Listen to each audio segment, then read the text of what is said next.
Chapter 596. My father is Faust. Little Doxim, in order to help his father gain votes in the election of the Consul of Volantis, bravely broke through the blockade of the guards of the Unsullied in Tolos, met the Dragon Queen, and stated that there was no need to detain merchant ships. The Dragon Queen humbly accepted his suggestion. Allow merchants to use ransom money to redeem people and ships, and under Faust Doxim's guarantee, release a portion of Volantis merchants with prominent backgrounds in advance. However, the Dragon Queen also made a request. She could redeem people, but she did not need gold. She could use tile steel swords, magical items, and other high-grade goods. She could also use food, cloth, and other resources as collateral. It was said that in prosperous times, gold in troubled times. However, in this strange world that had developed for more than 10,000 years and had accumulated gold without consumption, gold seemed to be useless. Well, in the great celestial empire, no matter how much gold was mined, it would not be enough to bury officials and nobles. In the Battle of Toros, the Dragon Queen captured thousands of large ships. The number of merchants and sailors added up to more than 50,000.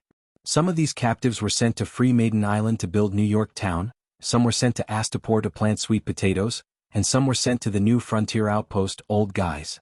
After receiving the ransom money from New Guys, Dani kept her word. After receiving a ship of goods and tile steel weapons, she immediately released the people, ships, and even returned some of the goods, the specialties of the 3 cities of Slavers Bay, white sugar, brandy, and dragon's paper. Especially dragon's paper, which gradually replaced bronze, white sugar, and white wine, becoming the #1 industry in Slavers Bay. Not to mention the logistics fleet of the Alliance Army, even the merchants of the Jade Sea and Summer Sea cities began to sharpen their heads and drill into Astapor.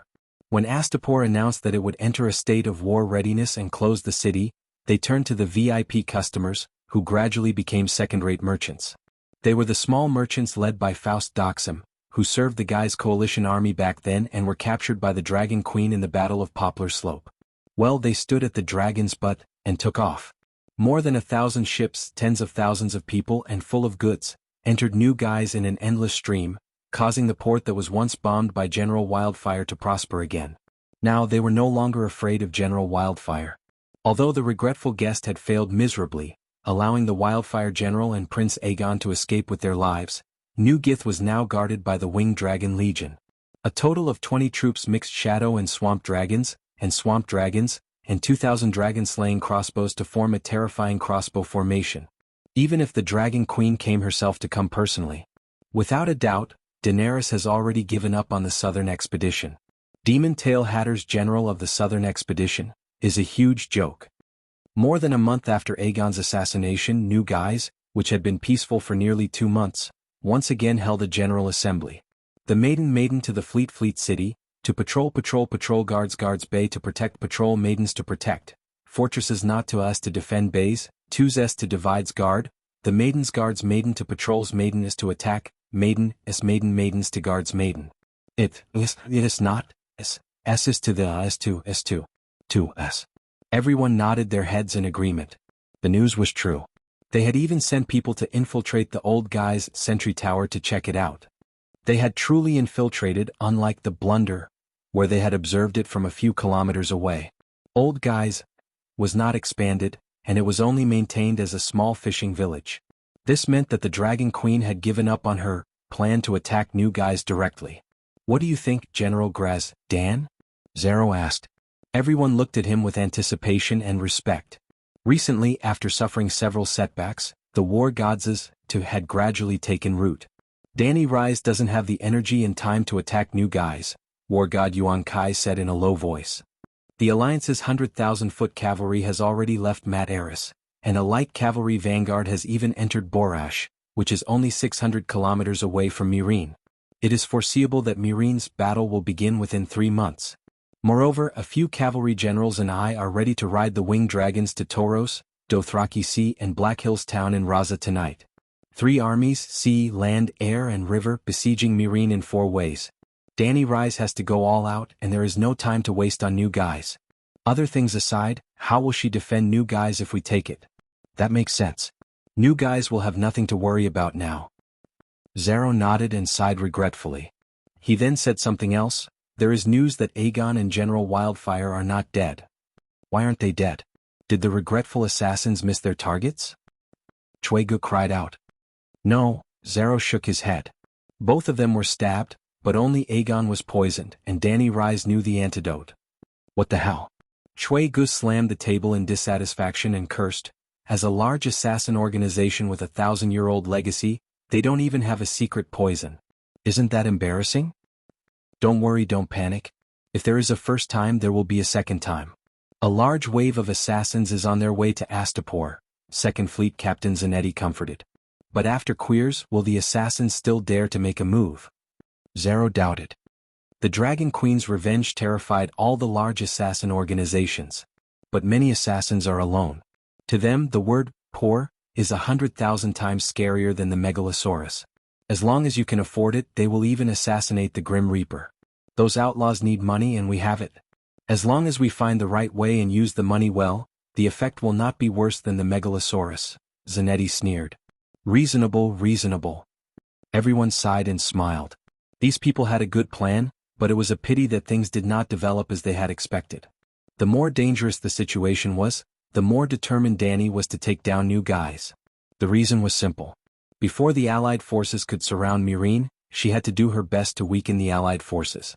Not only did she have to attack New Guys in the south, but she also had to attack the centaurs of the Dothraki Sea in the north, the slavers of the Jade Sea in the east along the Raza River, and the 100,000 infantry of the Allied forces in the west.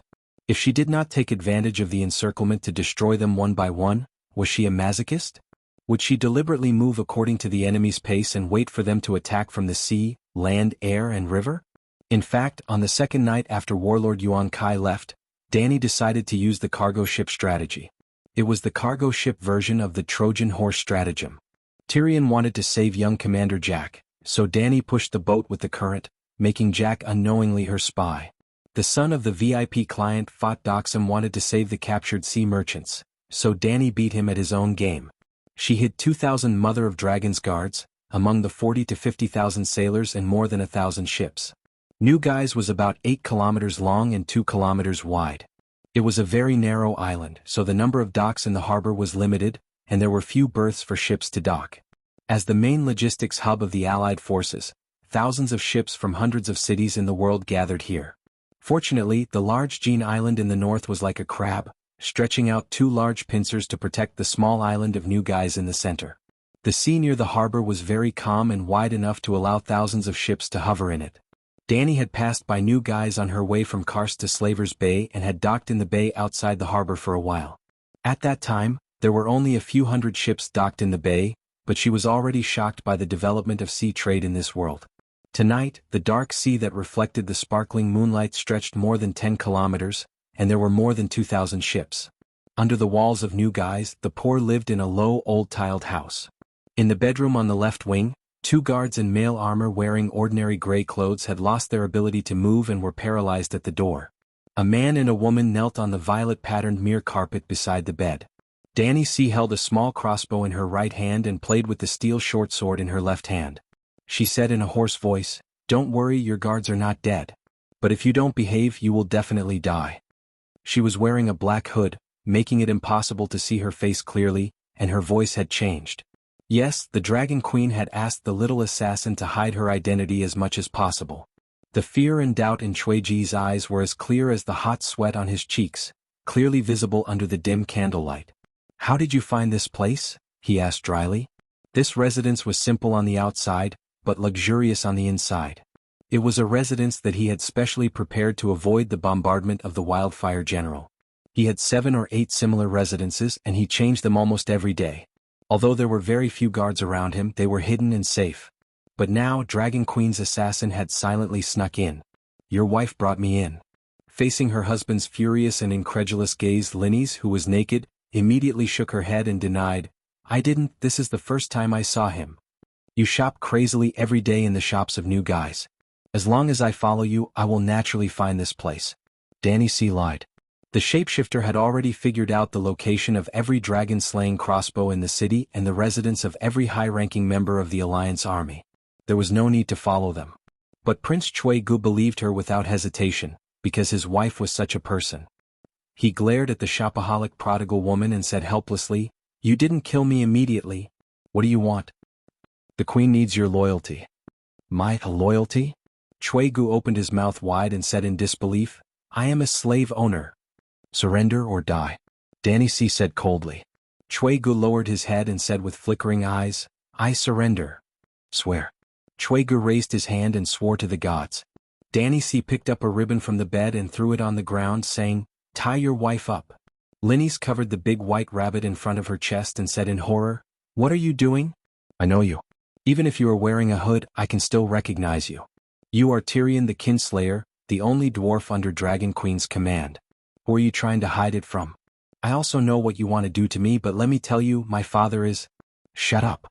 Gu roared and pulled his wife's arm away. He smiled at the dwarf and said, Do whatever you want, I will help you tie her up. Linnies no longer struggled. She half refused and half hid, half shyly and half angrily. Gu skillfully tied his wife up in a pose. Danny C almost couldn't hold it in and cursed with her original voice. The little assassin left the bed and walked to the small study beside the bedroom. She turned back and shouted at the confused Gu, Come here. Me. Gu pointed at his nose and asked, Who else is it? The little assassin waved the crossbow and said, I didn't expect you to be such a person. Linnies looked at the dwarf bitterly. Chapter 597. There's no need to go to the study. Gu stood up, raised his head and sighed. He began to take off his silk nightgown. In the blink of an eye he was as naked as his wife. Right here. Do whatever you want. There's no need to hide. I won't resist either. Gu opened his arms, raised his chest and faced the dwarf, calmly. Danny C, who had grown up in the arena, was not a naive girl. She immediately understood Gu's thoughts. She was very angry, but she did not lose her temper. She only raised her crossbow and pointed at Prince Rhys, who had sacrificed his body for justice. She said coldly, Come to the study. Go. Westeros are different from Prince Rhys. They are very conservative. Even if they want to play with you, they will avoid others. Linny said to her husband, who was still in a daze, in the tone of an old hand. Gu had no choice but to follow the dwarf into the study. After the dwarf closed the door, he lay on the table and closed his eyes. Come. Danny C took out a folded piece of dragon paper from her waist. She opened it and placed it on the table. Come. Copy everything on this list. Gu finally understood that the dwarf had no intention of neglecting his duty and taking advantage of him. What? He picked up the piece of paper and looked at it. His expression changed drastically. He said in disbelief, Dear gods, this is the new guy's defense map. The positions and numbers of the dragon-slaying crossbow formation are, and our residence, it's all on it. Who is your spy? There are some things that even I don't know. Gu stared at the dwarf and said angrily, Do you want to die? The sharp tip of the sword left a red mark on the jujube. Blood immediately seeped out. Gu's expression changed. He wanted to say stubbornly, Kill me if you dare. But he was afraid that the dwarf would really kill him if he dared. Who would dare to doubt his magnanimity if he dared to kill his nephew and father? Gu sat down with a humiliated expression. He took out a piece of dragon paper that was as wide as 2 A4 pages from the table. He picked up an ink pen and a wooden ruler and started copying. After more than half an hour, Prince Rhys finally finished drawing the complicated military deployment map. And this? Danny C put away Gu's drawing and handed him a letter. After reading the contents of the letter, Gu could no longer hold back. She said in shock and anger, How cruel of you to use me as a scapegoat. This letter was completely a letter of loyalty written by a spy to the Dragon Queen. Not only was there disgusting flattery, there was also a detailed introduction of the situation in New Jais City. Although the name of the writer was blurred by ink, Gu could deduce from the handwriting that the letter and the military deployment map were written by the same person. What did this mean? Firstly, there was a traitor in the upper echelons of the alliance. Secondly, war god Yuan Kai had misjudged the situation again. Dragon Queen hadn't given up on attacking New Gith and was about to take action against New Gith. Finally, in order to protect the spy, Dragon Queen began to arrange for a scapegoat. And he, Gu, was the scapegoat. But why me? Hurry up and write. Danny C urged. Noticing the obvious impatience in the dwarf's attitude, Gu was even more certain of her conjecture. There wasn't even a perfunctory explanation. She definitely wasn't sincerely asking for his surrender. I'm not writing. Even if I do, I'll die. My reputation will be ruined and I'll die a cowardly death. Why don't you kill me?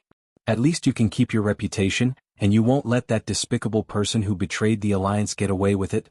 Cui Gu said stiffly. You're thinking too much.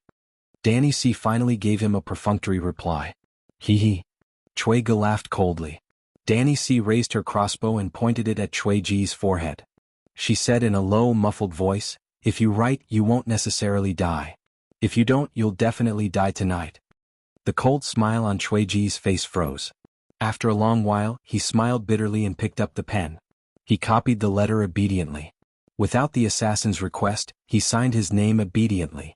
Seeing the dwarf, keeping the letter and lighting the deployment map and the original manuscript of the letter on a candle, Cui Ji's bitter smile deepened. I can't run anymore. I'll be the scapegoat. But I can't die. I have to live. I have to live to find that bastard who betrayed the organization. This is your proof of allegiance. Danny C shook Cui Ji's letter and deployment map. You know what to do from now on, right? With your status, you can come into contact with many of the Alliance's secrets. I'll keep these 2 letters and guarantee that they won't be leaked. But if you dare to lie to the Queen, you know the consequences. Furthermore, just as you thought, we have people in the upper echelons of the Alliance. You're not the first and you won't be the last. You won't be able to hide it even if you want to. Cui Ji's heart was filled with despair. His face was ashen. Is there any hope for this battle? Dragon Queen has the Megalosaurus, knows magic, and has an undefeatable talent for war. She also has an army of 100,000 slaves who died for her. What about my side? Pterosaur with broken wings, war god who lost every battle and an unknown number of spies. Now, even a warrior like me who is loyal to the war against the Dragon Queen, is about to betray my ideals. It's been so long, why is there no sound at all? Cui Gu walked out of the study with the assassin naked. When he returned to the bedroom, Linny's looked around curiously. She didn't hear much, but her husband's face was pale. His eyes were red and his footsteps were weak. Linny's was also a little scared. What happened to him? When the assassin used water to wake the 2 guards up, Linny's asked Cui Gu with concern. Sigh. Cui Gu had a bitter expression as he shook his head and sighed. Wow, the dwarf is actually so perverted. Cui Gu was the top scholar in the Garden of Desire, a general among the courtesans. Even he, just as Linny's was thinking about how the dwarf managed to subdue her husband, the assassin walked back and started to interrogate Cui Gu about some military secrets. There were military deployments, warehouses, and even the hidden residences of the various high-ranking generals. Cui Gu didn't leave out a single word. After recording everything, the assassin disappeared into the darkness. You betrayed the Alliance? Linny's widened her eyes as she pointed at her husband in horror. Previously, her face had already turned pale from shock. It was only because she was afraid that the dwarf would kill her that she didn't scream. You're quite loyal to the Alliance, Cui Gu replied in annoyance. Then he stood up and started to put on his clothes. Where are you going? Linny's asked. The 30 pterosaurs escorting the fleet just left in the afternoon. The location of the dragon-slaying crossbow formation in the city has been exposed. The Dragon Queen will definitely take action against Zingis tonight. I have to. At this point, Cui Gu was stunned. What should he do? Urgently report that the map of the Alliance's defenses was leaked? Then how should he explain? Perhaps he could explain it clearly, but there's a traitor in the upper echelons of the Alliance. Will he give me a chance to explain? Perhaps when I explain they'll be able to determine who the traitor is through the reactions of the commanders? What if there's more than one traitor? What if a few traitors work together to harm me? Perhaps I should find a few allies who are definitely not traitors and explain the situation clearly. Then, Cui Gu stopped buttoning his clothes. He stood in front of the dressing mirror without moving. Linny's could see the hesitation and struggle on his face through the mirror. What's wrong? She asked softly. Don't bother me. Cui Gu waved his hand in frustration and started to walk back and forth in the room, muttering to himself. What should I do? What should I do? What should I do? An hour later, a mouse hiding in the corner of the wardrobe retreated into the cave and left Cui Ji's mansion. Your Majesty, he's still hesitating. In the Gulf of Zingis 20 kilometers away from Cui Ji's residence, on a flat-bottomed cargo ship among the many ships, a shapeshifter reported to the Dragon Queen who was dressed in martial attire. Then let's begin. Danny tore off the bright red 7-pointed star dragon cloak and stepped on the oak deck with her silver iron boots to the side of the ship. Bam! A pair of milky white wings 4 to 5 meters wide suddenly popped out of the blue and white armor. Angel wings. They were formed by holy flames. Under the fire control technique, even the feathers could be clearly seen as if they were real. The heat wave was oppressive. It shook lightly and covered half of the deck. The shapeshifter was intoxicated. Oh, what's that?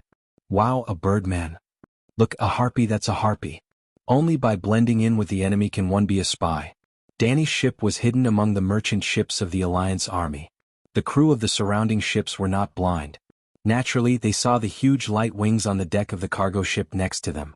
But then again, there was no concept of angels in this world.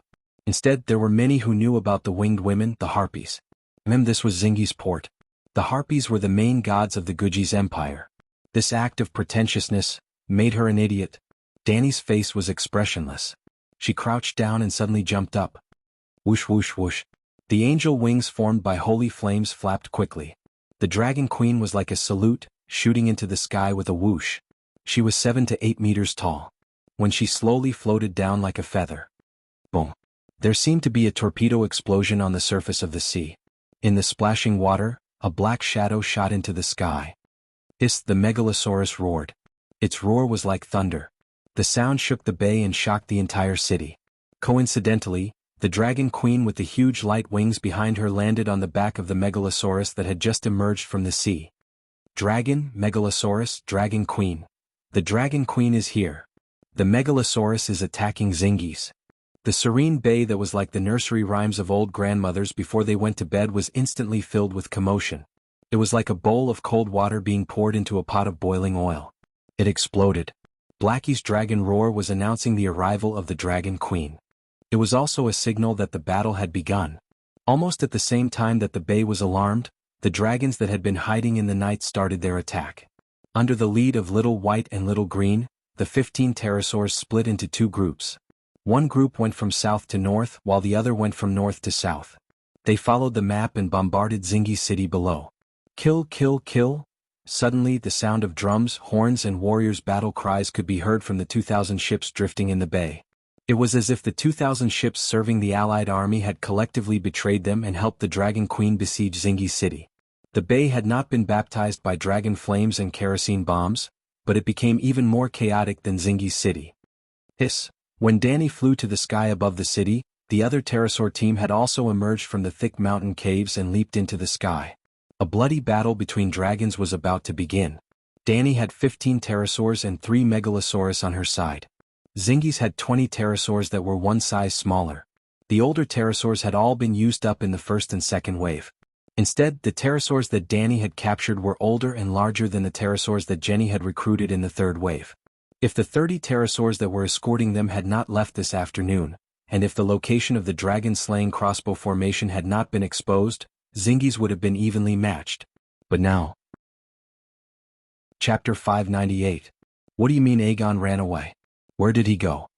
She took off her helmet, and her fluffy silver hair fell on the slightly bulging silver breastplate in front of her like a galaxy. Under the sunlight, her violet eyes, slightly red jade-like face, crystal-like hair, and shiny plate armor seemed to be shining.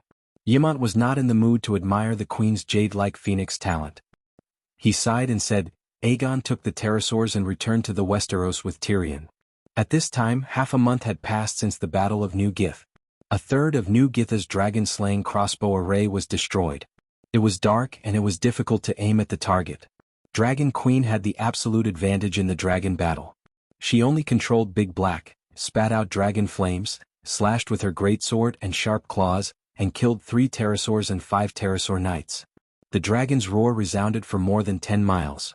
The crew of the entire bay, the soldiers in the city, and the upper echelons of the Alliance army all heard it. They heard the wounded howls of their pterosaurs and the sorrowful cries before death. The 38 dragons were like 38 trains at the highest speed colliding together, and the chaotic battle that followed was like a gang fight on the street with machetes. That night, the crew of the bay and the people of New Gith saw the dragon flames split open the dark starry sky like the sharp blades of gods, leaving behind an indelible bloody scar. That night, the direct collision between dragons was like the drumsticks of gods. The surface of New Gith Bay was like the skin of a drum, shaking violently, and the sound was like thunder. That night, scales fell like snow in the sky above New Gith City, and blood sprinkled like rain. In the night battle, both sides were unorganized and the battle was abnormally fierce. However, Dragon Queen's 3 fire-breathing magic megalosaurus had too much of an advantage. especially Dragon Queen's ferocious flames. Every time she waved the long sword in her hand, a 40-meter-long flame blade would cut through the sky. The pterosaurs were grazed and their skin and flesh were split open. When the dragon knights were hit, they would not be injured by the blade, but they would be roasted into bamboo meat, crispy meat wrapped in iron armor. After the incident, the little demon only gave one comment: the queen's fighting style made mortals despair. In the end, Dragon Queen won Dragon Jean that night with a score of 120. Well, Danny also lost a pterosaur. Even 2 dragon knights had died.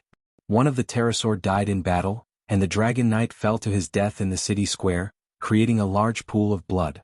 The other dragon knight was crushed to death by the pterosaur's bite, like a mosquito that had its fill of blood being swatted to death on the thigh.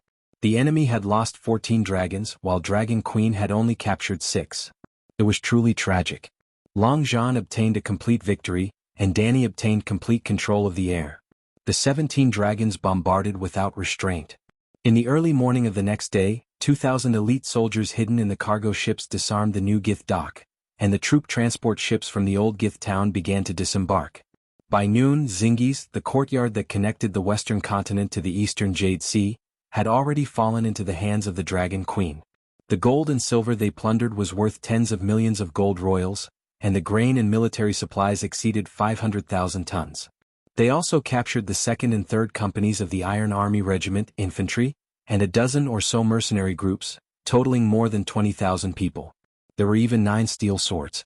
However, Danny didn't make things difficult for the merchant ships and sailors of Zingis. Nearly half of the merchants had been captured by the Dragon Queen in Tauros, and there were even some who had just returned from Astapor after paying the ransom. Furthermore, the new Gith Bay was too wide, and there were too many ships and too many roads to stop. As a result, more than half of the Allied army commanders who had stayed in New Gith successfully escaped. Those who didn't escape either had too few guards by their side and were killed by Danny's assassins, or they were unlucky and died in the chaos, or they were defeated in the process of commanding the battle, died in battle, or were captured. The Allied army was truly valiant. In the situation where they had lost control of the air, they still maintained the good operation of the command system, and the soldiers in the city resisted stubbornly. Although there were many times where there was stubborn resistance, there were kerosene bombs falling, the Allied army didn't collapse. Well, it was also Dragon Queen's fault. This time it was a surprise attack.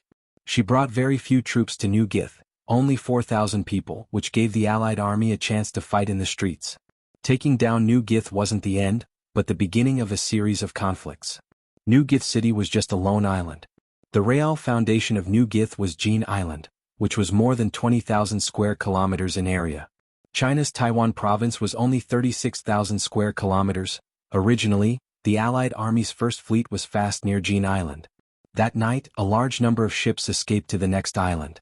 In this half a month, there were people from New Gith crossing the bay almost every night, attacking New Gith from Jean Island. That situation could be taken as a reference to how the railway guerrillas dealt with the Japanese in the city.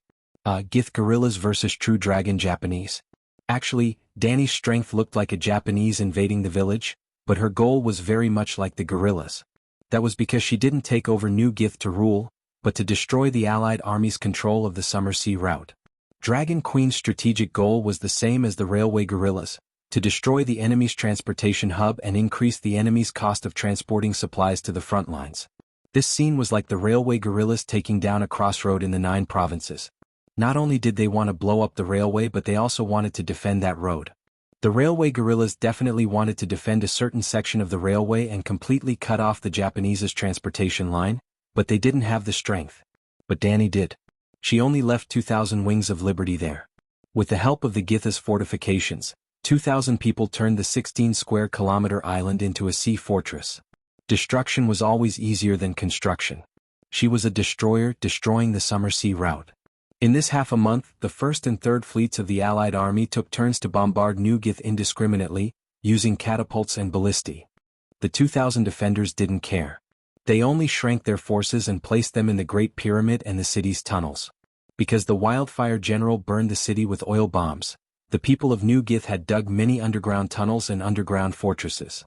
Unfortunately, the catapults didn't have any lethality against the Great Pyramid. In fact, the catapults had a limited range and couldn't reach the Great Pyramid in the center of the city.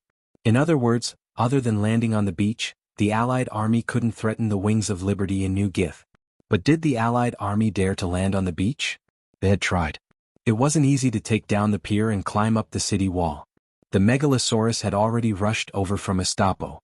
Landing on the beach obviously couldn't carry scorpion crossbows that weighed hundreds of kilograms, but the strongest single-handed crossbow, the long-arm crossbow, which was loaded with feet and very powerful, which was the crossbow that Tyrion killed Tywin in the TV series, Power Rangers, couldn't kill the Megalosaurus, not to mention that the Megalosaurus was now wearing a steel belly armor that weighed hundreds of kilograms. Dany had just returned from New Gith at this time. In the early morning the Allied army launched the fifth landing. That's right, there had been 4 before, and when they broke through the dock area, the shapeshifters in the city immediately sent a message to the Dragon Queen. 3.5 hours later, Dany flew 1,200 kilometers and appeared in the sky above New Gith. The Allied army had 10 pterosaurs, and they were throwing kerosene bombs at the Great Pyramid and the Wings of Liberty. After Dahe appeared, they immediately surrounded him. But the Megalosaurus was faster than the pterosaurs, and the Dragon Queen could also slash out a 40-meter-long fire sword. After killing 2 pterosaurs and burning 4 pterosaur knights, the remaining pterosaurs fled back to the Allied fleet. The fleet had the Dragon Slayer crossbows, so Dahe didn't take the risk. Once they had control of the battlefield, the next step was simple. Dahe was unscrupulous. Under the control of the Dragon Queen's fire control, he no longer spewed out pillars of fire, but a 100-meter-wide carpet of fire. It only took 10 minutes for the 4,000 soldiers of the other side to all perish in the sea of fire, and no one survived. In the first 4 times, Dany still restrained herself and tried to reduce casualties, capturing almost 8,000 people. But this not only increased the burden on her side, reaching the upper limit of 2,000 soldiers, but also increased the courage of the enemy for the 5th landing. Dany believed that after today's tragedy, the Allied army would be much more cautious when deciding to launch the 6th landing. Having just defeated the 5th encirclement of the Allied army, the Dragon Queen was originally very happy, but when she returned to Astapor, she heard the news that Aegon had fled for the Iron Throne. Aegon wants to return to the King's Landing to fight for the Iron Throne, Ymont said. Why did he suddenly have this idea? Did Tyrion bewitch him? Dany asked. Ymont said bitterly, with dragons there is power, and the increase of power will encourage ambition. Becoming the king of the 7 kingdoms is obviously much better than being a patrolling knight in Slave Bay. According to what you said, shouldn't I be in the sky now? Just a pterosaur. On the battlefield of Slave Bay, it doesn't even have the qualifications to fight alone. This morning I killed 2 more shadow pterosaurs, Dany complained. You have high standards. The Westeros are different from here. Ymont frowned and thought for a moment before saying, the situation in the 7 kingdoms has changed drastically. Kevin is dead, and Cersei and Tyrell are fighting for the Iron Throne. They almost fought at the King's Landing. Aegon thinks that this is a once-in-a-lifetime opportunity, and Tyrion agrees. Aegon came to Slaver's Bay for 2 reasons, to marry you and to become a dragon knight. From the beginning he came to Slave Bay to obtain power for the Iron Throne. Now that he has obtained what he can obtain, it's not surprising that he left. As for Tyrion, he came with Aegon to bring you back to the Westeros. He wants to use your power to take revenge, to prove that he is, a Lannister. Sigh, I should have told him my true identity, old Ymont said vexed. Is this a betrayal? He stole my dragons without even saying goodbye. Dany sneered. You swore that the one who ends the long night will be king. Aegon was worried that you wouldn't agree with his actions. Ymont explained, then continued, Aegon didn't betray you. He never swore loyalty to you, but Tyrion, the old man smiled bitterly and sighed. He is a brave man with a kind heart who cherishes family. Unfortunately, he only thinks of himself as Lannister. You will probably never get his kindness and family. His bravery will not be displayed on the battlefield of Slave Bay. Don't make it sound so mushy. You make it sound like I yearn for dwarves' family. Dany cursed in her heart, but she sneered and said, Tyrion, that bastard, is usually afraid of battle, but now that the Battle of Meereen is imminent, he took my 2 largest pterosaurs. He really doesn't deserve to be human. What do you plan to do with them? Ymont asked. Dany hesitated and said, did he take Messai? No. He said that he would correct Cersei's mistake and take the Iron Throne back to Targaryen no matter what, Ymont said with a strange expression.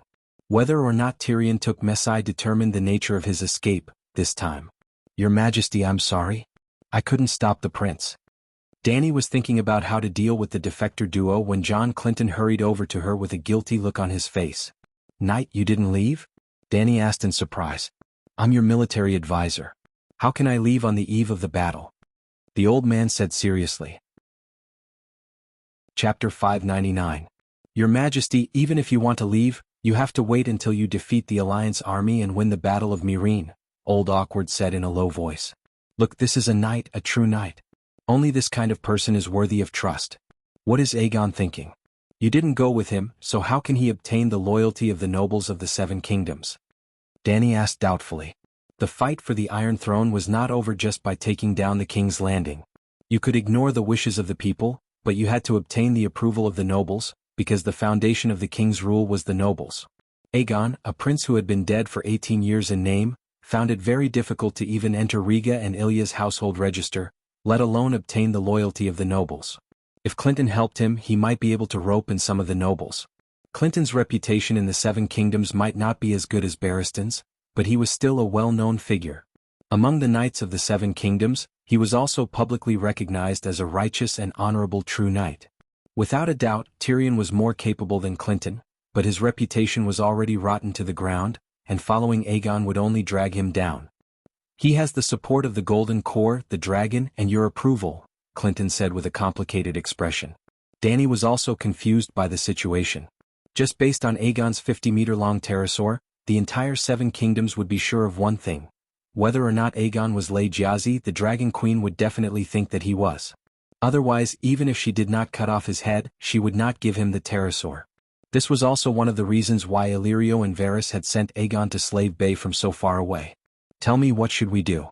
I have made an oath and I will not go back on it. But if we tacitly agree that Aegon is using my name to fight for the Iron Throne, it will be the same as going back on the oath. Danny threw this difficult problem to the two honest people. Ymont was still frowning in thought when Old Awkward immediately said in a firm tone, Your Majesty, you are right, a sacred oath cannot be violated. His Highness is your junior and also He is not your vassal, but he has received your help and grace. You must not sully your honor for your own selfish desires. Look, this is a true knight with honor and conviction. The words of a true knight made sense. Danny was once again convinced that the knightly culture of Westeros still had some redeeming qualities. Sir, what do you think I should do? Danny asked kindly. I don't know, Old Face said bluntly. Dragon Queen was stunned. But I know what I should do, Old Chan quickly added. What are you doing? Danny asked with a wooden face. I'm going to Pentos to persuade Prince Aegon to give up his irrational behavior and ensure that your oath is not violated and your honor is not tarnished, Old Chan said. If she didn't know Old Guy well, Danny would have thought that he didn't succeed in escaping and was now planning to never return. You didn't persuade him before. Is it useful to go now? Danny asked suspiciously. Old Chan said with a serious expression. Whether it can succeed or not is one thing, whether I do it or not is another. I've raised the prince for more than 10 years. I can't watch him do wrong. He's my adopted son after all. I have to persuade him to come back. At this moment, Old Ymont also came up with an idea and said, Persuasion probably won't work. The temptation of the Iron Throne. Sir, tell Aegon that if he doesn't want to follow Her Majesty's oath, he shouldn't affect her honor. What should I do? Old Ymont's eyes flashed as he said in a deep voice, 2 branches in one family.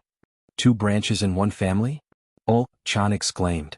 Yes, 2 branches in one family, just like Dayan of Starfall City and High Recluse City. Old Ymont nodded. Master Ymont, are you letting Prince Aegon be the branch family? I'm afraid he won't be willing. Old Chan was the first to be unhappy.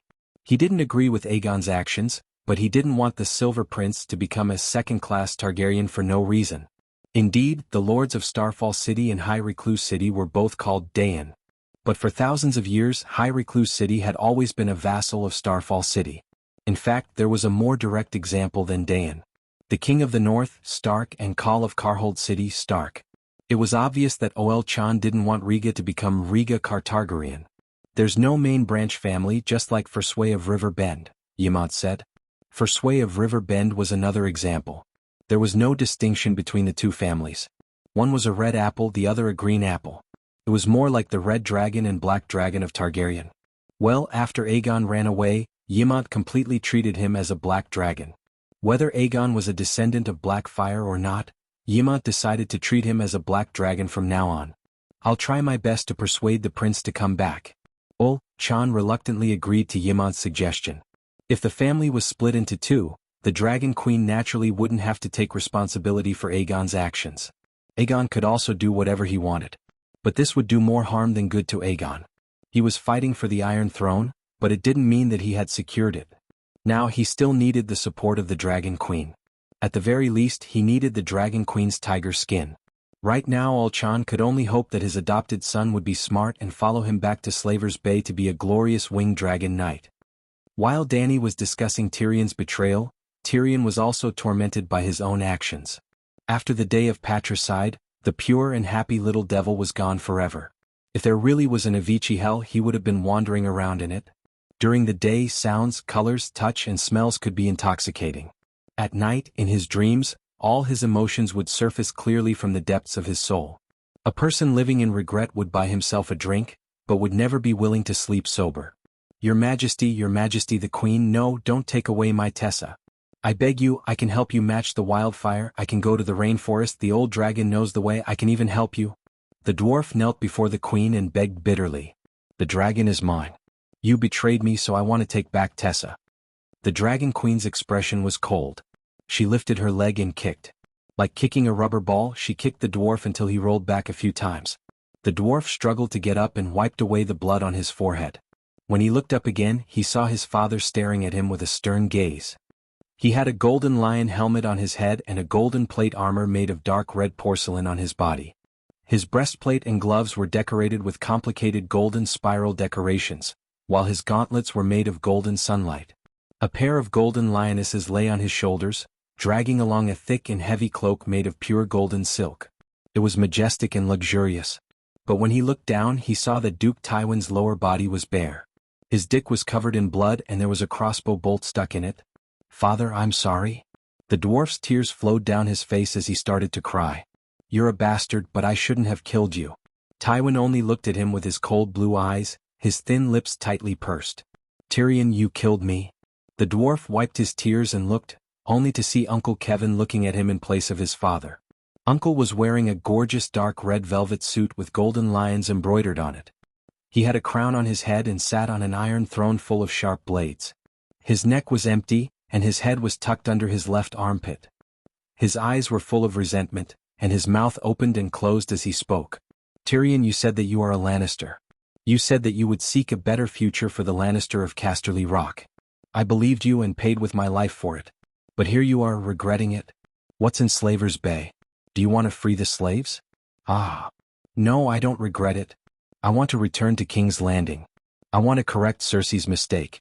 Before the Dragon Queen officially interferes, I want to control the situation in the Seven Kingdoms of Wu. Tyrion howled and sat up. Before he could wake up, a furry head lifted from his crotch and said in a muffled voice, Lord Dragon Knight, you're crazy. Tyrion looked around. He was in a luxurious palace-like room. The sea breeze blew in from the balcony, bringing him the sound of seagulls, the warmth of the sun, and the saltiness of the sea. And he was lying naked on a velvet bed. The mattress was so soft that he felt like he was wrapped in clouds. Perhaps it wasn't just the mattress but also, the dwarf looked at the golden-haired female slave who was working hard early in the morning and asked, How am I crazy? Did I say something? You hugged me and did that thing. You called out Dragon Queen, Cersei, and Jaime, and even Tywin, and Kevin. Not only did you call her the queen, you even... Tywin is your father, right? Get lost. The dwarf said angrily. The female slave was very obedient. She got up and left. Wait. The dwarf frowned. He looked at his hard as iron penis and shouted, Come back. After he was done, Tyrion took a bath and staggered out of the bedroom. In the fountain garden in the backyard of the palace, he saw Aegon and Illyrio. The fat viceroy was sitting under a cherry tree, enjoying a jujube and glutinous rice cake. When he saw the dwarf, he immediately extended his hand, which was as thick as a carrot, and shouted, Old friend, come and sit. I've prepared a cherry pigeon pie for you. I wanted to discuss what to do with you personally, but I heard at the door. Sigh, it's good to be young. You've been busy until noon. The dwarf's ugly face was slightly red. He pointed at Aegon, who was shouting for the craftsman to paint the pterosaur by the pool, and asked, What is the prince doing? Tyrion shook his buttocks left and right to stabilize his body. The chair was too big for the dwarf. It was originally used to seat the fat viceroy's fat buttocks. The chair was wide and deep. The dwarf felt uncomfortable, as if he had come to a kingdom of giants. "Didn't you see? Paint it black."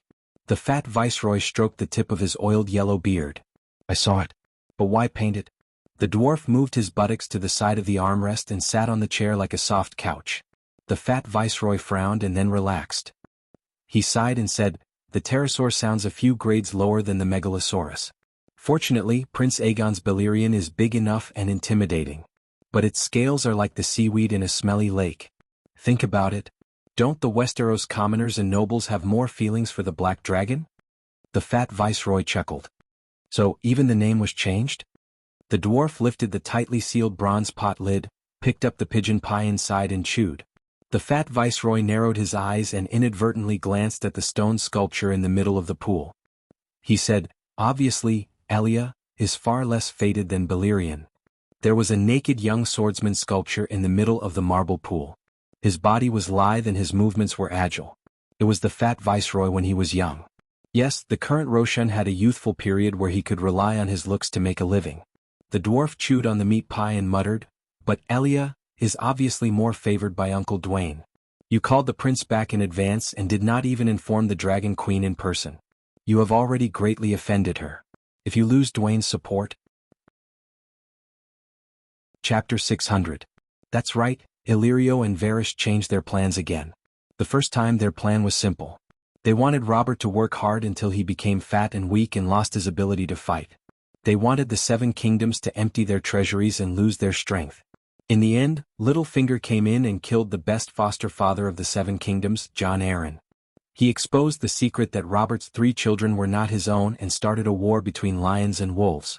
The second time, they planned to sell Dany and Rhys in exchange for 20,000 roaring warriors from the Horse King and let Second Brother Way lead the way for the true dragon.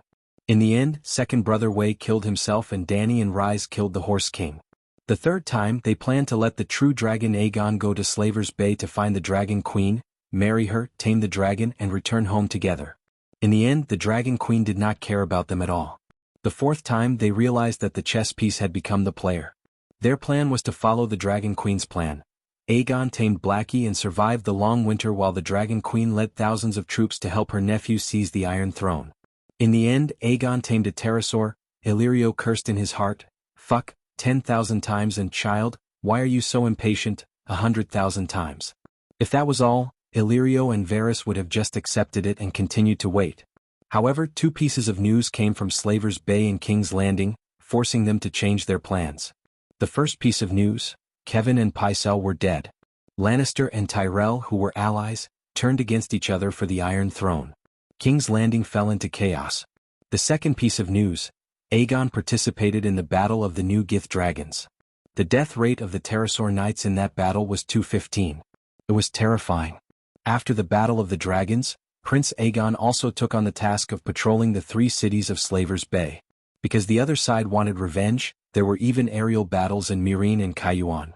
Although Slave Bay's side won every time, there was no such thing as a complete victory in this world. Aegon's Ilya had a huge body and had been surrounded by several pterosaurs many times. But it had never succeeded. The Dragon Queen would not allow her side to be outnumbered. These 2 pieces of news could be summed up in 2 words: opportunity and crisis. In the Westeros, there was a once-in-a-lifetime opportunity to ascend to the Iron Throne. In Slaver's Bay, Aegon was in grave danger. The Battle of New Guise was just the beginning. One could imagine that the battle would only become more and more intense in the future. How could he let the true dragon Aegon die for the Dragon Queen? Illyrio did not hesitate to change his plans for the 4th time.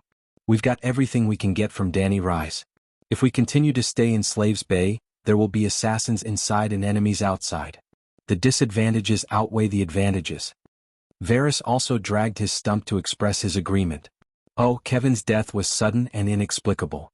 Varys had snuck into the secret passageway of the Red Keep to investigate how Cersei had assassinated Kevan. In the end, he had stepped on a trap that Tyrion had suggested and Kevan had arranged for people to set up, breaking his left leg. In short, Varys and Illyrio both believed that Aegon should not continue to stay in Slaver's Bay. Aegon received Illyrio's letter and agreed with his plan. To be honest, even without Illyrio's letter, he had planned to return to the Westeros after the Battle of Meereen to fight for the Iron Throne. Yes, Aegon was not completely heartless. During his time in Slaver's Bay, he had repeatedly fought at the forefront for Aunt Dani's great cause. Knowing the significance of the Battle of Meereen, Aegon had wanted to delay his departure, but Tyrion changed his mind. The dwarf told him, when the Battle of Meereen ends, the chaos in the King's Landing will have subsided. Either my sister will suppress Tyrell, or Tyrell will control the King's Landing. Either way you will face the pressure of half of the Westeros. Either you immediately return to the Westeros and seize this once-in-a-lifetime opportunity, or you stay in Slaver's Bay until summer comes. Moreover, the Queen has 20 pterosaurs now. Without you and me she will only lose a tenth of her aerial strength. But Dragon Queen has 5 megalosaurus, so 20 pterosaurs is only a tenth of her aerial strength. Thus, if we leave now it will have little impact on her. For you, Prince, this opportunity will change your life. If there is a long night and you hide in Slaver's Bay, you will definitely not be able to become a savior and have no fate with the Iron Throne. If there is no long night, when summer comes and the Dragon Queen helps you obtain the Iron Throne, you will only be Aegon chosen by my aunt to be king. Do you want to be Aegon the Conqueror, or Aegon chosen by my aunt to be king? Of course, Aegon wanted to be Aegon the Conqueror. Even if my sister is useless and a pushover, the nobles of the 7 kingdoms will definitely not stand by and do nothing when foreign enemies invade. Under the cherry tree, the dwarf chewed on a piece of meat pie and mumbled. Prince Aegon is not a foreign enemy. He is only taking back what belongs to him. Ilio put down the rice cake and said with a serious expression. Of course he is the son of Rhaega and Ilya. He should be the first successor to the Iron Throne. Tyrion nodded in agreement. But you have to convince the nobles of the 7 kingdoms. Varys' reputation is not better than mine. How do you plan to deal with the prince's relationship with Dorne? You even changed her name to Ilya. To think that I praised the prince in front of Princess Elaine for being filial. The prince is not a vassal of Queen Dany and Prince Mikhail. He should interact with them as a king. Ilio said in a low voice. Tyrion raised his eyebrows. Oh. Ilio said, we will follow your plan. We will attack and take down Storm's Rest.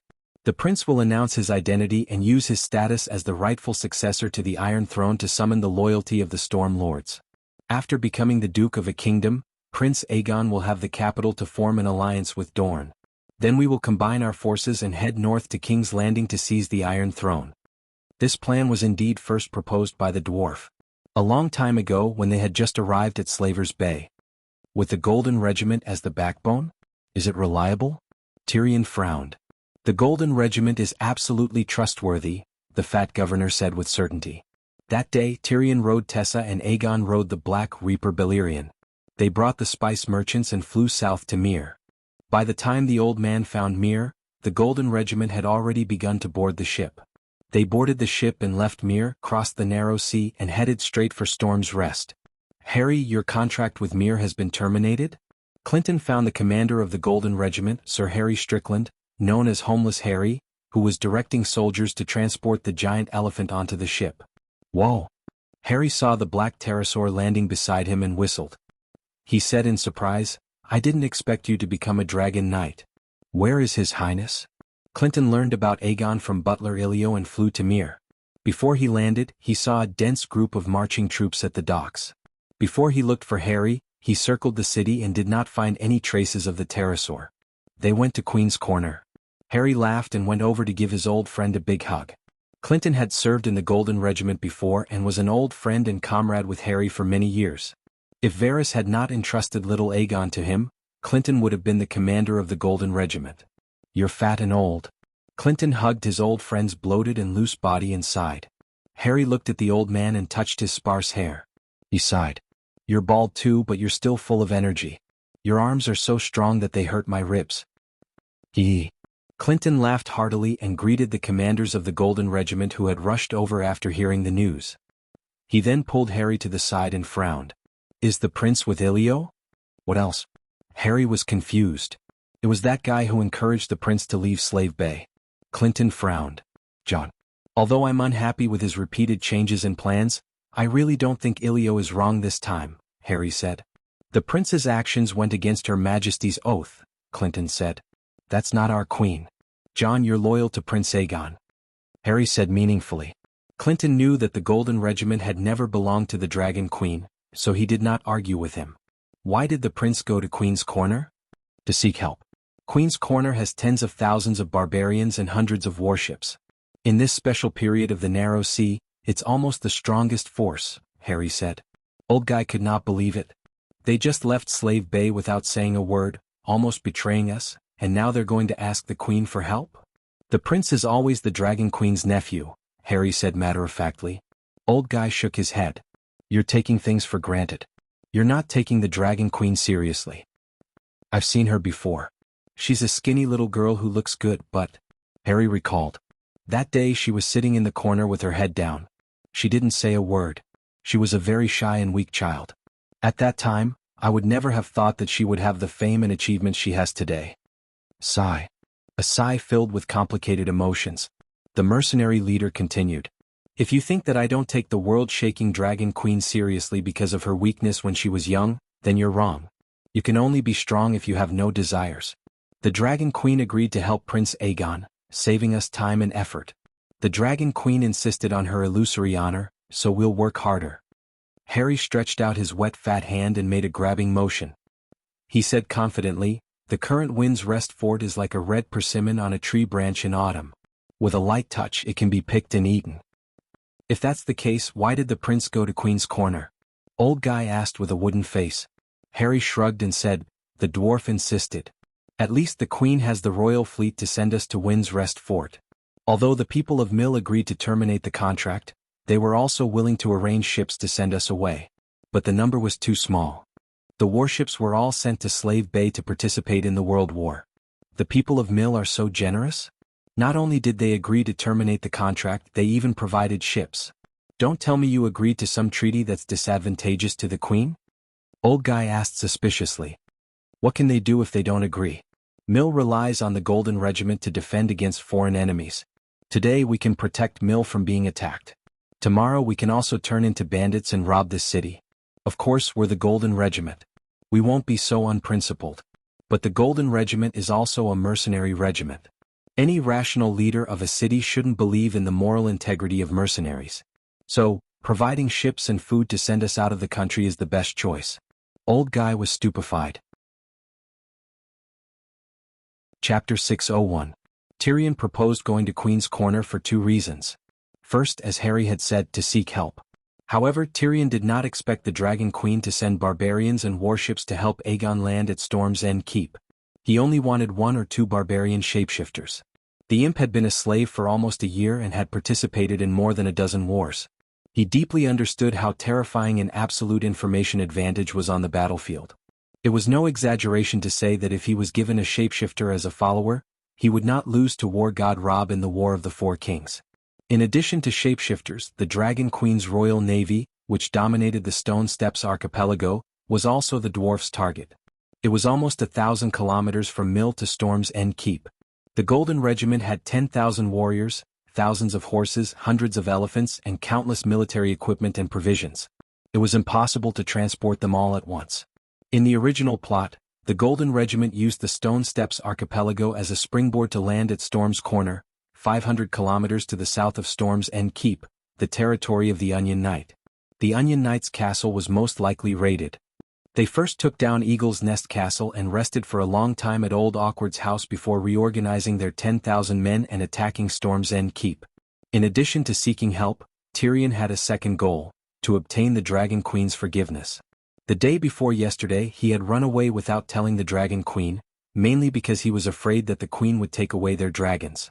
The dwarf knew that Dany could do it. However, the monk could run away but the temple could not. Tyrion's goal was the King's Landing, Lannister and Casterly Rock City. He had to reach an understanding with the Queen, otherwise, his future efforts would be as illusory as a fortress on the beach. When a child wanted to do something that their parents did not allow, they would often act first and report later.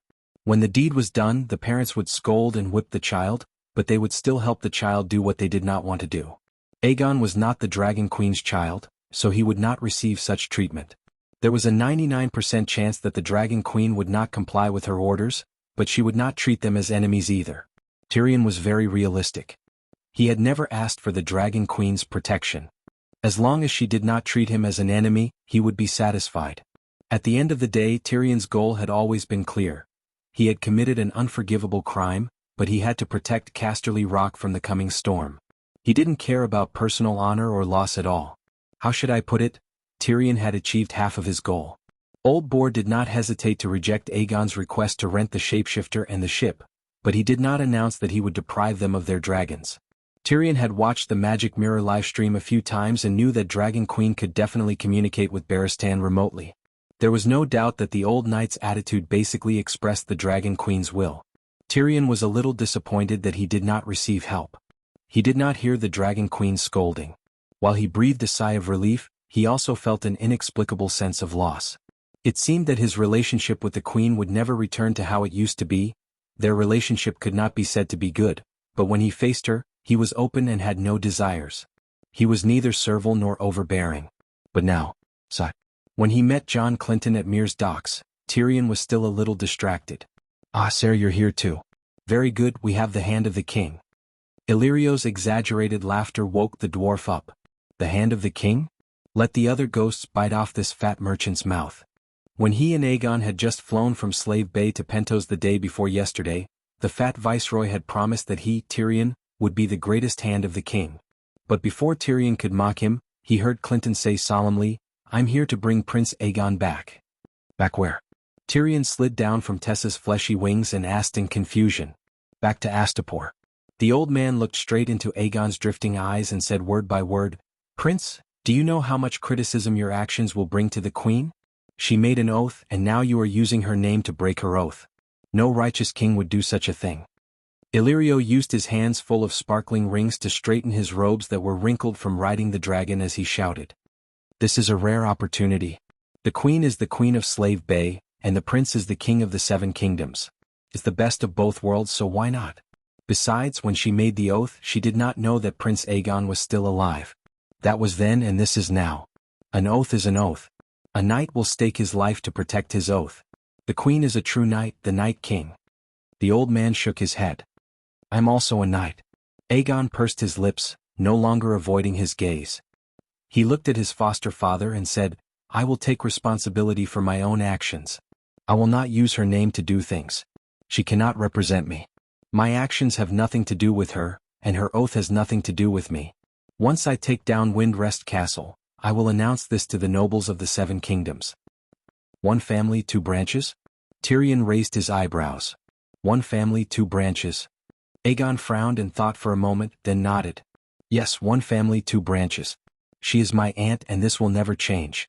But who said that my aunt and nephew will never be separated?" The wrinkles between the old man's brows deepened, and a deep sense of fatigue assaulted him. But Aegon was the Silver Prince's son, and also his foster son.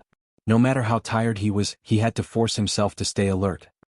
He looked at his foster son with sincerity and tried to persuade him. "Your Highness, isn't it better to stay in Slave Bay and wait for winter to pass? The Seven Kingdoms have just experienced the chaos of the Four Princes. The summer rations have yet to be harvested, and winter is already here. If we experience another great battle, how many people will die? What are the crimes of the common people?" The reason why the queen made such an oath was because she considered this point. One family, two branches, is very simple to protect her honor, but it would betray her selfless love for the people of the Seven Kingdoms. Old man, you're overthinking it." The Dragon Queen had this idea, but it was more of a troublesome excuse to avoid falling into the Westeros dung pit. But when Aegon heard this, he began to frown and think hard, his expression conflicted. He also felt that he should not let down his aunt's benevolence, but now that the arrow was knocked, it was too difficult to retreat. He looked at the dwarf with a pleading gaze. Tyrion touched his black nostrils and said with a gloomy expression, "Sir Clinton, I do not deny that the Queen's decision is a great mercy to the people of the Seven Kingdoms. I also do not deny that the Seven Kingdoms will have an upheaval that will not lose to the War of the Four Princes. But the current situation is like two hooligans fighting, and the innocent passers-by have already been killed. Then, if a third or fourth hooligan joins in the fight, the dead passers-by will not come back to life and die again." This analogy, Clinton was stupefied. Aegon said angrily, "I'm not a hooligan." Ilio glared at the dwarf and said unhappily, "His Highness is not a third hooligan. He will end the upheaval as an enforcer and bring eternal peace and true prosperity to the Westeros. Yes, my war to revive the Westeros will be the last war. After that I will reduce taxes, recuperate and help the refugees," Aegon hurriedly said. Your Highness, do not make promises beyond your ability. That will make the nobles of the Seven Kingdoms think you are frivolous and unreliable. The dwarf could not help but perform his duty as the hand of the king admonishing the emperor. I'm not boasting, Aegon said with a red face. How will you help the people? Didn't my aunt use 50 million gold royals and 10 million gold royals worth of jewelry to buy 10 million tons of food? Since Slave Bay does not lack food, why not use it to help the refugees of the Seven Kingdoms? Aegon said. Your Highness is so benevolent. Ilio immediately praised with a smile. The dwarf's cheek muscles twitched a few times and asked, Do you know the Queen's true purpose in buying food for 60 million gold royals? It's definitely to save people. I'm not eating it for myself. Anne is so kind and treats me so well. She won't refuse a request that does not go against her principles. Aegon vowed solemnly, his eyes full of confidence. Sai, with her attitude towards gold, 60 million gold royals should be to save people. But her method of saving people is different from what you think. Right now, the Ursos continent is growing food, right? The last sentence was asked while looking at Ilio. The fat merchant frowned and said, I also received some orders from the Bravosi. Tyrion nodded and said with more certainty, the Queen only needs the world to produce more food. She doesn't have to gather all the food in her hands. What do you mean? Aegon asked blankly. In other words, if the night comes, the Queen will not be able to harvest a single grain of wheat. So your Highness, please do not promise anything related to food to the people of the Seven Kingdoms. The dwarf spread out his hands. Then we should take care of ourselves first. I can bear the food of the Golden Regiment, Ilio said. Seeing that there was no turning back, Clinton sighed and said, If that's the case, I'll be leaving. Hey knight, you are the king's hand of the prince. Where are you going? Ilio hurriedly pulled the old man back. When the Battle of Meereen is over, I'll come back to help the prince. After the old man left, the dwarf said with a wooden face, Clinton is the king's hand. What about me? Knight is my foster father. Aegon said hesitantly. My friend. Ilio placed his fat right hand on Tyrion's shoulder and advised softly, You should know that a righteous and noble hand of the king is easier to attract people's hearts. Tyrion's ugly face contorted. For the first time he had a trace of doubt about his decision to take this risk. While Aegon was leading the Golden Regiment west across the narrow sea, Dragon Queen was busy dealing with the increasing number of armed conflicts. The old man had only been back in Astapor for a day before he volunteered to go to the rainforest to find the way. Prince Aegon is my foster son. His actions of taking 2 dragons increased the difficulty of air defense at Slaves Bay. I cannot correct his mistakes, but I must compensate him for the losses caused by his mistakes. That was what the old man said to the Dragon Queen. Dany saw his determined expression, and she did need more pterodactyls, so she agreed to his request. On the second day after the old man left, the Dragon Queen began to consider feigning an attack on the Dothraki Khalasar. She ambushed New Gith, sealed off the Strait of the Maiden of Liberty, and burned the slavers and mercenaries from Biasabad along the Raza River. Yes, the kingdom of the descendants of Hair Cologne, established 8,000 years ago, was destroyed by the Zebra people. The remaining descendants of Hair Cologne built 3 cities along the Jade Sea. Biasabad was only a few hundred kilometers away from the Raza River. Once they reached the Raza River, they could take a boat straight to Meereen. Enemies surrounded Meereen from all directions. Dany had harassed the enemy forces in almost every direction, except the Khalasar on the Great Sea of Grass to the north of Meereen, because she felt that they would be her underlings sooner or later. But if she kept treating the centaurs differently, it would arouse the suspicions of her allies, and her backstab plan would be difficult to achieve. Therefore, Dany prepared to find a few of the most unpleasant persimmons to pinch. She was not targeting anyone, but all the Khalasars were soft persimmons in her eyes. Chapter 602. Just as Dany was preparing to take action against the centaurs in the northern plains, Jon came looking for her. Yep, little Jon. In the study, Dany looked at the young man in the mirror with a complicated expression. She lamented, Looks like you've gained more than I expected. In just a few days your magic power has increased by several folds. You didn't need anyone's help and connected to my magic network with your own strength. Yep, Jon didn't use Aunt May's help to contact her this time. Jon held a glass candle in his hand, like an experienced wizard, using the magic crystal tower on Dragonstone Island as a signal relay station to connect to Dany's magic mirror across thousands of miles. It's all thanks to Her Majesty's help. Jon had a calm temperament, and there was a strange charm between his brows. His eyes were deep, as if there was a galaxy flowing in them. Facing the powerful Dragon Queen, he didn't have his previous cautiousness and cautiousness. His expression was calm and at ease, but he didn't lose his manners. Danny wanted to ask him what he had gained, but she knew without guessing that the other party wouldn't answer such a personal question, or give her a nonsensical answer. "Where did you get your glass candle?" She asked a simple question. "I took a section of the dragon crystal weapon you sent to the Great Wall and cast it into a glass candle." "Oh, where did you learn how to make glass candles?" The main material of glass candles was the dragon crystal, but it wasn't enough to elongate the dragon crystal into the shape of a candle. It involved high-level magical knowledge that ordinary mages wouldn't be able to come into contact with. For example, Danny didn't know how to make glass candles before she went to the cellar of the City of Knowledge to read Magic Network. "Melisandre taught me. She's basically my magic mentor now. She believes that I'm the child of prophecy and taught me everything she knows," John said with a complicated tone. Damn, it's really the treatment of the child of prophecy. The people in this world were much luckier than the guy in Game of Thrones. If she didn't know about Aunt May's ability, Danny would have suspected that Bran had cast the Green Prophet's whisper on the red-robed woman. "Why are you looking for me today?" Danny asked. "I've met the people from the Iron Treasury. They've agreed to provide me with a loan service. With the northern region's taxes and minerals as collateral, the loan amount is almost unlimited. Therefore, I want to get some of the provisions from the Great Wall in advance," John said. "So fast?" "The Iron Treasury just happened to send His Excellency Taichu Nestos to Eastwatch. I met him there." "Taichu?" Danny was even more surprised. "Is it that long-legged, long-faced, long-bearded man Taichu who wears a long hat?" "Your Majesty has seen him before?" John asked in surprise. "That guy really has long legs. He was still in Astapor a month ago. What is he doing in the East Sea?" "This?" John hesitated. He did not know if he should reveal the secret of the Iron Treasury. "Why, does it have something to do with me?" "Duke Stark, you have something to ask of me?" Danny raised her eyebrows. John shook his head and smiled bitterly. "It does have something to do with you, but mainly—" "Forget it, you can find out if you want to. I won't hide it for Stannis. The Iron Treasury plans to provide him with financial support, but when he takes the Iron Throne, he has to pay back all the debts owed by the Iron Throne." Danny was stunned for a moment before she said in a strange tone, "Stannis is already so weak, yet he can still make a comeback. P.S., did he agree?" "Of course." John nodded. "For the sake of the Iron Throne, he can even agree to such humiliating terms. I overestimated him." Danny sneered. "Your Majesty, it's not an unfair agreement." John knew the inside story and decided to speak up for Erlu. The Iron Throne's debt to the Iron Treasury was all borrowed by King Robert. As his brother's successor, Stannis has no reason not to pay back the debt. "Oh, that's true." Danny was surprised.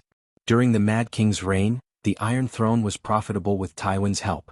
After the War of the Usurpers, the treasury accumulated millions of gold royals. Not only did they not owe the Iron Treasury money, but they also had a large amount of savings. After Robert's death, Cersei was on the Iron Treasury's list of losers because she was unwilling to pay back the interest. Not to mention borrowing money, the Iron Treasury was even funding Erlu to mess with her.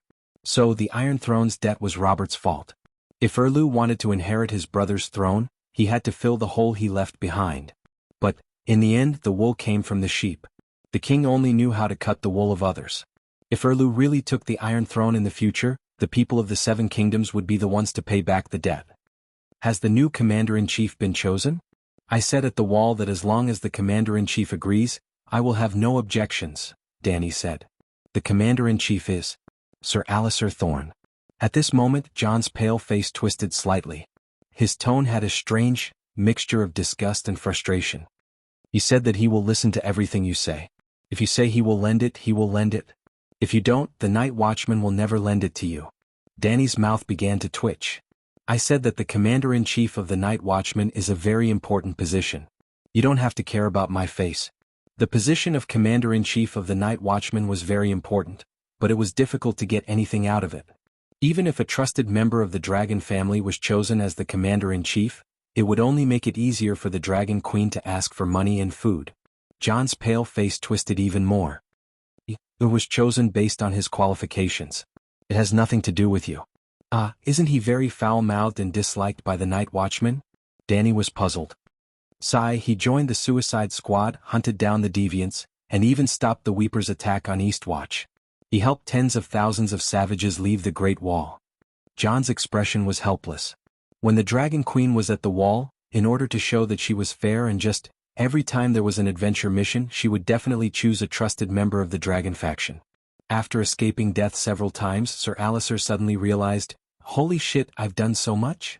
Last time, when John killed Yano Slint, he even sent Alistair to Eastwatch, nominally because he was more suitable to manage the savages of the Great Wall. Indeed, Alistair was a trusted member of the Dragon Queen. Mansred and the other captains of the savages were very cooperative with him. When he arrived at Eastwatch, Alistair was like a dragon in the sea. Everything went according to his wishes and he performed miraculous deeds. First, as the hub of communication between the savages and the Dragon Queen, he gained the support of some of the night watchmen who were originally savages. Then, when the Weeper disguised himself as a surrendered savage and attacked Eastwatch, Alistair had a group of savage underlings. They turned the tide and performed great deeds again. After that, under the protection of his underlings, he personally entered the depths of the Great Wall and helped Jiro Dane recruit the last savage tribe, Danny's orders. With the food provided by the Dragon Queen and the credibility of the Dragon Queen's promises, Alistair was very respected by the savages. He once again succeeded and performed outstanding deeds. But no matter how outstanding his contributions were, he never thought of running for Commander-in-Chief because the Dragon Queen had excluded him from the election list last time. In the end, he did those things not because of the honor of the Night Watchman or because of sympathy for the savages. He was simply loyal to the Dragon Queen. As a loyal subject of the Dragon family, he would do whatever the Queen told him to do. Even if he became one of the candidates this time, he thought that he would just be a sidekick. But when the voting results came out, he and the other higher-ups of the Night Watchman were dumbfounded. He actually received 75% of the votes and was elected the 999th Commander-in-Chief of the Night Watchman with an absolute advantage. In fact, Danny and Alistair had overlooked 2 points. First, including the savages, there were more than 2,500 Night Watchmen on the Great Wall. When John was elected, there were only 500 Night Watchmen. The new Night Watchmen had no prejudice against Alistair. Instead, they saw an old hero who was full of glory but indifferent to fame and fortune. Alistair really had no desires and did not do things for profit.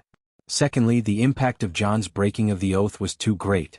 Everyone subconsciously wanted to choose an old-fashioned and steadier commander-in-chief. The night was coming and the Night Watchmen did not want any more accidents. There was no doubt that Alistair, who had 20 years of experience as a Night Watchman, met their requirements. After becoming the commander-in-chief of the Night Watchmen, Sir Alistair did not become arrogant, but his hatred for John was deep in his bones and he did not want to lend him food. That was why John went to the Dragon Queen. How about this? Go and find Blacksmith Tanner. I'll ask him for his opinion, Danny said. Lend him. The blacksmith was only surprised by the glass candle's means of communication for a while before he sighed. It's better to send Duke Stark and the savages who support him away as soon as possible.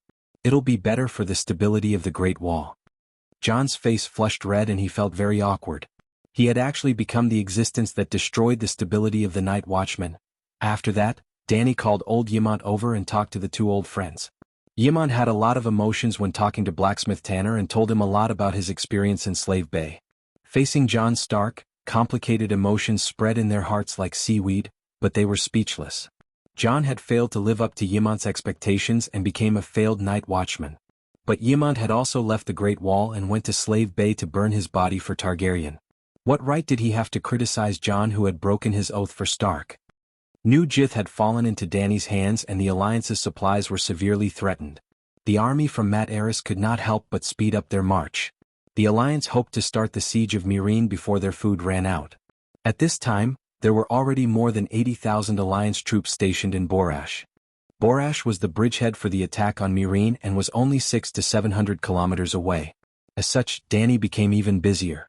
The operation against the centaurs in the northern plains of Meereen had officially begun. She rode her dragon and burned their tents, intimidated and drove Khalasar towards Borash in the west. If not, how could she stab them in the back? Khal Joma, Khal Zico and Khal Moro were all driven to the west by the Dragon Queen. She did not deliberately drive the centaurs to Borash. She only used the excuse of ensuring the safety of Meereen to drive the centaurs from the northern plains to the west or east. Most of them went to the west because the Alliance's main forces were in the west. They had food and valuables. Other than the Khal who had split from Drogo Khalasar, Most of the Khalasar had gone south to participate in the Battle of Meereen because they had received gifts from the Alliance. Of course, the end of the slave trade in Meereen had a huge impact on the centaurs. This had destroyed the original ecology of the Dothraki seahorses. The centaurs could no longer exchange the defeated captives for supplies. While increasing the cost of war and survival, it also made the captives worthless and could only be killed. But the centaurs were stupid and could not think of this at this time. They were purely doing it for profit or revenge. Just as the Dragon Queen was attacking the enemies coming from all directions with Meereen as the center, the shapeshifters reported to her two pieces of mixed news. First, there was a blood plague in Borash. Dany was overjoyed. Bless the seven gods. On the eve of the Battle of Meereen, the Alliance troops had been infected. Second, Khal Jocko, whom the Dragon Queen had been looking for, had finally been found. His Khalasar was stationed in the plains 20 kilometers northeast of Borash. In theory, this was good news. Dany could finally bring her cheap son back. But when the two pieces of news were put together, it was a trap. Jocko's Khalasar had also been infected with the blood plague, and Khalasar was on the verge of collapse. Her cheap son was now Jocko's cheap son. Chapter 603. The blood plague was a highly contagious plague. The infected would have high fever, intestinal bleeding, diarrhea, and other symptoms. The way of transmission and symptoms were similar to the flu, which didn't sound serious. However, in this era where medical standards were still stuck at leeches sucking blood, the blood plague surpassed the Grey Plague and became the most notorious infectious disease. There was no cure for the blood plague and the Grey Plague. The mortality rate of the Grey Plague was almost 100%, while the blood plague only had a quarter. However, the blood plague was more contagious. It could spread silently through the air and was more likely to appear at the source of the plague. For example, the King's Landing Stinky Bay slums often had the blood plague. It was sad to say that. The blood plague had appeared frequently since human history. Before the first long night, the blood plague had already appeared before the ancestors had crossed the Dorne Arm and entered Westeros. However, after more than 10,000 years, humans still hadn't invented an effective treatment. They could only prevent the disease from occurring. Or, if they did, the patients would endure the disease. The blood plague wasn't as rare as the Grey Plague. It often appeared in areas with a large population and poor hygiene. For example, the slums of the city. For example, in large marching units. Borash was originally similar to Volantis. It was Valeglia's colonial city-state at Slave Bay. After the Great Cataclysm, without the deterrence of the Dragon King's absolute strength, Borash faced the threat of the centaurs in the northern plains. At this time, Borash was only a city ruin. There was no sewer system or street garbage collection system. However, more than 100,000 soldiers and horses gathered there. One could imagine the hygiene and safety. The blood plague wasn't usually identified when the first patient appeared. The less severe the symptoms of the blood plague were, the slower it would be discovered. If it was as terrifying as Ebola, the patient would be diagnosed within a day. For example, the grayscale disease and the Grey Plague had obvious petrified skin and were easy to identify. However, the blood plague symptoms were similar to the flu and diarrhea. The disease couldn't be discovered and could persist for a long time. This caused the epidemic to spread uncontrollably by the time it was confirmed. Think about the epidemic in reality. The Chinese were so swift and fierce, but the entire city was still quarantined. It was easy to imagine how efficient this fantasy Middle Ages, with a chaotic organization and inferior medical technology, could be. When the Dragon Queen received the news, she immediately used the excuse of determining the extent of the Allied blood plague, to gather several shapeshifters to conduct a detailed investigation of Borash's situation. Among them, Jake's Khalsa was the focus of the search. Unfortunately, Dany lost two of her old friends. Jake and his wife Lilith were dying from the blood plague. Even Jake's Khalasar had been separated. On the day of Zhuji's death, his Khalasar had collapsed. Today's events were like yesterday's. In fact, Jake's choice was exactly the same as Dany's. After confirming that he would not be able to survive the blood plague, he immediately arranged for his Blood Alliance guards and Karst to flee with his son Jianghu and daughter Glyze. Khal's roaring warriors were the most loyal warriors when Khal was still alive. However, when Khal was about to die, the only people he could truly trust were the Blood Brotherhood and his own Kars. Well, Khalasar was made up of many Khas. The Khas were led by the bandits and Khal was the leader of the bandits. At the same time he also had his own Khas. As the saying goes, the heavenly Tao is good at reincarnation, who will the heavens spare? The blood plague was different from the Grey Plague. The mortality rate was at most 25%. If it was handled properly, the actual mortality rate might be even lower. In other words, Jake's Khalasar, which had 15,000 roaring warriors, would only have about 12,000 survivors. Khal was critically ill, Khal's son was still young, but Khalasar still had 12,000 roaring warriors. What would happen next? Back then, Jake had seized a portion of Drogo's Khalasar's power as a bandit and promoted to Khal. Then he led his newly formed Khalasar to hunt down Drogo's son. At the same time, Jake's Khals had also divided his 10,000 roaring warriors into new Khals. 5 new Khals led their own Khalasars to hunt down Jake's son Jianghu. Old Yamant summarized all the information he had received regarding the centaurs. After analyzing it, he told Danny. Jianghu isn't even 4 years old this year, but he has already subdued his own warhorse. You know what this means better than I do. In Dothraki, the centaurs who own warhorses are respected by the others. Half a year ago, Khal Jake and Khal Moro met by the banks of the Saihuru River and prepared to join forces to plunder Volantis' Saihuru town. During the banquet, Jianghu, the son of Jake, and Modo, the youngest son of Moro, competed to liven things up for the two Khals. The 7-year-old Modo lost to the 3-year-old Jianghu without any hesitation. Modo was beaten black and blue. After that, Jianghu also won the championship for horse riding, archery, and scimitar. That time, Jianghu completely defeated Modo and won the 3rd bell for himself. The first 2 were obtained by subduing a wild horse and hunting a wolf of the plains. Khal Moro was shocked. Is this kid riding the steed of the world? Because of that, Jake died. The bandits under him were not willing to let his son Jianghu go. Oh, why is that kid so unlucky? Danny cried out worriedly. Yamant was stunned. He's not your son, why are you so agitated? But when he thought of the pitiful Dragon Queen's experience of being a widow and losing her only son, the old man immediately understood. At the same time, he also felt sad for Danny. Sigh, Danny, you're still young, and Danny did not have the time to deal with old Yamant's consolation. She immediately informed the shapeshifters to search for Jake's blood brotherhood. She rode Blackie and headed to Meereen as quickly as possible. 2.5 hours later, Blackie landed at the Great Pyramid of Meereen. He asked the white-masked Morona, but the other party said awkwardly, "The time is too short." Within a radius of a few hundred kilometers, even if 2 ravens and 2 falcons were released, it would be impossible to search the entire area in 2 days. Because of the Battle of Meereen, and also because the Dragon Queen had driven the Khalasar from the northern plains to the west time and time again. At this time, the 1,000-mile plains from Borash to the Dothraki Sea of Grass were filled with centaurs. Because of that, the shapeshifters' animal companions could not be found quickly and had to be identified carefully. But 2 days was enough for Jianghu to die twice.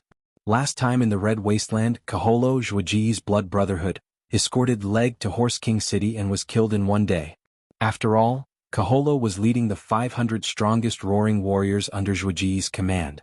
Is there any way to find them quickly? Danny frowned. She could not be blamed for making a last-minute effort. After the second dragon battle, Danny ordered Morona to arrange for her raven companions to go to the Great Sea of Grass to find Jake's Khalasar. But after more than a month, there was still no news of Jake's huge Khalasar. There were 2 main reasons. First, Morona was a savage. She did not understand the centaurs' customs, nor did she understand their language. She could not distinguish their appearance. The centaur Khalasar did not have a clan emblem or flag. If she did not ask, she would not know who the Khal of Khalasar was. Even if Blackie drew a picture of Jake and Lilith for Morona, just like in the eyes of the Chinese, all foreigners looked the same. In the eyes of the savage Morona, there was no difference between the bronze-skinned, long-braided, and almond-eyed centaurs. She even often confused Ricarlo with Kaluo. That was because Ago was in charge of the militia and wore the leather armor of the Mother of Dragons. Jogo was in charge of the Khalasar and wore the Dothraki vest. Kaluo liked to wear armor. Ricarlo stayed by the Dragon Queen's side to keep up appearances and was forced to wear the same armor as Kaluo.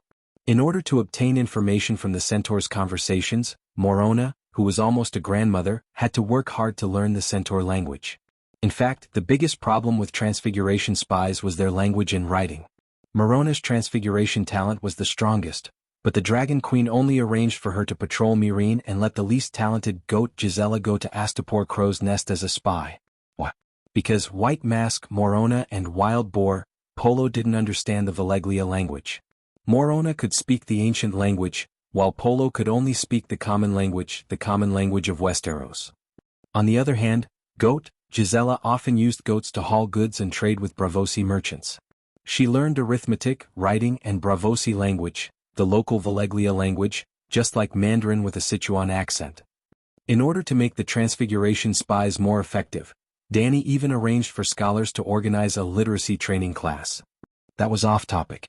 Other than language and face blindness, which slowed down Morona's search, it was also because Jake had been avoiding the Dragon Queen. Others didn't know, but how could Jake not know how deep his blood feud with the Dragon Queen was? He had personally beheaded the Dragon Queen's son, strung his head on a stalk, and brought it in front of her to provoke her. Of course, Jake had to participate in the Battle of Meereen and use the power of the Alliance to eliminate the Dragon Queen. But before the battle, he had to avoid the Dragon Queen. Your Majesty, why are you looking for Jake's Blood Oath Guard? Jake is already dead. Even if the Blood Oath Guard managed to escape this time, he would still commit suicide. Since Khal is dead, the Blood Oath Guard won't live alone. Morona was confused. I swore to kill Mago with my own hands to avenge my mate Aloy. Danny said. Mago, who is that? Morona was confused. Centaurs like to call this Gu, that Gu, Ag Hag Jorgo Django Leg Drogo Mago? The barbarian spearwoman's head was about to explode. Sigh, it's a bit complicated. You can ask Sir Mormont or my Blood Oath Guard. Danny was anxious and didn't want to waste any more time. She waved her hand and prepared to leave. At this moment she didn't expect Morona to provide any help or advice. Unexpectedly, the barbarian spearwoman was still thinking about the Queen's previous question. Actually, prophecies are the fastest. Morona said. Danny stopped and turned back in surprise. You can prophecy? I can, but this isn't the territory of the old gods. It's useless. Slave Bay believes in the 7 gods. Your Majesty, you can pray to the 7 gods. Morona said. Bring some people and continue to search. Danny climbed onto Blackie's back with a dark face. But just as she faced the midday sun and rose into the sky, a distant memory came to her mind in a flash. The house of memories that had been eroded by time opened its door to Danny again. It was in Queers, in the undying temple that froze the river of time. She met many doors. When she opened them she saw many things that happened in the past, present, and future. She saw the Mad King ordering the burning of the King's Landing. She saw Rob's sad eyes in the bloody wedding. She saw 4 rats surrounding a beautiful woman called Westeros, and violently violating her. She once opened a strange door. It wasn't a door but a simple old cowhide curtain. Chapter 54, she opened the curtain and saw a vast grassland, the Dothraki Sea. A silver ribbon-like river meandered past. A tall horse carried 2 children along the river bank. Bless the 7 gods, that's Leg and Lilith's daughter Glyze. Danny suddenly realized. Chapter 604. Danny suddenly understood the meaning of the prophecy.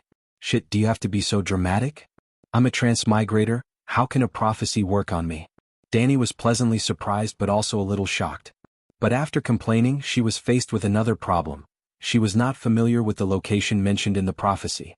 The Dothraki Sea was indeed a grassland, but in the first era, in the ancient mythological era, it was really a sea, a silver sea, the kingdom of the Fisherman Queen. Even today the grassland was still covered with rivers and lakes. What was even more ridiculous was that as the seasons changed, the rivers changed, the lakes became grasslands and grasslands became lakes. It was similar to the change between the rainy and dry seasons of the African grasslands. Many old centaurs who had lived in the grassland all their lives would not dare to say that they were familiar with every river. That was why the old bed slave Watson's notebook was so precious. Watson's notebook? Danny was stunned, then slapped her forehead and laughed. You're really riding a donkey looking for a donkey. When Danny had just transmigrated, when she led her little caste tribe through the Red Wastelands, she had sent an old Volantis man to the horse god's night kingdom according to the centaur custom. He was originally a bed slave, but later on, he had a mixed-blood centaur with a centaur woman, Blue Eyes Hag. Blue Eyes Hag's experience was legendary. Not only did he become a Khal, but he also had the ambition to unify the Dothraki Sea. For his son's ambition, Watson began to draw the terrain of the Dothraki Sea once a year. Even though Blue Eyes Hag died before his ambition was realized, and Watson himself became Drogo's slave, he could not give up on his dream. It took Watson 60 years to figure out the pattern of the Dothraki Sea's rivers and pastures. Even the cities that the centaurs of the Ursos continent passed by, such as the 3 cities of Slavers Bay, Koer, the towns along the Lone River, Pentos, Mir and other coastal cities, Their customs, history, culture, city defense, and ruling families were all recorded. The cover was as big as an A4 paper, and as thick as a Xinhua dictionary. Other than the 12 types of spring cry that belonged to his old profession, everything else was to help the centaurs conquer the world. When the notebook fell into the hands of Danny, who had changed her core, it helped her understand this world better. Now her cheap son might have to rely on that notebook to save his life. While sending a message to Jianghu, the Blood Alliance guard, Danny took out a large piece of dragon paper and shared her memory with Dahe with the black dragon spirit. Dahe drew on the paper with its claws that were thicker than Danny's waist. Well, a dragon meat printer was also Dahe's first profession. Of Danny's 3 blood riders, Agu was mature and steady, holding the position of commander of the militia. He had been in Mirin managing nearly 100,000 guys prisoners. Ricardo's talent was mediocre, but his appearance was dignified, and he was skilled in both swords and arrows. He stayed by Danny's side to keep up appearances. Jogo was adept at leading the centaur tribe.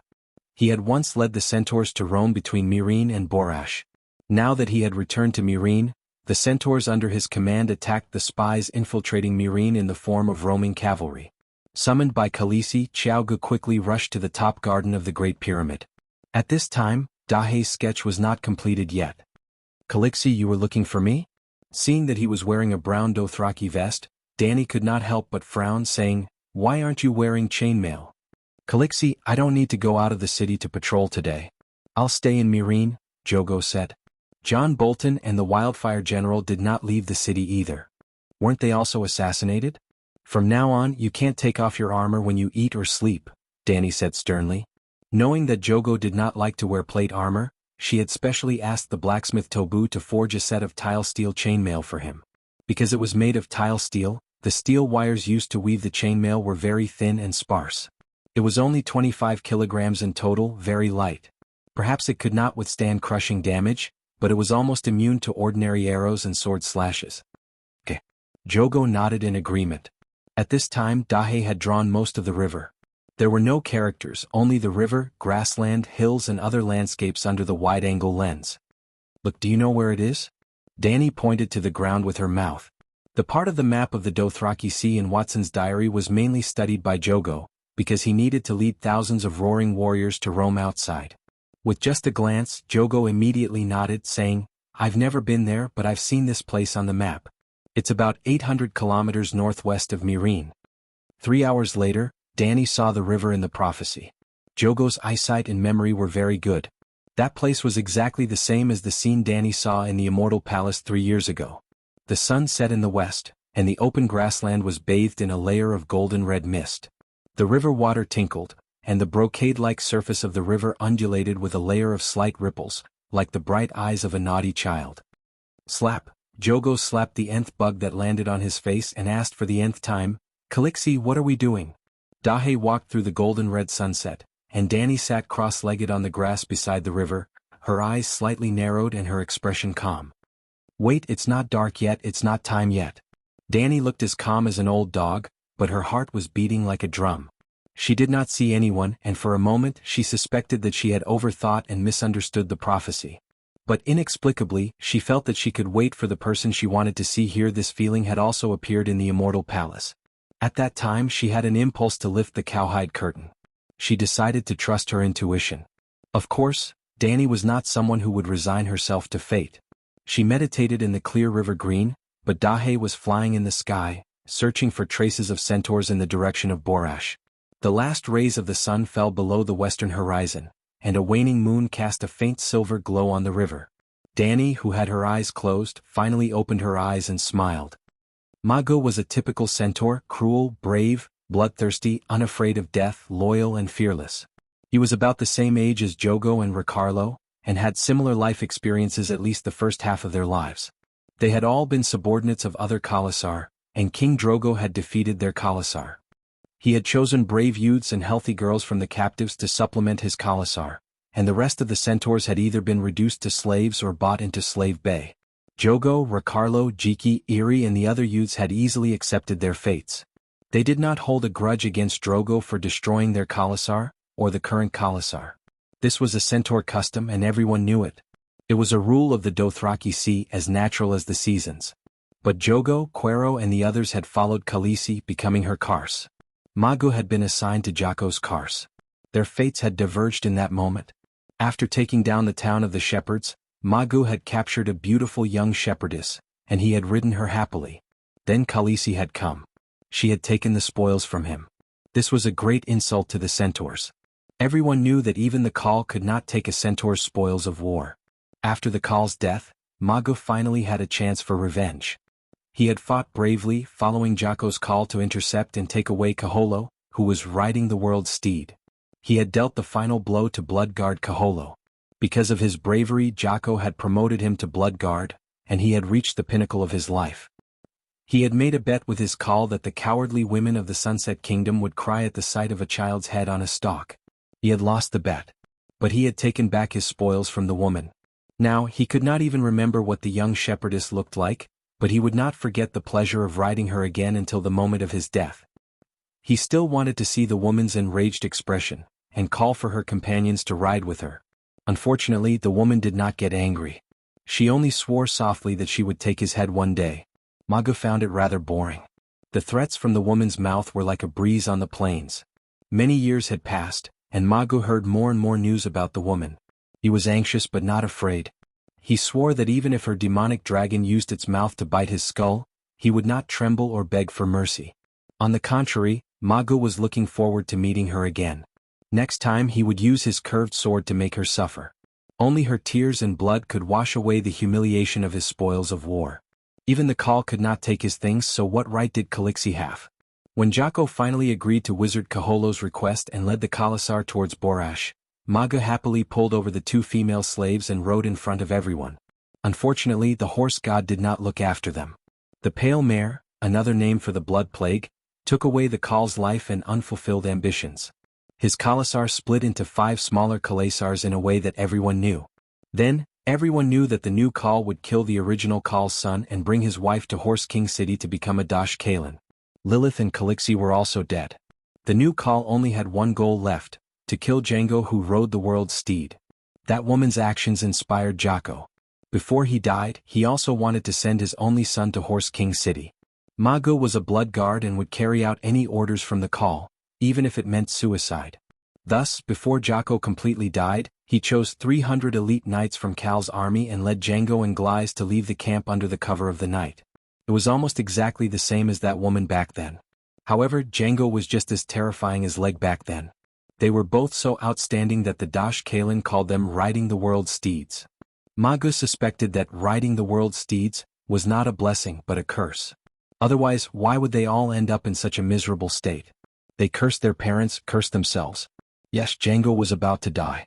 He was a good horseman who was like a white lion on the plains. He was not even 4 years old and had killed 2 roaring warriors with his bow during the process of breaking out of the encirclement. However, there were just too many enemies, 10 times their number. Little Khal Jianghu was still too young. His chest was slashed by the enemy scimitar and he did not have long to live. Khal's 300 Kal's army also withered away. As a blood guard, Ma Gu was not afraid of death. He was even glad that he could die in battle. However, he had regrets.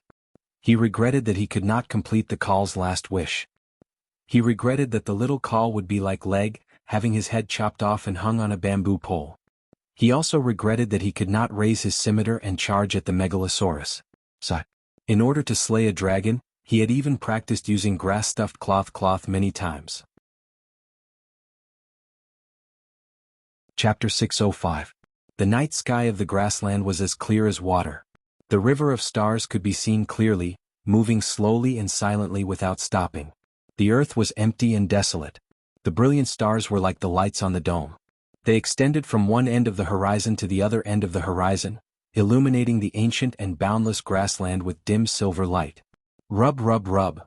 In the quiet night, there was only the sound of insects and flowing water. Suddenly, there was the sound of limbs rubbing against the grass. There was also a hint of blood in the faint smell of grass. Who is it? Xiao Gu suddenly stood up, his hand on the hilt of the scimitar at his waist, and looked towards the south cautiously. A tall and strong white horse walked out from the grass beside the river. Under the moonlight, he could vaguely see 2 children sitting on it. The one in front was lying on the horse's neck, motionless. The 3 or 4-year-old girl behind, with long silver hair and a Dothraki painted vest, heard Xiao Ji's shout. She immediately cried softly. Her cries were weak and filled with helplessness and fear. Calixi, I don't know which tribe these centaur children are from. One of them seems to be injured. Jianghu turned back and said to Danny, who was still sitting cross-legged on the grass. Bring them here. Danny opened her eyes, her voice was filled with complex emotions. Where are you from? Jianghu took the horse bit and carefully looked at the children on the saddle. The one lying on the horse's neck was a silver-haired boy, who looked to be 7 or 8 years old.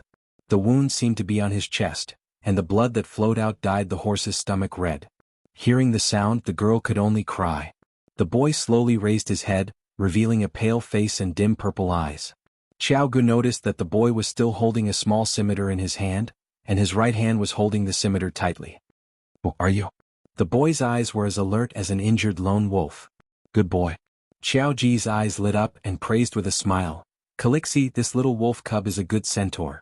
Danny stood up and looked at the boy strangely. Different from her oval face, the boy had a chubby round face and 2 dimples on the side of his face. Silver hair and purple eyes belonged to a foreign race, but he also had the bronze skin of a centaur and almond-shaped eyes. Boy, who are you? Danny withdrew her distracting thoughts and asked knowingly. The boy stared at Danny with his eyes wide open. There was a moment of confusion. I'm Jianghu, the son of Cultivation. Who are you? It is indeed a centaur. Danny facepalmed. Only centaurs would have such a hard head. Even a slightly smarter child would give a fake name when being chased for thousands of miles. Jake. The admiration in Xiaoji's eyes quickly turned into cold killing intent. He pulled out his scimitar and was about to strike. Don't move. Danny took a step forward and pressed on Blood Alliance guard's shoulder, stopping him from moving. Calixi, he's Jake's son. We can kill him to avenge Prince Leg. Jianghu whispered. I know what to do. Danny said and went forward to take the scimitar from the boy's hand. The boy held it tightly and still wanted to struggle. After that, she personally carried him down from the horse's back and went to the river to clean his wounds. Ding ding dang dang. When she moved his body, the 5 or 6 bronze bells on his braid shook lightly. The girl on the horse also stopped crying. She was like a wooden stake with lifeless eyes and a helpless expression, sitting on the saddle in a daze. You were stabbed in the chest and lost too much blood. You can't live. Danny said to the boy. The boy's chest injury was indeed very serious. He was stabbed from the right shoulder all the way to the left side of his abdomen. Under the skin of his chest, the cracked ribs and the internal organs in his lower abdomen could be faintly seen. Because of the excessive blood loss, his body was soft and had no strength at all. Oh. The boy replied. There was no fear on his face. I killed too.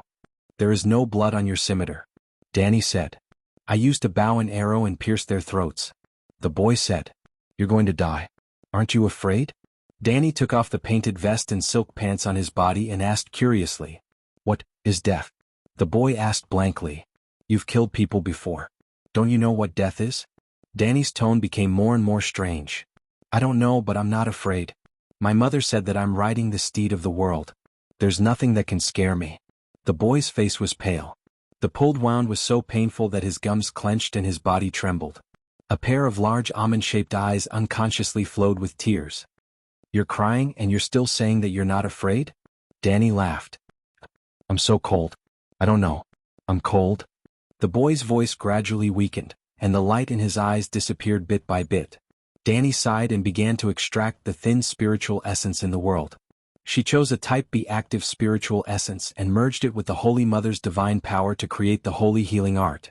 Boom! A ball of milky white flames appeared out of thin air and enveloped the boy who had been washed clean of blood. The white ball of light had a holy and majestic aura, but it also had a kind and holy aura. The Dragon Queen held the boy with both hands as if she was holding up a bundle of firewood that was burning with white flames. The wound on the boy's chest was healing at a speed visible to the naked eye. The temperature and power that he had lost gradually returned to his body. However, he had lost too much blood and was still unconscious. Calixi, you're... Jianghu was dumbfounded. This is the holy healing art, Danny explained. I know it's the holy healing art. However, isn't the holy healing art not supposed to be used on people other than believers? Moreover, it's so huge, Jianghu gulped and said with difficulty. I'm different from others. At this moment, Danny had already given the holy healing art to the high-ranking believers. There were already many holy disciples who could use the holy healing art in the Westeros. They could obtain a certain number of spell slots through praying. 1/3 to 1/2 of the power of faith would be used as Blackie's reward. The rest would be converted into the Holy Mother's divine power and stored in the pool of faith. When needed, they could extract it at any time and convert it into holy healing art. Unlike in D&D, where mages had to memorize and could only memorize one spell slot every day, after using this spell they could not use it again today unless they had a special specialty. The holy priests of the 7 gods were like saving money and depositing it in a bank.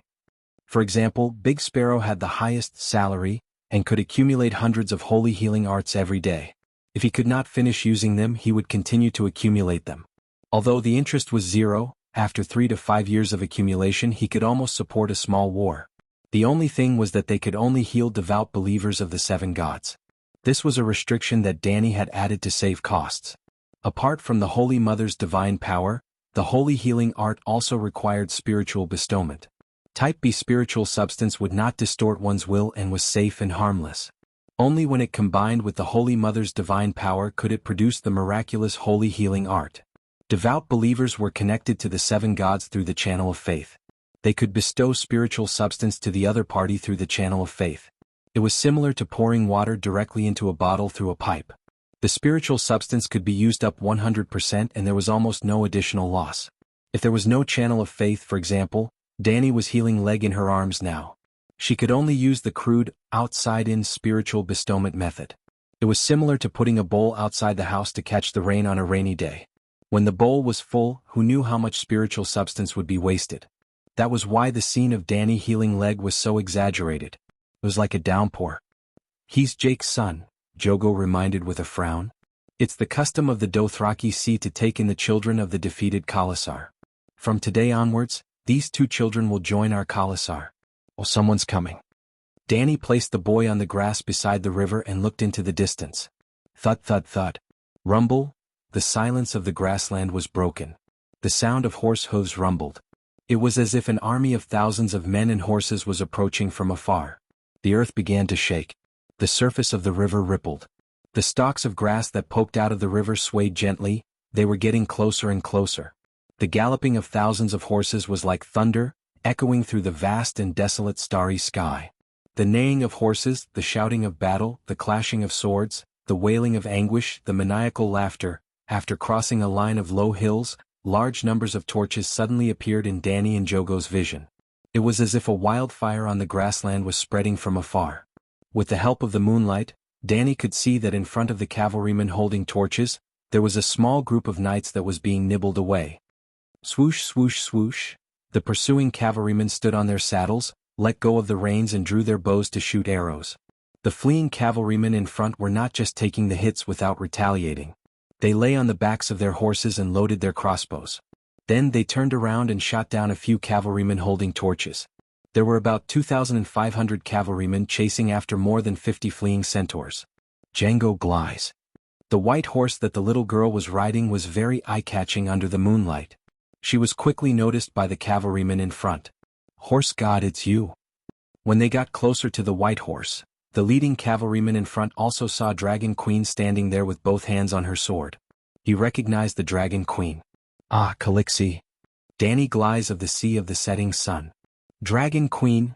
Most of the chased cavalrymen in front recognized her and shouted out in shock. There were all kinds of names, but most of them were Calixi. She was indeed their Calixi. 4 years ago, these people were still the roaring warriors of Drogo Khalasar. "Ha, horse god, bless me for me to meet you at this time, kill kill kill." When the leading centaur saw the queen's smiling face under the moonlight, he was so shocked that he stopped his galloping warhorse.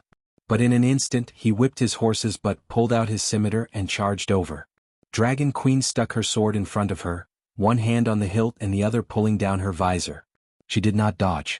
Jogo carried the crying little girl down from the horse and placed her beside the boy.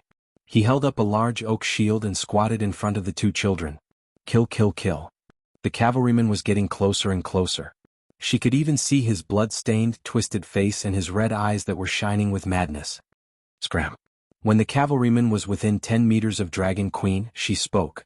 5 dragon spirits, imitating the soul-destroying blow of the dragon slayer horn. Hiss hiss. Bearing the brunt of the attack, the cavalryman's eyes rolled back. His warhorse's hooves trembled and fell to the ground. It slid 7 to 8 meters and stopped right beside Danny. And this was just one of them. The 50 or so cavalrymen who were running away were all thrown off their saddles and fell to the ground, groaning in pain. Their war horses lost their strength and fell to the ground. The few hundred cavalrymen who were the most anxious at the back were too close to Dragon Queen. As if they had stepped into a horse trap, their horses lost their footing and the cavalrymen fell. The remaining cavalrymen quickly pulled on the reins and tried to calm the war horses that were out of control. Chapter 606. Horse deity above, what happened just now? Other than the centaurs who fell to the ground, the rest of the cavalrymen also felt a flash of fear. It was as if a flame had roasted their souls, or as if a devil from the Night Kingdom had grabbed their hearts with sharp claws and squeezed them. They were fearful, confused, and panicked. They pulled on the reins and hesitated until they saw a great swordsman in a blue robe and silver armor standing in front of them. They could not see her face clearly, but from the beautiful arc of her breastplate, they could tell that she was a female swordsman. However, the centaurs who had always treated the woman like a horse did not dare to show any disrespect to her, because they felt a real pressure from her body. At this moment, only Big Black had left the dragon spirit. Danny still had the fourth dragon spirit in her body. Their hearts were heavy, as if there was a piece of lead on top of them or a weight on top of them. Even the air seemed to be as heavy as a wet cotton jacket. The centaurs' throats were dry and they wanted to pull on their collars, but their Dothraki vests did not have collars. They also noticed that all the centaurs and warhorses who fell to the ground could form a fan-shaped area, and the tall female knight who was holding on to her great sword was in the center of the fan-shaped area. The centaurs had a hard head, but they were not stupid. They also had a wealth of common sense that everyone knew. They did not know what she did, but they were very sure that she was the one who did it. Witch, some of the centaurs screamed. Release the arrows. Kill the witch. Khal, who was 100 meters away, waved his scimitar and ordered loudly. Bang bang bang, buzz buzz buzz. In an instant the sky was covered by a rain of arrows. Like raindrops hitting banana leaves, they landed on Danny's body. Ding ding dang dang. The armor that was personally forged by the 7 gods of blacksmiths fit perfectly on Dragon Queen's body, not even leaving a gap for the arrows to hit. The armor was made of steel, so it would not be pierced by bone, bronze, or black iron arrows. Moreover, many of the centaur's arrows were only sharpened with wood and bamboo sticks. You are courting death. This kind of behavior did not harm the Dragon Queen in the slightest, but it angered her. She planned to show off in front of her cheap son to subdue him. Wang Peng, behind the silver armor, a pair of huge pigeon-like wings suddenly popped out. They were made of white holy flames, and every feather was clearly distinguishable. There was a kind of heavy feeling of reality and scorching majesty. This time she did not restrain the flame power of the fire wings. His angelic wings flapped gently, and the lush grass stalks around him were quickly roasted to a golden brown, withered and curled up. Then with a bang they burst into flames. At this moment the laws of physics were broken. Newton covered his face and walked away, while the Dragon Queen escaped from most of the gravity. Clang! She leaped forward and jumped 4 or 5 meters away. She also took out the sword in her hand and left the scabbard in place. The snow-white blade, 4 feet long and half a foot wide, reflected a cold light under the scorching flames. The light-winged birdman ran faster and faster. She, who had lost 80 to 90% of the gravity, was really like a galloping horse, graceful and graceful. The Qin Gong of the celestial dynasty Wuxia blended with nature and left no traces when he stepped on grass. The Dragon Queen's magical Qin Gong was vigorous and vigorous. Along the way heat waves rolled and the grass and trees were set ablaze, creating a path of flames on the ground. Wing wing wing. The snow-white sword that she dragged on the ground also started to spread bright red magic runes from the sword guard to the tip of the sword. In an instant the iron sword became a burning and twisted flame.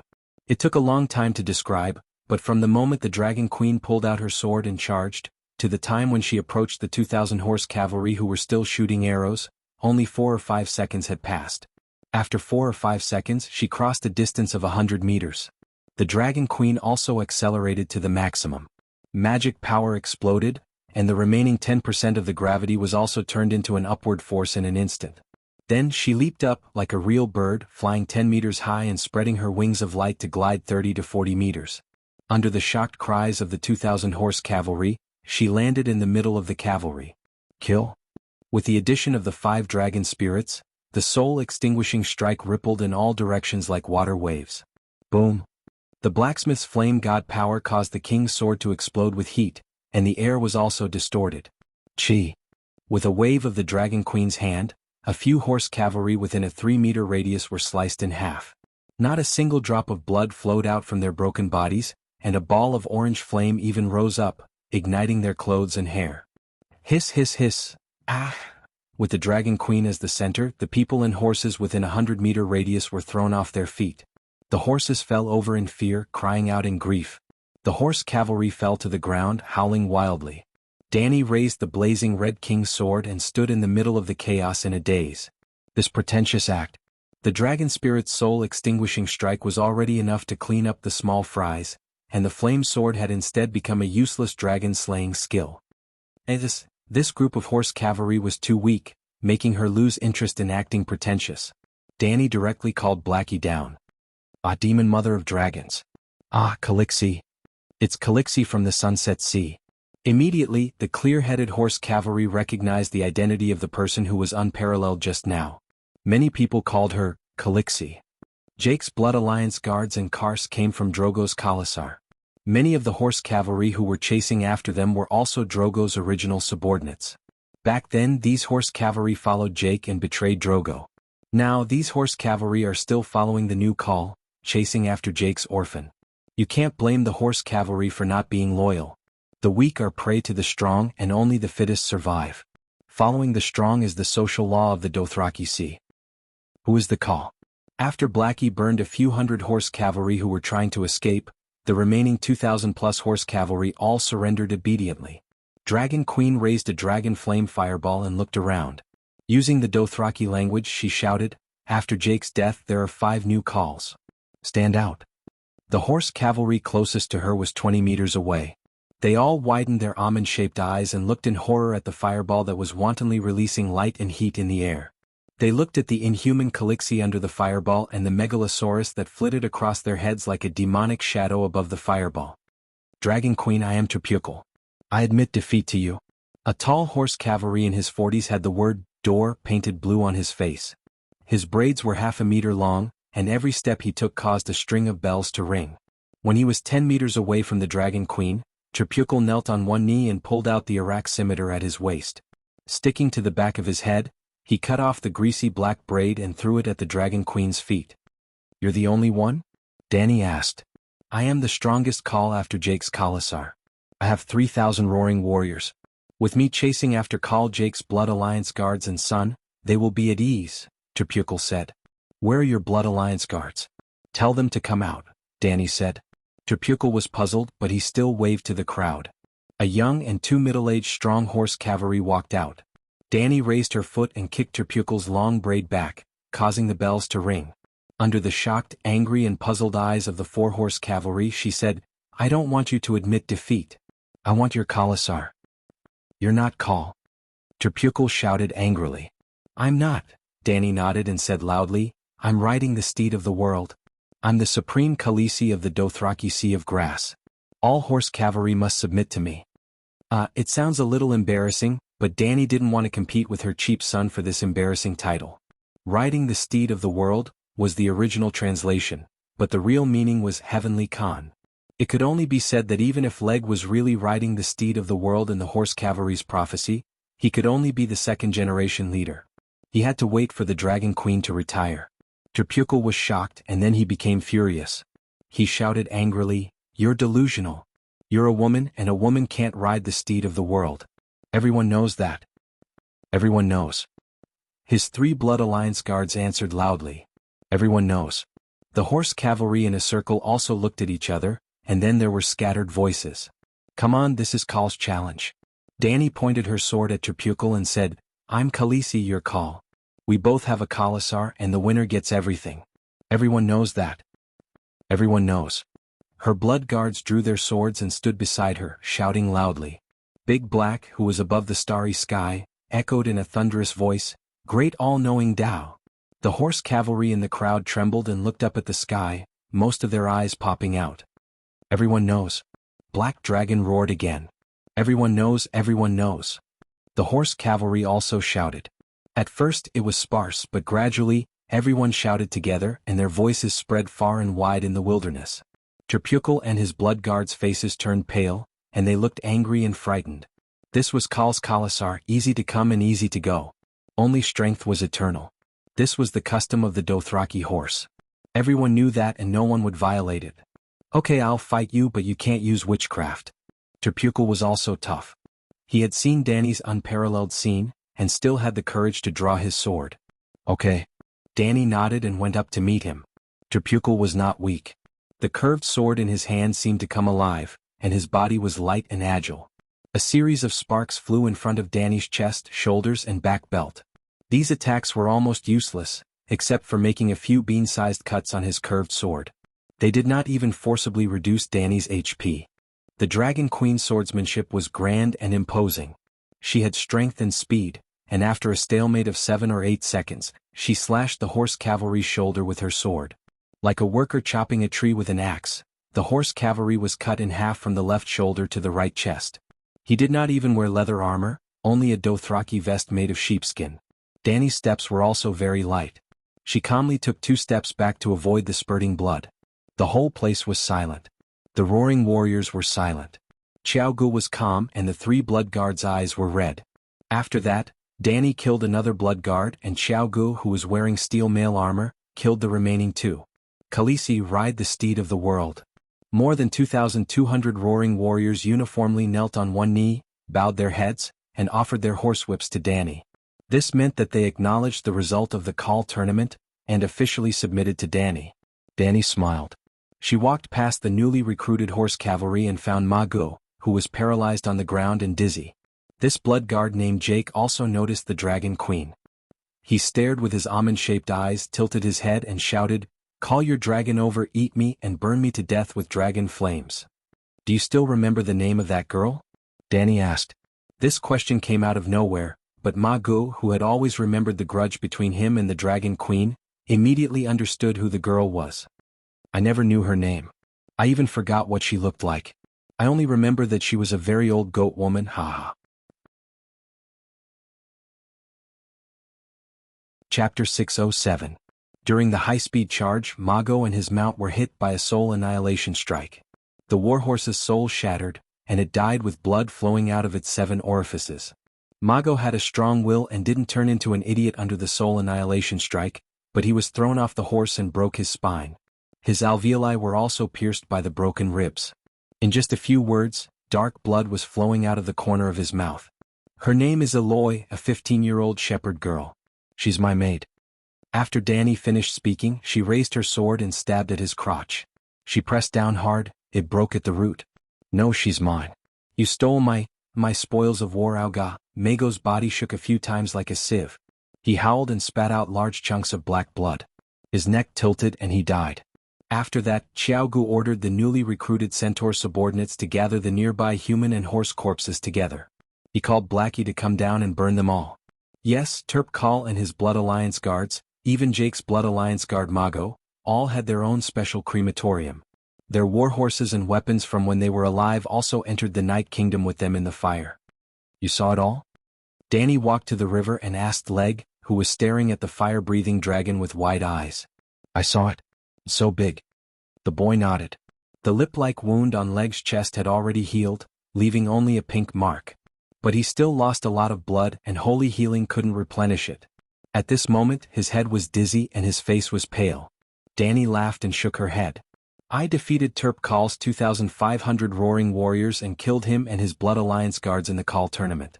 You saw it all?" The boy's round face was dazed for a moment. The peerless chaotic dance from before was too unrealistic, and left an indelible mark on his young heart. "I didn't know witches were so strong." The boy sighed. Dany's face darkened. "Do you understand what this means?" "What?" The boy was confused. "You and your sister will follow them and join my Kalasa. Your sister will become my maid. You will be a stable boy first. When you grow up, you will be my roaring warrior.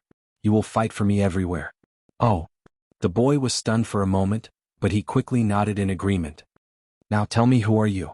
Dany repeated the first question she asked when they first met. "I am Jianghu, your stable boy."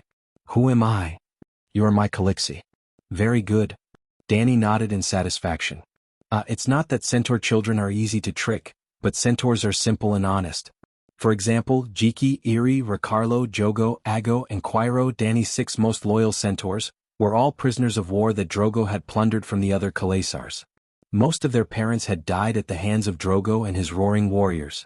However, after joining Danny's caste, they had never been disloyal, nor did they have any thoughts of revenge for their original tribe.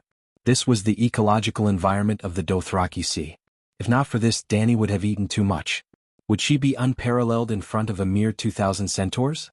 She could just call Blackie down and the 2,000 roaring warriors would still surrender. However, Danny had to establish the image of a peerless powerhouse even without the Megalosaurus, subdue the roaring warriors, and also subdue the heart of her cheap son. Yes, tonight's performance was mainly prepared for Leg, because she realized that this boy was unexpectedly mature. He was not even 4 years old, but he was neither servile nor overbearing. He spoke well, his mind was clear, and his thoughts were very organized. Look at that fool Gliss who only knew how to cry and could not even speak a complete sentence. She was how a 4-year-old child should be. Since that was the case, she would use the method of dealing with adults to get along with him. Leg was a good centaur. He would be like Jogo and the rest, loyal and devoted to Calixi. That was enough. From today onwards, forget the name Jianghu. I will give you a new name. Danny frowned as she pondered. What kind of name would have both meaning and not arouse suspicion? How about following his younger brother's names? Blackie, Little White, Little Green, Little Gold, Little Red, and then call him Little Silver because his hair was silver, or Little Purple because his eyes were purple, or Little Round because he had a round face. Well, Leg was born a few days earlier, so he really was Blackie and the other's older brother. However, Leg was born by cesarean section. If one counted from the birth of consciousness, Blackie, Little White, and Little Green were older than Leg. No, Little Silver, Little Purple, and Little Round were too close. People might guess something. Danny shook her head and began to recall the historical figures of the Celestial Empire. It seemed that there was no emperor with Leg's experience. How about choosing one from Genghis Khan, Nurhasai, and Aguda? It would be too different among the centaurs, too rare and even more eye-catching. Hey, you'll be called Simba. In the end, Danny, who had run out of ideas, had no choice but to choose the name of a little lion, Lion King Simba. After that, Danny pulled Jianghu aside and warned him seriously, not many people know about Simba's injury. Don't tell anyone that I treated him. If someone asks you about what happened tonight, just say that there was a blood plague in the Sea of Grasses. I was worried about the centaurs, so I came out to investigate. It was purely an accident that I met Simba and these roaring warriors. Also, immediately inform me of the person who asked about this. What? Jianghu asked blankly. Danny frowned and thought for a while. Jianghu was not as intelligent as Kue Luo, but he still had some brains. At least, he had the talent and magnanimity to be a captain. Moreover, she needed someone to secretly take care of, protect, and nurture Simba. For safety reasons, Simba would continue to hide his identity and grow up among the centaurs. Jianghu had always been her choice to lead the Khalsa. Thus, she decided to tell him the truth. He is Leg. Who? Jianghu was confused. Django, the child of Zhugu and me, Leg. Danny repeated. Jianghu widened his almond-shaped eyes and muttered, Calixi, you miss His Highness Leg too much. It's a little. That's not your child. Leg has black hair and a small head. Simba? Leg was born 2 days earlier. I purposely used a feather pillow to disguise myself as a big belly. After Lilith's child was delivered by the witch, I swapped Leg and Django. The real Django also has silver hair. I dyed his black hair because I wanted to make the difference between the two to prevent others from making dangerous associations. Danny told Jianghu everything that happened that day. The centaur's large eyes almost popped out of their sockets. Are you kidding? It sounds even more exaggerated than the legends of the dock singers. Jianghu stammered. This kind of trick was beyond the imagination of the centaur's simple-minded brain. What's there to exaggerate? How did Aegon survive? Danny gave another example unhappily. Varys used the leathersmith's son to take the fall for Leg, and Calixi used Django to take Jake's knife for Leg. Calixi was even more vicious. Django is Jake's son. This, Jianghu was stunned. What kind of place are the Westeros?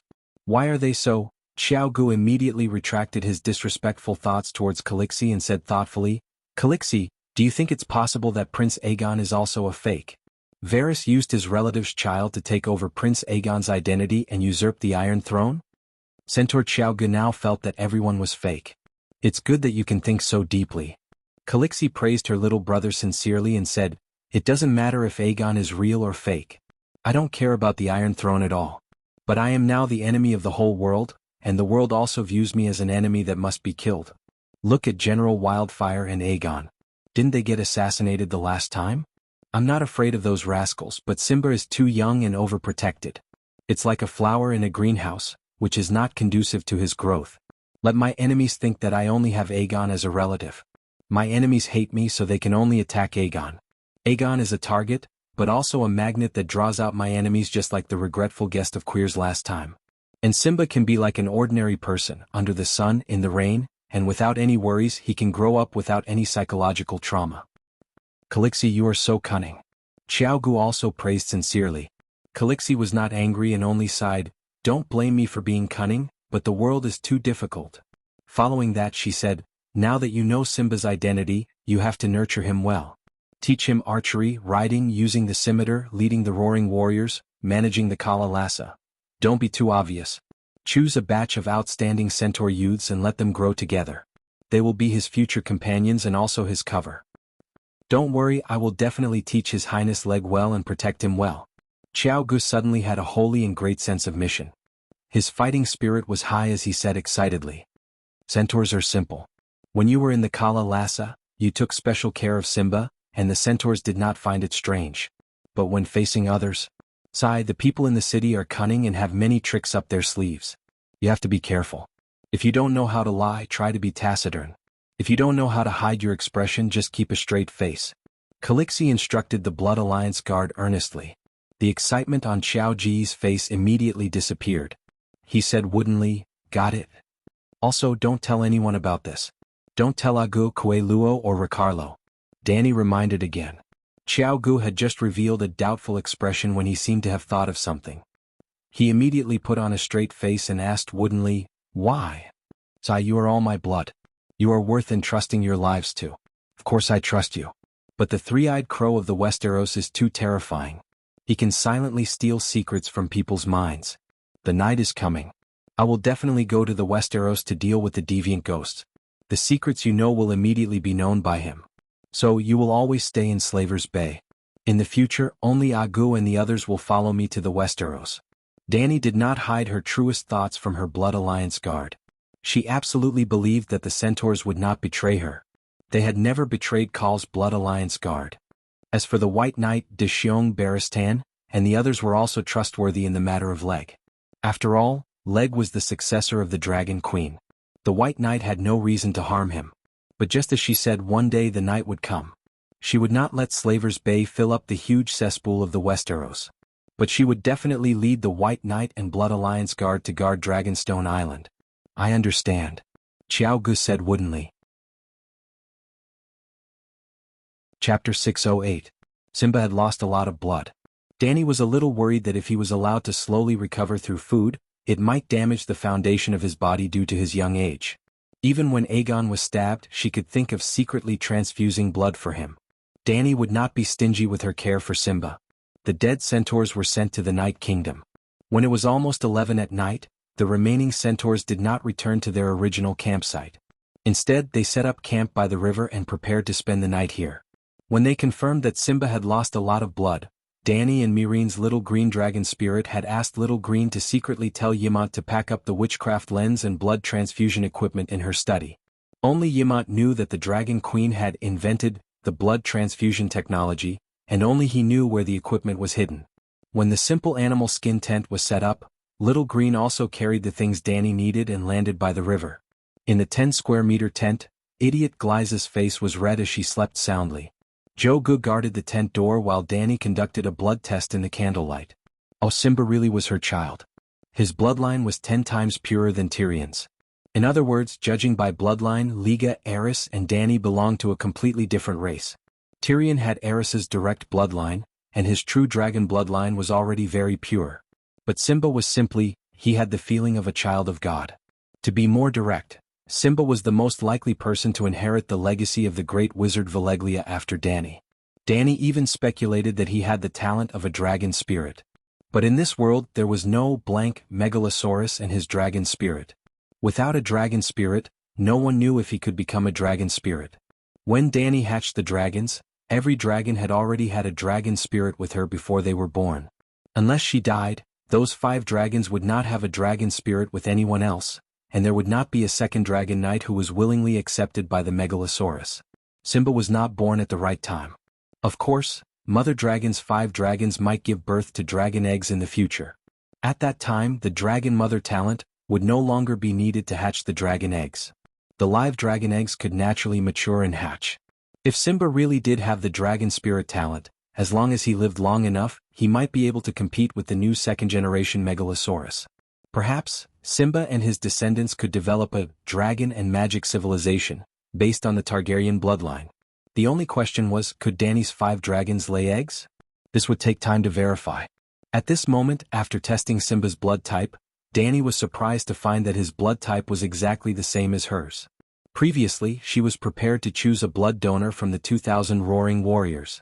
Of course, in the real world of science, direct blood transfusions between immediate family members were forbidden, because there was a high probability of transfusion immunity.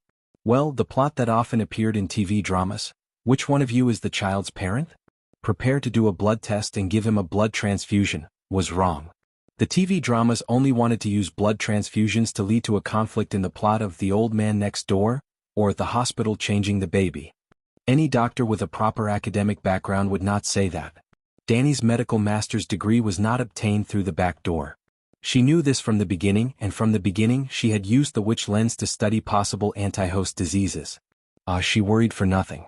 In this world, status was divided into high and low, and bloodlines were high and low. This was not a boast by the nobles to flaunt their status. The power contained in their bloodlines was stronger than that of the commoners, and the blood of the king was especially domineering.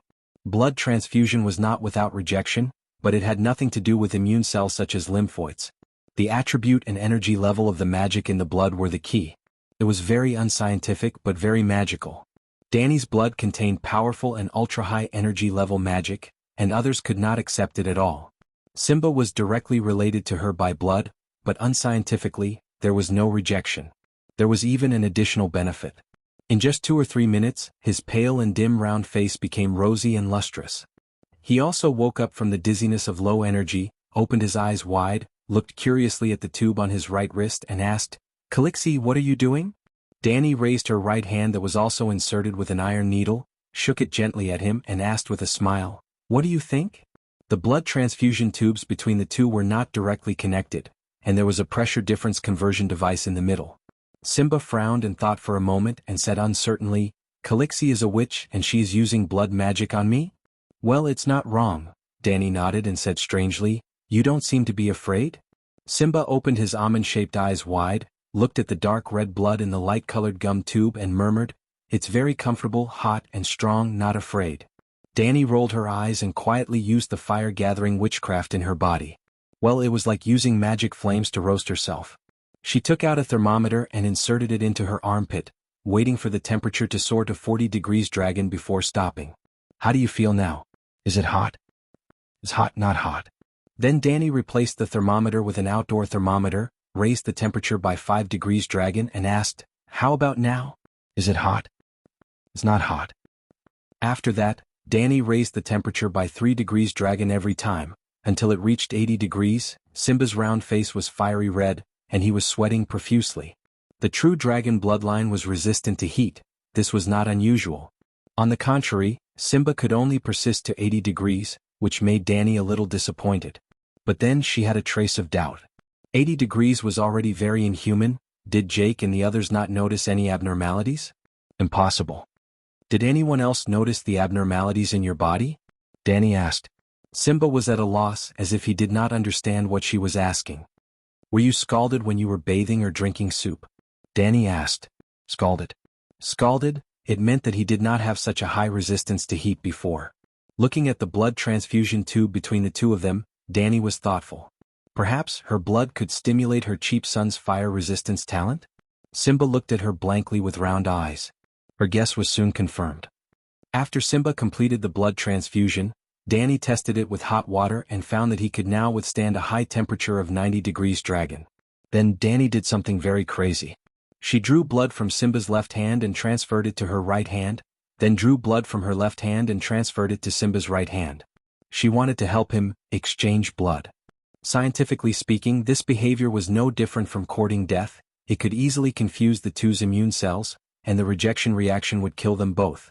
But this world was very strange. The rejection reaction was not limited to immune cells, it was mainly determined by the magic power level and attribute in the blood. How do you feel? Very comfortable, it's warm. Simba's cheeks were rosy and his eyes were bright. After about 2 rounds of exchange, the blood exchanged was twice the total amount of blood in Simba's body. Danny's face was pale and her body was a little weak. She had lost a lot of blood. The ordinary blood she got from Simba did not have the anti-burning property, it could not withstand the calcination of flames at all, and it was quickly decomposed into basic nutrients such as amino acids and protein in the high temperature. It was like she ate a big bowl of duck blood soup, but drew out the same amount of human blood as the duck blood. Obviously, the duck blood she ate could not make up for the same amount of human blood, she lost a lot. After the ordinary blood was removed, Simba's body was almost entirely Danny's anti-burning blood. In other words, Danny had lost the total amount of blood in Simba's body tonight. She could not take it anymore. But the effect was gratifying. Simba's fire resistance had almost undergone a qualitative change, from 90 degrees to, the thermometer specially used to measure the outdoor temperature in Astapor could only reach 100 degrees. Anyway, Simba was no longer afraid of scalding his mouth when eating hot pot. Danny was not sure how long this state would last. After all, leaving her body, the anti-burning blood would slowly lose its magic power. Jianghu would stay in the grasslands, leading the newly subdued howling warriors back to Mireen from the grasslands. After Danny helped Simba exchange blood, she rode Blackie and left alone. Yep, Simba stayed with the group with the many centaur children. Danny did not want him to stand out too much, lest he arouse the suspicion of some quick-witted but evil people. Of course, the grasslands were in chaos and danger. There was the Borash blood plague, and the Colossus who had joined the Alliance army all over the grasslands. Danny was not naive enough to think that nothing would happen to Jianghu and the 2,000 people. When treating Simba's injuries, Danny left a soul mark on his chest. Little Green, who had delivered the witch lens and blood transfusion equipment, also stayed.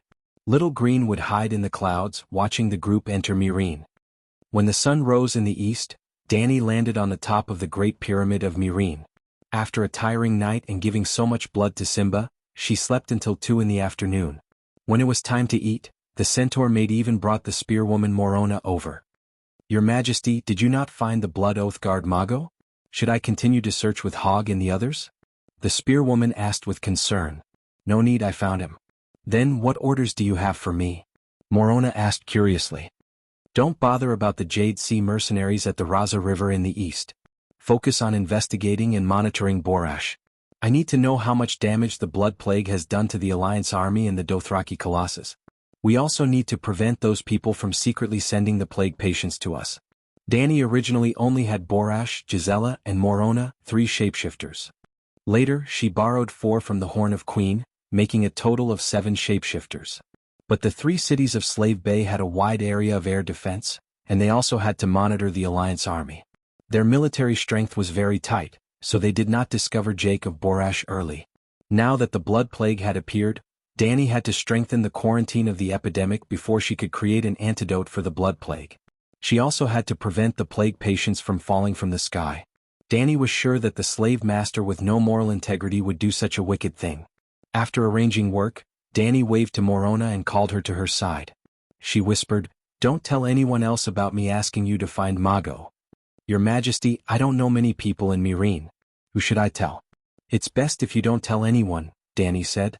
Morona nodded and agreed. She then asked curiously, "Why can't I tell anyone?" "Sigh, chasing a small fry thousands of miles away makes me seem too petty and narrow-minded." The spearwoman's face was distorted. "If you say that, don't you seem even more petty and narrow-minded?" Looking at her expression, Danny guessed her thoughts. She asked, "Tell me, should I keep the sacred oath I made?" "Of course. 4 years ago, Mago raped and killed my maid Eloy. I swore to take revenge.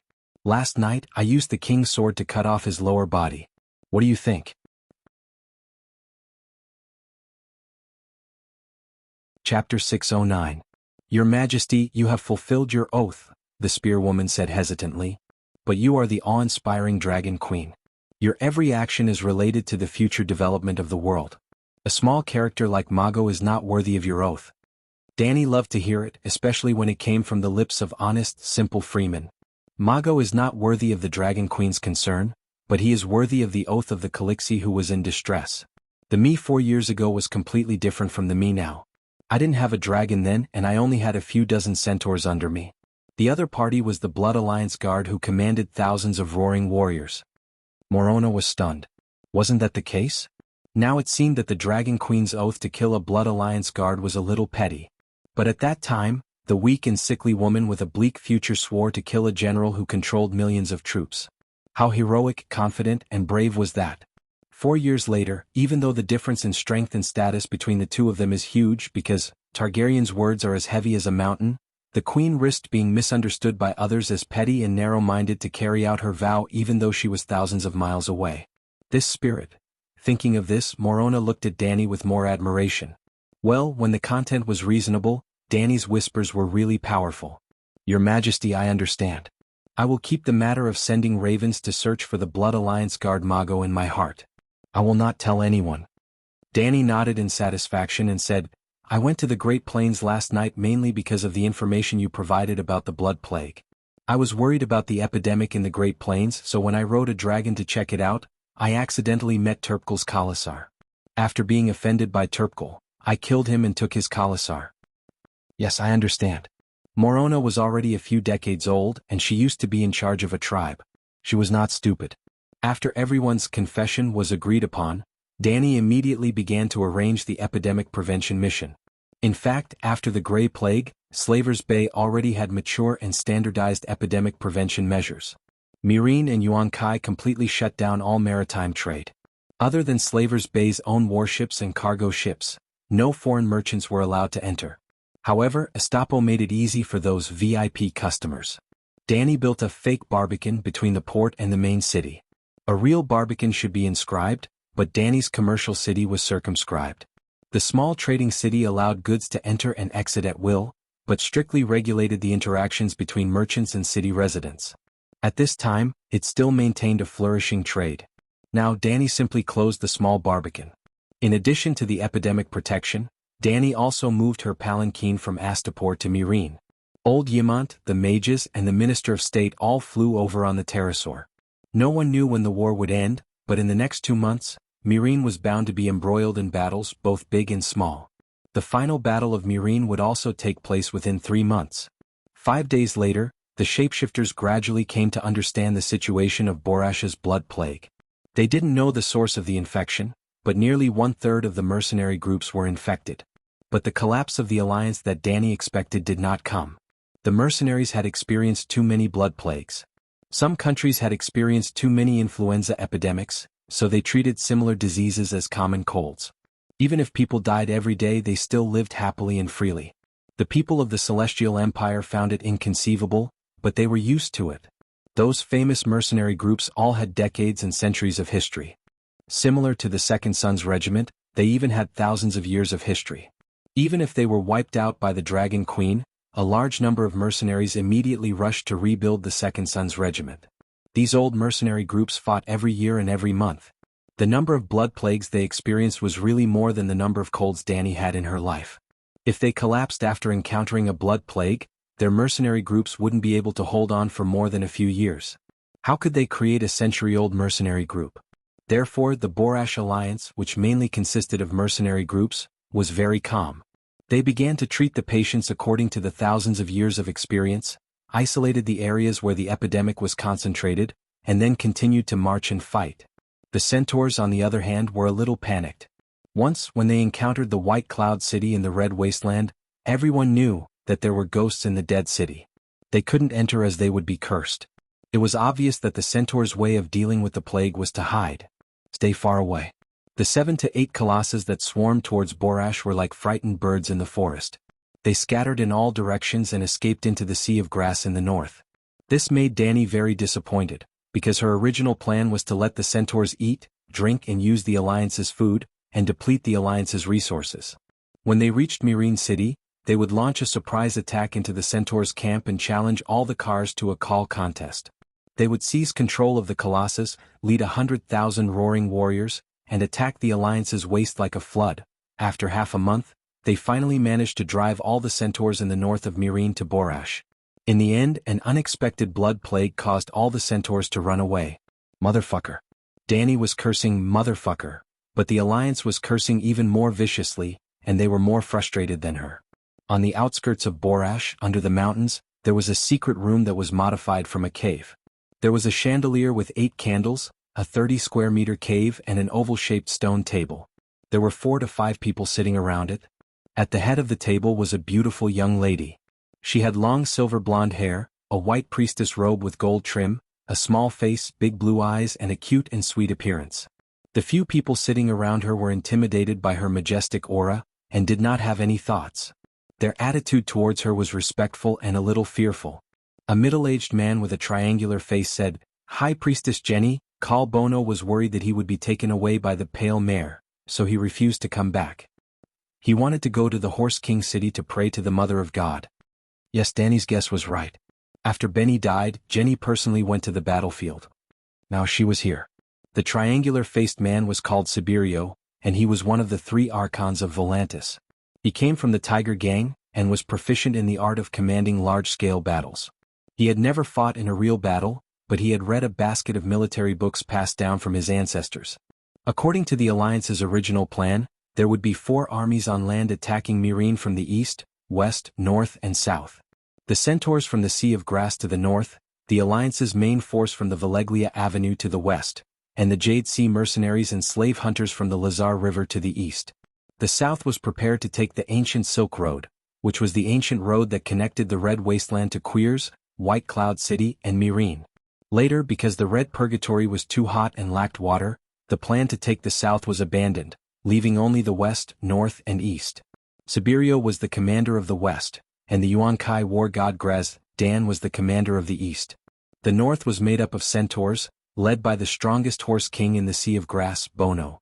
Yes, it was Bono, the one who took away Zhuji's 20,000 roaring warriors. Call Bono. Bono was the most capable Benu under Zhuji's command, and 20,000 of Zhuji's 40,000 roaring warriors were taken away by him. It was like a dragon returning to the sea when it met the wind and clouds. After 4 years of hard work, Bono almost managed to recreate Zhuji's past glory. He had 35,000 roaring warriors under him, and was known as the strongest Call in the Sea of Grass. More importantly, King Bono had a blood feud with the Dragon Queen. Although Danny replaced Leg with Jianghu, she did her best to ensure Jianghu's safety. Before Zhuge died, she quietly arranged for 500 elites to escort the fake Leg out of the camp. Her plan almost succeeded. Jake and the others didn't think it would work and didn't notice her movements. But Bono was shrewd and ruthless. Long before Zhuge died, he had secretly taken over Colossus' troops. The other bandits didn't move as they were all waiting for Zhuge to die. He had also been closely monitoring the new world riding horse. It was also him who blocked the path of Kaholo and Zhuji's 500 guards. But he didn't kill the sons of Kaholo and Kal. He only crippled the 500 guards and let the other bandits kill the sons who were once loyal to Kal. Bono was powerful, and Bono had a blood feud with the Dragon Queen.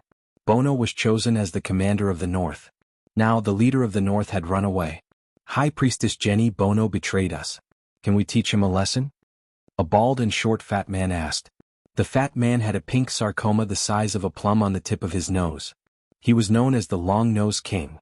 He was a prince of Kochang Island, and also the commander of the Alliance's 5,000 elephant soldiers. There's no point. The ragged prince shook his head. Prince, you don't know that centaurs are stubborn. They don't fear death, so they won't be threatened. It's better to give Bono a gift to make him feel ashamed, and then persuade him to understand the meaning of this battle. Centaurs will feel ashamed? The Long-Nosed King said incredulously. Centaurs will usually complete what they promise. They are much more reliable than mercenaries. Accepting gifts, making promises and completing missions, they will feel honored. They will add a bell to their braids and boast about it. The leader of the mercenaries, the ragged prince, said. The Long-Nosed King rubbed the sarcoma on his nose and smiled bitterly. But we don't have time to wait for the centaurs to change their minds. We must fight as soon as possible. Not to mention the 100,000 cows and horses, just my 5,000 elephants are enough to make people despair. Fortunately, the whole world is providing us with food. Sigh, it's hard to be fast. Tauros has been robbed, New JIS has been lost, the Dragon Queen is attacking everywhere, and the Alliance is having a hard time. Now we have the blood plague. Sibirio's triangular face was almost drooping. What about Mirin? Did we throw in the plague corpses? The long-nosed king asked. We arranged 4 waves but all of them failed. Before we even got close to Slaver's Bay, we were intercepted by the Megalosaurus. 5 pterosaurs died and 3 were captured. Sibirio said dejectedly. Not even once. Isn't that too strange? The long-nosed king was shocked. There must be a traitor. Maybe we should form a disciplinary team to catch the traitor. Sibirio's triangular face showed a hint of hesitation. The ragged prince frowned and said coldly, when Tauros fell last time, we already caught a traitor in Mad Eris. Jack Harley, the young leader of the Spear Corps, was fed to the dragons. All the large mercenary groups were terrified and felt insecure. When New Jas fell, there were rumors of a traitor. The upper echelons of the alliance gathered to catch the traitor. Prince Reese and Kazero argued with each other, causing chaos and panic. Now we still have to catch the traitor in Borash. How can there be so many traitors? If they don't hate the Dragon Queen, who would come all the way to Slaver's Bay to suffer? If there are no traitors, why have we failed so many times? This doesn't make sense. Sibirio said. The ragged prince thought for a moment and said, could it be a supernatural power? Princess Jenny said that Dragonstone Island should be rebuilt with magic power networks. Everyone turned their eyes to Jenny, who had only listened and not said a word at the head of the table. Jenny frowned and her beautiful face showed some confusion. The magic power networks can transmit information, but they can't eavesdrop. Who? Suddenly the young priestess's expression changed. She turned to look at a stone puppet in the corner, her eyes sharp and cold. Chapter 6:10. Squeak. Following Jenny's scolding, a mournful cry came from the gap in the stone wall. It was the cry of a mouse. Even a counterfeit like Danny could add soul-suppressing and soul-destroying soul attack to her scolding. It was impossible for the real Grand Wizard ancestor to not be able to do it. With just the scolding, the mouse demon in the gap was scared out of its wits. It died with blood oozing out of its 7 orifices. Bitch, how dare you humiliate me like this? Jenny's face was pale. Her face was distorted, making people think of a devil that chose people to devour. Everyone looked at each other, not knowing what was going on. The prince in ragged clothes said carefully, what's wrong? It's just a mouse. This is the outskirts.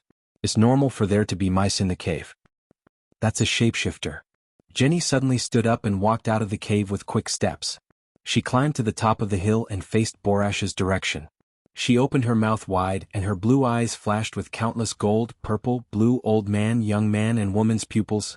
Kill. She spat out a word softly like a lover's whisper, but it was like a girl's mouth. A detonated nuclear bomb. The transparent air in front of her was twisting and wrinkling, forming a ripple-like pattern. Further away, the white clouds trembled slightly and then exploded with a bang. Bang bang bang bang. In the Alliance camp 2 kilometers away from the hill, an eagle, 2 ravens, a cat, and a mouse had their heads blown up at the same time. Their heads exploded like fresh cow dung stuffed with firecrackers. Other than Gisela, who stayed in the Mad Eris crow's nest, Danny's shapeshifter scouting team was wiped out in one wave. Mirin, the Great Pyramid. 6 shapeshifters died on the spot. Dragon Queen was immediately alerted. She quickly rushed to the 10th floor of the pyramid. As soon as she entered, she saw 6 people lying side by side on the carpet. They were bleeding from their 7 orifices and their chests were barely moving. Danny sighed. This is bad. We lost our information advantage. Shapeshifters could not split their thoughts. After their souls entered their animal companions, their bodies would lose consciousness. As such, Danny had prepared a safe and tranquil bedroom in the pyramid. The bedroom was divided into 7 separate rooms for the use of the 7 shapeshifters. Now Gisela's eyes were filled with panic and her face was pale. Her 6 companions were in miserable states, and it was unknown whether they were dead or alive. Your Majesty, how are they? The spearwoman asked nervously. Don't worry, don't panic. This isn't the first time. Watch me use my saint healing technique to save them. Danny calmly comforted the female savage. Shapeshifters only had their souls scattered. The Dragon Queen specialized in this. As expected, on the morning of the 2nd day, the most heavily injured savage hog also woke up. Yes, it was that unlucky guy who used a rat's body to peep at Jenny. Danny didn't mean to blame him. How could one's shoes not get wet if they often walked by the river? As long as the shapeshifters were still monitoring the higher-ups of the Alliance, and as long as Danny was still planning to obtain secrets from the higher-ups of the Alliance, Jenny would find out sooner or later. Because he couldn't hide. It's not like you can avoid Jenny whenever you want. If you want to avoid her, you have to at least confirm her location, right? But as long as you look at her, she can sense it. Shapeshifters were very strong and were like a bug to muggles. But the transcendent world was like a game. There was no transcendent profession that couldn't be solved. It could only be said that each profession had its own characteristics and advantages. As long as the mage's soul was strong enough, it would be easy to find a shapeshifter spying on them. If he also mastered soul attack techniques, then the shapeshifters would be very miserable. Rest well first. From now on, avoid Jenny's camp and don't come online at the same time in the same area. Danny told the shapeshifters and provided them with new animal companions. Unfortunately, the Alliance's actions were stronger than she thought. Not even a day after the shapeshifters came online, another person was severely injured. Raven of the Polo District was caught by the Dragon Granny when she was investigating the battle plan of the Gisela guerrillas on Jean Island. The savage's soul was contaminated by the evil energy, and the savage almost went crazy. Fortunately, the Dragon Queen's soul suppression was effective. Other than Jean Island, Toros, Mat-Eris, Raza River and other areas monitored by the Alliance also found a group of mages who knew soul attacks in just a few days. The Alliance didn't even need to go to Asia to find experts. Other than the Westeros, every city in the continent of Ursos had transcendence active. For example, the Dragon Granny had been hatching dragons for the Alliance in New Gisela. In fact, Bo Cheng and Tam could also effectively prevent the shapeshifters from spying on them. Previously, the Alliance didn't prepare these mages because they didn't think of it. It wasn't that they didn't have the means to deal with the shapeshifters. Without the shapeshifters' advantage of accurately stealing information, Danny was worried that they wouldn't be able to stop the Alliance from airdropping the Blood Plague victims into Meereen. So, she arranged for Blackie to loudspeaker above Borash to threaten them. If you dare to drop another corpse into Slave Bay, I swear to transform into the wings of death and return 10 times the number of corpses of the Grey Plague victims to the Alliance. Borash's Alliance camp, Mat-Eris, Volantis Black Wall, Lys, Mir and Tyrasi's wealthy districts, calls Black Goat Temple, Kel's Palace, Elef Island. The above areas will be burned by the wings of death's fury. Today I hereby warn you Targaryen, your words are like a mountain. Don't say that I didn't warn you. Danny also swore that she didn't want to use biochemical warfare against the slave owners because the slave owners were rich, had the best medical and health conditions, and had the strongest ability to prevent epidemics. In an epidemic, the ones who would suffer the most would always be the ordinary people. But if the Alliance really succeeded in dropping a plague corpse into Slave Bay, she would also open Pandora's box. Megalosaurus was faster than pterosaurs, and its flying height was several times higher than pterosaurs. Megalosaurus was a hybrid of magic and air, while pterosaurs could only rely on their wings to fan the air. No city could stop Megalosaurus from dropping biochemical weapons. Blackie's declaration was still very effective. After that, no pterosaurs entered Meereen's airspace. On this day Danny was treating Morona, who had been shattered for the third time. The spearwoman sighed, "The war here is so huge. The total number of free people outside the Great Wall is not even half of the Western armies. It's also cruel. I never thought that the corpses of the dead could be used as weapons." Wild Boar Polo grinned and said, "This great war has opened my eyes. If we want to attack the Great Wall again, we only need to smear the blood of plague victims in the ravens' beaks, fly to Dark Castle, and peck the chief of the Night Watchers." Hee. Danny was shocked. The simple barbarians had learned bad things in Slave Bay. Big Hog shook his head and said, "Too troublesome. We can smear poison on the rats' claws, and then let the goshawk send them to the other side of the Great Wall. Under the cover of night, we can kill one rat with each claw. In just one night, Dark Castle will become a dead city." Danny was shocked again. The barbarians had not only become treacherous, but they had also begun to innovate. If this group of veterans who had been nurtured by the Great War returned to the Great Wall alive and wrote a book, The Art of War, the Night Watchers and the Northerners would be in trouble. Just as she thought of this, Gisela said, "The Great Wall is so cold. There's no food and there are also deviant ghosts. I don't want to go back." "That's true." Hogg took a bottle of cider from the table and took a sip in satisfaction. He sighed and said, "I never dreamed that I could drink to my heart's content every day, and it's always such good wine." The environment in Queen's Corner is similar to Slave Bay. You can fill your stomach with any sweet potato. Even if you can conquer the Great Wall, the northern region is freezing cold. What's there to fight for? Thorn, another female barbarian from Queen's Corner, said. Danny was stupefied. She had worried about the night watchers for nothing.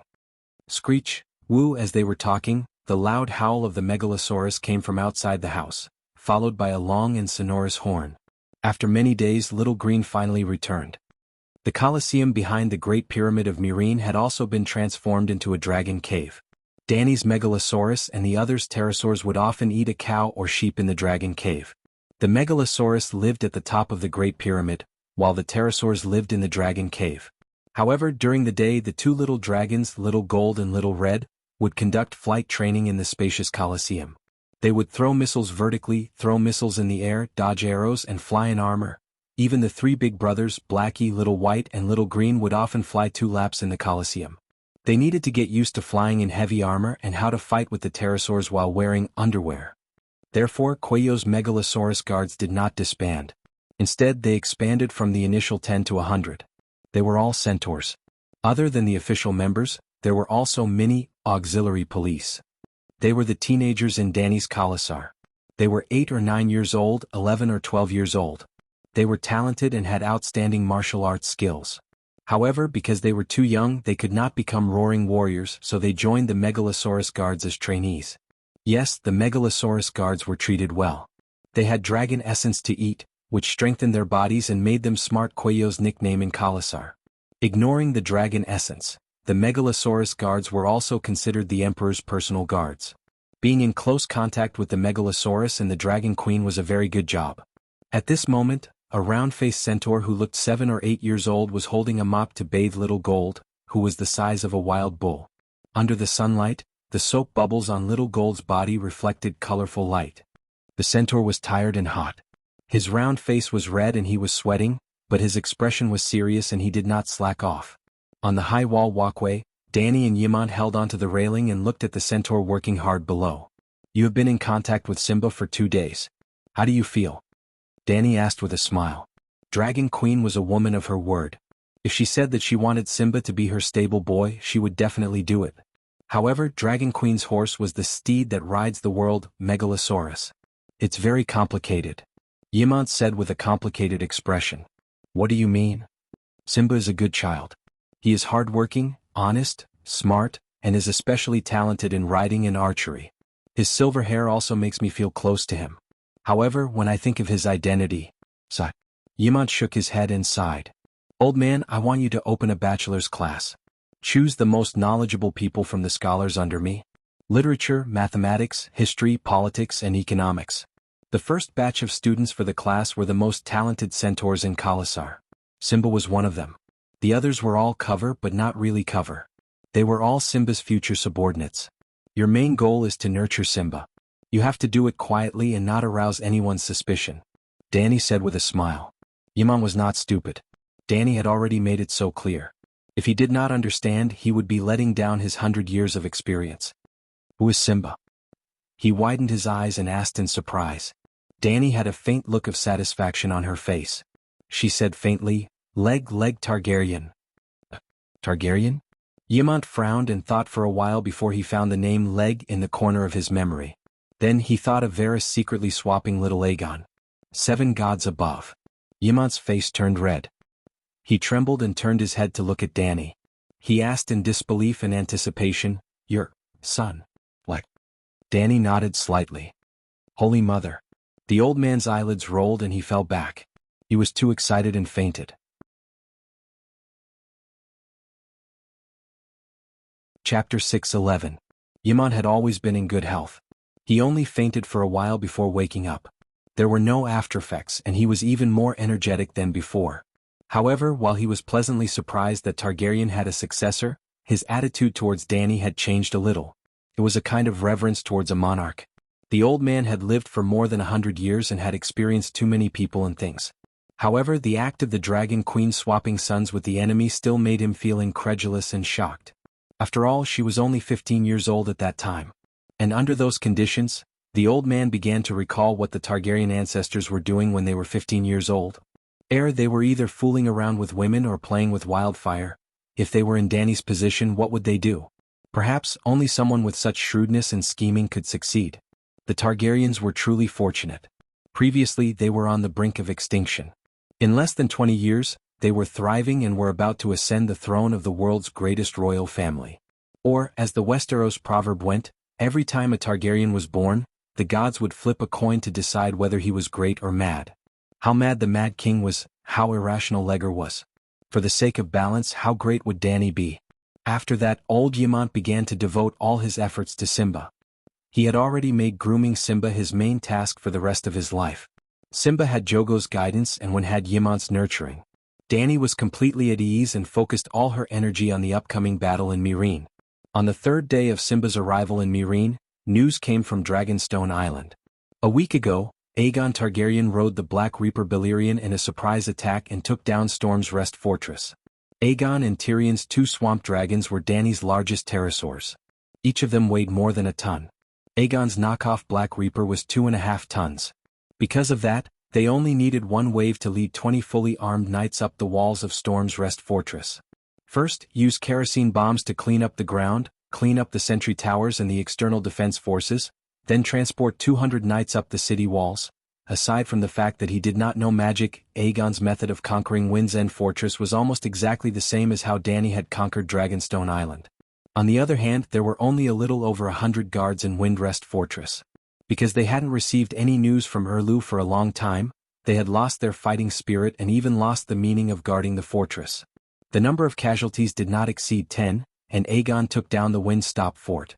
With the Storm's End Fortress as their base, the 10,000 mercenaries from the Golden Mercenary Group successfully landed in the Westeros. 7 nations. In the week since Aegon took down Storm's Rest Fortress, almost no nobles outside of the Stormlands had noticed him except for vague rumors and slanders. First of all, Aegon's speed was too fast. He took the castle in half a day and ended the battle. Secondly, the little devil was intentionally keeping a low profile. According to Tyrion's original plan, the first step was to reorganize the armaments and allow the Gold Regiment that had traveled thousands of miles to recuperate and recover their fighting power. The second step was to use the identity of Ilya's son to contact Dorne Martell and reminisce about old times. The third step was to use the identity of the nephew of Prince Dowling and the nephew of the Dragon Queen to subdue the various vassals of the Stormlands and become the true ruler of the Stormlands of the 7 nations. The fourth step was to use the identity of Lei Jiazi and the Duke of the Stormlands to officially form an alliance with Dorne.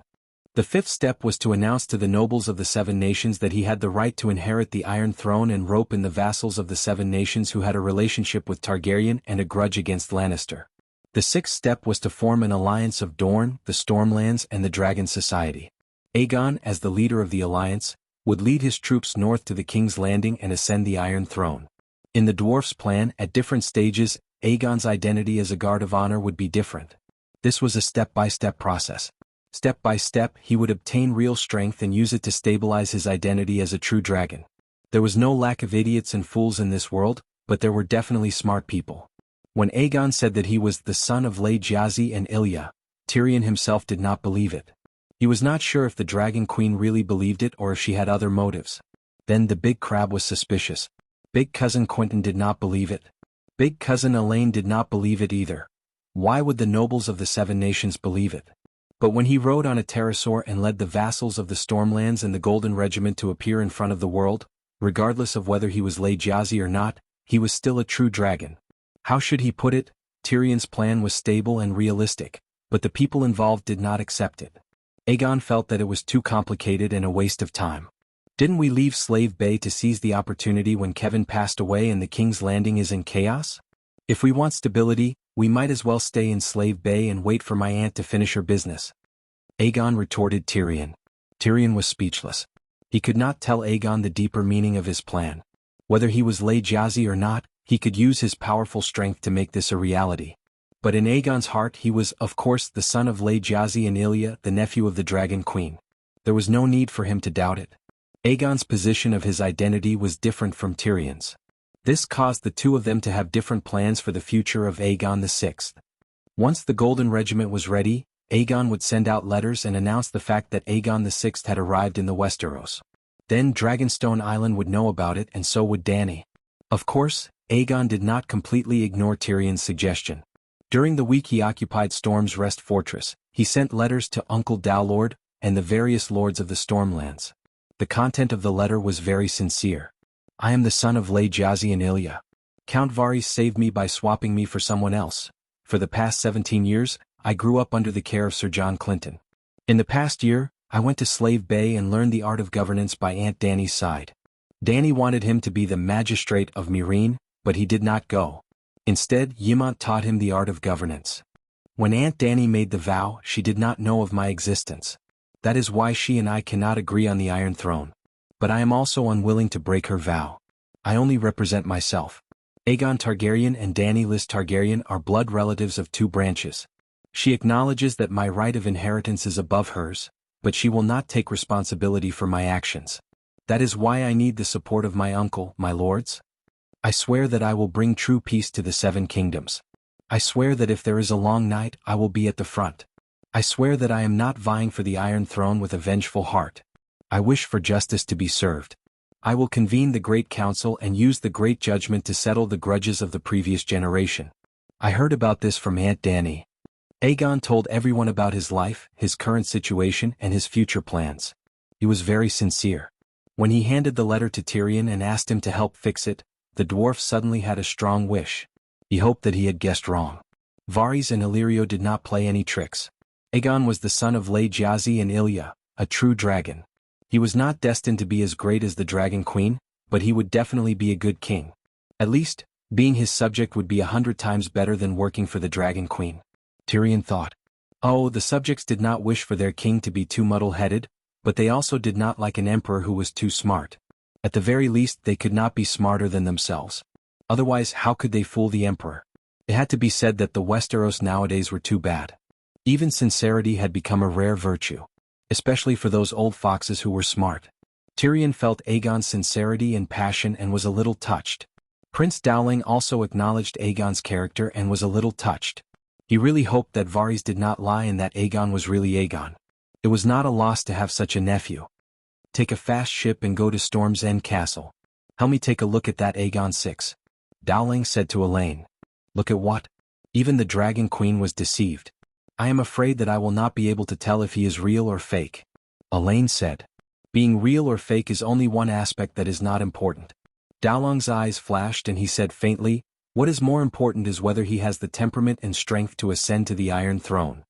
Father, you are willing to let a liar use the identity of Aunt Ilya's son to ascend to the Iron Throne? Elaine asked in disbelief. Dowling closed his eyes. When he opened them again, the last trace of hesitation in his eyes had disappeared. He said firmly, Dorne needs to take revenge on Lannister. I hope that in the future I will see justice for my sister Ilya. You also need a king husband who is handsome, brave, and righteous. Perhaps, Aegon can satisfy all three requirements. That will be enough. Since they had entered the Pterosaur era, Elaine naturally did not want to drift on the sea for another half a month. She sent a letter to Tyrion and the two of them flew back to Storm's End Castle. This time, Princess Dorne did not fool around with Tyrion. Tyrion invited her to have sex with him, but she refused. She liked to play, but she was very principled. She knew how to be a good wife. My father intends for me to marry Aegon, she said. I've come to test my future husband. Little? The demon lowered his head resentfully. His cousin Elaine's arrival made Aegon very happy, but the Storm Lord's reaction made him embarrassed and angry. Boy, I am not stupid, nor am I stupid. I remember what Tywin did in the past. Lady Jazi is dead on the wall. From Vulture's Nest Castle, a letter from Count Clinton, Jon's relative. After the old man was exiled, his title and castle were inherited by the side branch. Your madness does not prove that you have Targaryen's mad blood, fake. From Stonehelm City, Count Gillian Sven, his second son is Balon Sven, a white knight. He is currently loyal to Lannister, but during the rebellion of the Four Princes he was loyal to Renly and Erlu. Some were very impolite because of the interests involved. There were also neutral forces that intended to sit on the fence. They did not ridicule Aegon, but they said perfunctory words. There were also dragon partisans in Storm's End Castle, or nobles who favored the dragon partisans, who gave Aegon reasonable advice. For example, Count Aston Selmy, Old Bart's nephew, of the Harvest Hall felt the sincerity in Aegon's letter, so he also gave a very sincere suggestion. Lord Aegon, since your actions only represent yourself and have nothing to do with the Dragon Queen, you need Count Varys. You need him to personally stand up and bask in the glory of the seven gods. Under the leadership of a person of virtue and prestige, he needs to explain in detail what happened in the past in front of everyone. After all, Count Varys was the instigator and the only witness. This was the wise and prudent words. Even Aegon felt that he should meet the elusive eight-clawed spider. He can be my chief of intelligence. Good idea, but don't ask me. I don't know where he is. Tyrion's eyes flashed as he shook his head. The chief of intelligence was nowhere to be found, but the Chancellor of the Exchequer came looking for him. Chapter 6:12. Uncle Finger had been waiting for Aegon like a drought waiting for rain.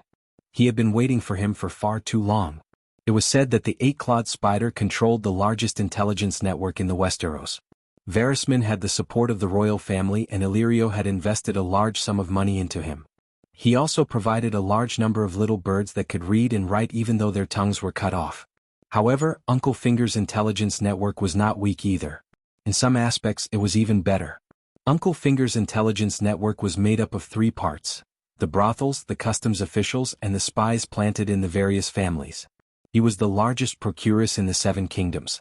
Most of the brothels in King's Landing were his property. The top bed slaves in the brothels had also been personally trained by him and were equipped with all kinds of skills. Uncle Finger started his career in the customs office of Seagull Town. When he became Robert's Minister of Finance, all the officials in the sea trade ports of the Seven Kingdoms were secretly replaced with his people. Uncle Finger also planted spies in the noble families that he had his eyes on. For example, the three brothers, Kate and Blake. The three brothers had almost reached the peak of espionage. 007, Mission Impossible, and the Ace Spy were all inferior to them. The three spies entered King's Landing as mercenaries. In just half a year, one became the garrison of King's Landing, one became a White Knight, and one became a trusted aide of the Empress Dowager. He even went to the Empress Dowager's bed. Thus, when Aegon had just taken down the Windstop Fortress, Uncle Finger received the news. However, Tyrion's appearance surprised him. He delayed for a few days to settle some loose ends before sending a letter to the Windstop Fortress. Tyrion, look. Aegon excitedly waved a piece of paper in front of Tyrion. It's a letter from Duke Baelish. He invited me to the Eagle Nest to discuss pledging my loyalty. Tyrion took the letter with a serious expression and read it carefully. Aegon excitedly paced back and forth in the room muttering, "The seven gods bless us." Only the Valley and Dorne were spared from the rebellion of the Four Kings. The Valley's knights are second only to the River Bend, and they are currently the strongest power in the Seven Kingdoms. If we gain the loyalty of the Valley, we can join forces with Dorne and attack from the north and south. Even if Lannister and Tyrell reconcile, they won't be able to stop us. Your Highness, Littlefinger is the most untrustworthy person in the Seven Kingdoms. You should have known this long ago. Tyrion put down the letter and said with a frown. Aegon said seriously, "You told me that I can't completely trust anyone except myself, including Uncle Dowling, foster father Clinton, Aunt Dany. I've always remembered. Since there were no completely trustworthy people in the world, there was naturally no need to judge whether the other party was worthy of an alliance based on loyalty. Benefits were the strongest and most reliable link." Tyrion understood Aegon's unspoken words. His smile was bitter and his heart was both happy and sad. "I didn't expect you to remember it all this time and even apply what you've learned." "Yes, I remember." The excitement in Aegon's eyes faded, and he said with a complicated expression, "I remember much of what you said, for no one had ever taught me those things before. Foster father and sister Lamore only wanted to nurture an ideal king, but you taught me how to survive in the real world. If that's the case, wait a few days." Tyrion entered his strategist mode, thinking of ways to help Aegon. "Let the scholar send a letter to Bronze Yohn, telling him that Littlefinger invited you to the Eagle Nest, and earnestly asking him to be your guarantor." "Bronze Yohn who? Why do I need to earnestly ask?" Aegon said with a frown. Tyrion explained slowly, "Do you know the Roose family of the Valley? They are the old nobles of the Valley, and their status in the Valley is equivalent to the Bolton of the Northern Territory, Hyder of the River Bay, Starfall City of Dorne. Bronze Yohn is the leader of the Roose family, and is worthy of the respect of any prince. He once formed an alliance of justice, with the vassals of the Valley, and almost chased Littlefinger's wifeless son-in-law out of the family, but in the end, Tyrion did not hide his disappointment as he shook his head and continued, "Bronze Yohn is an old-fashioned knight who values honor. As long as he agrees to be your guarantor, Littlefinger will not be able to do it even if he wants to learn from Wade Fry." "I see." Aegon rubbed his chin and thought for a while. He made a decision and said, "A letter is not enough to express the prince's respect. I will personally go to Runestone City to meet Count Roos. Tyrion was shocked.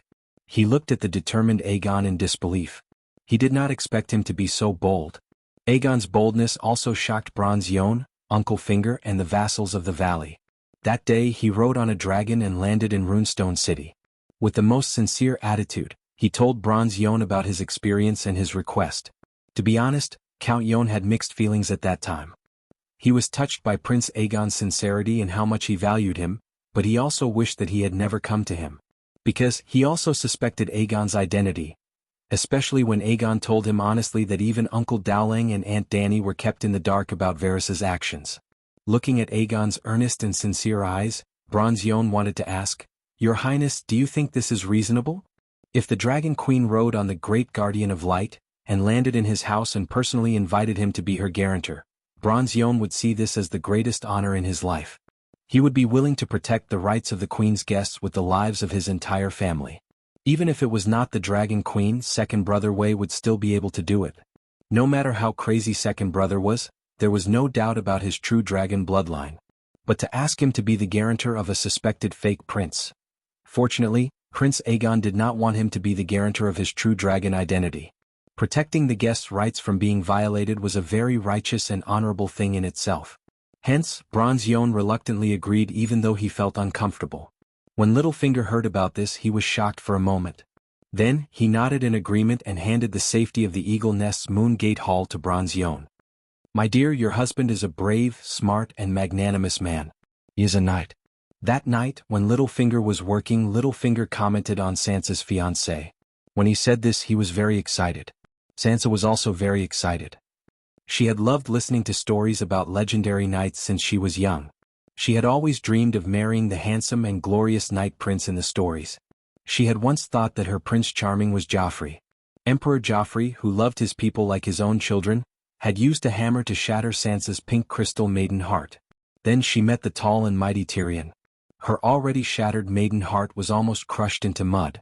The series of misfortunes in her marriage had caused her to give up on herself. She learned how to seduce men and even became the secret lover of an old man who was neither legendary nor brave. If this had happened to Sansa when she was 13 years old in Winterfell, she would not have dared to imagine herself now. Perhaps, after going through so much misfortune, the Holy Mother finally took care of her. When half of her body sank into the mud, a tall, brave and extraordinarily handsome prince appeared in front of her, riding on a rainbow-colored, the legendary Black Death god Balerion. Sansa was very satisfied with Aegon. Aegon's appearance was not to be doubted. His silver-blonde hair shone under the sun. His eyes changed color according to the light, between dark blue, black and purple. What moved Sansa even more was Aegon's temperament. His bright smile made him look like the sun god. It was as if he was about to enter her heart. However, his long eyelashes added a feminine aura to him, a maiden of the seven gods. The figure in her dreams when she was young had walked into reality from illusion. More importantly, he had a dragon. What a huge black dragon. Sansa had never seen such a huge and ferocious creature. And why does the Black Death god's mouth look like a bird's beak? Sansa was a little surprised. This was different from the megalosaurus that Master Luwin had taught her. However, Master Luwin had never seen a megalosaurus before. Perhaps he had remembered wrongly. After all, seeing is believing and hearing is false. Sansa followed her father Duke Baelish in the Aerys open-air garden under the identity of Elaine Stone. She received Prince Aegon and his 3 servants who had arrived on a dragon. Tyrion did not come. Black Death god Balerion alone took up half of the garden. He could only stay outside. Aegon, accompanied by his guards and Bronze John, entered the Moon Gate.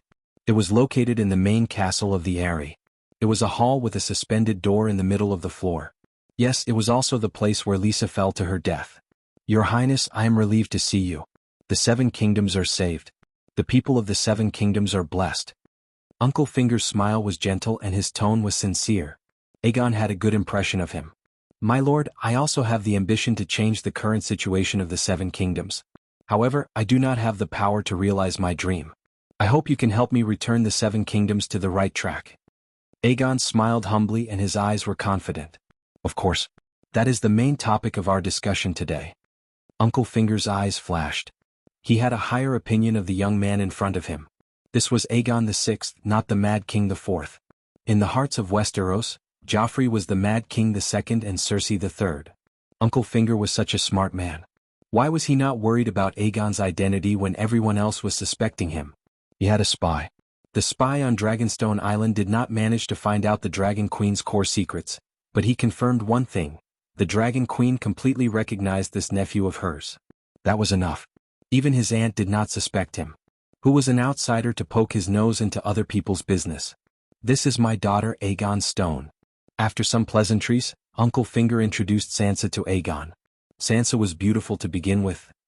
She had exquisite cheekbones, delicate facial features, smooth skin, big and charming blue eyes, and thick red hair that fell behind her head. Today she dressed up for Aegon. She wore a dress made of ivory and silver thread. The edges were trimmed with silver satin. When she lowered her arms, her long sleeves almost touched the floor. She looked pure, elegant, and very girlish. However, the deep V-neck corset and her slim waist created a strong visual impact. It showed her mature and seductive womanly charm. Aegon was stunned. He had seen beauties before. He had seen Aunt Dany. However, among the women who had given him sexual hints, Aegon was the most beautiful, charming, noble, and elegant. She really looked like a princess, Aegon thought. However, Aegon still had his manners. Clinton and Ashera were both direct descendants of great nobles. Their earnest teachings made it so that Aegon did not lose his composure today. There was only admiration in his eyes. There was no lust. He kissed her hand like a gentleman and said, "Lady Aegon, you are the moon in the sky above the Eyrie." Sansa was like a young girl meeting a man for the first time. She blushed and smiled sweetly. Uncle Finger also smiled in relief. There was a high chance of a marriage alliance. He did not feel uncomfortable at all about his woman marrying someone else. Instead, he was very happy. Look at how sincere his smile is.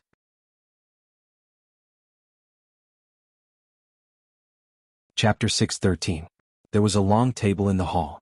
Aegon and Uncle Finger sat on the left and right respectively. Elaine did not sit at the table and Bronze John sat in the middle. Outside the hall, there were 3 of Aegon's guards and the family knights led by Bronze John guarding the place.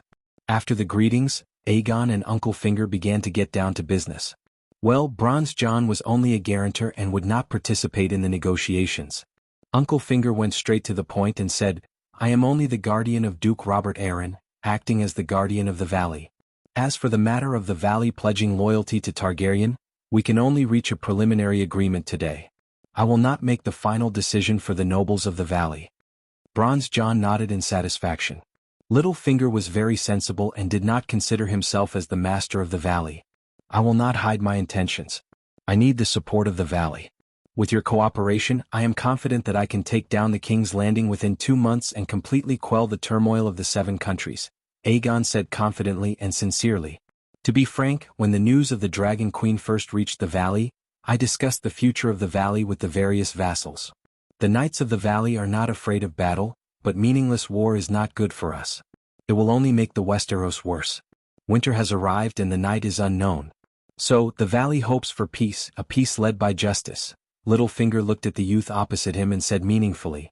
Aegon frowned.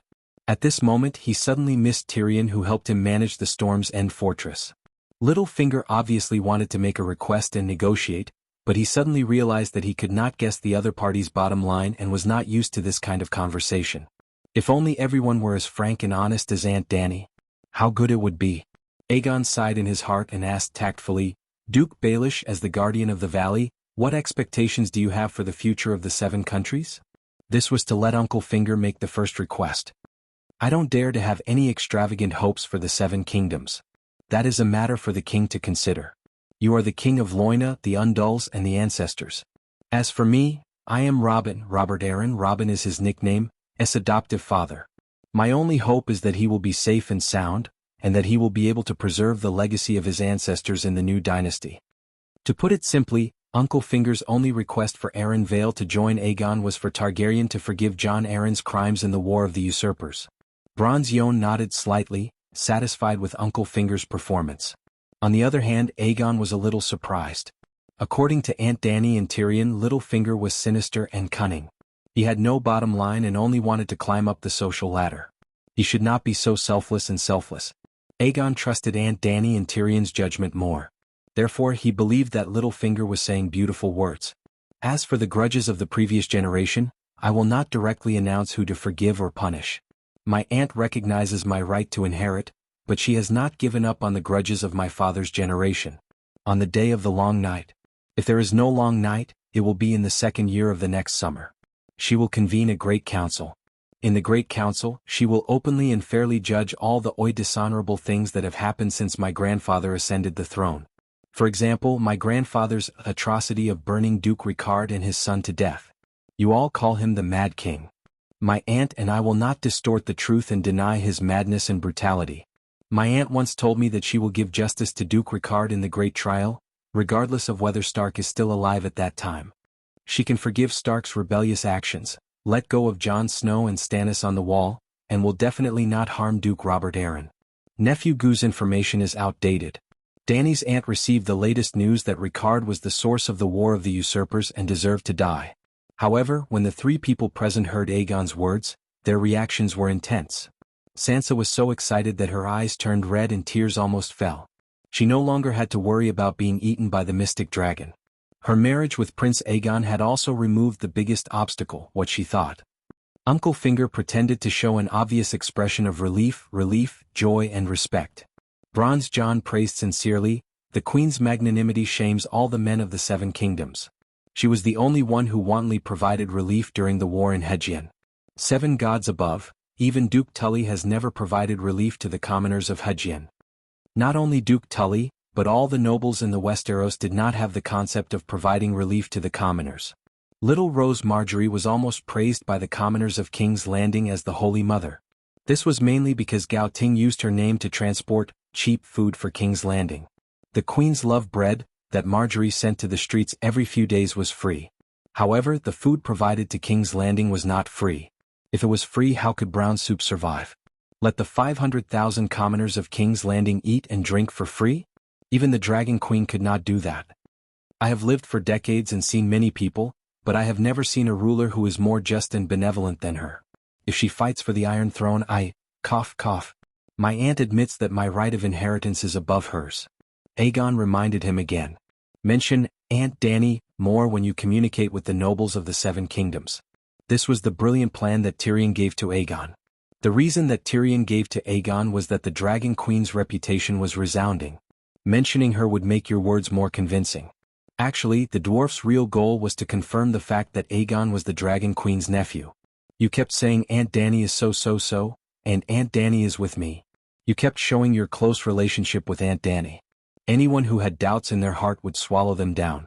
As a matter of fact, because of his sincere admiration for the Dragon Queen, Bronze John's head kept popping up with acknowledgement of Aegon +1 notifications. The notifications and whatnot were all illusions.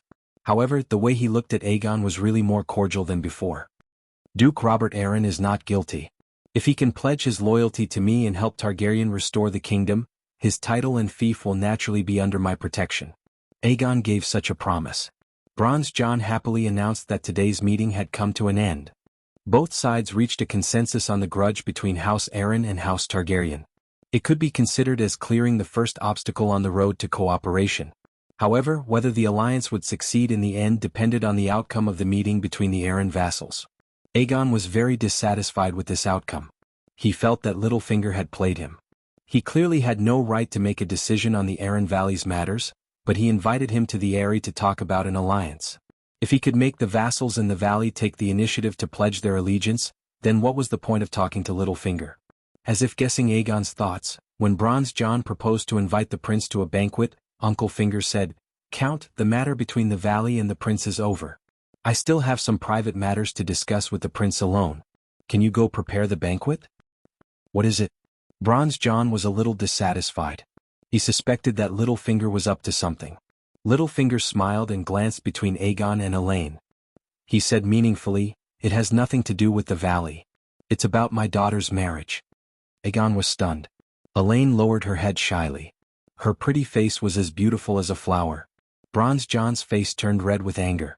Regardless of whether his identity was real or fake, Aegon was now bearing the title of Targaryen. He was his protector. How could he tolerate Littlefinger's humiliation?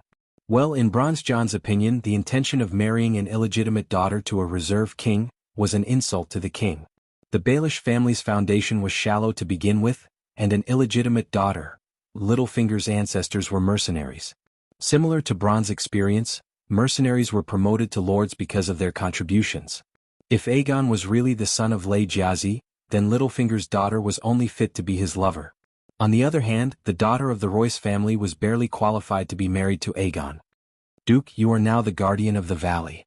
Please don't do anything too disrespectful. Jon suppressed his anger. Understanding Jon's thoughts, Uncle Finger was not angry. He smiled and said, "If your highness is willing, I can announce that Elaine is no longer an illegitimate child." What he meant was that if Aegon agreed, he would announce Elaine's original identity to the public. Sansa Stark was qualified to marry any man in the world, even if he was a god. Jon thought that Littlefinger wanted to turn Elaine Stone into Elaine Baelish. Just like how Skinner was originally Rhaenys Snow, after becoming Rhaenys Bolton, he had the right to inherit the Dreadfort. Jon looked down on the surname Baelish, but he would not say it out loud. He only looked at Littlefinger deeply and stood up to leave. Elaine also stood up and bowed shyly to Aegon, who had an awkward expression. She then trotted away with Jon. There were only two people left in the hall. The calm Littlefinger and the restless Aegon. Uncle Finger smiled at Aegon and said, "Your Highness, I will be honest with you.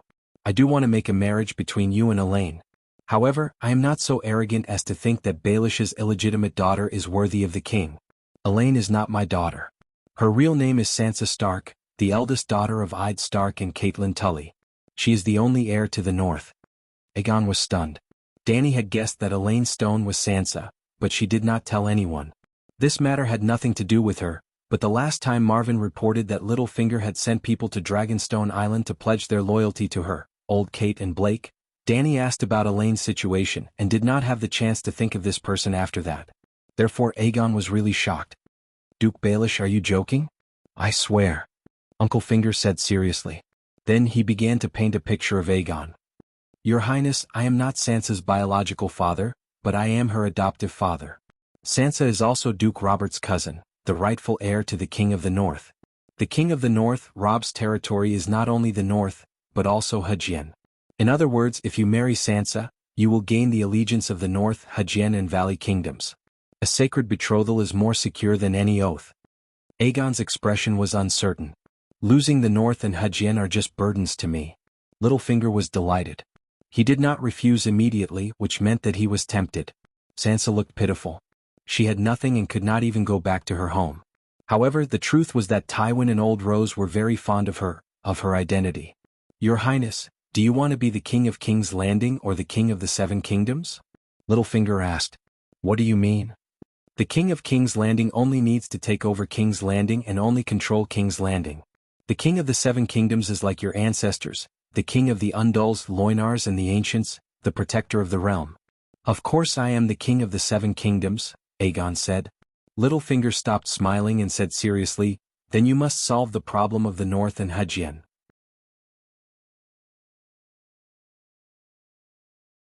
Chapter 6:14. Littlefinger said, "Bolton will definitely not join you, and you cannot accept the loyalty of people who violate the rights of guests. Frey and Hajien is in the same situation. Marrying Sansa will allow you to easily gain the loyalty of the nobles in the Northern Territory, and overthrowing Bolton will be easy. Yes, the situation in the Northern Territory is very special, the Northerners only recognize Stark. If your queen is Sansa, the vassals in Hajien who once pledged their loyalty to Robb will also join you." Aegon looked at Littlefinger and asked meaningfully, "Marrying Lady Sansa is beneficial to ruling the Northern Territory in Hajien, then how useful is it to winning over the Valley?" Littlefinger smiled and said, "Your Highness, Lady Catelyn and I are childhood sweethearts, our relationship is extraordinary, my love for Sansa is no less than her father's. Your love for Sansa's body must be more than Eddard Stark." Aegon sneered in his heart. He did not know that Sherdong and Elaine were Sansa, but he had heard from Aunt Dany's analysis that Littlefinger had participated in the Purple Wedding, Joffrey's death, kidnapped Sansa and most likely cheated on Tyrion. For this he had deeply sympathized with the dwarf. Now, Sansa was indeed by his side, so the dwarf was most likely cheated on? Damn it, it seemed like it was his turn to be the one to take over. Aegon was very upset, but he said calmly, "Duke Baelish, forgive me for being blunt, but your power in the valley seems not to be of much help to me." "Hee, Your Highness, you don't think that the previous meeting was the reason why I invited you here, do you?" Littlefinger said with a smile. Is it only now? Aegon asked blankly. Littlefinger nodded slightly and said in disdain, Bronze Yohn is an old-fashioned knight who cherishes his reputation, and he is also very prestigious in the valley, but prestige and reputation do not equal power, or else Barristan would be the king of the Seven Kingdoms. You can influence the decision of the Alliance of Justice? Aegon said seriously. I can lead the valley to pledge loyalty to you, Littlefinger said confidently. Aegon did not ask him how he did it. He only thought carefully for a moment and asked, If I compensate you in other ways, can I not marry Miss Sansa, and you will immediately take the valley and pledge your loyalty to me? What kind of compensation? Littlefinger asked with interest. The eagle nest. Aegon's eyes flashed as he said softly. Littlefinger's pupils constricted, and his heart skipped a beat. He put on a puzzled expression and asked, Aren't I in the eagle nest now? Aegon smiled faintly. Duke Belize, living in someone else's house is completely different from living in your own. I've experienced it myself. In Slaves Bay, my aunt treated me extremely well, but I still felt more comfortable in Storm's End Castle. I didn't deceive you and Earl Royce before. Robert Arryn had nothing to do with the War of the Usurpers, and Targaryen was not Lannister. He would not harm an innocent child. But Targaryen had no reason to protect House Arryn's lands and titles. I can leave the grudges of the previous generation until my aunt's great judgment. But I will not help Arryn, Stark, Theon Bella, and Tully protect their endangered and even lost positions without any benefits. For example, if I take over Storm's End Castle, Theon Bella will forever lose his clan's lands. For example, right now, no matter who it is, as long as he can lead the valley to pledge loyalty to me, even if he uses dishonorable means to take away Arryn's title, I will still recognize his identity. Littlefinger shook his head and said, Your Highness, you misunderstand. I have no ambitions for Arryn Valley. Duke Belize, there are only the two of us here. I've already been honest enough. Can you repay me with some sincerity? Aegon said unhappily. Sigh, back then after your grandfather killed Duke Ricard and his son, he still felt that it wasn't enough. He asked Jon Arryn to hand over Ide and Robert. What do you think Lord Jon should do? Now we all know that he was the first to rebel against the Iron Throne for the sake of his two adopted sons who had no blood relations. He was also the one who facilitated the marriage between Tully, Arryn, and Stark families. In the entire War of the Usurpers, Jon Arryn paid the greatest price, but he never thought of asking for any benefits. The safety of his two adopted sons is his greatest reward. Littlefinger spoke slowly as if he was telling a story. You want to be the Jon Arryn of Robert Arryn and Sansa Stark? Aegon's eyes widened in disbelief. Lord Jon is my benefactor. Uncle Finger rose to fame in Seagull Town and benefited from Lisa's pillow talk. Later, Uncle Finger rose all the way to King's Landing, which also helped him a lot. He is also my idol, just like how the younger generation of knights worship Sir Barristan. I'm willing to learn from Lord Jon. Littlefinger's eyes were clear and his expression was serious. Aegon almost believed him. My daughter Sansa is charming, gentle, kind, and noble. Why do you keep rejecting her? Littlefinger asked in confusion. Aegon said, To be honest, even if we ignore her identity, Lady Sansa is the most charming lady I've ever seen in terms of appearance and temperament. However, I can't let down someone's loyalty. Oh, Tyrion. He's my friend and he taught me a lot of how to be a person. He's still my hand of the king. His reputation isn't very good. He's the prime minister, but he doesn't have the title of prime minister. I can't steal his wife, Aegon said firmly. Littlefinger smiled and asked, Is this the biggest obstacle between you and Sansa? Something like that. Aegon nodded and said hesitantly, Actually, my cousin Elaine also wants to marry me. Littlefinger stood up and took out a craft paper bag from the cupboard by the wall. He returned to the table. This time he didn't return to his original seat. Instead, he sat intimately beside Aegon. Under Aegon's confused gaze, Uncle Finger opened the craft paper bag and took out a piece of parchment the size of a certificate. Take a look. Aegon took it.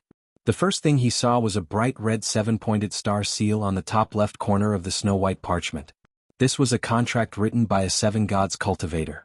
It was a declaration that Tyrion and Sansa's marriage was invalid. It had the handprint of the Seven Gods Archbishop, Meribad, and the seal of his position. This is real? Aegon's eyes widened. He looked at Uncle Finger in shock and said, Tyrion and Lady Sansa's wedding was held in the Great Cathedral. How is it illegal? Lannister killed her father, brother, and mother. He took away her family's title, land and castle. He destroyed the whole of Stark. Do you think Sansa will willingly marry Tyrion?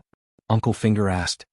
With Archbishop Meribad's reputation, he has the right to deny the marriage officiated by the previous archbishop. After knowing that Tyrion was by Aegon's side, Littlefinger planned to find a respectable cultivator to annul Sansa's marriage. Sansa could also swear that she was forced. However, it would be more official if a cultivator was her guarantor. The most respectable cultivator around the Seven Kingdoms Valley was Meribad.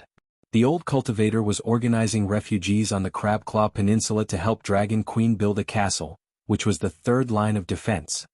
It was only separated from Seagull Town in the valley by the Trident River. At first, Littlefinger planned to bribe the old cultivator with food. This was because making a guarantor would greatly offend Lannister. However, Meribad only asked Sansa a few questions and readily agreed to annul her marriage with Tyrion. He understood the grudge between Stark and Lannister. He also understood Madame Stoneheart's attitude towards this marriage. She was almost crazy.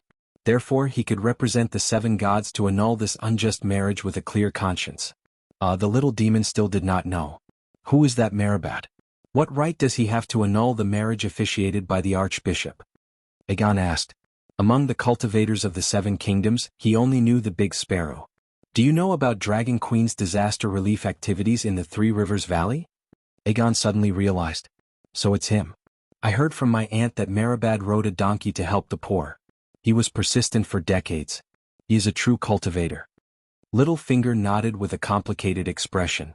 From the moment he received Dragon Queen's approval, Saint Meribad's reputation began to spread throughout the Seven Kingdoms. He has the right to annul Sansa's marriage. Saint Meribad? He has saved countless lives. Aegon's mouth twitched. Saint Dany, Saint Sparrow, and now Saint Meribad. In the thousands of years of history of the Seven Kingdoms, there was only one Saint Baelor. Now there were three. However, they did not seem to devalue Saint. Then, should he also get the title Saint Aegon? Sansa complained to Bishop Meribad that Lannister forced her to marry Tyrion. The bishop also approved her complaint. According to the teachings of the seven gods, a sacred oath made against ones will not count. Therefore your marriage with Sansa will not hurt anyone. Tyrion did not even consummate his marriage with Sansa. I swear to the Holy Father that Sansa is still a pure virgin. This can be witnessed by the roseless guard, Brain. Well, after Brittany became famous, she would ask everyone she met in Hedjian, "Have you ever seen a red-haired virgin?" And the famous saying also spread. Everyone knew that she was looking for Sansa, so they all thought that Brain thought that Sansa was a virgin. Marriage is easy to annul, but Tyrion's feelings for Sansa are difficult to resolve. Aegon thought for a while but still shook his head. Your Highness, let me ask you a rebellious question. Are you the monarch or is he the monarch? How can a monarch's empire be controlled by his subjects? Littlefinger's face had a hint of mockery, but Aegon could clearly feel it. Tyrion is my prime minister. If you want to drive a wedge between us, you are wrong. Aegon sneered. Littlefinger waved his hand and said, You can trust the homeless Tyrion, and you can also support Sansa's marriage with him. The problem is Sansa is not alone. She represents the power of the North, Hedjian, and the Valley. In the future, will you still dare to sleep peacefully in the face of the king's hand that controls the West, North, Hedjian, and Valley alliance? The sneer on Aegon's face gradually froze. Tyrion will not betray me, he said in a low voice. Yes, with the Dragon Queen around, no one dares to betray Targaryen. But if you rely on her for everything, why return to the Westeros now? A king should control his power in his own hands, Littlefinger said faintly. Aegon hesitated. At least Littlefinger was right about one thing. Sansa represented power, and power should be controlled in one's own hands. Seeing his struggle, Littlefinger smiled and said, You can choose another noble girl to marry Tyrion, and complete the friendship between monarch and subject. You are already so concerned about his feelings and he should also think about your great cause. Aegon was somewhat convinced. But Dorne seems to have the idea of a marriage alliance with me.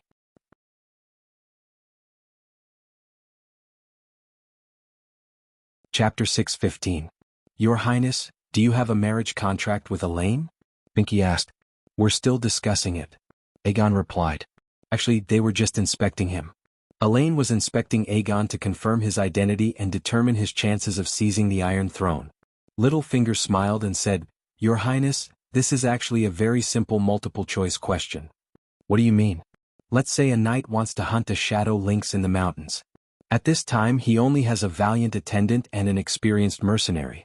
The knight also has a golden sword, and both the attendant and the mercenary want it. Tell me, who should the knight give the golden sword to? Pinky asked with a smile. I'm not an item. Aegon said angrily. You're not, you're the king. Your marriage is the true sword. Pinky agreed with a smile. Aegon's internal struggle wasn't just limited to his heart. His expression was also very clear. Littlefinger saw this and felt proud in his heart. He said faintly, anyone would take out a golden sword to bribe a mercenary. Because regardless of whether an attendant is given a golden sword or not, he will still accompany his knight to hunt. This is the duty of an attendant. You're Prince Daolong's nephew, so it's only natural for him to help you, just like how an attendant serves a knight. However, the Valley and the North are hesitating. The safest thing for the Valley is to wait and see. Once you defeat Lannister and Tyrell and take the Iron Throne, we'll announce our recognition of your rule. Will you strip us of our titles? Aegon wanted to say loudly, if you don't listen to me now, you won't be allowed to surrender in the future. Even if you surrender, you'll be stripped of your titles. However, he couldn't do it. Not to mention the Valley was just watching. Even if the vassals joined Lannister's camp and surrendered after losing the battle, he would still have to accept them. Just like Duke Tywin's famous saying, when someone challenges you, you should resolutely respond with iron and blood. When they kneel and submit, you should personally help them up. Did Tywin not understand Prince Daolong's enmity toward him? Don't you know about Daolong's little tricks during the Battle of the Four Kings? Daoling was preparing to lead Dwayne to join Lon Lee's side and secretly sent people to contact Sanlu. Erlu then made a move on his younger brother. However, after the rebellion of the Four Princes was quelled, not only did Tywin not punish Dorne, he even approved of Tyrion's decision to marry Messai into Dorne. He even left a position for the Dornese in the Imperial Conference. One must know that Tristan was only Quentyn's younger brother. He could not even be considered as the second son. On the other hand, Messai was the eldest princess, the king's elder sister. Myrcella was marrying a man of low social status. You, who is half Dornish, ascending to the Iron Throne is equivalent to Dorne's success. It also represents the interests of the Martell family, so they will definitely help you. But what can you get from helping Valley? If there is no marriage, the benefits of helping you or not will be the same, but the price paid will be completely different. Let me think about it. Aegon sighed and said helplessly. Your Highness, you are a true dragon. No one can force you. No matter what choice you make, Aeron of Valley and Stark of the Northern Territory will not be your enemy. You can think about it for as long as you want. You can even reject me. There is only one thing. I swear, the day you marry Sansa, 10,000 knights and 30,000 infantrymen of Valley will pledge their loyalty to you. 40,000 elite infantrymen. It was enough to buy a few Dany's ants. Second brother Way and Illyrio sold Dany for 10,000 roaring warriors. Aegon wanted to agree immediately. However, Littlefinger stood up and calmly invited Aegon with a faint smile to attend the welcoming banquet held by the vassals of Valley. At the ball, Aegon and Sansa were like a couple that had walked out of a painting. The man was tall and handsome, the woman was charming and charming. The harmonious atmosphere and noble aura between the two of them made it impossible for the surrounding men and women to get in between them.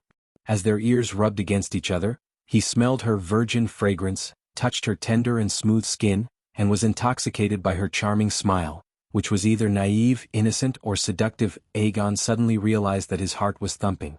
Tyrion, I finally met my first love. Back at Wind's End Castle, Aegon looked out of the window with a disappointed expression and sighed. Now I finally understand what you told me that day about the feeling of being with Tessa. Just by looking at her, it seems like the whole world is brighter. The air around her seems to carry the sweet fragrance of roses.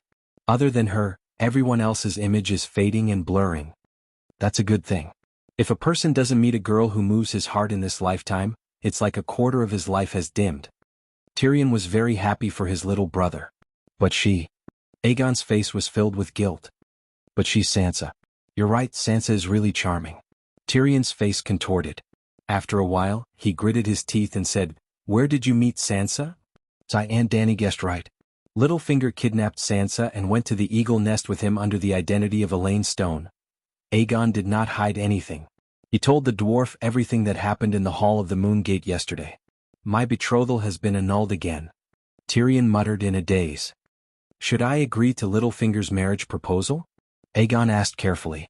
His voice was very soft, afraid that he would agitate the dwarf. He knew that this question was very hurtful to the dwarf, but if he did it behind his back, it would only hurt their relationship even more. He might as well be frank with him. "Sansa is my wife," Tyrion growled. "But she doesn't love you. She even hates you. She hates every Lannister to the bone. She told me this herself. Even Saint Marabad thinks that your marriage is blasphemy against the seven gods," Aegon said. Tyrion's eyes were red. He shouted, "She cannot love me, she can break off the marriage with me, but not because of you. Even if Littlefinger fucked her, you can't take her. Let's talk nicely. This is not the Garden of Desire, and Sansa is not the Red Saintess. She is a noble and pure virgin. The roseless iron guard that my aunt conferred can testify to that." Aegon frowned and said angrily, "Virgin?" Tyrion raised two middle fingers at Aegon and sneered. "Have you asked me about these 3 sticks?" Aegon suddenly stood up and shouted at the dwarf, "If you talk like that again, I'm going to get angry." The dwarf was really angry. He ran to Aegon with his short legs and pushed him hard in the chest. He said loudly, "I almost betrayed the queen and left Slave Bay. I followed you all the way back to the Westeros and helped you come up with plans. I didn't do it to see you fuck my wife." Aegon took a few steps back and looked away from Tyrion's red eyes. He sighed. "I like her and she loves me. There's no fuck, only true love. Maybe not now, but Sansa and I will definitely be a pair of immortals in the future. Our union is the gods' blessing for us, and also the fastest way to quell the chaos in the Seven Kingdoms." Immortals? He thought about how Sansa had refused to sleep with him on their wedding night. Actually, it was Tyrion who took pity on Sansa and gave up on smelting copper. Yep, Sansa was almost 13 years old at that time. Then he imagined how she and Aegon were cuddling, uncontrollably. A wicked fire rushed into Tyrion's mouth from the steel door. He said with a mouth full of fragrance, "You're just a weak stone. You can't even compare to Pinky's Pinky. Can you satisfy her? What a shitty pair of immortals." The reason why Pinky was called Pinky was not only because his home was on the Five-Finger Peninsula, but also because he was small and thin. Being small did not necessarily mean that the person was small. For example, Tyrion was a mischievous child, but Pinky was not as talented as the dwarf. Or Aegon was filled with guilt. He turned into a raging wildfire. His eyes turned green. With a howl, he pounced at the dwarf. The dwarf was careless and fell to the ground. With a thud, his head hit the floor. Fortunately, the floor was covered with a thick layer of mire carpet. However, this also made Tyrion lose his rationality. He punched Aegon in the eye. Aegon howled. The little bit of rationality that had just returned to his heart turned into fuel again, making the wildfire in his chest burn even more fiercely. Bam bam bam crackle. The two of them wrestled with each other like children in the mud. They dug out bird nests, pulled out ears, slapped their mouths, knocked their foreheads against each other's front teeth, punched their noses. One of them was the second brother of the Black River Pass, while the other was Zhao Yun, who competed based on looks. They met each other and exchanged blows. There was no clear winner. They fought wildly in the house. Soon they were noticed by the guards and reported to the leader of the Golden Army, Harry. After a while, Harry brought people to separate the two of them. Seeing the prince beaten black and blue, Harry had already ordered the guards to lock up the dwarf.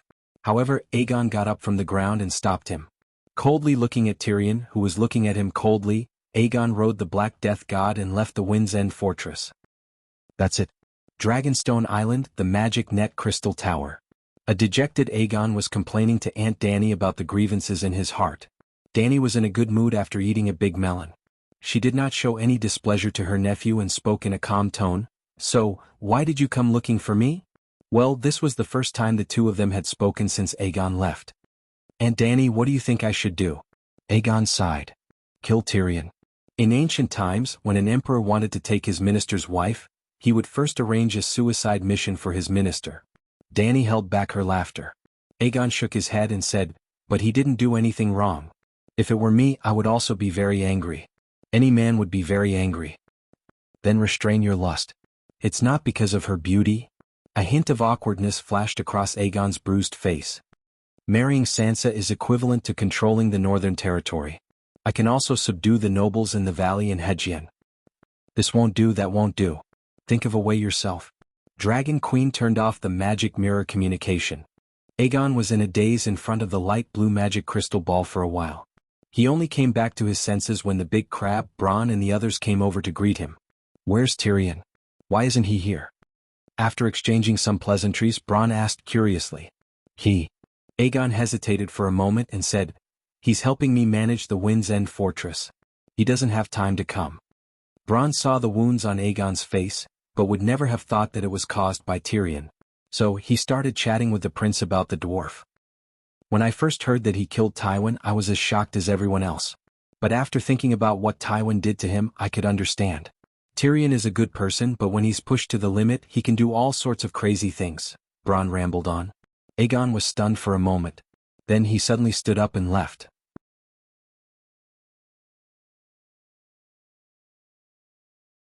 Chapter 6:16. Sansa, I'm sorry. I love you but I can't marry you, Aegon said sadly. After leaving Dragonstone Island, he flew straight to the eagle nest. In the garden, under the twilight, he listened to the rumbling of Elisa's tears waterfall in the distance. A handsome young man held the delicate hand of a beautiful girl with a complicated expression. His eyes were filled with reluctance. Why? Sansa's delicate face suddenly paled. She said pitifully, Is it Dragon Queen? She doesn't agree? No, my aunt doesn't object to this. Aegon shook his head and said hesitantly, It's Tyrion. Little demon. Sansa's beautiful face instantly twisted. What does he want? My marriage to him was not voluntary. Brother Merabad was also willing to be my annulment. He doesn't object to annulling the marriage. Actually, he always felt sorry for you and always wanted you to live well. Sansa's expression changed several times. She wanted to tell the innocent prince not to be fooled by the little demon. But thinking about it carefully, the dwarf did not seem to have done anything bad other than looking at her naked body with lustful eyes.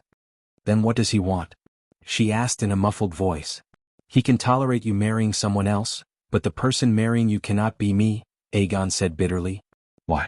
I will only be happy with you. Doesn't he want me to live well? Sansa said angrily. This is a matter of a man's dignity. He and I are kind of friends. If I marry you, it will hurt his dignity more than anyone else. Sansa asked loudly, What is this? You are a prince, his lord. It's his business if he doesn't feel good. Does a king have to worry about every unreasonable thought of his subject? Or is it that in your heart, your lover is less important than the little demon? Is your relationship more than husband and wife? Tyrion is indeed different from the other subjects. He has helped me a lot. Aegon pulled Sansa to a flower bed and sat down. He looked at the orange sunset flowing through the cracks of the mountain and sighed. Every place has its own unique scenery. No wonder Tyrion wants to travel the world. Then let him go and see the world, Sansa said. He is the only one I can use. My cousin Quentyn, Targaryen's direct vassals Valerian and Settigod, sigh if I chase him away, I can only return to Slaver's Bay. Aegon smiled bitterly. You still have me, my foster father, Bronze Yohn, and countless nobles of the valley in the Northern Territory. Aegon shook his head and sighed. Tyrion told me not to lie to the one I truly love. So I will not lie to you. My cousin Quentyn, my cousin Elaine and the nobles of the Stormlands Arse nobles, are they Tyrion? In this world, other than my aunt and foster father, Tyrion is the most loyal person to me. I don't want to let him down and I don't want to hurt you. The first part of the sentence made Sansa's expression darken slightly, but the last part made her confused. Hurt me how? Do you know why Tyrion killed Tywin? Aegon asked. What? Because he loved his father too much, too passionately, but Tywin repaid him too little, too coldly. Tyrion was forced into a corner and went to extremes. I still don't quite understand, Sansa said blankly. Tyrion is very good to me, very loyal, but if I repay him with coldness and cruelty, I'm afraid that what happened to Tywin will happen to me. For example, after our marriage you will definitely appear in front of him often. And every time you appear it will be a provocation to him, like a slap to his face. Over time he will be pressured to the extreme. I'm afraid that he will explode just like how he killed Tywin with his longbow, killing you and me, Aegon said angrily. Sansa looked at the prince in front of her with a strange gaze. Is this person an idiot? What kind of strange things are he thinking? However, Sansa was no longer the innocent 12-year-old girl she once was.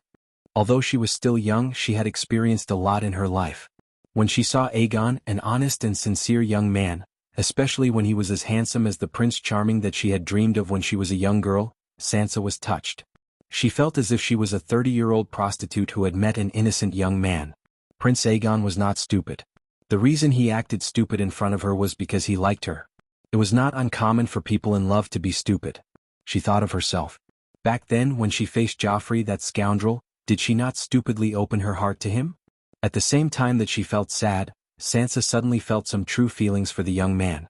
Such a sincere, brave, honorable, noble and handsome young man truly loved her. Wasn't that her wildest dream when she was young?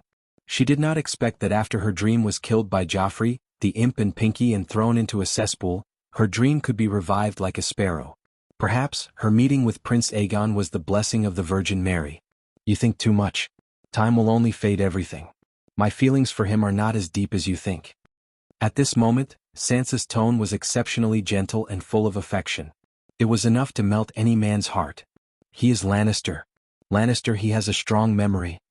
If he could not even remember, how could he repay his debt? Aegon felt that there was nothing wrong with his words. Sansa's expression also became serious. That's right, I can't be too wary of Lannister. Are you going to give up on our feelings because you are afraid? Sansa pulled Aegon's hand and placed it on her soft chest. She said affectionately, I can feel that our feelings are not fake at all. Although we have only known each other for a few days, it is as if we are destined to be together. I'm not afraid. Aegon pulled his hand back with difficulty but determination. He stood up and looked at the vast valley plains outside the balcony. He sighed. I'm not afraid of Tyrion. I just don't want to kill him. Kill him? Sansa exclaimed. My aunt told me that if a king and his subject have a conflict because of a woman, he should quietly send his subject to his death. If I marry you before Tyrion's hatred for us reaches its limit, I will kill him first. This is the magnanimity of a king. I do not lack it, but I do not want him to die. If that is the case, I will not have a conflict with him regarding women. So I am sorry. Aegon made his decision without hesitation. He summoned the Black Death god and climbed onto the dragon's back. He looked down at the pale and weeping Sansa and said loudly, Sansa, even if we cannot be together, I will still treat you as my best friend. I swear, even without the help of Arryn Valley, I can take down King's Landing within 3 months. Then I will lead my army north and help you take back Winterfell. Looking at the shrinking black figure in the golden sunset, Sansa felt lost. Her eyes reddened and 2 streams of tears rolled down her cheeks. That night, after learning about Aegon's decision from Sansa, Littlefinger's expression darkened. He cursed, this kid is too arrogant. If I had not interfered with the 2 winged dragons and the allied forces of the Golden Regiment in Dorne, he might have been able to quickly take down the king's descent. But since you have rejected my good intentions, don't blame me for doing something. What should I do? Sansa was worried but did not show it on her face. Very simple. Secretly inform the Iron Throne and have them invite the allied army to set up an ambush. Littlefinger laughed coldly. Set up an ambush? Sansa's expression changed and she exclaimed, the allied army's winged dragons? Humph, the winged dragons are considered high-end goods in the Westeros. But in the war zone between the allied army and Slave Bay, just a small patrol team has 5 winged dragons. We only need to invite a small team of winged dragons over. There is no need for a battle. We can ambush around Storm's Rest Fortress and kill Aegon and Tyrion like chickens. Littlefinger laughed coldly. This. Sansa was worried for the elegant and gentle Prince Aegon. My dear, don't worry. Our plan will not fail. Littlefinger thought that his daughter was upset over Aegon's rejection. We are about to kill Prince Aegon, and the plan is not considered a failure? Sansa frowned. Who said that Aegon will die? If he dies, who will you marry? Littlefinger smiled and said, didn't you say that you want the allied army to ambush him? Sansa was confused. I only said that I would give the Iron Throne a hint and ask them to invite the allied army to ambush Prince Aegon. But how can I let him die? If he dies, I can only deal with the shrewd and powerful Dragon Queen. She is not an easy person to deal with. She is not as easy to control as Prince Aegon. Littlefinger shook his head and said, what should we do? Let's send a message to our little Aegon. Littlefinger shrugged and said in a teaching tone, for the ambitious weak, the best environment for survival is chaos. Order represents stability. In the Westeros, under the stable pyramid of society, the weak will only be oppressed and exploited by the strong. They will never have the chance to rise again. Only chaos can provide us with opportunities. And the best source of chaos is at the top of the pyramid, where 2 strong people are evenly matched. Now Aegon has the pterosaur. The balance between him and the Iron Throne has been broken. So, he can proudly say that he can take down the King's Landing in 3 months without the Valley's help. This is not good for me. When I use a little trick and call the allied pterosaur team over, Aegon will be killed instantly and the balance will be broken. This is also not good for me. At that time I will help Aegon and warn him to be careful of the allied army. The Iron Throne and Aegon's pterosaur have been exchanged, so we can only rely on the army. And the valley has the strongest cavalry of the Seven Kingdoms. Together with the Northern Territory and some of the Hejian County lords, we have the strongest army. This way Aegon will beg to form an alliance with us. Between victory and defeat, even if Tyrion is his uncle, he will be mercilessly abandoned. Once again Sansa was enlightened by Littlefinger's teachings. But tonight she still used the excuse that she was not feeling well and rejected Uncle Finger's physical enlightenment. Because the figure of that upright young man would appear in her mind from time to time. ***. The next morning at dawn, Sansa, who had been thinking about something and could not sleep well, woke up from the bed after a loud dragon roar. As if their minds were connected, she let down her fluffy long hair and put on a thin apricot yellow silk nightgown. Barefoot, she ran straight to the open-air garden beside the Moon Gate. Oh! Aegon was also sliding down the pterosaur's tough wings. When he saw the girl running towards him, he could not help but hug her and kiss her. After half an hour of passionate kissing and comforting, the two finally separated. "Sansa, I want to marry you." Aegon held the girl's face, which was as red as a peony flower after the rain. A day later, Dany received a notice that her nephew was getting married. What did the dwarf do to make him change his mind?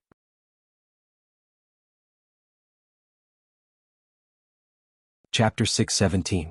That morning Tyrion and Aegon had fought over Sansa. It was Guan Yu against Zhao Yun, and they were evenly matched. Both of them were bruised and battered, their faces swollen and bruised. As for Aegon, he went to Aunt Dany and cried. Then he cut off his feelings with the sword of wisdom and prepared to give up on this love that was not meant to be. Tyrion also went to find someone to talk to. Yelaine was the only familiar person in Windrest Fort. Tyrion could only go to her. Actually, the two of them were comforting each other. Yelaine also knew about Aegon's plan to marry Sansa. How should she put it? Prince Dowling of Dorne was too steady and courageous. However, he sought stability all the way and did not have the drive to take risks. He and his younger brother, Oberyn, one was gentle and the other was tough. One of them was scheming and astute, while the other was decisive. The brothers were of one mind and were perfect. Unfortunately, Oberyn died. As for second brother Wei, whose identity was clear, Prince Dowling observed him again and again. His daughter was already in her 20s, but he did not send her to complete the holy marriage. In the end, second brother could not see any hope of reviving the country. He became more and more extreme and crazy. However, the more extreme and crazy second brother became, the more hesitant Prince Dowling was. He was even more unwilling to put his daughter and Dorne's future in danger. As a result, the promising Ocean Palace oath, signed by Oberyn and William Darry, was reduced to a piece of scrap paper. When it came to Aegon, he had good looks and character. However, he had an unknown identity and an uncertain future. Prince Dowling wanted to place a bet, but he did not make a decision immediately. Instead, he sent Yelaine to Windrest Fort to observe. In the end, Aegon was much more popular than Prince Dowling thought. Uncle Finger, the best godfather of the Seven Kingdoms, entered with his daughter. Yelaine was tragically raped by Sansa. Hence, Princess Yelaine was also depressed. They were both in the same boat. Moreover, they were old acquaintances. The dwarf and Yelaine talked about the depression in their hearts while drinking to drown their sorrows. Wine was the medium of sex. Heart to heart, body to body, Aegon rode the dragon back to the Wind's End fortress with a sorrowful and regretful heart. Suddenly, he saw Tessa spreading her wings and gliding slowly under the moonlight above the ink sea. On her back, a pair of adulterers were performing the difficult spring cry art together. They were chanting loudly and they were extremely unrestrained. The dwarf dragon trembled. Aegon's mind was greatly shaken. Yelenen and the dwarf were also greatly shaken. The three of them were greatly shaken. Aegon's eyes turned red. With a roar, he charged forward on his dragon. "Tessa, run!" The dwarf hurriedly shouted. At noon, Bronn was still wondering why he hadn't seen his old friend. That night his old friend came. Aegon chased the dwarf all the way to Dragonstone Island. It was almost like a monkey's version of Broken Boat Cove Dance, P.S. Actually, Aegon had also just left Dragonstone Island. At noon he told Aunt Dany about his troubles. In the evening he made a decision. After bidding farewell to Sansa, he came to Dragonstone Island again to tell Aunt Dany about his decision. Aunt Dany was annoyed to death. Now it was already late at night. This was the third time he came to disturb Aunt Dany in a day. Tyrion was helpless. Other than going to Dragonstone Island to find the Dragon Queen to mediate, he had nowhere to hide. He also didn't want to keep running. After chasing for a few hundred kilometers, Aegon regained his senses in the sea breeze. Seeing that Tyrion had landed on the top of the flying dragon tower, he didn't go down. He only shouted, "Just you wait," and left. Yes, he returned to the eagle nest without any psychological burden. In fact, he even felt the joy of revenge. He hugged Sansa, kissed her, hugged her. If they weren't in the eagle nest and Uncle Finger was watching with a smile in the corner, he would definitely have done something else. Seeing Elaine and Tyrion in disheveled clothes and panic-stricken faces, Bronn, who brought his guards over to check on the situation, instantly guessed what had happened. After Elaine staggered away with the help of her maidservant, Bronn sighed and said, "Sooner or later, you'll lose your life because you can't control second brother. You're doing well." Looking at Bronn, who was exuding confidence and arrogance of an old-school noble, then looking down at his unbuttoned shirt and shorts that revealed his hairy and deformed legs, Tyrion felt embarrassed. "Far worse than you. Riding a dragon and playing with the king's wife, Tiske. The stern expression on Bronn's face instantly disappeared and was replaced by a mercenary's lewd smile. He whispered, "How does it feel?" The familiar smell made Tyrion completely relax. He didn't care about his current sorry state. He shook his head and lamented, "Sigh, it's terrible. Drinking too much really messes things up." Bronn stopped smiling and patted his old friend's shoulder. He said, "It's really your fault this time. You went too far." The dwarf shook his head. "You don't understand. Things between us are very complicated. Isn't it just Sansa Stark?" You know?" Bronn nodded and said with a complicated tone, "Everyone knows that the girl didn't marry you willingly. Although she tricked you once with Joffrey, think about what the Lannister family did to Stark. Aegon is different. Just like..." The dwarf gave a very inappropriate example. "If Loras was pregnant because of me, you would be even more unhappy." Loras was Bronn's wife. Before marrying Bronn, she was raped by dozens of thugs in King's Landing and became pregnant. Only then did she find the mercenary Bronn to be her bodyguard. Slap. Bronn slapped the dwarf. "Your mouth is even worse now." "Sorry?" The dwarf wasn't angry. He rubbed his face and smiled bitterly. "His words are crude, but his reasoning is not. You wanted to do my wife. How can I not be angry? He really should have done your wife. Unfortunately, the little prince isn't as shameless as you. After being beaten up by you, he went to the eagle's nest and rejected the marriage with Sansa Stark." "What?" Tyrion's eyes widened in disbelief. Bronn nodded slightly and sighed. "He rejected Littlefinger's marriage proposal." Tyrion's heart was filled with mixed feelings. Sansa and Aegon's marriage was a success. This time, even Tyrion didn't have the face to object. Elaine also left the Wind's End fortress awkwardly. After Prince Dowling heard the whole story, he sighed and nodded in agreement to form an alliance with Aegon VI. He no longer cared about the authenticity of Aegon's identity. He only had one goal, to seek justice from Lannister. However, it was impossible to count on Uncle Dowling to fully support Aegon. Dorne was willing to send 50 ships, 4,000 marines, 3,000 cavalrymen and 3,000 infantrymen. A total of 10,000 people would follow Aegon to the King's Landing. 10,000 people was already a lot. In the entire Dorne Hill there were less than 500,000 people. To the stable Prince Dowling, bringing out 10,000 strong men was no less than a 5-card stud. The only thing was that the people of Dorne could bring their own rations all the way to the Wind's End fortress. However, Aegon would have to think of a way to provide rations for the army. Dorne didn't experience the rebellion of the Four Princes, so they stored a large amount of rations. If Aegon was really Lejyazi and married Elaine, then Dowling would be responsible for all the supplies in the war. However, Dowling only treated himself as Aegon VI's ally. While he helped Aegon seize the Iron Throne, he also used Aegon's strength to complete his revenge.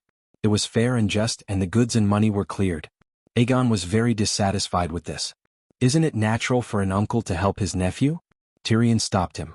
"This is the politics of the Westeros. He is not only your uncle but also Prince Dorne. Think about Thea and Bella, their ancestors were Targaryen's illegitimate sons. These two guys were fighting over a woman before, and now they're shamelessly reconciling.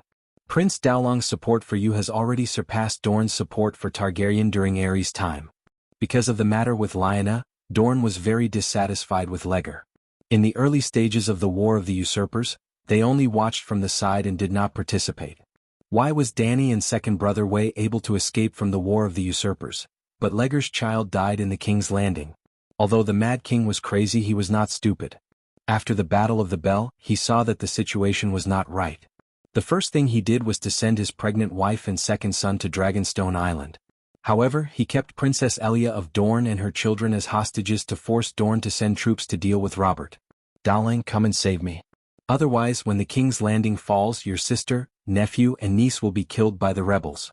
This was the message that the Mad King wanted to convey to Prince Dowling. Isn't it annoying? Using his daughter-in-law and grandchildren as hostages to threaten his brother. The key was that his trick really worked. Dowling pinched his nose and led Dorne into battle. However, Dowling did not feel comfortable. Dorne did not use their full strength and both sides suffered a tragedy. Leger died in battle at the Ruby Beach, Tywin tricked the King's Landing into opening the city gates, and Targaryen was slaughtered. The Mad King's threat actually came true. 2 children died tragically in front of his eyes, and the princess herself was raped and killed by the Demon Mountain. Elia could be said to be the most pitiful crown princess. After Aegon reached a preliminary agreement with Dorne and the Valley, news related to him spread like wildfire. Leger and Elias' son Aegon Targaryen did not die. He had returned. Aegon Targaryen rode the Megalosaurus Black Death and took down Storm's End Castle. Aegon Targaryen was declared the Lord of Storm and called himself Aegon VI. Under St. Maribad's witness, Aegon VI and Sansa Stark formed a sacred marriage contract.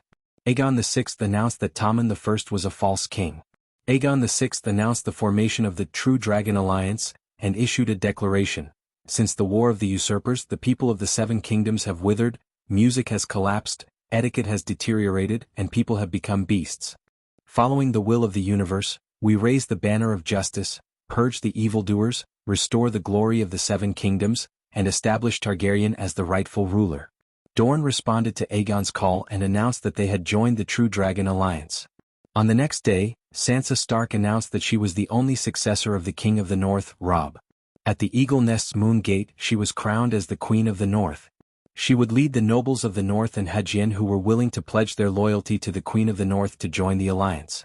On the 3rd day, Robert Arryn pledged his loyalty to Aegon and led the Arryn Valley to join the alliance. On the next 2 days, the nobles of the Stormlands announced their loyalty to the new Duke of Storm's End Castle. The king could also be a duke, and led their troops to Storm's End Castle. Aegon's True Dragon Alliance almost included 5 of the 7 kingdoms of the Westeros.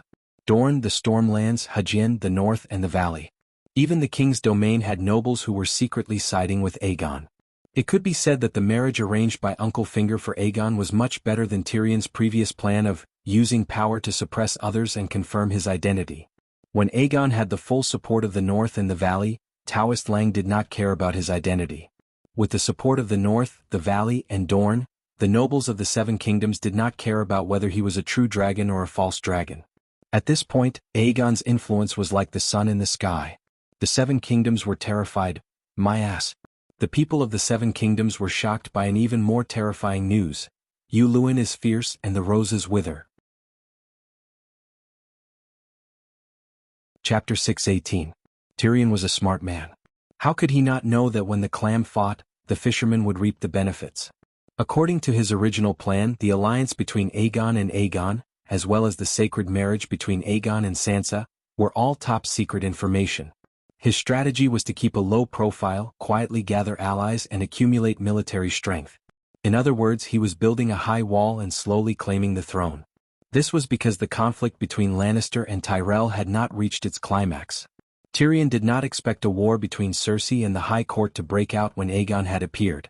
His whore sister might be stupid enough to be willing to fight a civil war to warm up before a great enemy, but Rose was not stupid and Lyon was not stupid either.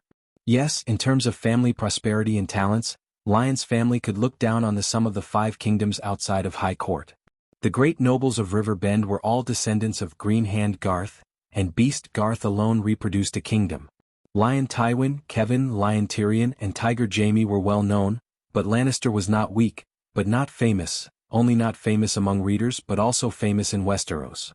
For example, the acting mayor of Casterly Rock City, Damian Lannister, was a collateral relative of Lannister, and no one, readers, knew him. But without thinking, if Damian did not have the ability, would Kevin have handed over his home to him? It was said that the Fry family was the most fertile family in the Seven Kingdoms. Old Wade's descendants alone could form a cavalry squad. In fact, the Lannister family had the most clansmen. There was a saying, in Lannister Harbor, if you randomly grab two people, at least one of them will have the surname Lannister. It was not an exaggeration to say that Lannister's family had reproduced Casterly Rock City. Therefore, the Lions did not lack talents. The talents of the Lions also stood out under Tywin's rule and entered the military and political system of the Lions. Therefore, even though Kevin was dead and Cersei was foolish, Lannister's foundation did not crumble. That was why Aegon could not wait for Cersei and Tyrell to meet on the battlefield, unless he did not show up. In fact, Tyrion had been prepared for a third party, such as Randall Tarley, to mediate between Cersei and Tyrell for the third time. But keeping a low profile could numb Cersei and delay her compromise with Old Rose. By the time Aegon left for King's Landing, it would be too late for Cersei to work with Tyrell. His plan was very good, but he had neglected another person. Yuluen. Yuluen actually managed to wipe out High Court Tyrell's entire family all by yourself. Yep, I didn't even get to see the Dragon Queen once before Old Rose received a boxed lunch. Oh, I was about to receive a boxed lunch. Whether or not I received a boxed lunch would be up to the Dragon Queen. 2 days after the Gouting incident. What? Gouting is gone? How could it be gone? The Dragon Queen exclaimed. Dragonstone Island. The crystal tower that was the hub of the magic net. A circle of runes the size of a dustpan expanded on the surface of the light blue magic crystal ball. The blue light formed the shape of Dany's head, as if it was a 3D image of a blue light. Strangely, everyone in the hall felt that the Queen's head was facing them no matter which angle they looked from. At this moment Aegon, Tyrion, Marwyn, Old Crab and Bronn were gathered together. Their expressions were indescribable horror and absurdity. Since the beginning of the War of Conquerors, Blackheart Harren's Hall family had been burned to ashes by Balerion, and in the past 300 years, thinking about it, it was really scary. The War of the Usurpers was still fine, but in the past 20 years Targaryen, Theon, Stark, Arryn and Tully had all been destroyed or were on the verge of extinction. Now 7 Duke-level families had been destroyed, and they had all died so suddenly and unimaginably. It was easy to get addicted to power, and the Iron Throne was poisonous. Anyone who touched it would be unlucky. It is said that Gouting Tyrell was massacred by Yuluen, but this news has not been confirmed. However, Cersei of King's Landing acted almost at the same time and arrested Prime Minister Mace Tyrell and Queen Marjorie for treason.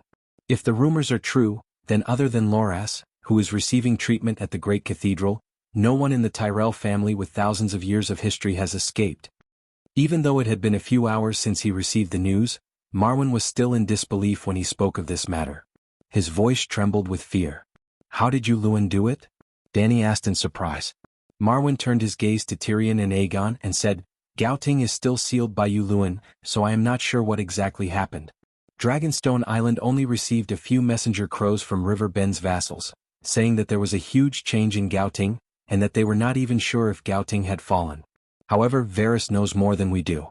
He has dealings with His Highness. Without waiting for Dany to ask, Aegon nodded and said, Count Varys contacted me once.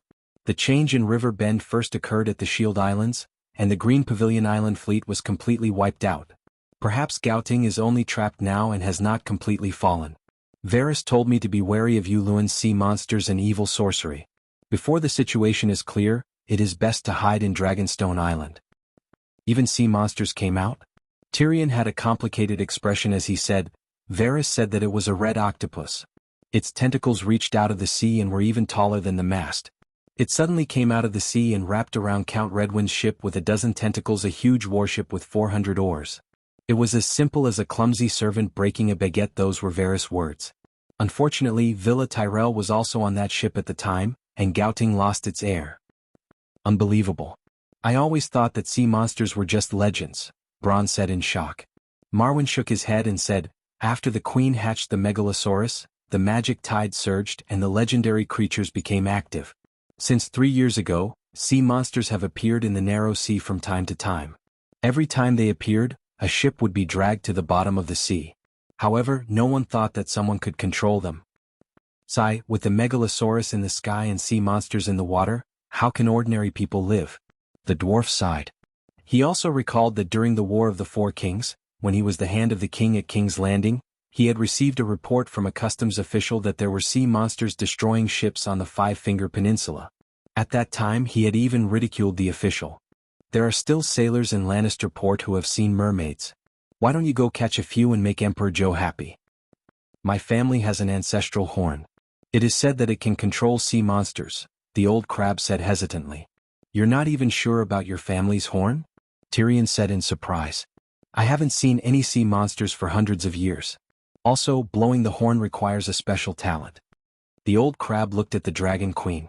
The last time I looted, when Rhys was trying the evil slave merchants, I also got a sea monster horn. I've studied it and the runes inside are really effective. It's true that it can control sea monsters, but... Facing the old crab's hopeful gaze, Dany shook her head regretfully and said, the dragon horn uses the soul of the old demigod dragon to intimidate ordinary megalosaurus, just like how a wolf controls a pack of wolves. However, the sea monster horn only captures a part of the sea monster's soul and seals it in the horn, using the remnant soul of the sea monster to control that sea monster. In other words, one horn can only control one sea monster. When the sea monster dies, the horn becomes a decoration.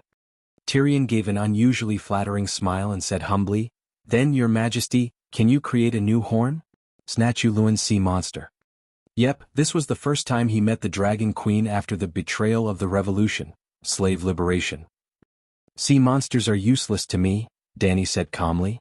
Communicating with the Dragon Queen through the magic crystal, everyone could see her face, but everyone's expression was different. Facing Tyrion, the Dragon Queen's expression was always cold, as if she did not want to talk to him. How can it be useless? A single sea monster can decide the outcome of a naval battle, he said with a mocking smile. If you have the time and energy to look for sea monsters, you might as well train.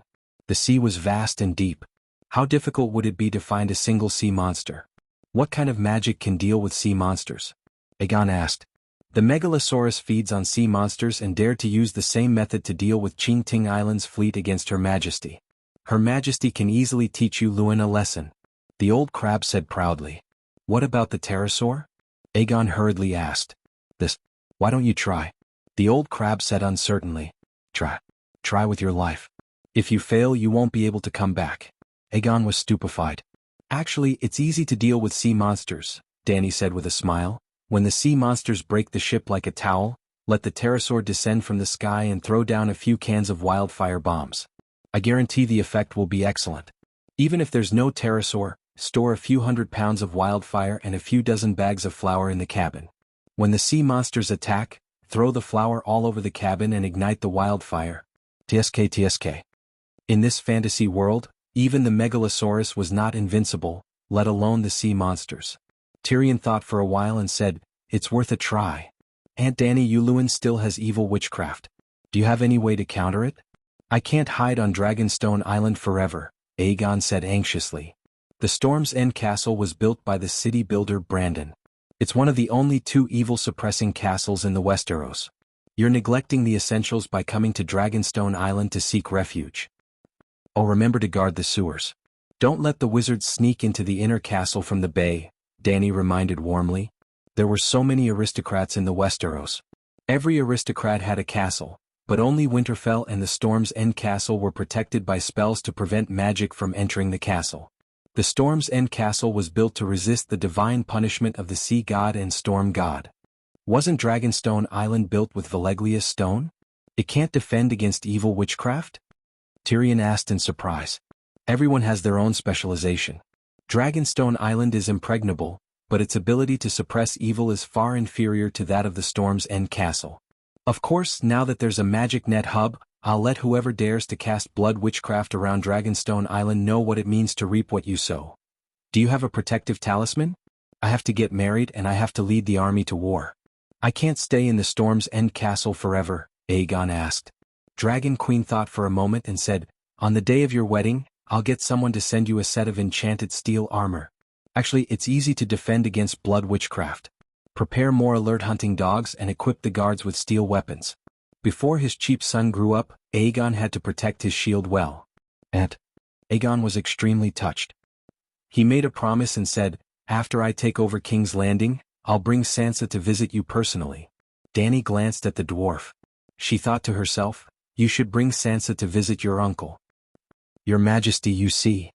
The dwarf rubbed his hands and smiled sheepishly. Can you? No. Danny knew what he wanted to say and rejected him without hesitation.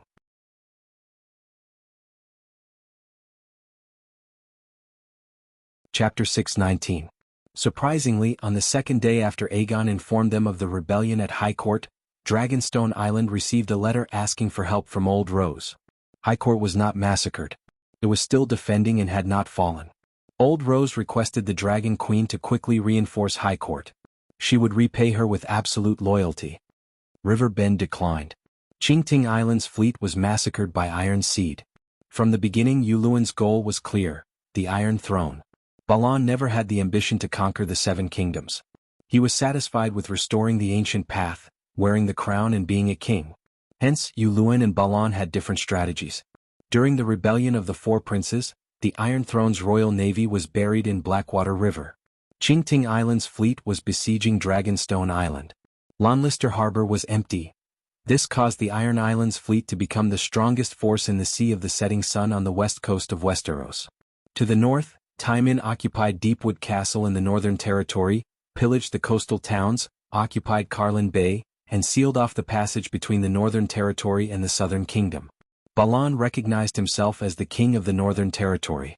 To the south, Tywin attacked Lonlister Harbor, seized River Bend's Shield Archipelago, and threatened the old sea trade route. This was just a bargaining chip to loot a windfall. At the same time, he forced the Iron Throne to recognize Balan as the king of the Northern Territory. In other words, King Balan's goal in the rebellion of the Four Princes was only the Northern Territory. He hated Stark. Firstly, he hated Ed for leading the Northerners to kill his son, break into his castle, and crush his dream of becoming a king when he rebelled. Secondly, he hated Ed for taking away his last son, Theon. Yep, Theon was Edd's adopted son. He was also a hostage to control Tywin. Of course, the Northern Territory's military was empty. The nobles who followed Robb south were the weakest persimmon. In short, Balan wanted to snatch a wave of waves and practice the ancient path of Iron Seed. Yulun was different. During the King's Selection Convention, he had directly announced his ambition to Tywin, the King's Landing. In the King's Selection Assembly, the candidates have to publicly announce their goal after ascending to the throne of Sea Stone. In other words, it was a campaign slogan. Yuluan's goal was to plunder the world and become the king of the Westeros. Asha's slogan was, "Let's go to the north and occupy a piece of land to farm." It was easy to imagine who Tywin would choose. Of course, Tywin believed in the ancient ways, but he was not a fool. If Yuluan did not show the strength to fulfill his election slogan, no one would pay attention to him. Yuluan blew the dragon's horn in the King's Selection Convention to prove that you have the ability to seize the Megalosaurus. In the Westeros, the Megalosaurus was equivalent to kingship. However, Yuluan did not wait for the rabbit to come. He foolishly held the horn and waited for Little Green and Little White to come to him. He made the Megalosaurus his goal because the Megalosaurus had reappeared in the world.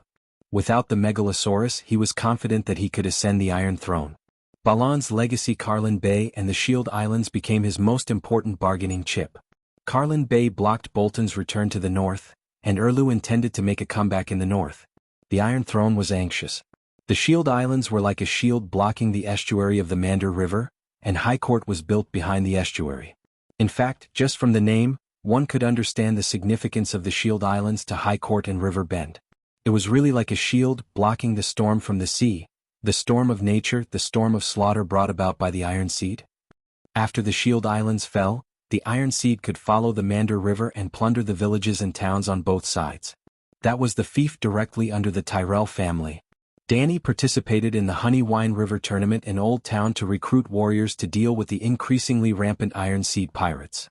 Valiant, Garland even left his newly acquired fief, Brightwater Town, and led his troops to reinforce High Court. Therefore, the two bargaining chips Yuluan had were very valuable. The King's Landing and High Court would not refuse to negotiate with him. With Carlin Bay and the Shield Islands, Yuluan could easily achieve two goals: a marriage alliance with Cersei and lure High Court Tyrell into a death trap. First, a marriage alliance with Cersei. This was easy to understand. If Tywin had not died, he would have married Cersei to Balan as a concubine. Theon's mother was not dead yet, in exchange for the Iron Islands' allegiance to the Iron Throne. Yuluan's qualifications were better than Balan's, and his personality was more docile and rational. After ascending to the throne of Sea Stone, he restrained Tywin from plundering the River Bend towns. Others naturally thought that he had a good personality. Kevin, the regent, had no reason to refuse his request for a marriage alliance. After becoming Cersei's husband, Yuluen was only 3 steps away from the Iron Throne. After instigating Cersei to kill Kevin, only the king's blood curse could take effect if Cersei wanted to kill him. Yuluen was only 2 steps away from the Iron Throne. When Cersei entered the palace a second time and became the Queen Regent again, he, as the Queen Regent's husband, would stand beside the Iron Throne. 1 step away. The last step was a matter for the future. Yuluen had to help Cersei obtain the Queen Regent's power. Target, High Court Tyrell. Going back to the previous topic, Yuluen used the Shield Islands as bait to lure High Court into a death trap. From the moment he planned to marry Cersei, Kevin, Tyrell and Tommen were on Yuluen's must-kill list. Because they were the obstacles to his ascension to the Iron Throne, and also because High Court's wealth could help him maintain his rule on the Iron Throne. Don't doubt it. From the moment he decided to get rid of Tyrell, Yuluen, who used to be a pirate, had his eyes on the wealth left behind by Tyrell after he fell. The King's Landing was supported by High Court. In other words, his plan to kill High Court was not improvised, and it was not to practice the ancient ways of killing people randomly. These plans were interconnected and everything was under Yuluen's control. Then how to kill High Court Tyrell. The negotiation about returning the Shield Islands. A long time ago, when Yuluen was still on the road to King's Landing, he announced his next plan to the public. Go to King's Landing to marry Cersei, then return Karen Bay, bring his wife west of the Mandar River to the Sea of Sunset, then take a ship from the Shield Islands back to the Iron Islands. When passing by High Court, collect a ransom from Tywin, then withdraw Tywin and the fleet from the island and return the Shield Islands. Before he committed the massacre of the Shield Islands, Yuluen's image in the eyes of the world was very good. He was honest, courteous and kept his word. For example, after confirming his marriage with Cersei, he immediately asked Tywin to leave Karen Bay. For example, on the second day of his marriage with Cersei, he began to pack his bags and prepare to return home. He was completely unaffected by the beautiful scenery of King's Landing.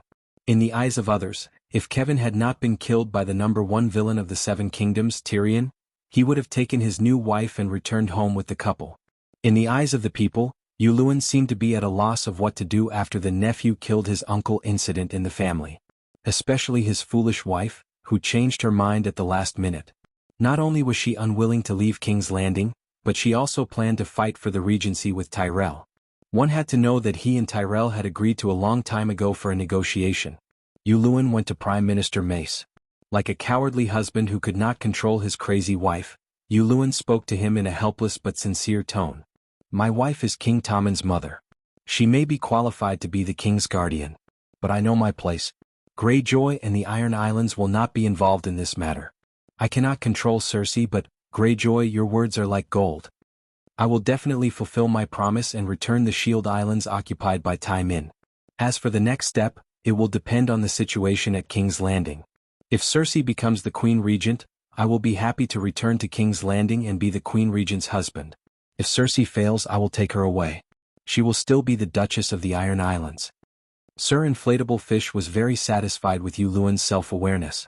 It raised its chin high and nodded imperceptibly as it smiled faintly. You Lord Lewin, you are an honest man. I will write to Mother and ask her to treat you well. Yuluen smiled in relief. Before he left, he advised sincerely, Lord Mace, I hope that the battle between you and my wife will not escalate or become extreme. After all, we are all family and we are all doing this for King Tommen. Yuluen left Cersei at King's Landing to play out the palace drama with Tyrell and his daughter. The negotiation went smoothly. Yuluen took a ransom and immediately agreed to remove the Iron Seed from the Shield Islands. Seizing the Shield Islands was my brother's plan. I'm very sorry for that. If not for the sake of my subordinates, I would not have taken a single copper coin from you. It is not that I do not love money. I do not love money without the Iron Seed. But compared to 3,000 gold royals, I cherish the friendship of the High Court more. Honest man Yulon said to his host at a high-class banquet prepared by Old Rose. The High Court also desires the friendship of the Duke of the Iron Islands. A toast to friendship. A toast to Yuluen and Queen Cersei's marriage. Old Rose raised a glass of golden wine and toasted the guests. Turning back, the old lady sneered at her 2 grandsons. Even the stupidest person would not trust the Iron Seed. Timmy's friendship is not worth as much as a blow-up fish in the Summer Islands. At least, because of your father's stupidity, the price of blow-up fish has tripled. When everyone is angry with him but they can't do anything about it, they will add a fried blow-up fish to the table. You are talking about yourself, aren't you? Gallant Garland and Cripple Villa looked embarrassed. It seemed that after the news came from King's Landing that their father, Hand of the King Mace, and sister, Queen Marjorie, were fighting for the position of regent, Granny would serve a plate of fried blow-up fish with cherry sauce for every meal. It was no wonder that Granny was angry. Cersei's reputation was notorious. After getting married, she lost her position as regent of the House of Theon. Cersei was also famous for her stupidity. She had come up with more ideas than Zhuge Liang in his entire life. Logically speaking, such a person would not have the right to compete with Tyrell. Mace was King Tommen's father-in-law, so he had the right to be regent. Marjorie was the queen, so she also had the right to be regent. There were many of Tyrell's friends in the court. No matter how one looked at it, Tyrell had the advantage. However, Mace and Marjorie were barely on par with Cersei. If they were on par with the Dragon Queen, it would be an honor. However, if they were on par with Cersei, that would be. Actually, Old Rose chose Little Rose as her regent. Firstly, it was legitimate. It was common in Westeros for a wife to manage her husband's land and castle. Secondly, Little Rose was smart enough. There were only wrong names but no wrong nicknames. Margaret's nickname was Little Rose. She inherited her grandmother's wisdom and experience. On the other hand, Duke Maze was nicknamed Inflatable Fish by his own mother, Old Rose. It's fine if he doesn't have any wisdom, but even the war talent that he was most proud of, he had fought countless battles in his life and had always been outnumbered. However, he had never won a single battle. The number one of the 7 kingdoms was still controversial. Old Barker thought that he was the best general. Erlu was not convinced. He gritted his teeth and glared at the old knight. Tywin squatted in the latrine, looking at the two of them with a sneer. Rando Tully did not say a word, his face filled with stubbornness. Blackfish Brynden Tully quietly raised his hand, just in time to see Count Redwyn beside him. Ed and Robert stood at the side, eager to give it a try. However, if one were to ask who was the number 1 general of the 7 kingdoms, everyone would turn their gaze to Lord Blow-Up-Fish, who was lamenting outside Storm's End Castle. Old Rose's instructions to him were clear. He would fully support Marjorie to become the regent. However, he was not satisfied with being the hand of the king. He wanted to learn from Tywin and Kevin and take a step further to become the regent's father-in-law.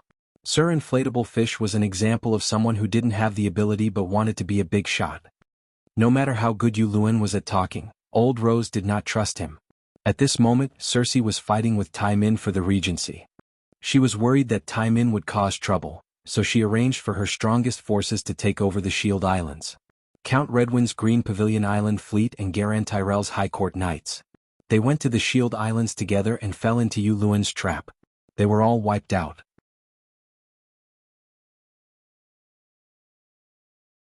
Chapter 620. The Shield Archipelago was made up of 4 islands, blocking the estuary of the Mandar River. This was not the first time Tai Min had occupied the Shield Archipelago. Not to mention the Shield Archipelago, Bear Island in the north near the Great Wall and Qingting Island in the south of the Westeros were all Tai Min territory in the past. In other words, it was the Iron Seed sphere of influence. Just like how Tai Min had once occupied a large area of Hejin land and was known as the number 1 overlord of the 7 kingdoms. Yes, Tai Min was now very weak.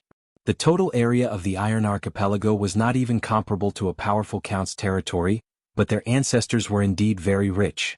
More than 10,000 years ago, the Shield Archipelago was still called Fog Archipelago. Tai Min occupied this island, killed all the men on the island, and plundered all the women as salt concubines. Later on, he built the island into a bridgehead to plunder River Bend. The Iron Seed pirates drove their longships up the Mandar River, and even sailed all the way to the Bitter Bridge 1,000 kilometers away. They were extremely arrogant. The High Court Gardner family, before Tyrell, the owner of River Bend, a status similar to Stark in the Northern Territory, worked hard for 7 generations to completely expel the Iron Seed from the Shield Archipelago. This was because the Shield Archipelago's environment was dangerous, easy to defend and difficult to attack. The coastline was uneven and the hydrological environment was unpredictable. The island was large and steep, and there was also fog shrouding the nearby waters all year round. The name Fog Archipelago explained everything. Such a dangerous place, yet Tai Min was as familiar as home. Yu Luin had almost bet everything, mobilizing all the forces of the Iron Archipelago. The Iron Fleet had 100 longships, and the Iron Archipelago had more than 300 warships. In total, there were more than 30,000 Iron Seed pirates. There were almost no strong men on the Iron Archipelago. If such a huge force was placed anywhere else, it would be impossible to hide. But winter had arrived and the sea fog rose again. Just like in ancient times, the Fog Archipelago concealed Timin's ambush as if it was a child. The Qingting Island fleet was indeed strong, but it only had about 200 warships. Its military strength was far inferior to that of the Iron Seed fleet. Timin had the advantage in terms of the number of warships and soldiers, as well as the advantage in terms of terrain and psychology from the ambush. However, Yulun still had a trump card: the sea monsters. Garland led 5,000 high court elites and successfully landed on the island. They took over Grey Shield Island, Oak Shield Island, and South Shield Island without any accidents. After Timin received the gold royals as the ransom, he cursed and left the castle and the coastal fortress, leaving the island to the Highlanders. Tyrell's soldiers entered the castle and the fortress, and the handover was completed smoothly. Garland did not let down his guard, but he did not think that anything would happen today, until he landed on Green Shield Island, which was closest to the coast. 10,000 Timin swarmed out from the gaps between the cliffs on both sides, drowning Garland and the remaining 2,000 soldiers like a flood. The other 3,000 soldiers were stationed on the 3 new islands that they took over. The enemy had an absolute advantage in terms of numbers, as well as countless kerosene bombs and ballistae. Valiant Garland was not Danny. He did not cheat and died on the spot. 2,000 soldiers perished with him. The second son of the Highlanders, dead. Garland, who was on Green Shield Island, did not even wait for the Qingting Island fleet to rescue him. Almost at the same time when the Green Shield Island ambushed him, a huge red octopus emerged from the water like a demon from hell. It crushed the flagship of the Qingting Island fleet into pieces like a mischievous child crushing an onion biscuit. Kevin once told Cersei that Pike's Redwyn and Randall Tarley would bring peace to the world and stability to the country. Villa Tyrell, the successor of the High Court whom Old Rose had high hopes for. The two heroes of the 7 kingdoms, one representing the present and the other representing the future, did not even have the chance to officially appear before they died in the mouth of the sea monster. The change in the Shield Islands happened suddenly, but it was impossible for the neighboring Highlanders not to receive any news. While grieving for the tragic death of her 2 grandchildren and nephew, Old Rose did not forget the threat that was close at hand. The Shield Islands were downstream of Highlanders. Other than immediately arranging for soldiers to strengthen the defense of Highlanders, she also sent out letters to the nobles of River Bend for help. After the nobles of River Bend received the letter, they did not delay and immediately sent troops to rescue their lord. There was only one problem. Most of the main forces of River Bend went to King's Landing with Lord Inflatable Fish and Randall Tarley. Danny participated in the Honey Wine River tournament in the Old Town because River Bend needed to recruit mercenaries to fill the defense of the city. The 5,000 elites that Garan had brought to the Shield Islands were all hired from the martial arts tournament, but they were all killed in one day. Therefore Yulun was able to lead 20,000 Iron Seed soldiers to surround Highlanders and beat back the reinforcements of the Wine Hall, Oak City, and several other counts. When the High Court was about to fall into Yulun's hands, perhaps Old Rose was desperate enough to send a letter to Dragonstone Island asking for help. Old Rose's actions were somewhat unimaginable, but her starting point was very rational. First of all, the old woman had grown up listening to legends and knew that the Megalosaurus could deal with sea monsters. Yes, the sea monsters went against the current and entered the Monde River. They were using their tentacles to crazily whip the city gates and walls of Highlanders near the river. If not for the thick walls and strong city walls, as well as the effective killing of the sea monsters by fire oil bombs and ballistae, Highlanders would have already lost the city gates. Secondly, Highlanders had no military strength and could not hold on for much longer. Even if others were willing to rescue Highlanders, they would not be able to put out a nearby fire. Dragon Queen had a dragon and could arrive in 2 days. The problem was that Danny was not in a position to save Highlanders. She did not have the time or the kindness to do so. Danny sneered at Marvin and Scholar Pylus, who had rushed over to inquire about the situation. She sneered, "The vanguard of the Alliance army is approaching Meereen City. I have to ride a dragon every day to wipe out the enemies coming from all directions. How would I have the time to go to the Westeros? Furthermore, I swore that the one who ends the long night will be king. Before the long night ends, I will not participate in the civil war of the 7 kingdoms. Furthermore, the City of Knowledge violated the rights of a guest and wanted to kill me. Isn't Old Rose the mastermind behind this? Your Majesty, if it were someone else I would not advise you, but what Yulun is doing is intolerable," Marvin said anxiously. "What news have you received?" Danny asked curiously. Old Rose's letter did not describe what had happened that day in detail. It was very likely that she did not know the exact process of the changes in the Shield Islands. There is news that Yulun held a sacrificial ritual after the war, using the corpses of the dead to offer to the evil god, Pylus said with a pale face. Impossible. Danny immediately shook her head in denial. Scholar Pylus, you are not an extraordinary person, so you might not know much about sacrificial rituals. Only the blood and souls of the living are attractive to the evil god. It's not that corpses cannot be sacrificed, but the effects are very poor. Marvin sighed. In theory, that is indeed the case.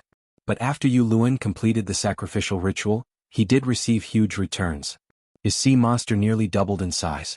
I'm guessing that Yulun did not sacrifice corpses but war and slaughter. Perhaps the massacre of Qingting Island and the war with the Highlanders was the sacrificial offering, and the corpses were just the end of the sacrificial ritual. Danny looked at the bullneck doctor in surprise. She did not expect him to have such a brilliant theory. This theory is very novel, but it also seems very reasonable, she said. Marvin shook his head. It is not novel. This is the doctrine of the storm god. After receiving the news, I began to look up the gods that Taimin believed in, the Inami and the storm god. They both encouraged killing, but the Inami favored rape and pillage, while the storm god longed for large-scale slaughter and destruction. The Iron Seed burned, killed, and looted, practicing the ancient path of the Inami and pleasing the Inami. I'm not sure if the Inami priests could gain power from the Inami. But this time the Iron Seed started a war and sacrificed to the storm god with conquest and slaughter. The storm god really responded to Yulun. The storm god and the Inami saw each other as eternal enemies, but they were also the old gods that Taimin believed in. Other than Taimin and a few islanders from other islands, almost no one else believed in the storm god and the Inami. It was just like how few people in the West believed in the three pure ones. The Iron Seed Islanders were a unique race with their own gods. But believing in the Inami was the mainstream value of the Iron Seed. It was just like how angels and demons were gods in the West, but normal people believed in angels, right? Well, in the eyes of people outside the Iron Seed, the Inami encouraged plundering and rape, and made the Iron Seed refuse to farm. They were almost equivalent to demons. But in the eyes of the Iron Seed, the Inami was an angel. Just like how demons seduced humans to fall, in the eyes of Taimin, the storm god specifically lured the Iron Seed to destruction.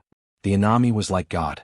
She spread her doctrine and brought the souls of her believers to her flowing palace, a paradise that looked like the Dragon King's crystal palace, for a banquet. Any wish of the believers would be fulfilled by the mermaids. Wasn't that paradise? There was a popular saying in Taimin, the dead do not die but they will rise again and even more fiercely. It was similar to the God bless, that foreigners often said. It was referring to the Inami.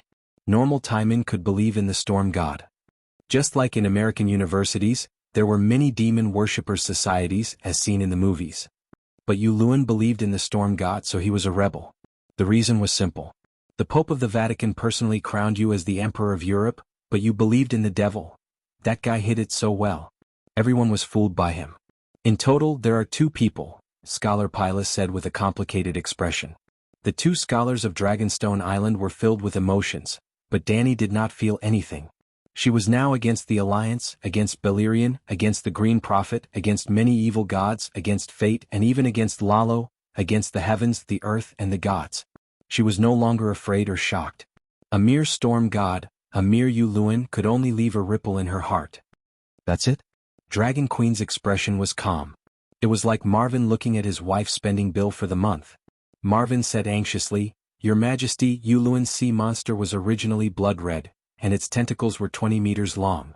But after completing the sacrificial ceremony at the Shield Islands, the sea monster almost doubled in size. Its tentacles were more than 30 meters long, and its suckers grew white, barbed teeth. Its mouth looked like a monster's and it could really eat like a mouth. The corpses of Sir Vilas, Count Garland, Count Redwyn, and dozens of other nobles were all eaten by the tentacles of the sea monster. What a tragedy. Interesting. Danny was deep in thought. The sea monster seemed to be able to evolve through sacrifices, or rather, demonize. Marvin saw that Danny was still calm and said, The surface of the sea monster's body also changed. It became dark red and demon-like black spots appeared on its smooth skin. It looked like an unopened eye. Maybe, after it opened its eyes, it could use witchcraft. Don't let it live. How do you know so much? Danny asked curiously.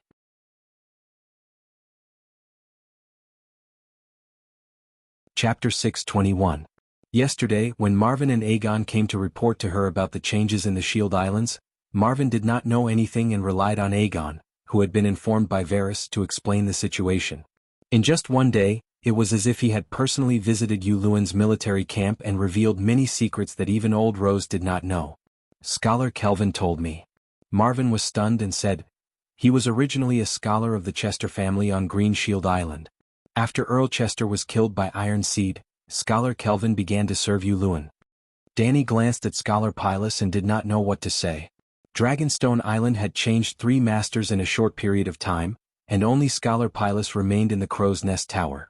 It was the same for Kelvin. The island's master had changed, but he still managed the Crow's Nest and even openly told Yulun's secrets to other scholars. Even someone as crazy as Yulun did not kill the scholars. What? Because he could not leave the scholars. Yulun must have wanted to hide his secret, but his secret was easily exposed by his own scholar. How ironic. The scholars knew medicine, were literate, could manage castles, calculate taxes, tame crows, take care of the crow's nest, and send and receive letters. Even Iron Seed, who pursued the ancient path of burning, killing, and plundering, had become dependent on the scholars. Just like how humans could not live without wheat and rice, modern people could not live without mobile phones and computers, Westeros nobles could not live without the scholars. The scholars' huge hidden forces and intelligence network would not disappear because of the City of Knowledge's destruction. They had become part of the Westeros continent. If Westeros were compared to a human, the scholars would be the nervous system in the human body. Let Madame Alina find Aegon. I don't need her loyalty. Gao Ting's power is meaningless to me, but it will be of great help to Aegon. Aegon has a pterosaur. A few 100 pounds of wildfire will burn that octopus to death. Dany still refused to help Gao Ting. In fact, there was no need for her to remind her.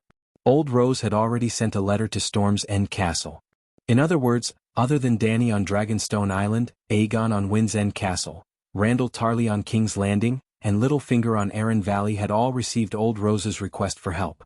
Asking Dany, Aegon, and Blue Dominion for help was understandable. Dany and Aegon had dragons, and Blue Dominion himself was at King's Landing. He had the opportunity to lead the Hornhill soldiers to take down Cersei. However, Old Rose's request for help from Uncle Finger was very interesting. The old lady had planted a spy around Uncle Finger. She immediately learned about the secret engagement between Sansa and Aegon. After the Riverbend incident, Aegon publicly announced his ambition and the True Dragon Alliance. Old Rose threatened Uncle Fingers, saying that if he did not persuade Aegon to save hiding, she would report him to the world for murdering Joffrey. Heir, do you still remember Emperor Joffrey's purple wedding? Old Rose did not like Emperor Joffrey, who loved his people as if they were his own children. Firstly, Joffrey was the second generation of the Mad King. Madmen were hard to control, at least not as easy as Tommen. Secondly, Old Rose was Little Rose's grandmother. For the sake of her granddaughter's happiness, she did not want her to marry the second generation of the Mad King. Old Rose had also worked hard for her own happiness. Littlefinger, on the other hand, needed more chaos, so the two of them co-directed a purple wedding and drugged Emperor Qiao, who, Dany wanted him to live for another 500 years. Now Old Rose wanted to use this to threaten Uncle Finger, forcing him to persuade Aegon to save hiding. When it came to Dragon Queen, Old Rose did not have a choice. Her main target was still Aegon. The news from Slave Bay had not arrived yet, so the old woman did not have a clear understanding of the difference between a pterosaur and a megalosaurus. She only thought that Aegon's dragon was called Black Death Balerion, and that it was as fierce as Balerion. Then how could she threaten Uncle Finger with this? Uncle Finger had already sided with Aegon. Cersei hated him. Killing Joffrey would only make her hate him more. Old Rose's target was not Cersei but Tyrion. Old Rose did not know that Tyrion already knew that they had set him up. But Uncle Finger suspected that Tyrion already knew that he had set him up. Uncle Finger had not met Tyrion, but he had communicated with Aegon many times. From Aegon's attitude, tone, and the information that he had unintentionally revealed, Uncle Finger guessed that he had exposed a lot of secrets. So, when Old Rose threatened Uncle Finger, he did not care at all. But Aegon and Tyrion were not stupid. After receiving Old Rose's request for help, without Uncle Finger's persuasion, they began to seriously discuss whether they should take the risk. Just as Dany had said, Gao Ting's loyalty was useless to her, but to Aegon, it was the last straw that broke the camel's back, the Jianghu Bang. It was very important. The Valley faction is too strong and occupies too much of the True Dragon Alliance. It is necessary to bring in hiding to maintain the balance. More importantly, Yuluen is on Cersei's side. You will face us sooner or later. Tyrion was very rational and helped Aegon make the best choice. Aegon was also very decisive. He immediately made the decision to save hiding. To ask where Yuluen's sea monster came from, it had to start from 2 years ago. At that time, he had turned into Ethan Hunter and completed an impossible mission, stealing the dragon egg and the dragon horn from the Great Pyramid. Of the 2 dragon eggs, he kept one for himself and gave the other to the Iron Legion of New Gith. The reason why New Gith did not steal Yuluen's dragon egg and horn was because Yuluen knew the route to the ruins of Valeglia. In order to explore the ruins of Valeglia, New Gith prepared 10 longships and a squadron of Iron Legion, 1,000 warriors. There were also 2,000 slave sailors. Until now, New Gith had not seen the return of the expedition team. They would never see it again. Other than Yuluen's deaf-mute followers, the Iron Legion and the sailors were all sacrificed to the god of storms. Yuluen's reward was a sea monster in the Smoke Sea. The sea monster that he had just obtained was not big. It only had tentacles that were about 10 meters long and a torso that was the size of a giant elephant. If it were placed in modern society, it would probably be treated as a king squid. On the thousands of miles of sea from the Smoke Sea to the Iron Islands, Yuluen kept robbing ships and sacrificing the souls and blood of the crew to the god of storms. He fed the corpses of the crew to the sea monster. Only then did it grow bigger and bigger. Finally, it reached the 20-meter-long tentacles that it had at the Shield Islands. After sacrificing the Qingting Island fleet and thousands of hiding soldiers at the Shield Islands, the sea monster evolved again. Compared to before, it had a qualitative improvement. Wildfire might not necessarily work. When Tyrion and Aegon each carried a 50-kilogram wildfire bullet and rushed to hiding, they saw the sea monster, just like a few days ago, half of its body submerged in the Monde River. A quarter of its dark red head with black spots was also above the water. 3 tentacles covered in ballista wounds and burn scars were like the giant whips of the gods, lashing wildly at the stone walls. The scene was like a naughty child kicking the wardrobe door of his mother's luxury clothes. Under the wall facing the river, there was a gate for river boats to pass through. In front of the gate was a metal fence sunk into the river to block it. The fence had long been twisted and deformed and was not of much use. At first, the sea monster even extended one of its tentacles into the gate and messed with it like a pestle. However, there was a murderous hole carved into the stone wall above the gate. The hiding guards could pour boiling hot golden liquid and ignited kerosene into the murderous hole. After the sea monster suffered a beating, it did not dare to extend its tentacles into the murderous hole. Aegon and Tyrion descended from the sky on their dragons, causing the despairing guards in the city to cheer wildly. It also caused Tywin outside the city to shout in shock and anger, "The Megalosaurus is here. The Mother of Dragons has betrayed us and come to participate in the civil war of the 7 nations." Aegon's sneak attack on the Windstop Fortress had caused quite a stir among the higher-ups of the 7 nations. However, the ordinary people knew very little about this. At this moment, they all thought that the Dragon Queen and the Great Guardian of Light had come. Aegon and Tyrion approached the hiding under the cover of the clouds. They did not waste any time at all as they swooped down and dealt a fatal blow to the sea monster in a way that was close to a sneak attack. Throwing bombs at a low altitude had a very high hit rate. 2 wildfire bombs landed on the sea monster's head and one of its tentacles. Boom biom. 2 balls of enchanting green flowers bloomed on the sea monster's body. A huge green flame shockwave directly blew up one of the sea monster's tentacles. A large hole appeared on its head that was as taut and tough as cowhide. Purplish-red blood gushed out of it. Hiss, water vapor that resembled a steam whistle came out of the sea monster's mouth. It howled and sank into the river. Yes, wildfire could also burn when it came in contact with water, but it could not burn underwater. The sea monster would not be burned to death if its soul was not struck in one shot. One could see that under the surface of the river that was covered in green flames, there were undercurrents surging and sand rolling. Large patches of purplish-red blood contrasted with the green flames on the surface of the river. Hiss hiss hiss, without waiting for Tyrion and Aegon to be vexed, a desolate and resounding horn suddenly sounded from below the hiding city. It sounded like thousands of souls were screaming. Tyrion and Aegon who heard the horn felt as if their bones were about to burn. The scorching flames roasted their flesh from the inside out. It also felt as if 10,000 ghostly claws had reached out from hell and grabbed their souls, freezing their thoughts. Tyrion's eyes were bloodshot. Wisps of white smoke came out of his mouth as if his organs were being roasted. Aegon was even worse. His eyes rolled back and he fainted. If not for the belt on the dragon saddle holding his body and calves in place, he would have fallen off. Hiss hiss gah, the two pterosaurs were the main targets of the attack, but their performance was far more eye-catching than the knight on the dragon's back. They only let out a crazed cry before shaking their heads and wagging their tails, fleeing into the distance. Yulun was dumbfounded. He was confused. Why did the dragon binder, which could even control the megalosaurus, only make the pterosaurs let out a cry? Could it be? Yulun was shocked and furious. He carefully observed the runes on the surface of the huge horn. Rings of runes lit up one after another, but a few of them were dim. Shit, my horn is broken. Yulun, who had mastered the great wizard meditation technique, suddenly had an epiphany. Yulun was shocked. Tyrion and Aegon were also shocked. These days are really bad. I thought that after leaving Slaver's Bay, I could fight a normal war. Who knew that the Westeros are also a battlefield of gods and demons? The dwarf lamented. He lamented too early. When the long night came, he would realize that the Westeros were the real battlefield of gods and demons. Didn't you say that the dragon binder's horn is broken? Aegon wiped the blood from his nose and said with a pale face. It is indeed broken. Our pterosaurs didn't lose control. What do we do now? Should we go to Gouting? There are kerosene bombs there. We can cooperate with the pterosaurs to throw them, Aegon asked. Both of their souls were injured and needed to rest. They had just landed in an apple orchard 50 kilometers south of Gouting.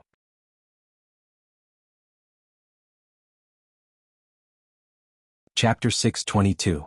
Do you want to go to High Court? Aegon asked. Tyrion frowned and thought for a moment before shaking his head. Your Highness, you can't go. What? Aegon was confused. We don't have anyone in High Court right now.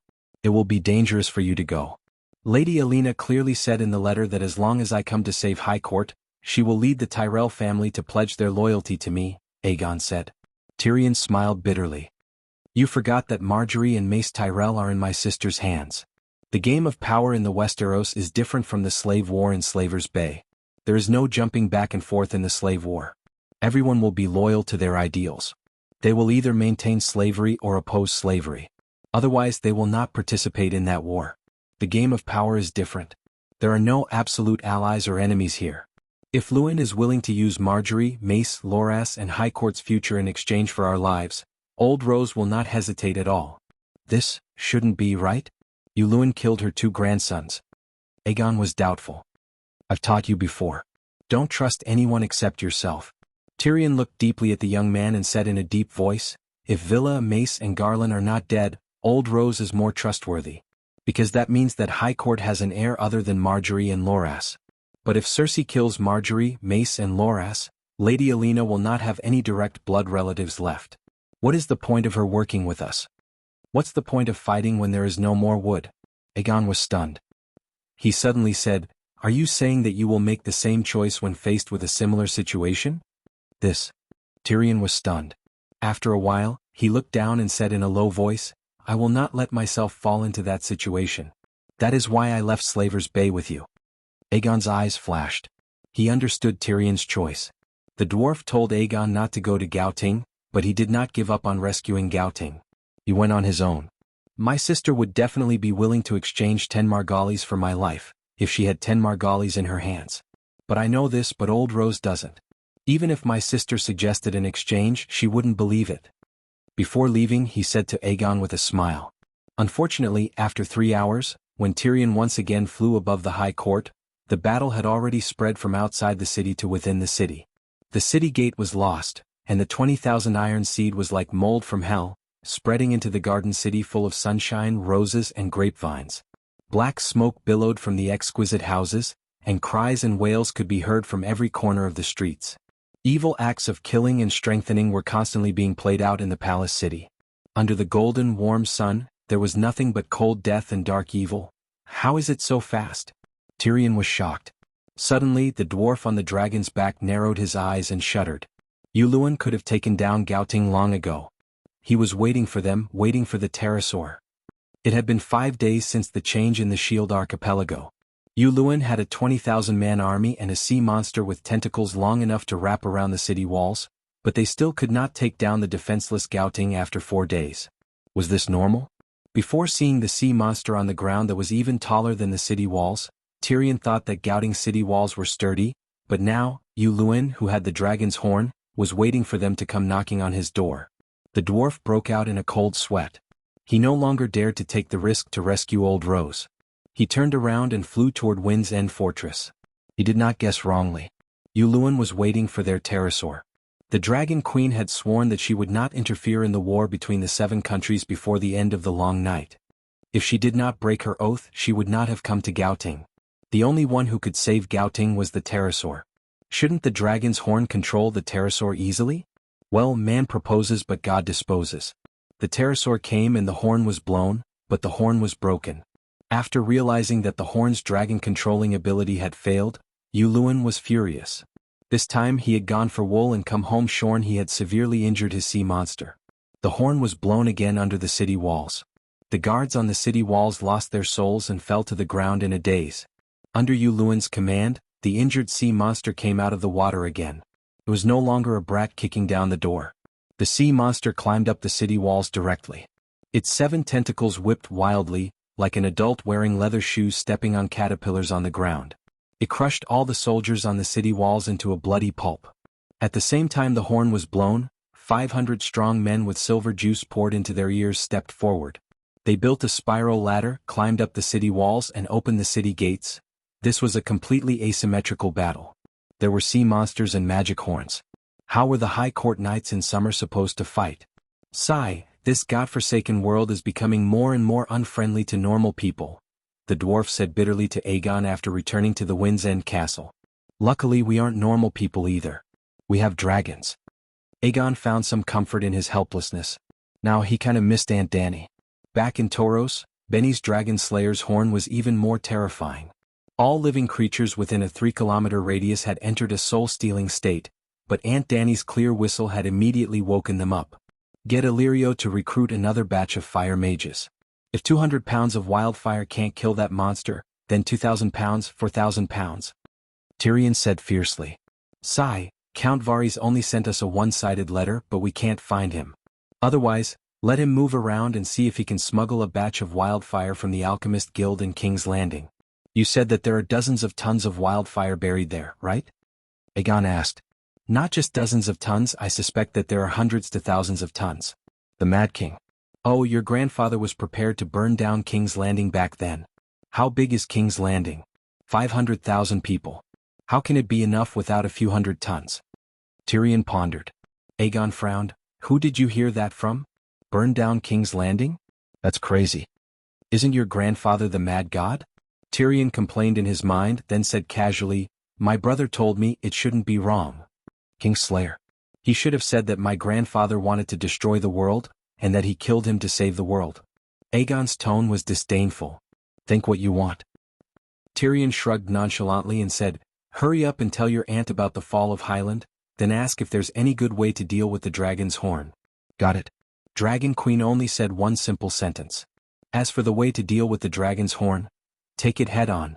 These 2 days she was even busier. Because her turtle prime minister was here.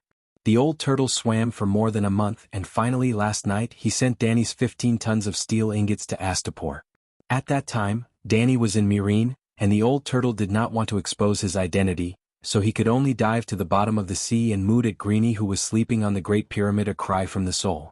The last time in Gidohi, Greenie saw the old turtle once. Although he did not know what the old turtle wanted to do, he still told Dany about the dragon spirit immediately. Then, Dany rode the dragon back to Astapor in the middle of the night. Without alerting anyone, Dany led the old turtle to the rocky beach 10 kilometers west of Astapor city. In front of Dany, the old turtle happily opened his mouth and spat out all the steel ingots. A total of 60 pieces, no more no less. I'm leaving. After throwing the Crab King shell on the ground, the old turtle said, Why are you leaving? You came all the way here, don't you want to see the battle of life and death between me and Balerion? Let me tell you, she is now in Borash. Balerion's main body is sealed at the bottom of the Smoke Sea, and now that is a part of his soul, right? The old turtle shook his head. That is a very important part of his soul, enough to make him suffer heavy losses. Can't you feel the thrill of revenge when you hear his wails? Dany laughed. You are the one who destroyed his part of soul, how can I feel the thrill of watching from the side? Yes, there is no revenge if you don't participate in it personally. Dany nodded with a smile and suggested, Why don't you stay and we work together to form an anti-Balerian alliance? I have to go back to the Rhone River. The old turtle hesitated. Go back and be a coward?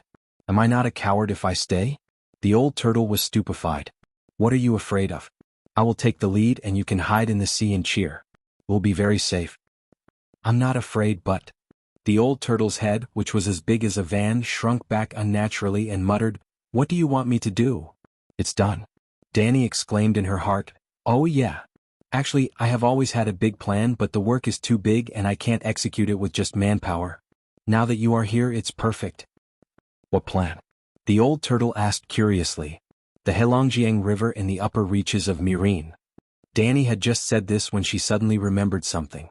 Tam had told her that when plotting against the gods, it was best not to announce the plan or even think about it. Kal's black goat was a good example. When Blinden and Bran were plotting against Lalo for 2 generations, the three-eyed crows, they had purposely called her to the edge of the world. When she thought of this, she immediately pulled Blackie's soul into her body and entered the Holy Mother mode.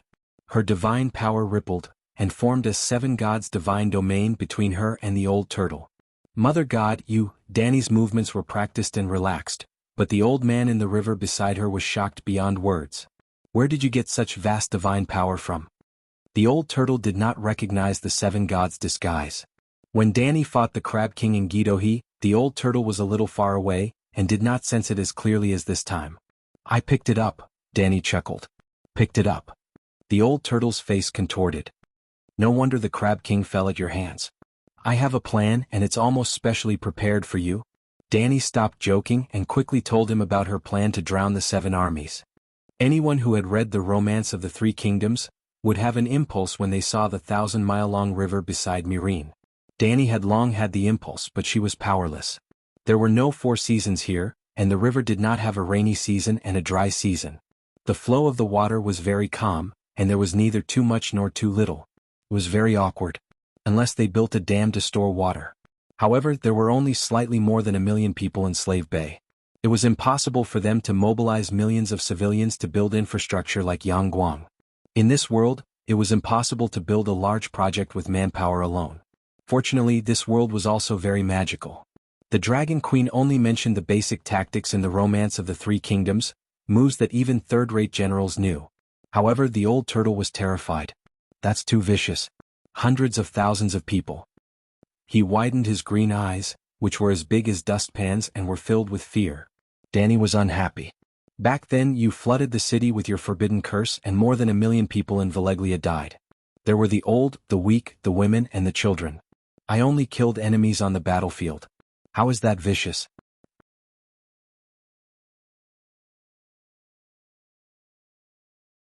Chapter 623. Danny sneered and said, Don't be a fake immortal. You guys were dozens of times worse than me back then. That's why we suffered retribution. We killed too many creatures and harmed the harmony of heaven. That's why the mother goddess fell into the abyss. That's why the prosperity of the Loina civilization declined. Overnight it was destroyed at its peak. Old Tortoise lamented. Even harmony of heaven, and destiny of the nation, are mentioned. Old Tortoise, you seem to have some skills. Danny said strangely. Weren't you the one who told me? Last time in Ghetto, when we were talking about the dangers of killing the Crab King who contributed to the world, you were talking about the path of destiny. Old Tortoise said. But I didn't talk about the destiny of the nation. Forget it. Danny waved her hand and returned to the topic. I'll bear all the sins alone. Are you willing to do it? I'm the one who did it. Old Tortoise frowned. Let me tell you a story. In the ancient, Dragon Queen who liked to tell stories such as Scholar Lai, Scholar Bao, Scholar Yang, Scholar Guan, and other Scholar series stories, was stuck. Old Tortoise was tens of thousands of years old. It was even older than the oldest country today. There was no way to deceive, there was no way to use stories to enlighten it. Without any other choice, Dragon Queen could only start to make it a figurehead. In the ancient alternate world, there was a queen named Yellow Emperor. She gathered thousands of people and swore to overthrow the rule of the great slave master, Chiyu. A megalosaurus named Inglong rushed to help. During that time, Inglong killed countless people, but he didn't have a trace of sin on him.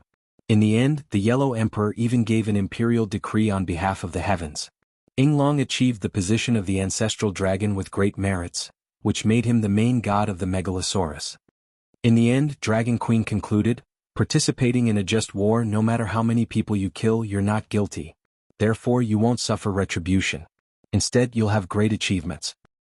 This story sounds too fake. I don't believe that there's a yellow emperor, Qiyu, and Ying Long in the alternate world. Old Tortoise shook its head wisely. Sigh, this old tortoise is too smart. The Dragon Queen finally told him a real story, but he was not fooled. The story is true, and the theory is even more true. Your theory of merit was also heard from me, so why don't you believe the words of an expert? Dragon Queen said seriously.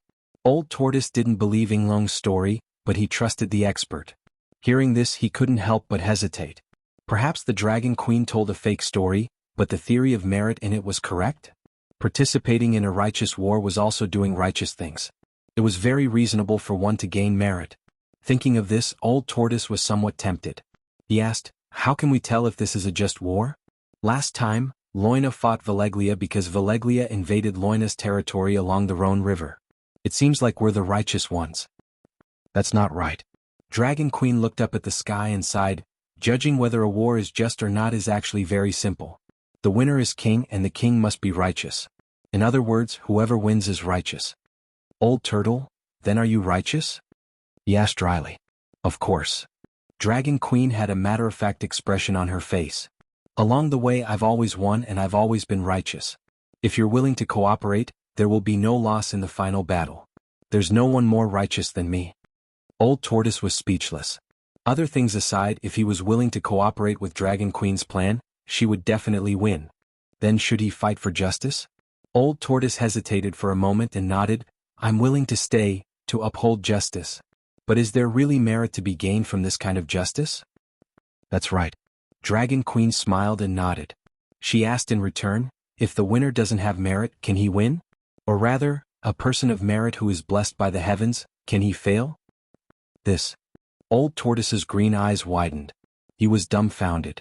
After thinking for a while, Old Tortoise still couldn't get out of the circle of merit. He could only sigh helplessly. His wisdom was indeed not as good as the Holy Spirit's. Actually, the Dragon Queen was trying to change the concept.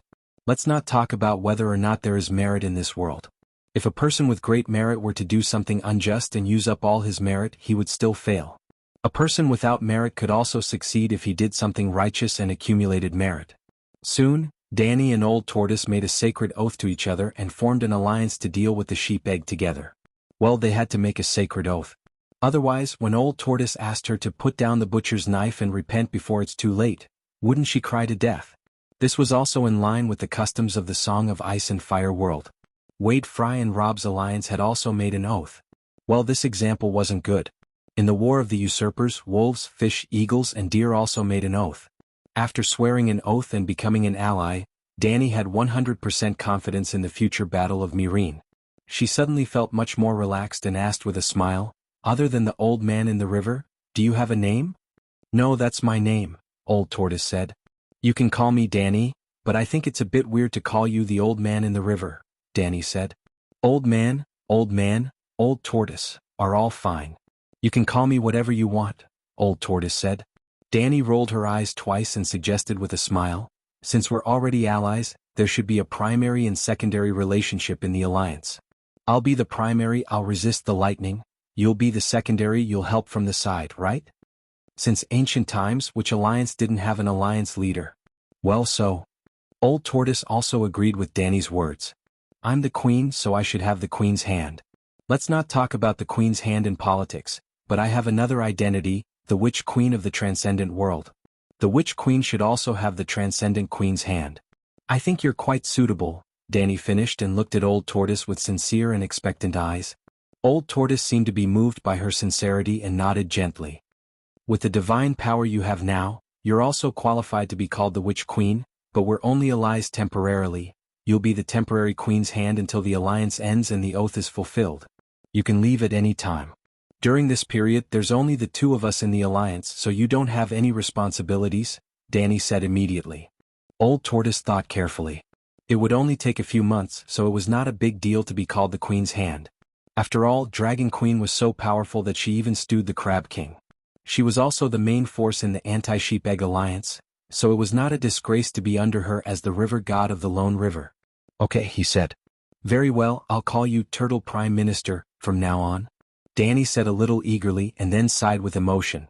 Turtle Prime Minister, it's so smooth, it sounds so familiar. Isn't the king's hand the Prime Minister? What's wrong with calling him Turtle Prime Minister? Turtle Prime Minister did not have any objections, and gladly accepted the fact that he was affectionately called Turtle Prime Minister by Dragon Queen. Dragon Queen looked at her Turtle Prime Minister's island-sized body and was full of confidence. With Turtle Prime Minister, there's no need for sea monsters. Turtle Prime Minister felt uncomfortable under Dragon Queen's passionate gaze. He shrunk his neck and said, Your Majesty, it's almost dawn. I should go to Myrene. Danny looked up to the east, but the sky was dark and heavy. There was not even a shadow of the sun. There's no hurry. Actually, I have one more thing that I need your help with, Turtle Prime Minister. What is it? Turtle Prime Minister was puzzled. I want to learn water magic. Can you teach me? Danny asked expectantly. In the tomb of the Green Prophet beyond the Great Wall, after eating the weirwood paste, her belt's second soul combined with the 9-colored vortex's main soul, giving birth to the 3rd, 4th, and 5th soul of the belt, each corresponding to a dragon's soul. There were a total of 3 semi-independent souls that appeared because of the dragon's soul. The first soul was based on the Grand Wizard meditation technique, and had stolen a trace of the Song of Fire from the sheep's egg. The second soul had mastered the Green Prophet meditation technique, and was condensing the Song of Wind. The 3rd, 4th, and 5th souls were blank. It was too wasteful to only use them for the dragon's soul. She wanted to master 3 more top-level meditation techniques. There was no doubt that when it came to water magic, no one could compare to the Loiner people who flooded the city with forbidden spells. When she just returned from the Westeros, Danny also looked for Quentin Martell. Quentin was a direct descendant of Nymeria, and they should have inherited the magic of the Loiner water wizards. This was not a delusion. Nymeria had led 10,000 ships across the narrow sea to young halberd city of Dorne, and brought a lot of advanced technology to the primitive and barbaric Dorne, including the knowledge of water magic. Because of the Dorne desert, Nymeria had also let the water mages use magic to irrigate the fields. But after Nymeria, Dorne's water magic no longer appeared in the world. The strange Loiner customs of the Dornese were also more famous than the invisible water magic. At first, Danny thought that the Westeros were a magical desert, and that the descendants of the Dornese Martell had no talent. She had asked Quentin, and Quentin had said that the Martell family had always kept the inheritance of their ancestors' magic, but no one had ever learned it. Then, through old Bart's message, Danny tried to borrow a secret book of water magic from Prince Michio. She thought that it would take a lot of effort, but who would have thought that Michio would be so generous and send a whole set of water magic books to the Queen's corner? The Dragon Queen still did not know that her black disciple was a sand snake. She had even imparted the Grand Wizard meditation technique to Selira, Sand Snake's original name, but with Danny she was called Larissa. For some reason she thought of Pilgrim's Son and Pilgrim's Son, so why would Michio care about his own family's water magic that no one could learn? After reading the secret book of water magic passed down in the Martell family, Danny finally understood the reason why Loy had taken water magic. It was not natural magic, but a systematic cultivation technique for the priests of the water god. Simply put, Loy's water mages were not mages, but a group of priests, priests of the Mother Lone's pantheon. Their magic did not rely on their own power to move the sea of magic, but on the power of the Mother Goddess. It was just like how Big Sparrow borrowed Blackie's Holy Mother healing spell. If there was a day when something happened to Blackie, Big Sparrow would not be able to use Holy Mother healing spell no matter how devout she was. Similarly, the Mother Lone had fallen into an eternal slumber, and the pantheon of the Lone River had withered, so the water god's divine spells would naturally not be able to be used. Therefore, Danny did not find the top water meditation technique that she wanted in the Dornese Martell family. A person can only master one type of meditation technique, because the human soul has its limits, just like how a piece of land can only be used to build a house. You should know this, but you already have the top Grand Wizard meditation technique, so how can you learn water magic? The Turtle Chancellor was puzzled. My soul is special and my foundation is vast, so I can build a few more houses, Danny said. The Turtle Chancellor sighed and said, The talent of a sacred spirit is really enviable. You don't seem to find it strange? Danny asked curiously. I've even seen beings who have mastered many types of songs of law. You've only learned one more meditation technique. Then are you willing to teach me?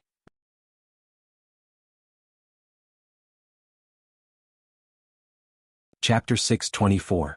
The Turtle Prime Minister hesitated, but he was not angry. Your Majesty, your request is rude. We are allies, isn't it normal to help each other? How is that rude? Danny was surprised at first, then doubtful. Old Tortoise's words proved that he had mastered the top water meditation technique. The meditation technique that Mother taught us involves part of the water song's authority. You are a Holy Spirit, and your talent is much stronger than mine. If you learn the meditation technique that Mother taught me, you will have a higher chance of condensing the water song. Now, I still have a part of the water song that Mother gave me. If you condense the water song one day, that part of the water song in my hands will disappear. Without the water song, even if I still have the divinity of the river god of the lone river, I will lose most of my ability to control water. The Turtle Prime Minister was very honest and explained the reason clearly. His voice was filled with awkwardness and helplessness. Danny thought for a moment and asked, "Do you still remember the responsibility of a true god? You were the one who told me that a true god controls the law, sings the song of the law, and allows the world to operate normally. Now the water song has lost its master and the world's operation is malfunctioning, but our world is still falling. It has only been 8,000 years since the last long night. 8,000 years is a long time for humans, but for this world that has existed for millions of years, it is almost a blink of an eye. You have lived longer than me, so tell me, how many years has it been since the last long night? Because the law is incomplete, the world is falling faster." Old Tortoise raised his head and looked at the dark night sky where the stars were hidden for a long time. Just when Danny thought that Old Tortoise was going to pretend to be dead, he said bitterly, "You're right. I've lived for 50,000 years, but the last long night was the first time I encountered the calamity of a falling world. I will teach you." Old Tortoise sang a song to Danny with a voice like a cow's, and imprinted 108 types of runes on her belt's third soul, the Lone River. That's right, her belt's third soul became a ring-shaped lone river. Well, it was like cutting out the Lone River from a flat map and then circling the map. Old Tortoise did not show himself in front of anyone. He dived into the deep sea before dawn and swam all the way to Myrene. After learning the Lone River magic, Danny was once again troubled by the lack of time to cultivate. She really wanted to throw everything away and return to the Five-Dragon Cave in the mountains in the south, where she could concentrate on training for 100 years. 100 years later, she was confident that she would be able to kill gods and subdue demons. Unfortunately, let alone 100 years, she didn't even have a day of free time. In the wee hours of the morning, she called for the Unsullied to transport the steel ingots to the blacksmith shop. The 800 sets of molds were already prepared. Danny and the Black Dragon Spirit entered blacksmith mode and used 3 days to melt 60 ingots of steel into molten iron and poured it into the sand mold. Then the blacksmith master forged the chest armor into an exquisite armor. Yes, 800 molds represented 800 tile soldiers. The Sphinx was filled with too much ordinary steel, and Danny's dream of a 5,000-watt steel man could not be realized. Among the 800 tile soldiers, there were 500 Unsullied, 250 centaurs, and the remaining 50 were the Holy Knights of the Mother of Dragons. The Unsullied had no family and no inheritance. Danny had raised them for their entire lives, and they were loyal to the Dragon Queen for their entire lives. The 500 sets of tile armor would forever be the standard armor of the Queen's guards. The 250 centaurs came from Danny's Kars, the most elite roaring warriors and Kalishi's absolute confidants. This batch of armor would also be the inheritance armor of the elite roaring warriors of Kalasa, and would not belong to a single person or family. Only the last 50 sets of armor, about 15 sets, would be rewarded by Danny to her subordinates who had made outstanding contributions. For example, the commander of the Red Dragon Flags Guards John Bolton, the commander of the Liberty Wings Cavalry Scarback Simon, Count Shattered Shackles, Clayan. The other 35 sets would be given to the Holy Knights who had military strength but no contributions. Yes, it had to be a Holy Knight who believed in the 7 gods and had a noble character. Out of the 800 sets of armor, only 15 sets would be leaked out and become the heirloom of the nobles of Slave Bay. Danny hoped that her descendants would be able to firmly control the 750 sets of armor. The tile armor was almost indestructible, so the tile armor was much thinner than normal armor, and its weight was at least half, with an average of 25 kilograms. Including the weapons, it was about 35 kilograms. Forging 800 sets of armor used 14 tons, and there were still 1 or 2 tons of tile armor left. A total of 17 tons, but Old Tortoise only transported 15 tons, and the rest was transported back by Megalosaurus many times by air from Danny. Danny planned to take out another ton of tile armor to forge 400 mixed swords that weighed 2 5 kilograms each. The knights wore normal armor and were equipped with tile armor. Their defense might be a little weak, but their attack was not lower than the tile armor. There were still more than 500 kilograms of tile armor left, and Danny considered making a set of armor for Little Green that could protect its neck and chest. Previously, only Little White and Big Black had dragon armor, but Little Green had now become a magic dragon, and had absorbed part of the divinity in Gidohi, so its weight was increasing day by day. After staying in Astapor for a few days, the 800 sets of armor and 1200 tile swords were not yet forged. Danny left Big Black to continue working with the blacksmith, and she rode Little Green back to Myrene. Well, the 3 cities of Slave Bay had a megalosaurus, Big Black in Myrene, Little White in Yuan-Kai, Little Green in Astapor, Little Gold and Little Red followed Danny, and they followed wherever Danny went. There were also 18 pterosaurs scattered in the 3 cities to assist the megalosaurus in patrolling the airspace. Danny only stopped in Myrene for a while, and then went all the way to the town of Megalosaurus 150 kilometers east of Myrene. It was the town that John Bolton had been ordered by the Dragon Queen to recruit shepherds to build. It was on the side of the White Dragon River, about 30 kilometers away from the intersection of the Black Dragon River and the White Dragon River. The Turtle Prime Minister had been waiting there for a long time. Danny's plan was also very simple, to build a dam in a narrow channel of the White Dragon River. In the past, such a project could not be completed without 100,000 laborers working hard for 3 to 5 years. But it was different now. Danny had the Turtle Prime Minister. John Bolton had originally led the guards to farm at the intersection of the Black Dragon River and the White Dragon River, and casually built another small town, Queenstown. In the Dragon Queen's plan, Queenstown would block the Jade Sea Mercenary Alliance from the Raza River during the Battle of Myrene. After the Battle of Myrene, Queenstown would not be demolished, and it would be the political center of the Black Dragon River and the White Dragon River. The 3 cities of Slave Bay covered more than 200,000 square kilometers, which was bigger than 2 Korea put together, but the population was only 1.7 million, with the addition of hundreds of thousands of shepherds. The fertile land of the Black Dragon River and the White Dragon River had not been developed at all, and Queenstown was specially prepared to develop that land. 3 days ago, after receiving the Dragon Queen's order, John Bolton led 8,000 guards and left Queenstown, arriving at the narrow channel almost at the same time as Danny. The channel passed through a canyon, and the narrowest part was only 40 meters wide.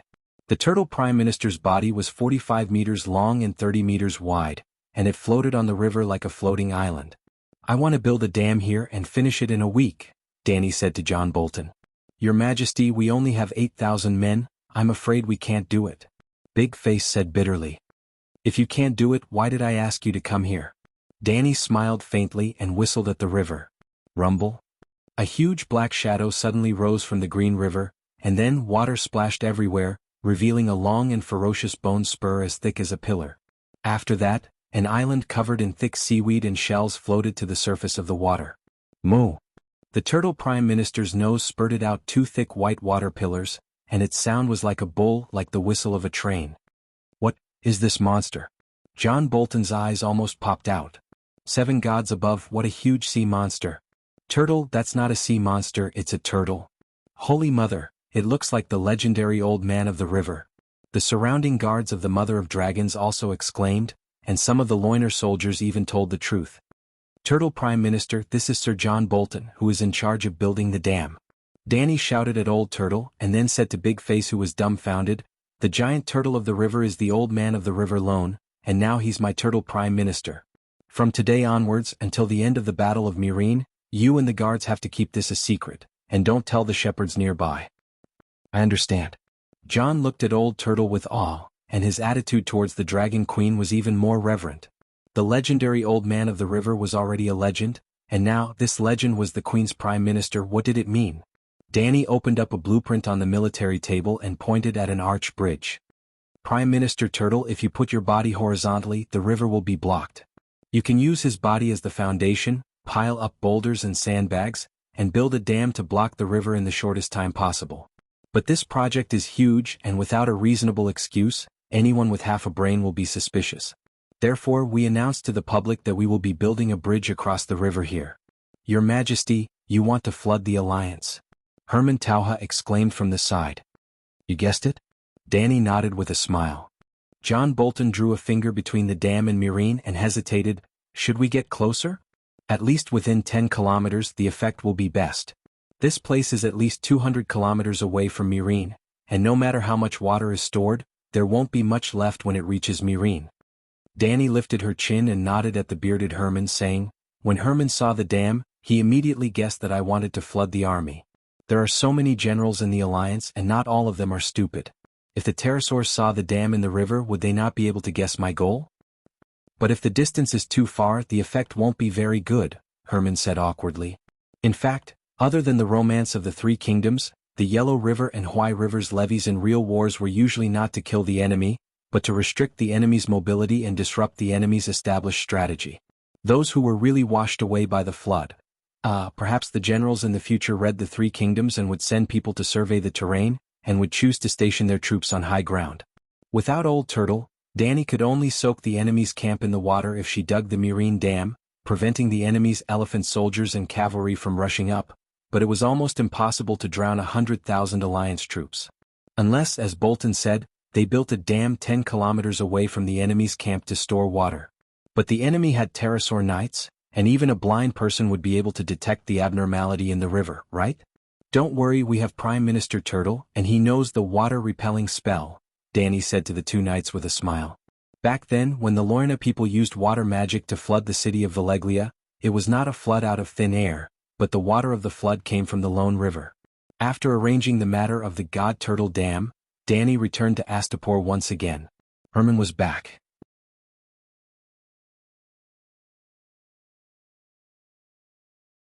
Chapter 625. Old Guy didn't suffer from the plague this time. He was thinner and his eyes were brighter. There was almost no change from when he left. "Your Majesty, fortunately, I didn't disappoint you. This time I found a total of 6 pterosaur lairs and drew them all on the map." As he spoke, Old Guy took out a roll of craft paper map, spread it on the table and pushed it in front of Danny. She flipped through it. Old Guy left for more than 20 days and flew tens of thousands of kilometers. The area marked on the map was about 200,000 square kilometers. Other than the complicated flight routes, most of it was blank. Fortunately, Old Guy was born in a great noble family and had received the highest education. He was also proficient in the art of war and knew how to draw maps. If it were Danny's slave-born dragon knights, they probably wouldn't even know the directions. There were a total of 9 swamps marked with a red cross on the map. Old Guy went to Sosros twice. The first time he found 3 dragon lairs visited by Jenny. This time he found 6 swamps with adult dragons. Danny found that the distance between the dragon lairs was very far. The 2 nearest ones were more than 80 kilometers. Pterosaurs had a big appetite. Pterosaurs consumed a lot of food every day and needed a wide range of hunting. The rainforest was the place with the most natural resources. Danny looked away from the map and asked, "Are there any dangerous places or places that need special attention?" Old Guy thought for a moment and shook his head. "I've been following the method you taught me. Everything goes according to the feelings of the Silver Prince, Old Guy's shadow dragon. I'll follow him wherever he flies. When I want to rest at night, it's also where he chooses to land. In the rainforest for more than half a month, I didn't take off the gauze outside the armor. I'm no longer afraid of mosquito bites and I didn't go into the river once. Fortunately, the rainforest is rainy. Sometimes there are several rainstorms a day. According to you, I didn't get sick when I took a shower at an altitude of more than 1,000 meters." Danny pointed on the map and asked, "How many dragons are there?" From the sky, looking from afar with binoculars, there are at least 20 swamp dragons more than 30 meters long and 10 shadow dragons more than 20 meters long. There are also 2 swamps. The pterosaurs in the dragon lairs have green and white stripes on their bodies. They are only a dozen meters long, but their wings are wide and strong. They should be able to carry people. In my opinion, the striped dragons were better when it came to speed and throwing wildfire bombs from the air. Swamp dragons were big, but their movements were slow and they ate a lot. The rations of 10 normal swamp dragons were almost equivalent to raising 1,500 high-grade warhorses, good horses used by regular knights. If 100 swamp dragons were raised over a long period of time, as the night approaches, I'm afraid even the wealthy slave bay will feel strained. King's Landing had a population of 500,000, but only 3,000 golden robes remained.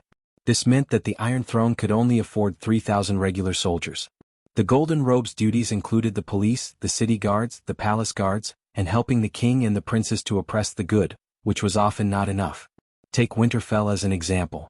At his peak, Stark could conscript at least 30,000 soldiers, but Winterfell only had a garrison of 200 soldiers. I'd only brought tens of guards to the King's Landing. As a result, Winterfell was defenseless, giving the assassins the opportunity to assassinate Bran. Bran lived in the heart of the castle, for heaven's sake. The land area of the Night Watchman's new and old land was equivalent to 1.5 Korea, but it couldn't support a mere 1,000 Night Watchmen. They had to rely on the support of the Seven Kingdoms nobles. Even if it was the Dragon Queen with all kinds of cheats, weren't her Dragon Mother guards stationed in the fields? Besides the Immaculate Ones, even the centaurs had to graze to support themselves. In this era of low productivity, the king couldn't maintain a regular army of more than 10,000 people. A small country with a small population couldn't afford to raise 100 big-bellied swamp dragons. How much does the striped pterosaur eat? Dany asked. About 1/10 to 1/5 of the swamp dragons, Olchan said. If the pterosaurs could learn magic, their food intake would be reduced by 70%, Dany sighed. The striped pterosaur ate less and carried less weight. It was enough to throw 50 kilograms of wildfire bombs, but wildfire bombs were scarce. Most of the time they had to throw kerosene bombs. Of course, the more kerosene bombs the better. Dany hoped that there would be a pterosaur that ate less than a horse, flew faster than a megalosaurus, and carried more weight than an old swamp dragon. Unfortunately, it was just wishful thinking. Well, she didn't know if sheep eggs blood magic could create a new pterosaur. What are your plans now? Stay in Slaver's Bay or return to the Westeros? Dany asked. Jon had promised to help her finish the Battle of Meereen, but now he had made a great contribution and could leave. Well, Jon understood that the Dragon Queen meant well. She took the initiative to give him a way out, but now he knew that with the help of the little devil, Aegon was doing very well. He even created the True Dragon Alliance. It didn't seem like he was missing. I'll stay in Meereen and help you command the knights. I'll go back after the Alliance army is defeated, he said. Dany nodded and said, in that case I'll give you a few days off. Aegon is getting married, I really can't leave. As his adoptive father, you can't be absent. In the blink of an eye, His Highness is getting married. If Prince Rhaega is still here, Olchan touched his sparse hair and sighed. He couldn't help but think of his silver prince. Dany was very active. The night Olchan returned, she left Estapo under the cover of the night. The next morning she entered the foreign continent, flew over large rivers and plains, and finally saw the rainforest known as the Green Hell. It was only 800 kilometers from New Gith to Sosros continent. After flying 400 to 500 kilometers to the south, they would officially enter the rainforest. To be more direct, Estapo was only 4,000 kilometers away from the swamp where the first dragon nest was. 4,000 kilometers wasn't close. The reason Olchan was gone for so long was because he was flying aimlessly. His range of activity was actually only a few 100,000 square kilometers, more than half of Sichuan province. If you went to New York and carefully looked at every scenic spot in New York, half a month wouldn't be enough. But if you only crossed New York, even if you rode a bicycle, it would only take an hour or two. After entering Sosros continent, Dany immediately rushed into a world of rain and fog. Not only was there a hot and humid mist in the air, but there was also an active magic factor that shrouded her soul like a thick fog. How should she put it? It was like a law controller of World A entering World B, whose laws were completely different. The magic factor in Sosros was different from that of Ursos and Westeros. The further south she flew, the greater the difference. Dany really wanted to know, if she kept flying south, where could she fly to? In the morning the sky was bright, and Dany seemed to be drowned in a green tsunami. She had never felt that green could be so thick, so clean, so fresh. In her vision, there were all kinds of green in all directions. The olive green of the towering trees, the tea green of the bushes, the pea green of unknown flowers, the spring green of the branches, the dark green of the moss on the ground, the dark green of the swamp water, the fluorescent green of the aquatic plants. The quiet green forest was so quiet, and the cries of the red-haired apes and macaws could be heard clearly. The picturesque forest was so noisy, and the cries of animals and birds rose and fell one after another. It was like a jungle concert. Dany thought of Simba, the opening song of the Lion King Simba. The composer of the song must have been to the rainforest. The air here was also very fresh, with a thick fragrance of trees. Dany felt that her lungs had never been so happy. The megalosaurus flew over the rainforest, and the animals in the forest below screamed in fear and ran away. It was like the police in the police station raiding a village mahjong house in the middle of the night. Because of this, Dany also saw the creatures in the rainforest. Lions, monkey, forest pythons more than 10 meters long, hippos the size of trucks, crocodiles. Not to mention these normal beasts, there were too many ferocious beasts that did not exist on Earth. For example, the striped spider the size of a sow could even trap a lion with its spider silk. Also, the snake lizard the size of a cow, the head of a rooster, the torso of a pangolin, the 8 legs of a centipede. Danny had seen a snake lizard the size of a hunting dog in the small beast arena at the Quills Pier. She had thought that one day she would let this creature see her burning soul of Wuxia. After experiencing the grayscale disease and blood plague, she shrank back. In the face of the magical beast virus, the drooling soul of Wuxia had a dry mouth. Whoosh Danny was in a curious, carefree and proud mood, driving away the ferocious beasts in the forest like sheep. Suddenly, a sharp whistling sound cut through the air from afar. It was frighteningly fast, like a black lightning bolt tearing through the sky. Shit. How can there be such a thing? Danny looked sideways and cursed out loud. Dahe, who had been with her as a dragon spirit, didn't need to turn its head. Its wings suddenly sped up and dodged the coconut tree that was shot like a crossbow arrow. Yes, it was like an ordinary person throwing a javelin. 100 meters away, a chimpanzee nearly 30 meters in size uprooted a 10-meter-high coconut tree. Its roots were entangled with a lump of black soil that was rustling with sand and sand. It was as simple as an ordinary person pulling a pinch of spring onion from the garden. Roar, roar, roar. After the sneak attack failed, the chimpanzee stood upright. Its 2 fists as big as locomotives beat its broad chest like a drum, and its mouth let out a roar that broke through the sky. It's too messy. Even King Kong came out? Danny reminded Dahe to pull up the altitude. Looking at the chimpanzee roaring in the rainforest below, she was shocked and felt ridiculous. King Kong was very tall, nearly 30 meters, but the ancient giant trees in the rainforest were taller and more luxuriant. They were completely enough to cover the chimpanzee, so that Danny didn't notice its sneaky behavior before. Dahe flew around the chimpanzee twice at an altitude of 300 meters. Then the Dragon Queen entered the 5th-level dragon spirit and launched a soul-destroying attack. Tut, a woo. King Kong, who had been jumping and beating its chest angrily, rolled its eyes and howled. It fell back heavily to the ground, crushing a few sky-gazing trees and fainting. I thought you were so powerful, but it turns out that you're also a useless spearhead. Danny smiled proudly but didn't order Dahe to go closer. After removing the 5th-level dragon spirit, the Green Prophet's second soul split a thought and instantly fell between the chimpanzee's eyebrows below. Roar, roar. The chimpanzee, who had fainted, rolled over and jumped up 40 to 50 meters high. It stretched its arms and wanted to grab Dahe's leg as if it was snatching a rebound, but it was still more than 200 meters away from Dahe. That guy was pretending to be dead. But then again, the Green Prophet's thought was like a bullet, penetrating the cracked and mottled soul wall. Previously, the 5th-level dragon spirit was like a giant hammer hitting the city wall. It didn't smash the city wall, but it still made the city wall full of cracks. Chapter 626. Evildoer, I knew you were pretending to be dead, great mighty sky dragon. Following the crack in King Kong's soul wall, the Green Prophet's thoughts entered like a fish. A green star fell into the space of consciousness and turned into the image of Dragon Queen's radiant Night King in silver armor, blue robe and golden cape. If she didn't shout that stupid line. Roar, King Kong responded with a deafening roar. Its fists were like a locomotive, and in an instant, it smashed the Dragon Queen who was halfway through her chant. King Kong didn't seem to be an ordinary creature. Its soul was extremely condensed. Not only could it withstand the attack of the 5 dragon spirits, it could also resist the invading consciousness in the form of a giant gorilla. The Dragon Queen did explode. She exploded into a cloud of mist and quickly turned into a megalosaurus in the form of Little White's dragon spirit. She suddenly rushed into King Kong's open mouth. Evildoer, take my attack.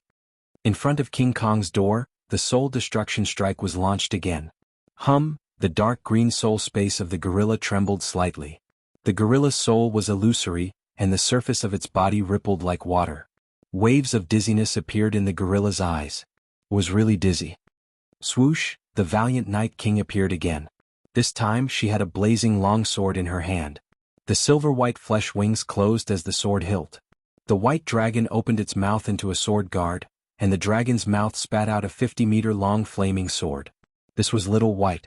She and Little White didn't end the dragon spirit, but Little White turned into a sword and she held it in her hand. This is the real great mighty sky dragon.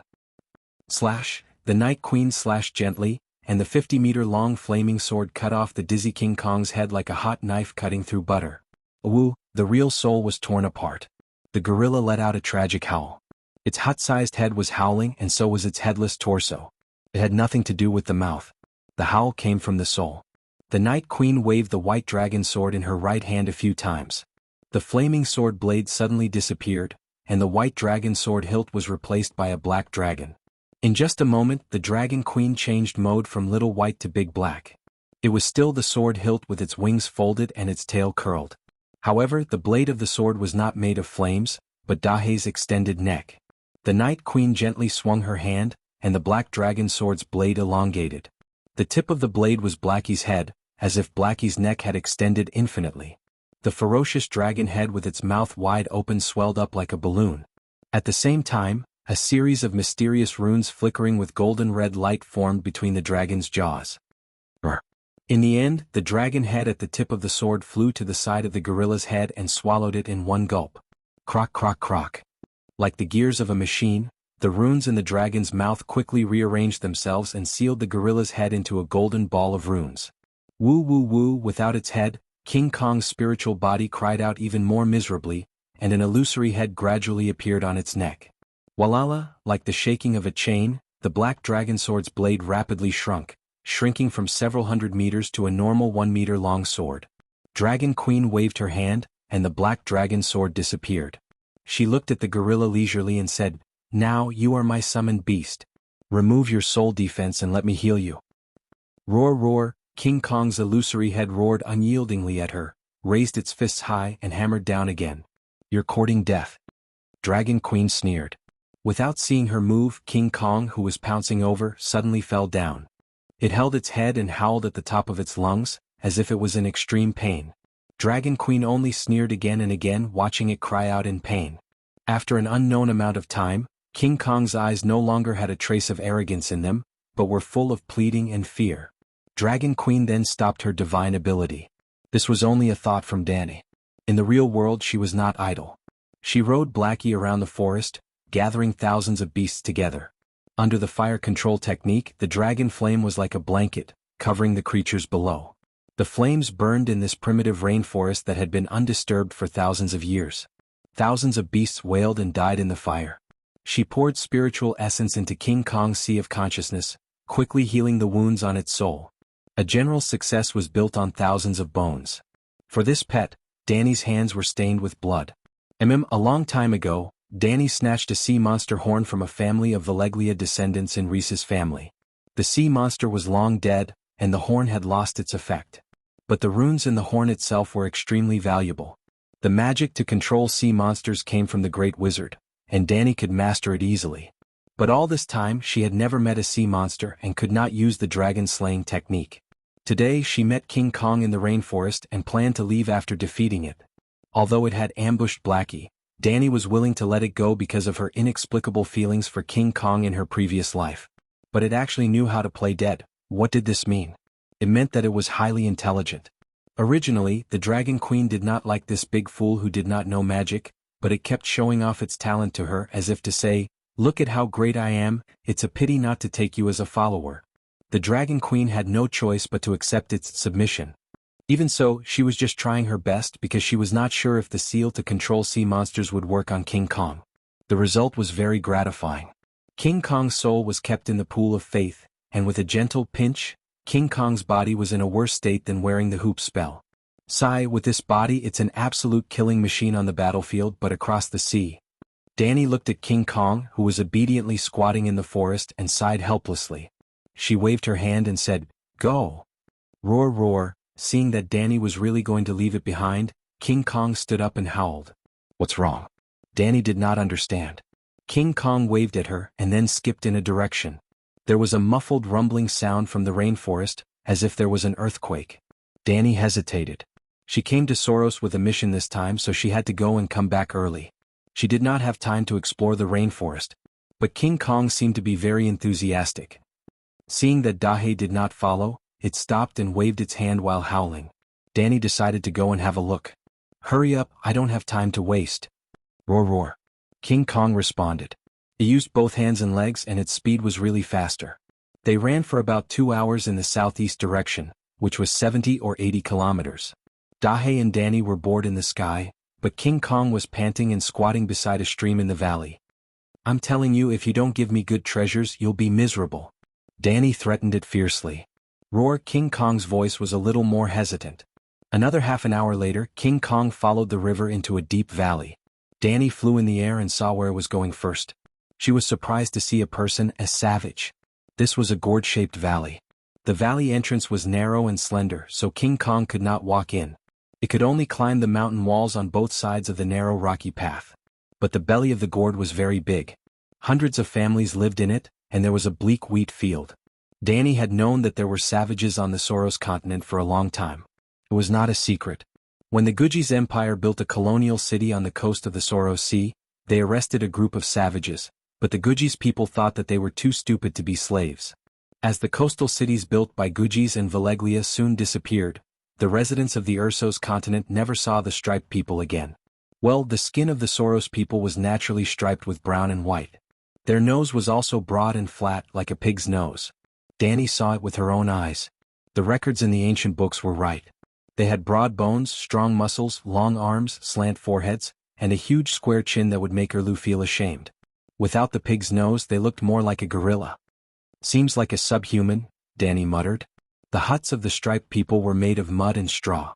They were low and shabby, even worse than the huts in the countryside.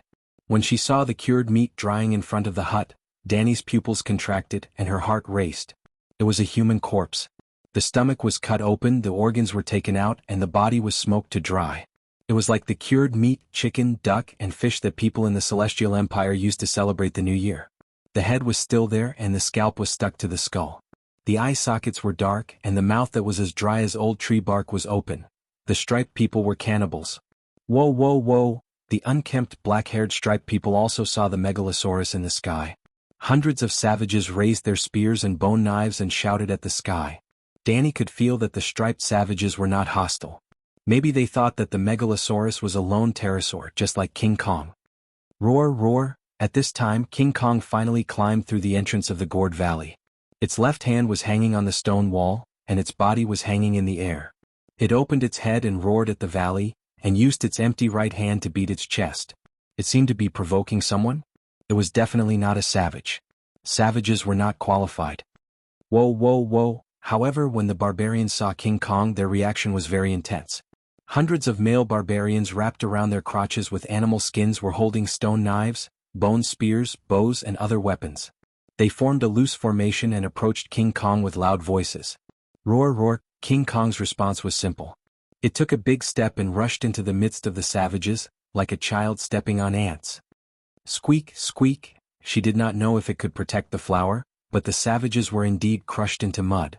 It was a bloody pulp of flesh. It was like an ordinary person walking on the road stepped on a pile of bird poop. Fuck. Danny's face turned green. Fuck, I followed you for hundreds of miles and this is what you want me to see. Just as Danny was angry and was about to teach the black bastard a lesson, something strange happened. There was a huge cave at the bottom of the gourd valley 40 to 50 meters high.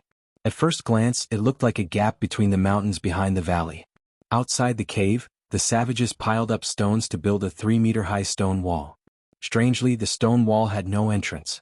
At this time, thousands of white bats suddenly flew out of the huge cave. They were the size of rice cookers and flowed out of the cave like a flood. Like a dark cloud, they covered King Kong who was chasing after the savages. Squeak, squeak, squeak.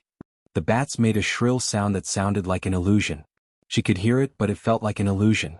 Danny felt dizzy even though she was far away. Roar! King Kong gave up on the wailing striped men and rushed toward the white bats with a roar. Bam, bam, bam. In the swarm of bats, King Kong's huge palms waved wildly. That scene was like having 1,000 blood-sucking mosquitoes on your thigh, and you slapped them. Blood and flesh splattered, and King Kong's black fur was dyed dark red. Are those vampire bats? Danny realized.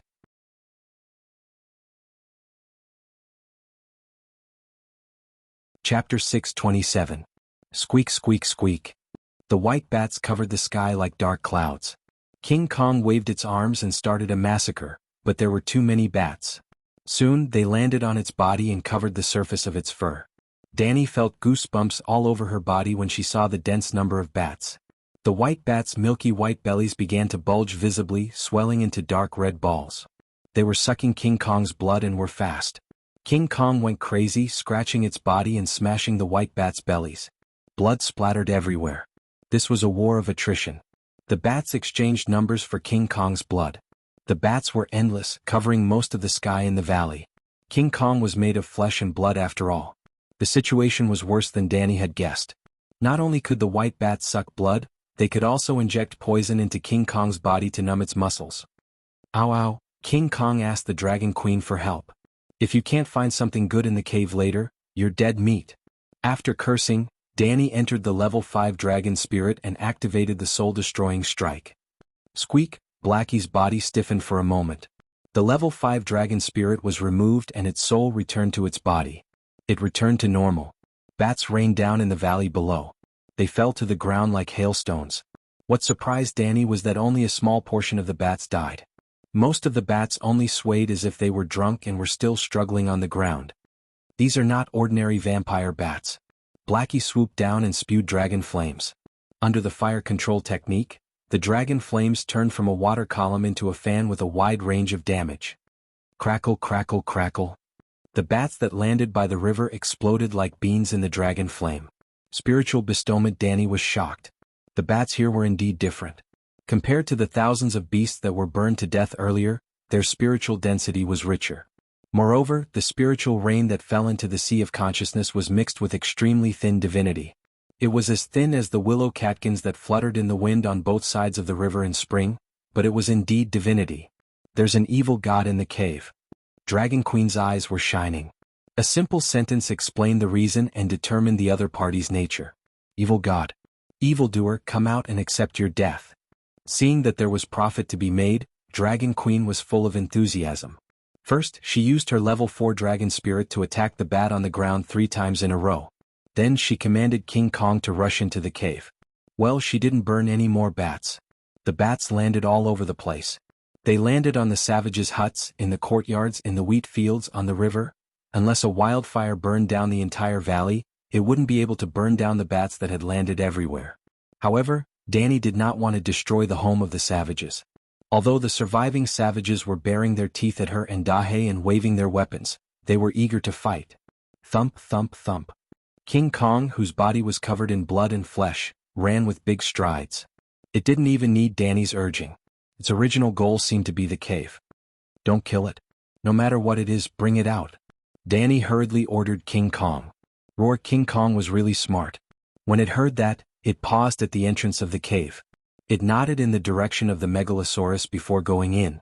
There was no fierce fighting in the cave, no screams of pain and no colorful magic glow. After about 3 minutes, King Kong walked out with a yellow rock the size of a millstone in its left hand and a bat the size of a bus in its right hand. Compared to King Kong's huge palm, it was like holding an eraser in its left hand and an old hen in its right hand. The big bat's skin was also milky white, but there were bright streaks of blood on its surface. 7 levels of hell. What kind of monster is this? If it was just a bat demon, Danny wouldn't be surprised if it was bigger in size. However, the bat's drooping head was obviously a human. The vampire bats from before had heads that looked like dogs, but the bat in King Kong's hand, its head was like a clam shell, and there was half a person inside, half of the body was hidden in the shell. In the head of the clam shell there was a woman with wet skin. Her body was grayish-white, and there was a network of blood veins covering the surface of her skin. Her torso was curvaceous, which made her look like an old woman who had lived for 10,000 years. Woo! Seeing the bat demon, the striped people couldn't stay calm. Some women and children knelt on the ground and cried, while some brave men and women rushed to King Kong. Roar. King Kong wouldn't be polite to them. It lifted its huge foot and stomped on them, leaving huge wet footprints. Blood and minced meat stuck to the brown ground. The warriors were all dead, and the remaining cowards collapsed on the ground and cried. For the striped people in the gourd cave, this was a terrible catastrophe. Even their own god was caught, and it was uncertain whether he was dead or alive. Roar. King Kong puffed out its chest and looked around proudly. Hiss. Blackie glanced at it in disdain and landed on the stone wall outside the cave. Danny stood on the dragon's back and waved to the chimpanzee. She said, King Kong, bring the bat demon here. Wheeze. Looking at the little person more than 10 meters away, King Kong's breathing became a little rapid, and a fierce light flashed in its golden brown eyes. It was eager to fight. Blackie had sharp senses, and a bright red light immediately rose from its bloody lake-like vertical pupils. The demigod's soul power manifested, and a string of sparks rushed out of its mouth. It flew more than 10 meters away and scorched King Kong's thick eyebrows. "Idiot, come here." Blackie's voice was low and evil. He didn't even need to be possessed by Mother Dragon. He had already entered smog mode. King Kong's body, which was as thick as a city wall, actually trembled twice. He then lowered his eyes and walked to Blackie. He squatted down and held the thing in his hands at the same level as the Dragon Queen's line of sight. After learning the magic runes in the Kraken horn, Danny knew that the monster horn had a major flaw in controlling monsters. It had to be intimidating. The two sides were not real partners. If the sea monster could kill its master, destroy the horn, and take back the divided soul, it could regain its freedom. Therefore, the master must always be vigilant against the monster's counterattack. This kind of skill was a bit useless for her. Well, the animal companions of the shapeshifters would also counterattack their masters. For example, the six-form man Valamir, lost in the battle with Aunt May, and his soul was severely damaged. The Shadow Lynx saw the opportunity and immediately bit his throat. Putting aside the distracting thoughts, Danny began to observe King Kong's spoils. A yellow stone the size of a millstone. It was not a stone but a gold nugget. It was very likely that there was a gold mine in the cave. "Do you think I need this?" Danny pointed at the gold nugget and asked. King Kong nodded with a puzzled look. It seemed that it was surprised that she was not happy about the gold. Danny waved her hand and let it throw away the gold nugget. She then looked at the bat demon. "Human? Demon?" she asked in Valeglia, the common language, the ancient language, and the half-baked barbarian language. The old woman in the soft clamshell did not respond. However, her withered eyes moved, revealing a pair of compound eyes that were as bright as the stars. The compound eyes were densely packed and shone with a demonic light. It was not scary but it was like 10,000 earthworms twisting into a ball in front of you. You would not be afraid but you would feel a chill down your spine and goosebumps. Danny swallowed her saliva and was considering if she should just barbecue it over a fire. She spoke. Her voice was old but pleasant, like the most beautiful music. Danny did not understand but she knew what she was talking about. Original language. Danny's violet eyes trembled a few times, like a drop of ink dripping into a clear pool. The ink spread out and the violet was replaced by ink. Then, a little bit of ink appeared on the surface of the eyeball and separated. It was as if clouds of ink were floating out of Danny's eyes. Her eyes regained the clear violet color again. Caw caw caw. The ink gathered together and turned into a huge crow. The crow flew around Danny twice and finally landed on her shoulder. It said, "Your Majesty, are you looking for me?" This was the crow that Danny brought back from the Green Prophet shelter. The crow that gave the child of the forest a second life was named Fujin and Fog, P.S., by Danny. When Danny first set foot on the Westeros, the three-eyed crow split a thought and entered the body of the child of the forest crow. Through the crow, it performed the whisper of the Green Prophet, on her from thousands of miles away. The crow entered Danny's sea of consciousness through her eyes without her noticing. In fact, Danny felt it, but she had only mastered the Grand Wizard meditation for 10 days and did not know much about supernatural powers. She was confused and did not know what was going on. The Green Prophet could send the crow into her sea of consciousness and hide it. After Danny got the crow, she could also open the door to thieves and bring Fujin and Fog into her sea of consciousness. As the second life of the child of the forest, the crow was a physical entity formed by the soul and magic power. It could also transform into a soul state that contained magic power, which was a spiritual body. Just like how Danny hatched the dragon and used flames to create a body of flesh for the Megalosaurus. The body of the newborn dragon was also formed by the power of flames and the soul. However, the Megalosaurus could not freely change between physical and spiritual bodies like the crow. If the crow died, its soul would dissipate and solidify into a body of flesh and blood. Didn't the unlucky guy who died in Danny's hands get stewed by the Night Watchers? Because of her own experience, Danny had long guessed that Blinden's big crow could transform into a spiritual body. However, she thought that it was an exclusive skill of the three-eyed crow until she left the Westeros with Fujin and Fog. When they left the homeland of the child of the forest, the two big crows were like deflated balloons, and the magic power in their bodies quickly disappeared. Danny thought that they were going to die and was very anxious. However, Fujin told her that they would not die, but they could no longer transform into spiritual bodies. As for the magic power that they lost, it originally belonged to the three-eyed crow. Now that they had left the old god's domain, the magic power returned to its original owner. Then Danny had an idea. Could the crows accept her magic power? At that time, she had two types of meditation that corresponded to two types of magic power: the Green Prophet magic power and the Fire Wizard magic power. The results of the experiment made Danny very happy. Although the crows rejected the fire magic power, they could accept her Green Prophet magic power. Danny was also very disappointed. Blinden could release magic through the crows, but most of her Green Prophet skills were passive. Passive soul toughness, passive soul indestructibility. However, she still had hope. Through the Green Prophet magic power, the crows could adapt to her mental power. In the future, they could adapt to her fire magic power bit by bit. After all, magic power equals mental power plus natural elements. Danny pointed at the bat spirit and said to the big crow, "Ah Fu, this demon speaks the original language. Help me translate it."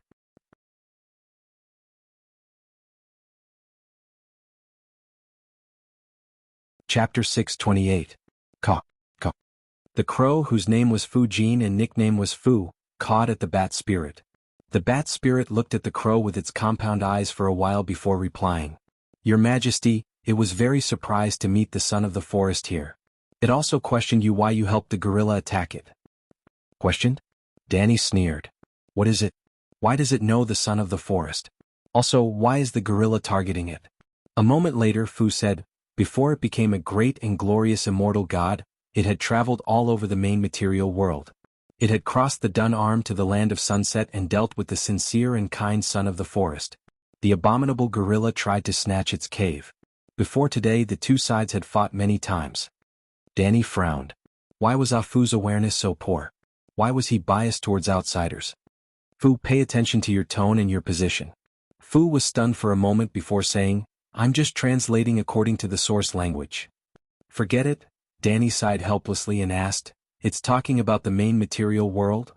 "Of course. Is this not the main material world?" "I don't know. Let me ask for you." After exchanging a few words with the bat spirit in the source language, the crow exclaimed, "It said that only a small part of the original Sosros continent belongs to the main material world. The rest of the boundless area is all alien worlds that fell with the fall of the world." Before Danny could ask, Fu quickly explained, "This great God's theory is very novel. I've never heard of it before. It said that there are many subsidiary worlds around the main material world, just like there are many stars around the sun. Unfortunately, since the birth of the world, the main material world has been falling. The outermost alien worlds lost their foundation and turned into stars, falling toward the main material world and finally forming this Sosros continent with different laws. Have you heard of alien worlds from Mother Goddess?" At this point, Danny suddenly paused. Wasn't God of Frost the fusion of God and God of Darkness? Back then, the three-eyed crow's explanation to God was that it was outside the world but belonged to our world. It seemed to be similar to what Bat Demon had said. If there really was a starry sky surrounding the main world, then it meant that the Song of Ice and Fire world had been it might not have been a very high energy level, but it definitely had a lot of potential. It was unknown whether the true gods of this world were too useless or if there was some other problem. In the end, a good seedling grew into a rotten melon a turtle raised in a jar. It was becoming more and more depraved, as if it was about to enter the most complete age of chaos. Which places are the prime material plane, and which are the fallen worlds? Danny asked. After asking the bat demon, Fu said, "She said that you will understand after you walk through it.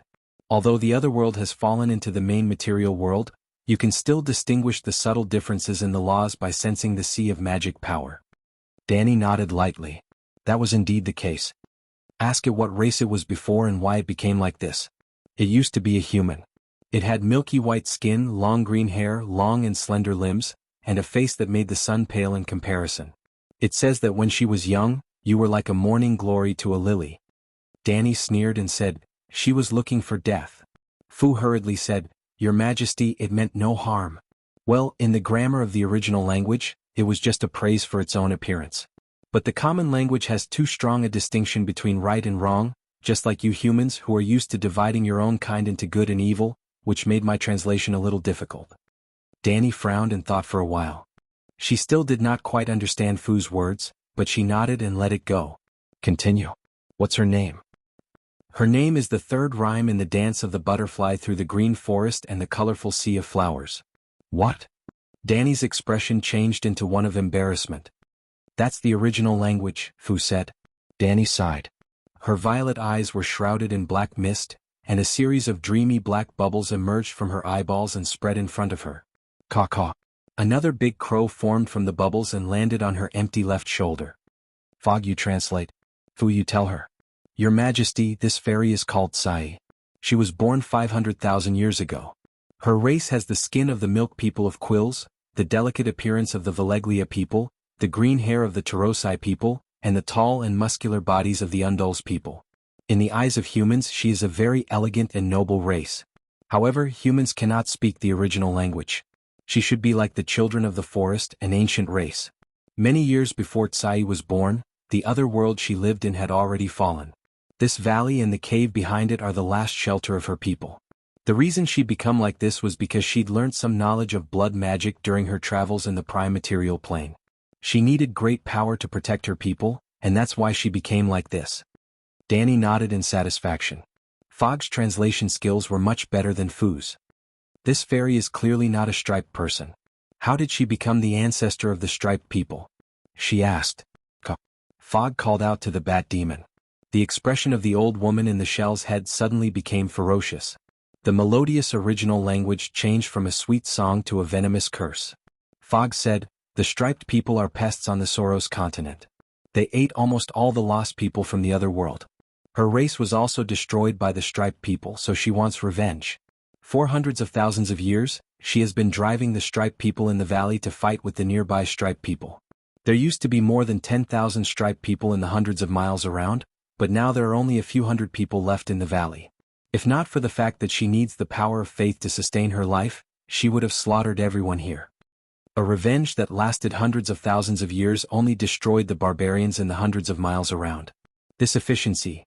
Danny wanted to complain, but then she remembered that this was not the only place where the striped people lived.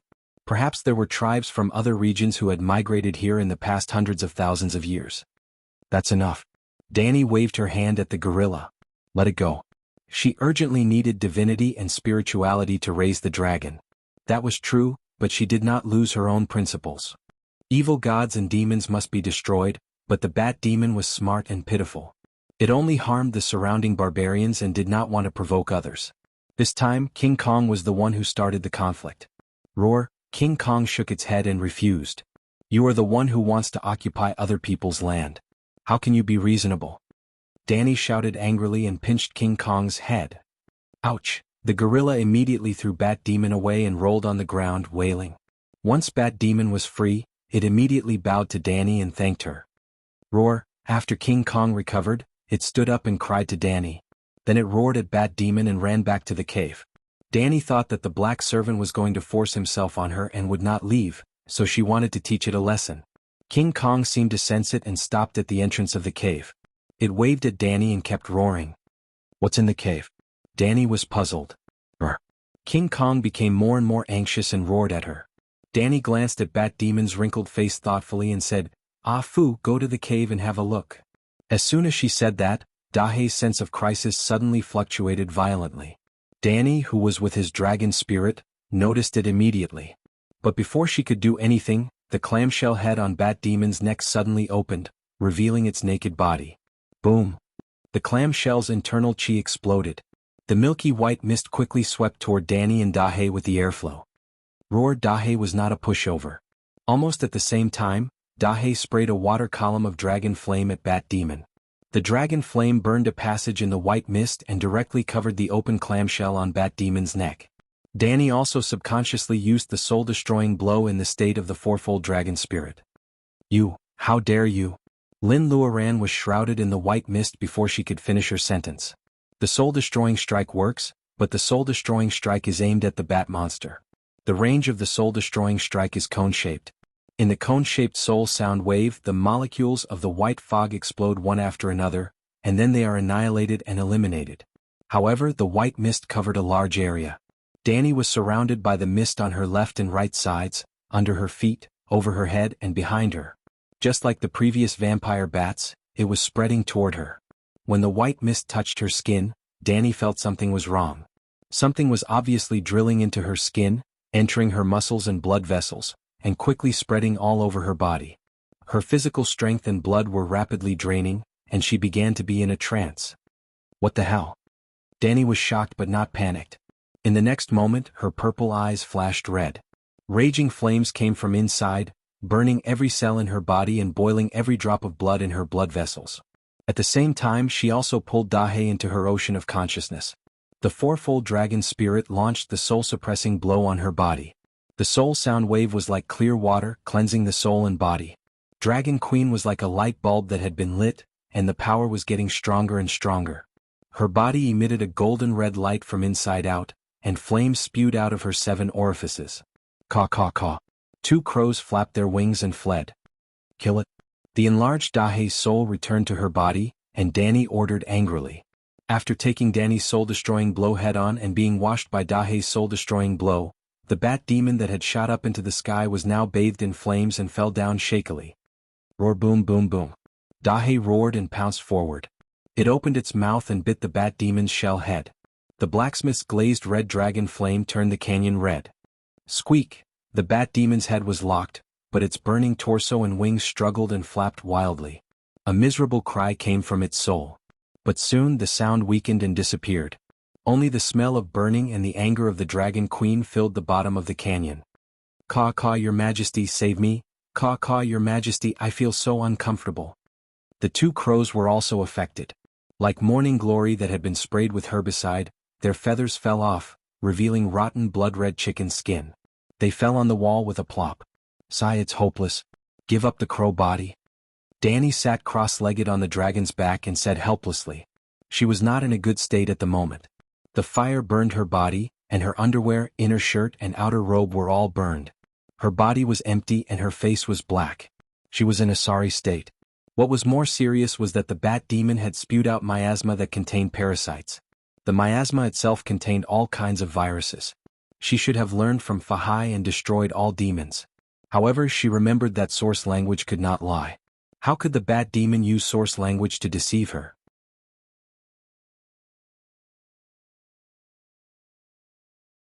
Chapter 629. If I had known earlier, I would have learned Fahai. As long as it's a demon, no matter if it's innocent or not, it will be served by the great mighty dragon. Parasites and 99% of viruses were burned to death, but both parasites and viruses contained magic power. They were a kind of miniature demon beast, so there were still some viruses that could adapt to the power of fire elements. Dragon Flame had a special effect on demons with evil attributes, but Danny's fire-controlling technique gathered elemental fire, which was lower in temperature than Dragon Flame, and had no effect on evil creatures. The power of elements was neutral, and there was no good and evil attribute. Therefore, Danny's burning fire couldn't kill all the viruses. She couldn't save herself, so how could she help the 2 poor crows? However, the crows were not afraid of death, and they were still calm after losing their bodies. Why can the source language lie? In the soul space, Danny curiously asked. The source language was a language that praised the earth, mountains and rivers, and perfectly conveyed the inner feelings through language. The son of the forest once told her that the source language couldn't go against feelings and truth, so she didn't doubt the words of the bat demon. Maybe it has lived for too long, 500,000 years, and learned to lie? Fu said with uncertainty. What was this? Danny was stupefied. The fog sighed. Your Majesty, can you send our souls back to the Westeros? It's also a good home to integrate into the earth, mountains and trees of our homeland, but we can't die in a foreign land.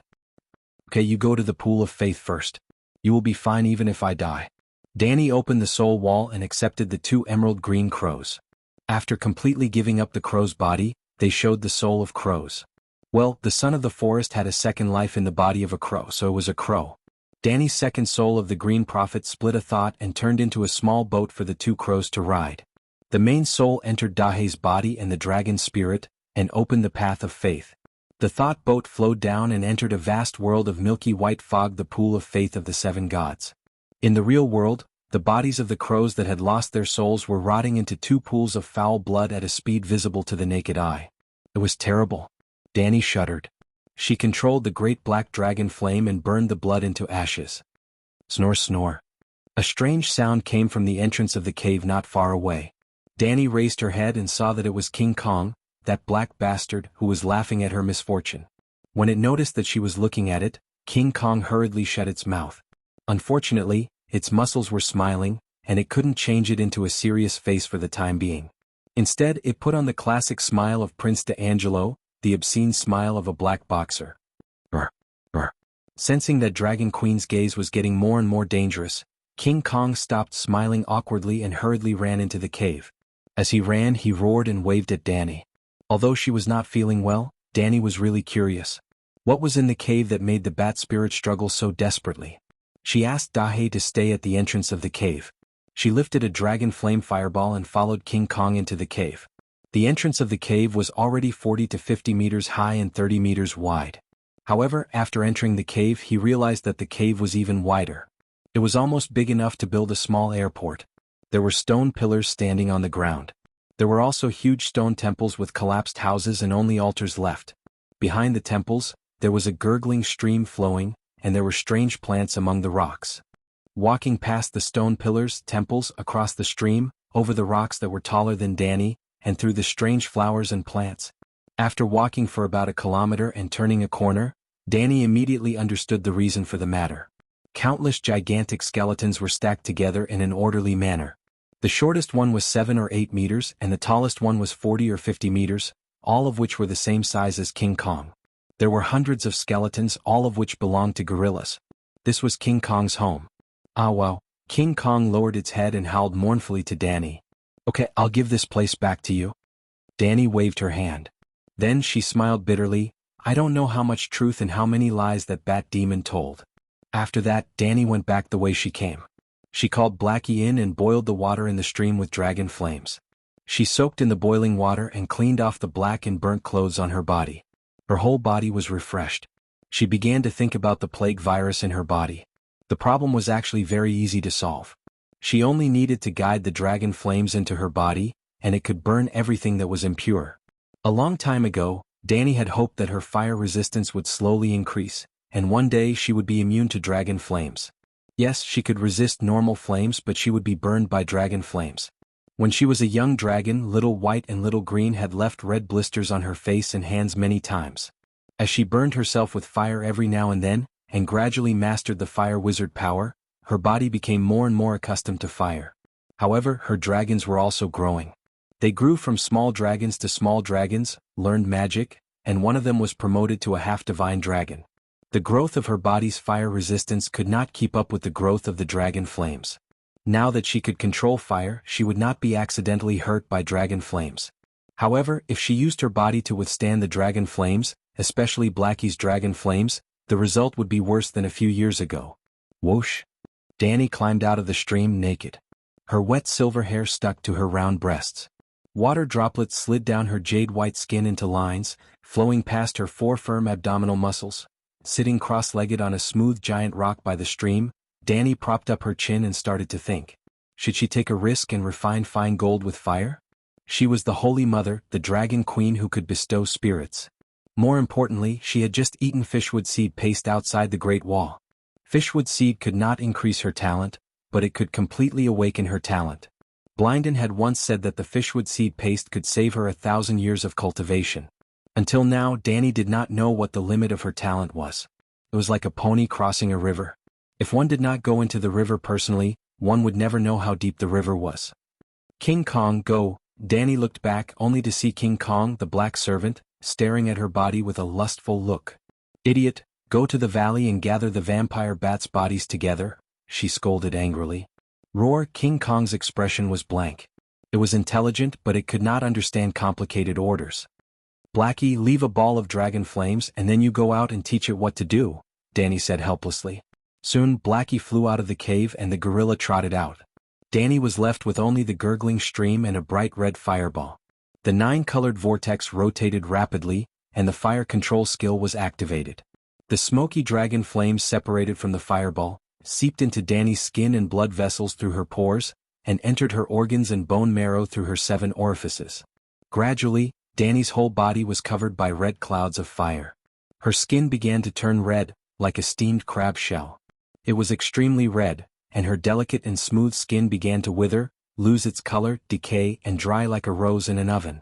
Danny could not bear the burning of the dragon flames, and the cells in her body were on the verge of collapse.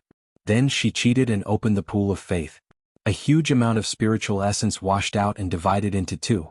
The B-type active spiritual essence and the Holy Mother's divine power fused into healing divine power and entered her body, repairing the burned and burning cells. The non-B-type active spiritual essence poured into the 9-colored vortex like a waterfall. The Great Wizard's foundation slowly expanded, her magic power increased rapidly, and the power of the soul increased crazily. Well, one of the effects of the weirwood paste was that it allowed Danny's soul to absorb spiritual essence limitlessly, like the Megalosaurus. See Chapter 581 for details. Spiritual essence could strengthen the soul and magic power, commonly known as leveling up. In the last Marine Dragon battle, Danny ate the sheep's egg and part of the red dragon's divine spiritual essence.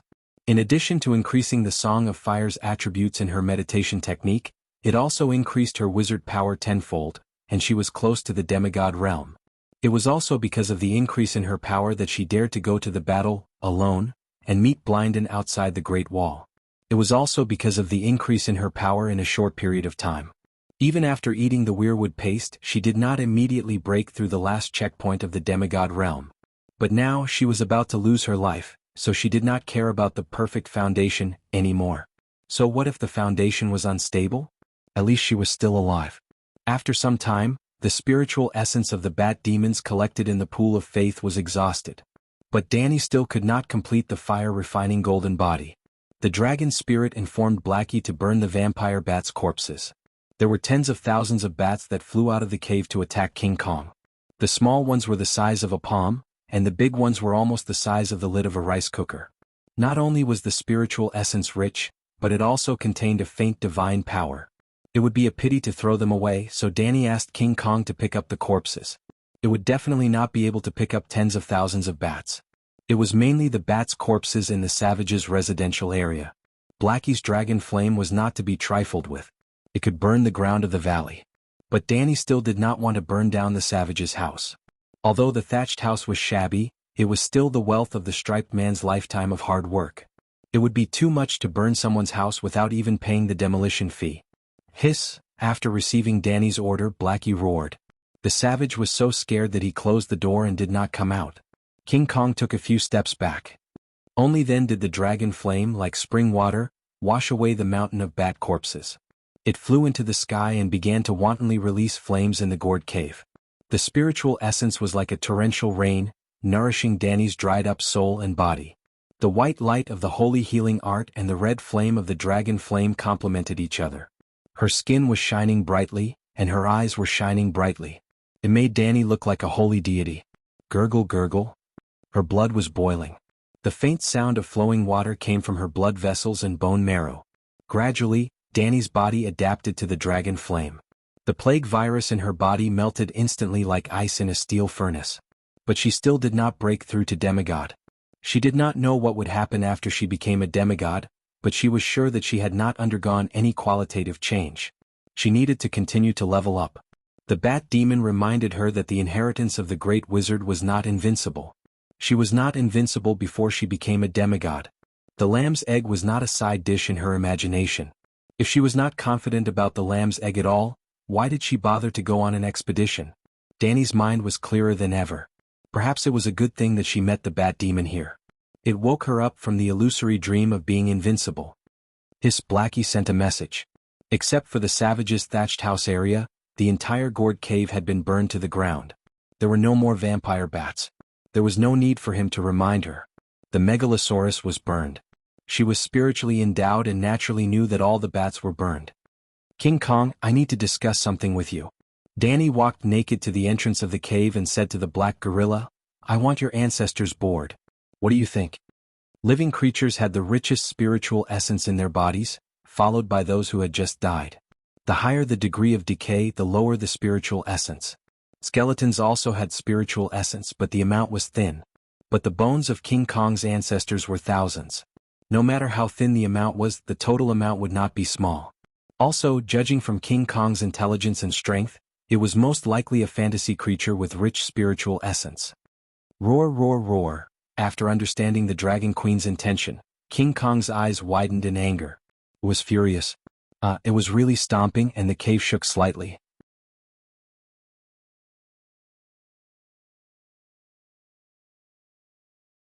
Chapter 630. You're big enough. Although you're not a demigod, you're still a top-notch legendary creature. Danny sized up the chimpanzee maliciously and assessed.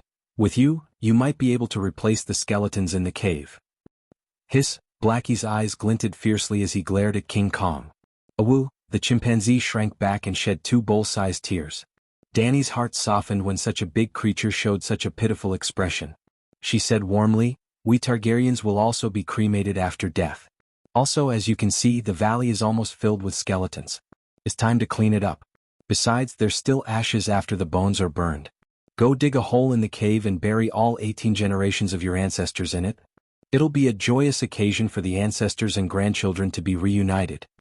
King Kong blinked his misty eyes and stopped crying. After a quarter of an hour, the huge cave began to emit thick grayish-black smoke. King Kong squatted on the ground with his back to the cave entrance and looked blankly at the charred canyon in the distance. He was in a daze and no one knew what he was thinking. Inside the cave, Danny's state was a little strange. After the previous practice of flame forging, the dragon flames could no longer hurt her.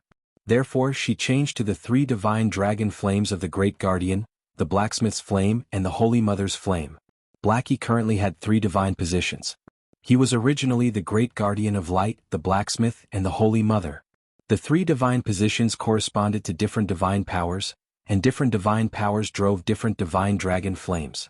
Golden, glazed red, milky white, the 3 divine dragon flames turned into a tricolor lotus platform. The Dragon Queen was naked and sat cross-legged on it. Well, it was still the fire ladder technique in essence. The great black dragon's flames spewed out, and the bones denser than a forest burned in the blood-red flames. The burning flames formed a sea of fire. The tricolor lotus platform floated above the sea of fire.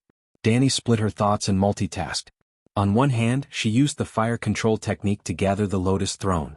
On the other hand, she used the fire ladder technique to levitate herself on the lotus throne. On the other hand, she controlled Blackie's dragon flame to prevent the heat from dissipating.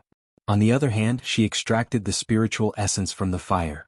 On the other hand, she divided the spiritual essence into 2.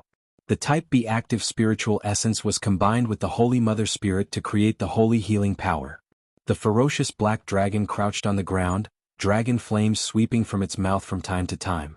The bonfire was like a lush forest, and white bones as thick as tree trunks were burning like popcorn, turning into ash-white embers little by little. Above the sea of fire, a gigantic tricolored lotus throne flowed with the flames. On the lotus throne, the Dragon Queen was meditating with her eyes closed. Her expression was tranquil, and her body was as clean as jade, untainted by dirt. Her silver hair floated in the flames like seaweed, holy and majestic, just like the goddess of fire. Walala, the white trees in the fire forest were burned to ashes. Their skeletons suddenly collapsed, revealing a giant pale golden skeleton. The giant ape was more than 50 meters tall, and its ribs were like pillars supporting the sky. The surface of its bones was not ash-white, it had been dead for too long, or jade-white like other skeletons, but pale golden. In the light of the fire, the pale golden bones gave off a faint pressure. Ordinary dragon flames could not make it burn. Danny opened her eyes and sized up the golden skeleton in shock and confusion. Gorilla King, Great Ape King? I'm afraid it was a demigod when it was alive. Danny was overjoyed. She ordered Blackie, use the blacksmith's divine fire. Hiss, Blackie's lake-like eyes flashed with a hint of anticipation. I'm tired? He said tiredly. Oh, I almost forgot. I haven't given you the divinity of the bat spirit. Danny smiled strangely. She opened the pool of faith and poured all the divinity into Blackie's body. Forgetting was a lie. Danny estimated that this batch of divinity was not enough to help Blackie activate his clergy. She was going to bring it home and give it to Little Green, Little White, Little Gold, and Little Red. However, Blackie noticed that Mother Long was no longer biased. As she expected, Blackie did not activate the 3rd clergy of the 7 gods. There was about a 20% gap.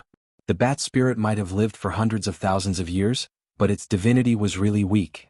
Even with tens of thousands of vampire bats, it did not have as much divinity as the Crab King. Well, she was too harsh.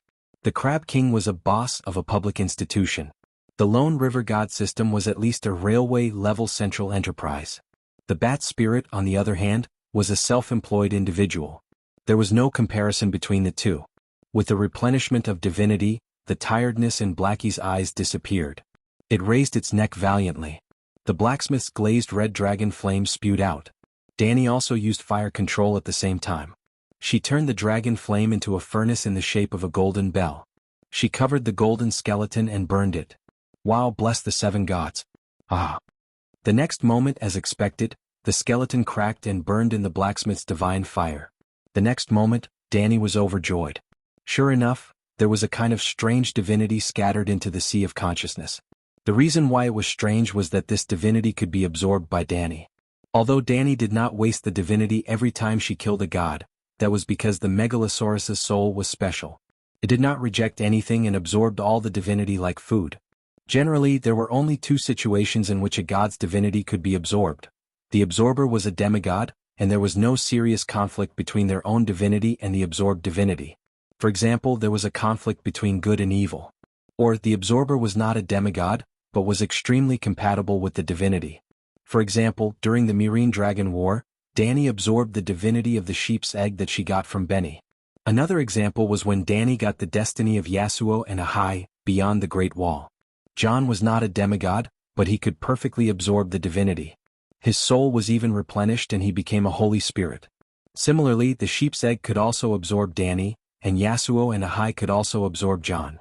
That was why the sheep's egg was plotting against Danny, and Yasuo and Ahai had been plotting their fate since 6,000 years ago. Danny thought that the divinity she got now was special because it could be absorbed by anyone, regardless of the conflict between their attributes. Why is it like this? She was puzzled. She tried to absorb a strand of divinity. The total amount of magic power did not increase, and the power level of the magic power did not increase. The magic power also did not have any additional attributes of the Song of Laws. The sheep's egg's divinity caused a qualitative change in Danny's fire wizard power. Not only did the power level increase, but it also had a trace of the Song of Fire's aura. Then, Danny absorbed another strand and another, there was finally a change. Danny exclaimed, "Treasure, this is a true treasure." There was no change in the magic power. The change came from the body. Previously the increase was too small, and Danny did not feel anything. However, when her physical strength increased by 1/10, any martial artist could feel the changes in their body. What kind of divinity is this? Danny thought as she greedily absorbed every strand of divinity squeezed out from the skeleton. First of all, she could confirm that the owner of this skeleton was at least a demigod, and had even comprehended part of the Song of Laws. Otherwise, the divinity would not have remained in the skeleton for so long. With this premise, she could further deduce that this unique divinity originated from the Song of Laws that the great ape king had comprehended. It's very possible that the ancestors of the King Kong had condensed part of the Song of Power, or the Song of Physique? Danny thought about it. Why did it stop? She was squinting to feel the pleasure of the sudden increase in her strength when she suddenly realized that she could no longer absorb the divinity of power. My strength has reached its limit? But how much power is this? Danny clenched her fist in bewilderment. Her jade-white fist seemed to be twice as strong as before. She could not even kill a cow, let alone shatter the void with a punch. She looked down at her body. Her arms were round and firm, well-proportioned and coordinated. Her breasts did not become bigger, and were still perfectly shaped like water droplets. She rubbed her lower abdomen, and it was still supple and firm with soft lines. Fortunately, she did not become a King Kong Barbie from the gym. The divinity was very magical. Crack, crack, crack. She twisted her joints a few times and there was a crisp sound. It was as if her body was rusty, or like a new machine that needed to be adjusted. Danny's swordsmanship had already reached the peak of lifting something heavy as if it was light, and she was about to step into the third realm lifting something light as if it was heavy. Now, as a newbie who had just learned the sword, she could not even do the first realm as if it was her own arm. Looks like I'll have to work hard for a few days when I go back. If I don't practice my swordsmanship, I won't dare to go to the battlefield no matter how strong I am. Danny had indeed reached the limit of a human strength. This world was very extraordinary and magical, but its level was too low. If there were no mixed bloodlines of other races such as giants, centaurs and King Kong, the limit of a normal person's strength was 5. A healthy adult man or a well-trained knight from a noble family, the commoners starved in winter and were underdeveloped, so they could not be used as a reference system, would be 1. 0. Danny's strength was 1. For before. Now that she had absorbed the divinity of the Song of Power, she had reached the limit of a normal person. The Devil Mountain before it was demonized was about this level. Due to Adu's giant bloodline, his strength was about 4-0. Beating a normal person was like an adult beating a child. Boom, the golden skeleton was burned to ashes, and the pile of bones collapsed again. Danny had used about a quarter of the divinity, and there were still 3/4 left. Hiss, the big black bowl-sized eyes looked over pitifully. It's useless to you? All right, let's burn the bones first and see if there are any more golden skeletons, Danny said helplessly. Megalosaurus was very special. No matter what type of divinity it absorbed, it would be converted into pure Megalosaurus divine aura. It would increase the quality of the Megalosaurus soul, increase the number of spirits granted.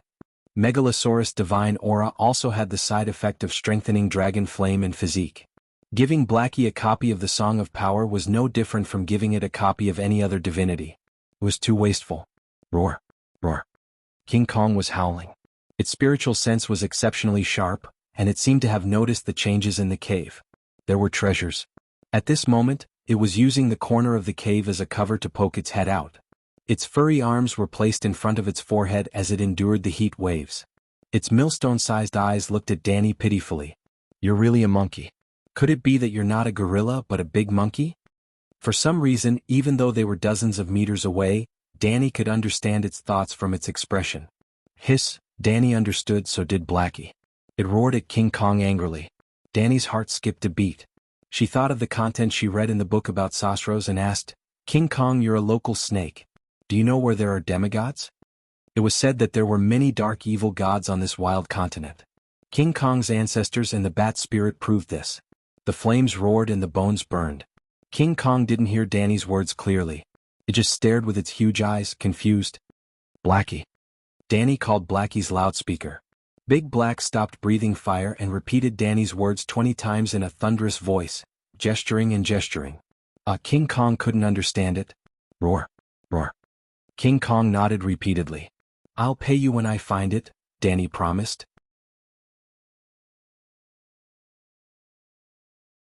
Chapter 631.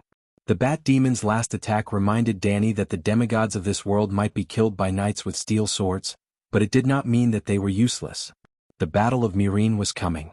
Considering that Jenny might have some kind of trump card, she planned to take it a step further and break through to demigod with the help of the thousands of skeletons of the Vajra ancestors. Although she had 3 meditation techniques, the Great Wizard, the Green Prophet, and the Lone River Magic, Danny's goal this time was only to become a fire demigod. After the Battle of Myrine, her fire witchcraft was already close to demigod level. But she was wrong. Even if she was close to demigod level, she might not be able to reach it. Countless souls entered the Great Wizard's meditation vortex and were converted into fire magic power. The 9-colored meditation foundation slowly expanded. But even after she absorbed the divinity of the Song of Power and increased her power, her fire witchcraft did not break through to demigod level. Instead, her bloodline improved and gradually adapted to the blacksmith's divine flame. Just like how a black hole would eject material after devouring a planet, when the 9-colored vortex expanded to its limit, it began to eject bright red magic power factors. It was not fire magic power, but the most basic magic power factors, the basic substance in the sea of magic, the source of magic in the world. Danny was shocked.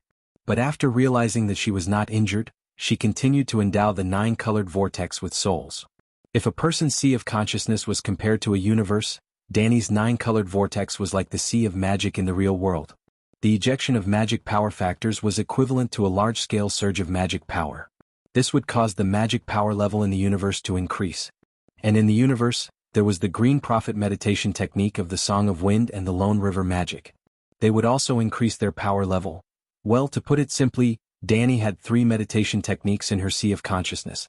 Now that the fire witchcraft was full, it began to eject high-quality nutrients. After absorbing these nutrients, the Green Prophet and the Water Magic gradually increased their power level. The problem was that Danny's understanding of the Song of Wind was far greater than the Song of Fire. In other words, the modified Green Prophet meditation technique was higher than the fire witchcraft. She had planned to replenish her magic power and become a fire-type demigod, but unexpectedly she had perfected the Green Prophet's meditation technique first. A weak tornado appeared out of nowhere in the cave and surrounded Danny like a cocoon. She picked up a myriad of useless information in the wind. There was the rustling of leaves, the crying and cursing of wildfires, the sound of voles gnawing at roots, the chirping of parrots in the rubber trees, the hissing of vipers entwined in the vines, and, boom, in the sea of consciousness, the second soul ring suddenly exploded after absorbing countless magic power factors. The countless runes that formed the Green Prophet's meditation technique were annihilated into a colorless and formless wind. Countless runes transformed into countless tiny breezes, which then formed a light cyan ring of wind.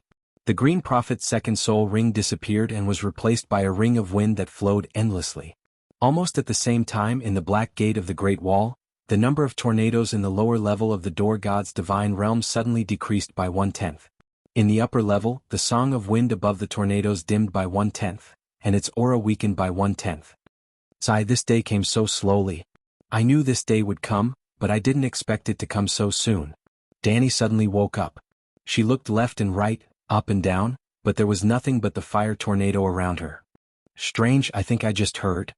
Danny frowned and thought hard. It's the Door God's voice. He's sending me a message? No, he's talking to himself, saying something about how fast it is, how slow it is. It had only been a year since Danny listened to the Song of Wind and formed her own Song of Wind. How fast it was. It had been millions of years since the Door God first sang the Song of Wind to the second living creature that sang with him. It had been so long that she had lost track of time. What a long wait. Other than the Door God himself, no one else would have this feeling and could understand it. I wanted to plant a watermelon, but I got a big pumpkin instead. Danny's expression was strange. She waved her hand, and the huge wind pillar that pierced through the ceiling and floor of the cave disappeared. The flames in the wind pillar gradually extinguished. Finally, there was only a thin layer of sparking bones left on the ground. The entire cave was covered in thick white ashes. Puff puff puff. King Kong, who was originally black, was dyed into a long-haired snow monster. He covered his nose and kept sneezing. Danny's tricolored lotus platform was already very thin, but it was still floating in the air. With a thought, the divine power in the halo of wind surged. Her body and the lotus platform seemed to turn into wind in an instant. They merged into the wind and moved with the wind. In the blink of an eye, they floated over 100 meters and arrived in front of Blackie. His body was also covered in white ashes, and he became a white dragon. Hiss. Blackie screamed happily. He was happy that Mother Dragon had become a demigod. Haha, I'm going to fly now. Danny was very excited. The fire wings, angel's wings, couldn't let her fly, because the basic principle of the fire wings was the fire ladder technique. The fire ladder technique could overcome gravity and let people float. It was like a hot air balloon. However, the balloon only provided the power to float. If she wanted to fly, she had to rely on the wind or install a propeller on the basket. Roar roar. King Kong pointed at the broken bones on the ground and shouted excitedly. Previously, the inner cave behind the corner was filled with the bones of gorillas. Now it was empty and there were only a few hundred charred bones of different lengths left. The thick layer of ashes that should have been accumulated was also gone. They were blown out of the cave by the sudden wind, into the valley outside the cave and scattered everywhere. This is cremation. Go dig a hole and bury the rest of the bones. Danny fooled the gorilla. King Kong was confused. Danny didn't leave immediately. She spent some time to familiarize herself with the demigod magic power and the sudden increase in strength. She took the opportunity to search around the cave with the mentality of looking for treasures. There was nugget gold in the cave, but it wasn't a gold mine. Instead, there was a large number of offerings placed near the altar of the collapsed temple. There were nugget gold, jadeite the size of a head, raw diamond or as thick as a heel. Danny only glanced at it and then looked away from the vulgar things. However, she was interested in the incomplete murals found in the ruins of the temple. In the murals, savages were worshipping gorillas as tall as mountains. This meant that this cave indeed belonged to the King Kong clan. She entered a deeper cave full of bat feces. It was probably the residence of the bat demon. Danny found that in this small area, the magic factor was extraordinarily rich, almost a quarter of the Great Wall. Divine domain? A place where the gods were active? Like the Great Wall, the end of the world? The end of a different world? The end? After studying it for a while, she still couldn't figure out the principle. However, she also guessed the fundamental reason why the bat demon occupied the cave of the monkey demon. In the age of chaos, even she would be envious of such a cave. A day later, Danny met King Kong again at the foot of the mountain. It was a green peak about 400 to 500 meters high, with a gentle slope, covered with a lush ancient forest. The sky was clear after the rain. The whole mountain was green, and the air had the sweetness of plants after being washed by water. A red-headed and green-feathered King Kong parrot landed among the yellow chrysanthemums. Its little voice was loud, and its cry echoed through the valley. There was also a group of long-nosed monkeys noisily chasing each other on the top of the banana tree. It seemed that this place was no different from other places in the rainforest. However, if one looked down from the sky, they would see a small village at the top of the mountain. It was like a man with thick green hair shaved off the top of his head. This place was about 500 kilometers away from King Kong's gourd cave. King Kong ran all night and all morning. At this moment, it was as tired as a dog lying on the ground and panting with its tongue out. Yesterday morning, Danny met King Kong. In the morning she followed it to the gourd cave. In the afternoon near evening, Danny left on the dragon. It only took her one day to run through all 6 swamps that Clinton had marked. She contracted a total of 20 swamp dragons with a body length of more than 25 meters, 10 shadow dragons with a body length of more than 15 meters, and 5 striped dragons with a body length of 12 to 15 meters. The striped dragon did eat less and was slightly faster than the swamp dragon. It seemed to be a rather expensive mount. She could get a few of them back to experiment. After harvesting this batch of pterosaurs, Danny found a huge drawback in the contract magic of the sheep egg. It consumed too much soul power. Turning a thought of the demigod Megalosaurus into a rune and imprinting it on the pterosaur's sea of consciousness, the pterosaurs were suppressed by the demigod's might. This was the fundamental principle of controlling pterosaurs. One thought wasn't a big burden on Big Black, but what about 10 or 20? Anyway, after contracting a total of more than 50 pterosaurs, Big Black began to feel uncomfortable. Otherwise, Danny wouldn't have only contracted 35 pterosaurs this time. At the same time, she was even more eager for the demigod meal that the guides offered to the royal army. Well, she was really no different from the devils who entered the village, and the indigenous King Kong was the traitor of Yulin, the guide. I don't have time to waste. Hurry up and lead the monster down, Danny urged. The rain on the mountain gathered into a waterfall of 7 or 8 meters. Under the sun, the splashing water raised a faint rainbow. Big Black stepped on the waterfall, with a rainbow on its head, and half of its body soaked in the stream. Below, the black servant also squatted by the stream and leaned over to drink water. The yellow muddy river water. It wasn't afraid of diarrhea. Well, it seemed that the bat spirit's plague spray couldn't hurt King Kong. The waterfall fell and the water rumbled, but it couldn't stop Danny from passing the words into the gorilla's ears through the wind. Roar! King Kong's eyes were dim and its voice was a little weak. It hadn't slept for 2 days and 1 night, and it had traveled 500 kilometers through mountains and rivers. King Kong couldn't withstand it. I'll deal with that evil spirit. You don't have to spend much effort, Danny said. Whoa, whoa, whoa. Thump, thump, thump, thump, thump, thump. In the dense forest around the waterfall, the barbarians' howls and the sound of beating leather drums suddenly came out. In Danny's surprised gaze, about 30 dirty striped people came out. They first held a large piece of doghead gold and a bright pink diamond the size of a human head and kowtowed to King Kong as a gift.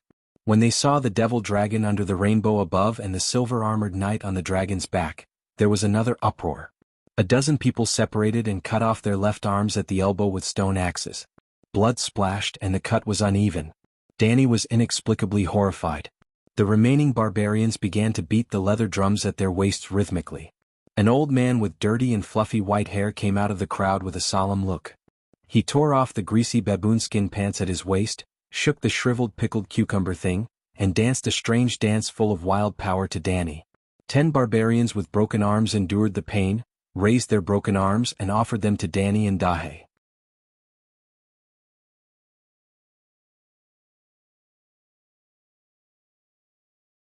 Chapter 632. The old savage's expression was solemn as he danced a barbaric and mysterious dance. The one-armed man faced Danny and raised his bloody arm. The next moment, Danny felt a power filled with blood and desire descend upon her. This power was not strong, but it was not even 1% of the magic power in Danny's body. However, it was weak. The power level of this power was slightly higher than normal magic power. It seemed to be divine power, but its power level was much lower than the power of the wind god in Danny's body. The total amount was about half a month of fasting and praying for a sparrow. This power did not have a master. As long as Danny was willing, she could immediately absorb it to strengthen herself. After thinking for a moment, she suddenly realized that the savages below were offering her a blood sacrifice. She was now a demigod. Theoretically, she could enjoy a blood sacrifice. She could obtain real power from the blood sacrifice. There were two ways to start the blood sacrifice ritual. First, she did not need to know the evil god's real name and appearance. Second, she chanted the evil god's real name and offered the sacrifice. The more detailed and vivid the evil god's appearance in her mind, the higher the efficiency of the sacrifice. Offering a sacrifice to an evil god was very similar to giving money to an online celebrity. If you wanted to give a reward to a streamer, you either had to give money in front of her, the streaming platform, or send money through an account. To put it bluntly, you had to give money to the right person. Danny was deep in thought again. The appearance of the megalosaurus was very sudden. However, the King Kong was so big and had arrived earlier than her. The striped man on the mountain must have noticed the King Kong at the foot of the mountain. That was why he brought a heavy sacrifice to offer it. As for the reason for offering the King Kong, didn't the ancient people offer sacrifices to the gods to ensure their safety? They offered sacrifices to the good gods and prayed for their help. They also offered sacrifices to the evil gods and prayed that the evil gods would stay away from them and stay close to their enemies. It had been like this since ancient times. In the end, they unexpectedly met the devil dragon and Danny. The striped man did not prepare a sacrifice for the iron-skinned god. He could only cut off 10 arms and offer them to her. Well, iron-skinned Danny was not big. Theoretically, 10 arms would be enough for her to chew on. The striped savages treated their guests in such a simple and unpretentious way. High-end ingredients often only required the simplest cooking method. Well, the old savage who was dancing with pickled cucumbers was a priest. He could tell that Danny was a demigod. If it was before, she could control every strand of magic power in her body and the strength of every muscle. But now, he was like a peacock spreading its tail, wantonly displaying its demigod might. On the other hand, Big Black's divine power was restrained, making the striped man's old priest think that he was just a pterosaur pet of the god of iron skin. Therefore they only offered sacrifices to the god of iron skin, and Dahe did not receive any filial piety. Danny tilted her head and saw that King Kong was really putting away the raw diamond ores and doghead gold. There was a wretched smile on his furry black face. This idiot. Suddenly, the eyes of the old savage who was dancing the sacrificial dance widened. His face was filled with fear. The person beating the drum also froze on the spot. The sound of the drum came to an abrupt stop. The striped priest sensed that the god of iron skin had rejected their offerings. For something like this to happen in the wild rainforest, it was like in Westeros, when the host offered bread and salt to a powerful guest, but the guest refused to eat. What did this mean? Something big was going to happen. A disaster was indeed going to befall the village on the mountaintop. But it was really just a coincidence. The Dragon Queen abhorred evil and was righteous. Of course, she would reject the blood sacrifice. In her heart, accepting the blood sacrifice was equivalent to becoming an evil demon. The old striped man howled in grief and resentment and ran away. He did not care about his companions. He turned and ran into the forest. The other savages were stunned for a moment. Then, like a flock of frightened sparrows, they scattered into the dense forest nearby. What's going on? Danny was dumbfounded. Soon, rapid drumming sounded in the forest, announcing that this place had officially become a battlefield. Even the birds and beasts sensed that a great battle was about to happen. The macaws stopped chirping, and the monkeys who were picking fruits from the treetops retracted their tails. Their eyes darted around as they looked around cautiously. The rainforest became exceptionally quiet. Danny shrugged indifferently and shouted to King Kong, "Idiot, go and pull the monster." King Kong held the dog's head gold and the big diamond. Looking left and right, it squatted down and poked a hole in the yellow ground by the river with one finger. It poked a hole as thick as a bucket and 1 meter deep, and then put its treasures in it. Then it stretched out 2 furry black fingers and pinched a millstone-sized stone to cover the hole. Only then did it open its mouth and reveal a relieved smile. It took large strides and rushed to the village on the mountaintop. Buzz, 2 white angelic wings popped out from Danny's back. She jumped and glided more than 30 meters, landing where King Kong hid his treasures. The millstone-sized stone was sent flying 4 or 5 meters away by her hand. She bent down and scooped up the diamond embryo. It was as big as a human head and heavy in the hand. The irregular corners shone with a pale pink light under the sun. I was right.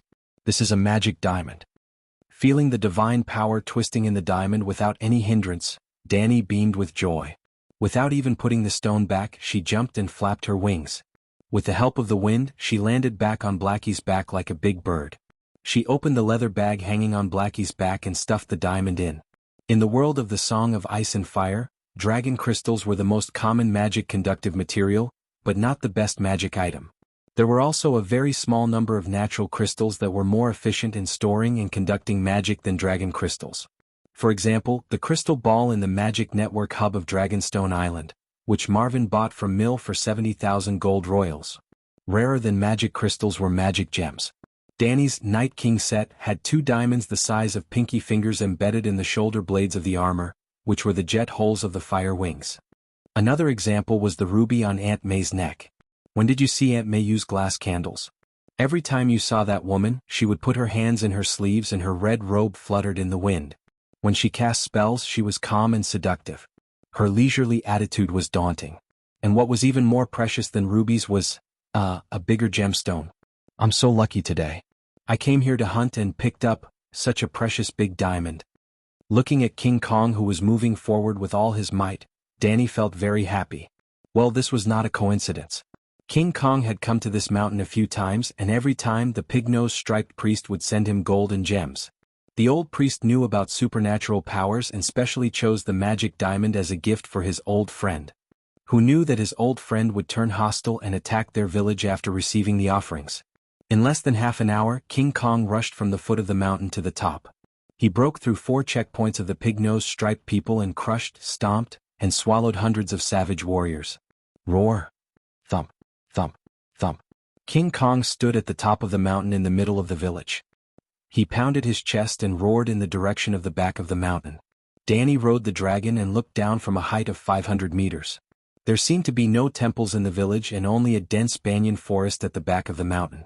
While she was wondering, a white spring spurted out from the forest and splashed hundreds of meters high. It suddenly spread out and turned into a huge fishing net that almost covered half of the village. King Kong always knew who he was facing. While provoking the other party, he was also on high alert. Facing the big net falling from the sky, he did not retreat. Instead, he strode toward the place where the spider web came from. Boom! Boom! Boom! The 30-meter-tall gorilla weighed more than 100 tons. When he ran with his long legs, the ground shook slightly as if there was an earthquake. Along the way, he encountered thick tree trunks and savage huts. They were no different from the old men who blackmailed people on the side of the road. He easily broke them and sent them flying. King Kong even did a move that only appeared in martial arts movies. When he ran past a spear stuck in the ground, he picked it up and immediately threw it out. However, King Kong did not pick up a spear. Instead, he picked up a 40-meter-tall sky-gazing tree outside the village. After the tree was uprooted, it caused a small-scale landslide at the top of the mountain. The foundations of 2 huts near the sky-gazing tree collapsed, and the houses collapsed. Whoosh! There was a shrill sound in the sky. Squeak! The monster in the forest spat out another net, but it was easily torn apart by the sky-gazing tree's spear like a nun's stocking in the hands of a lecherous monk. Boom! Where the spear landed, the trees were smashed apart. Broken branches and green leaves flew dozens of meters high like an explosion. Looking down from the sky, a path was made in the lush forest by the spear. Brr. King Kong leaped up and jumped 40 to 50 meters high. Like a cannonball, he smashed directly 10 meters away from the tree's spear. Bam! Boom! Among the earth-shaking rumbles, there was an inconspicuous sound, like a frog's belly being crushed. Brr! Brr! King Kong opened his mouth and revealed the signature laughter of a chimpanzee. He waved at Danny in the air. Danny was stupefied. Before the great mighty dragon of heaven could appear, the fairy was trampled to death by this black fellow. After going down to take a look, she confirmed that it was a spider demon as big as a double bed. Like fresh cow dung detonated by a grenade, colorful meat juice splashed on the surrounding tree trunks, leaves and rocky ground. Even the soles of King Kong's feet were stained with a thick layer of meat paste. Danny pinched her nose and let it scrape the meat paste off. She didn't collect the remains. While the corpse was still warm, she quickly burned it with the dragon flame. The amount of spiritual quality was barely enough, but the divinity was pitifully little. Not to mention the bat demon, it was even worse than the immortal burned to death by Blackie in its infancy. However, Blackie finally opened a third profession.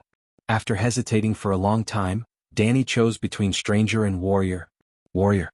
She wasn't sure if stranger's divine power could reach the realm of death, but with the war coming, warrior would be of great help to Blackie and Danny now. As expected, under warrior's divine power, the power of the great black dragon flame increased again. The blacksmith's divine fire was good for changing the original form of matter from solid to liquid. Warrior's divine fire was a clear purple, the same color as Danny's eyes.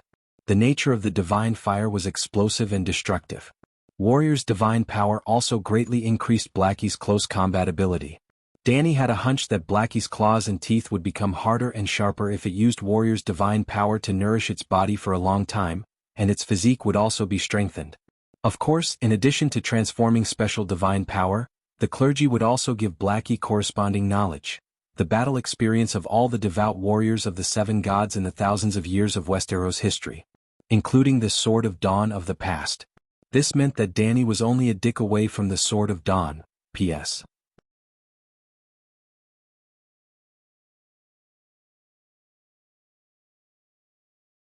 Chapter 633. Danny transformed into a warrior and was immersed in the countless mysterious sword skills brought about by her divine duty. She greedily absorbed the true meaning of the sword Tao that matched her. She forgot about time, where she was, and even herself. But King Kong did not forget about its reward. Roar. The black servant showed a fawning smile and took 2 steps closer to Blackie. "What are you doing?" Danny opened her eyes and said calmly. The moment she opened her eyes, it was as if thousands of bright and sharp rays of light shot out from her purple pupils. The wretched smile on King Kong's face stiffened. It stopped in its tracks and rubbed its eyes in bewilderment. When it looked again, there was no abnormality. Only then did it open its mouth and reveal its white teeth that were stuck with pieces of flesh. It pointed at the scorched ground and then at itself. A thought entered King Kong's mind. Danny released wisps of Song of Power's divinity into King Kong's soul core. Visible to the naked eye, its soul was dyed with traces of gold. The black fur on its body was dyed with golden stripes. Danny's pupils shrank. Those stripes seemed to form runes on its arms, chest, thighs, forehead, and other parts. She memorized those runes. King Kong absorbed a little more than half of the 3/4 divinity before it was saturated. It was twice as high as Danny's. However, in reality, King Kong was still a chimpanzee. Golden striped fur did not immediately appear on its body. Roar. That fellow's strength had increased by a few times. It was unusually excited and pounded its chest with all its might. It roared continuously. The air within a radius of a few dozen meters also vibrated. Its howls echoed in the distant valley. "I'm leaving." Danny waved her hand to quiet it down. She instructed with a serious expression, "I'll give you a mission. From today onwards, you'll be a wandering King Kong and travel around the Sosros continent for me. Try your best to find the evil gods and mark their locations. When I come back next time, I'll bring you to hunt one by one. Remember, you can provoke the evil gods, but you can't kill them all. Look at how it killed the spider spirit in one move." Although King Kong was not a demigod, the demigods in this world were not extraordinary. It was not difficult for a mortal to kill a god. With a fist as big as the Vajra locomotive, even a mountain would tremble when it punched down. How could a normal demigod withstand a punch or a kick from it? In the end, Danny tempted him. "The more evil gods you find, the more rewards I will give you, just like today." She had put in a lot of effort this time, using an equivalent amount of the Song of Power's divinity in exchange for the spider spirit's trash divinity. However, King Kong was not a demigod. Other than the Song of Power divinity, it could not absorb any other divinity. Because the content was a little complicated, Danny repeated the same words several times. When Jean Gang's confused face changed into understanding, she asked, "Do you understand?" King Kong nodded repeatedly. Danny smiled in relief. Although King Kong could not speak the human language, its intelligence was not low. In order to make it more attentive, she continued, "You're the only one left in the King Kong family. If you don't go out and find a wife, your family will go extinct in a few years." Woo woo woo.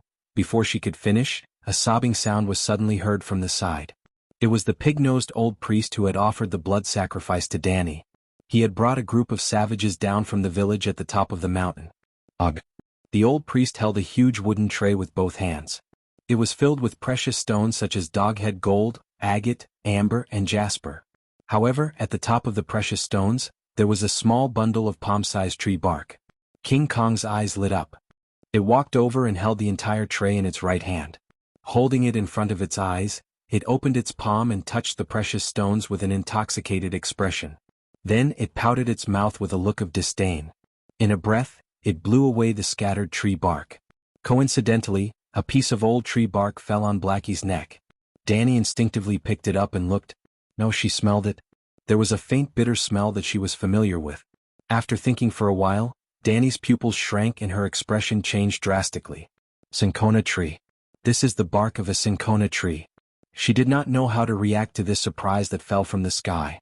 Where did this thing come from? She raised the bark and shook it a few times as she asked the old priest who was running around naked. The striped man grunted.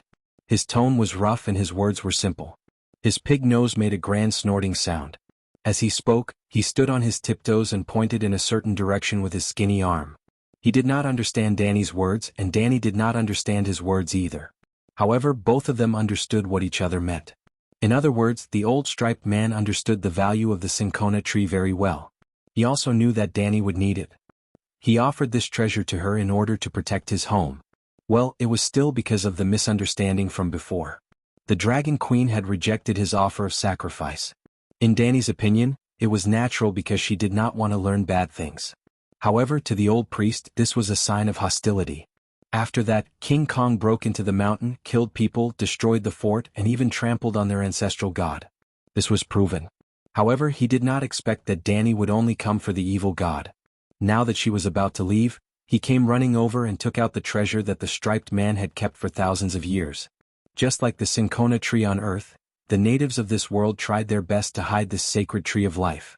Sosros was too close to the Ursos continent. The New Gith was only a few hundred kilometers south of Sosros. Quills and Sosros were only separated by a strait that was more than 10 kilometers wide. Perhaps the striped man did not have the ability to go to Ursos, but it was easy for the Ursos people to go to Sosros. However, it was easy to go but difficult to come back alive. Because Sosros was full of plagues. However, with so many people going to Sosros, it was inevitable that some attentive people would discover the striped man's secret. The barbarians seemed to have a divine medicine that could cure plagues. This was just a suspicion that had not been verified. The barbarians guarded their treasure very closely. Until now, no one could be sure whether the divine medicine was true or not. Now Danny was sure that the barbarians of Sosros really did have a treasure that could change the course of the world. Danny patted Blackie's head and flew up into the sky. King Kong picked up the old barbarian with brown and white stripes and strode down the mountain. 20 kilometers away, halfway up a mountain about 800 meters high, there was a dangerous crocodile pool with hundreds of bay crocodiles resting there. Unfortunately, a cluster of cinchona trees was right next to the pool. When Danny went over, there was a 15-meter-long bay crocodile sleeping under the tree.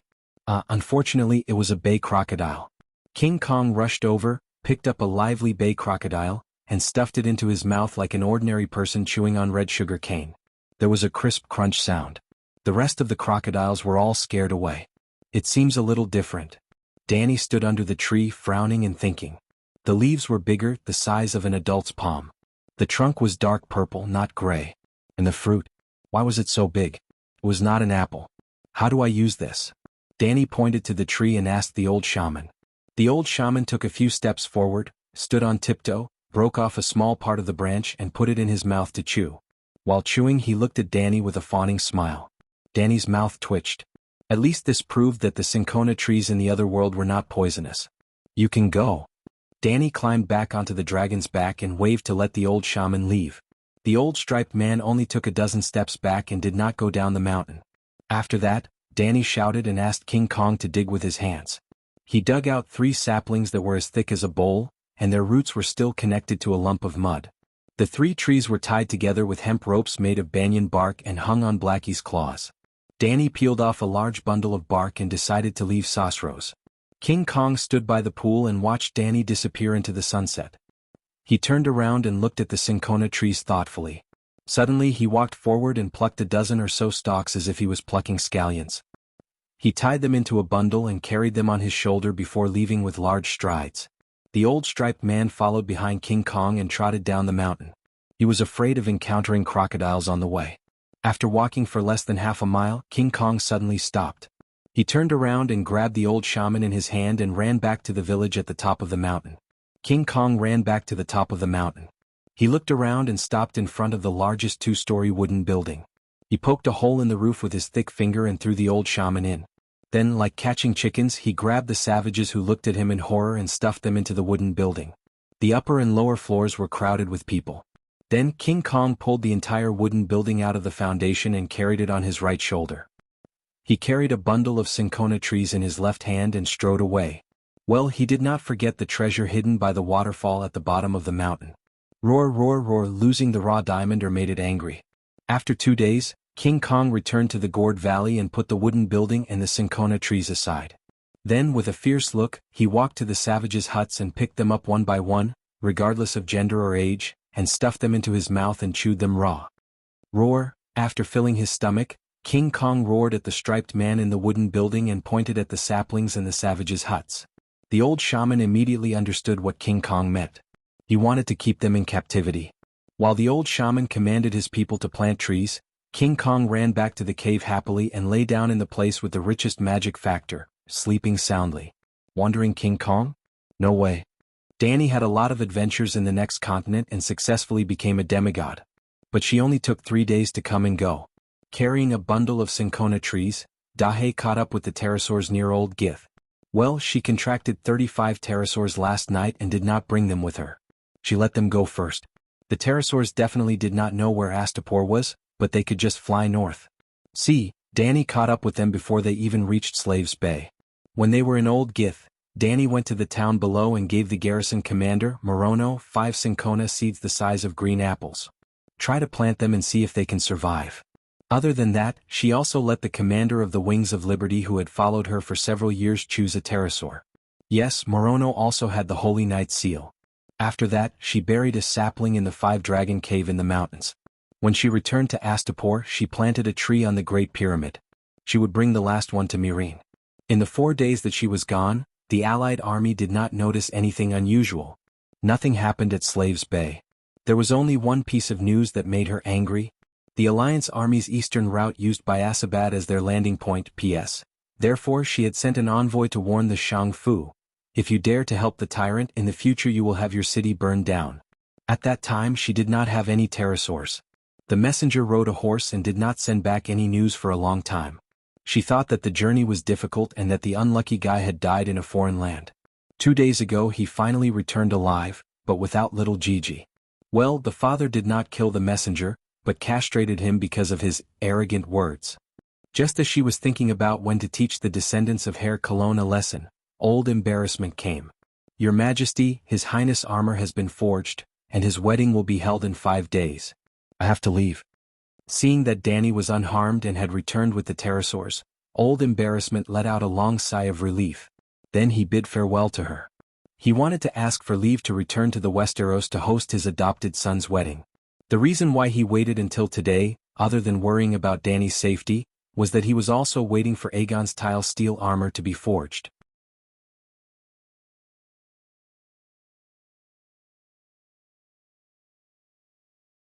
Chapter 634. Danny thought for a moment and said, Sansa married Aegon as the Queen of the North and brought a large dowry although a little empty. As Aegon's aunt, I can't let Targaryen appear too shabby. Go to my treasury later and choose a suitable set of jewelry. Also choose a pterosaur. Pterosaur? Old guy was puzzled. Why choose a pterosaur? Give it to my niece-in-law. The Dragon Queen said casually as if it wasn't a pterosaur, but a macaw she brought back from the rainforest. Isn't this too precious? Old guy was shocked.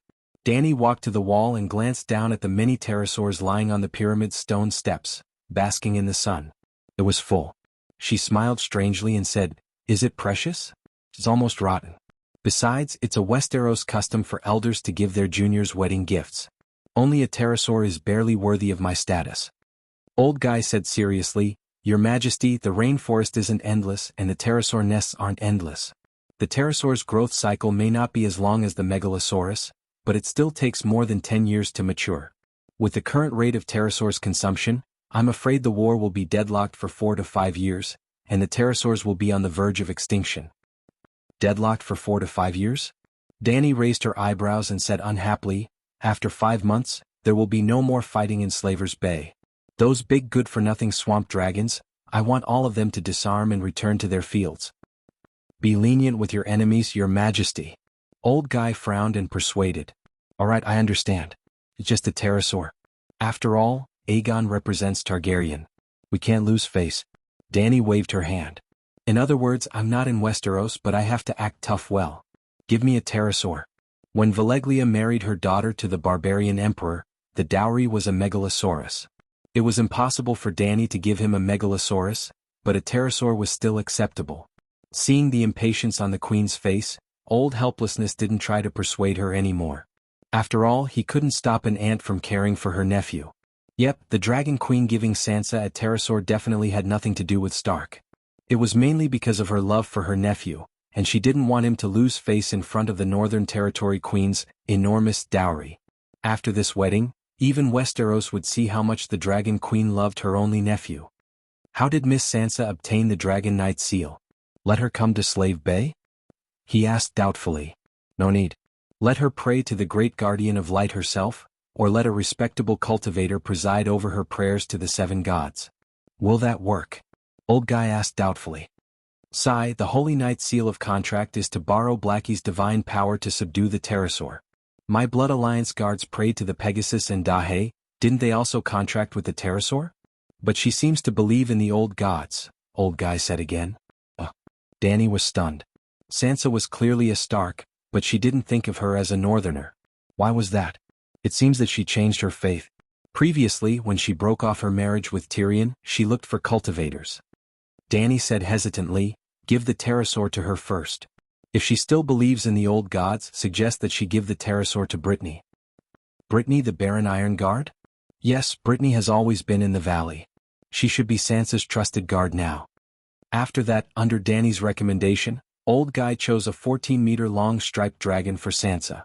The striped dragon was small and didn't eat much, so it was easy to raise. Old guy left.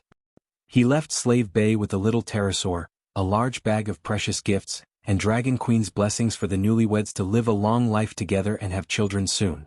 Blackie even escorted him out of the war zone. Dany also returned to Meereen again. Other than harassing the enemy, she also arranged a heavy training program for herself so that she could familiarize herself with her skyrocketing physique and demigod power as soon as possible. Out of the 24 hours in a day, she wished she could spend all 23 hours cultivating. After becoming a demigod, Dany suddenly realized that she didn't feel hungry or tired. She didn't need to eat anymore, nor did she need long sleep. At first she didn't notice anything unusual. But when she swung the 40-gene heavy sword 500 times in a row, and Jichi brought her a glass of orange juice and a stack of rice cakes, Dany suddenly realized that she hadn't eaten anything since she left King Kong's cave, and she almost didn't sleep. The demigod body began to energize. As long as she could absorb magic from the universe, she didn't need to eat frequently, like a normal person. Of course, if she ate 3 meals a day like before, she wouldn't have indigestion. Demigods would also gain weight if they ate too much. The so-called energization didn't completely break away from the material state. It was just equivalent to having another magic digestive system. As for rest, an ordinary person would need about 7 to 8 hours. She only needed an hour of sleep. After becoming a demigod, she didn't have the ability to destroy the world. However, in terms of the essence of life, she really broke away from the boundaries of a mortal. At this time, no changes could be seen. However, in 20, 30, 50, or even 100 or 500 years, when she still looked the same and had no energy, no one would think that she was an ordinary person. Melisandre had reached this state very early on. She ate because if she didn't eat for a long time, she would be treated as an alien by ordinary people. Dany didn't reject the 5 grains. Other than not wanting to be treated as an alien like Aunt May, she couldn't resist the temptation of delicious food. In this aspect, Aunt May couldn't compare to her. Aunt May was a shadow-binding warrior who used to be a female slave. She ate only to fill her stomach. Dany, on the other hand, was a queen. Every day, every meal, there would be the best chef in the world who would spare no effort to cook delicious food for her.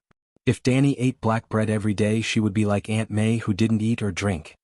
Fog, how do you feel?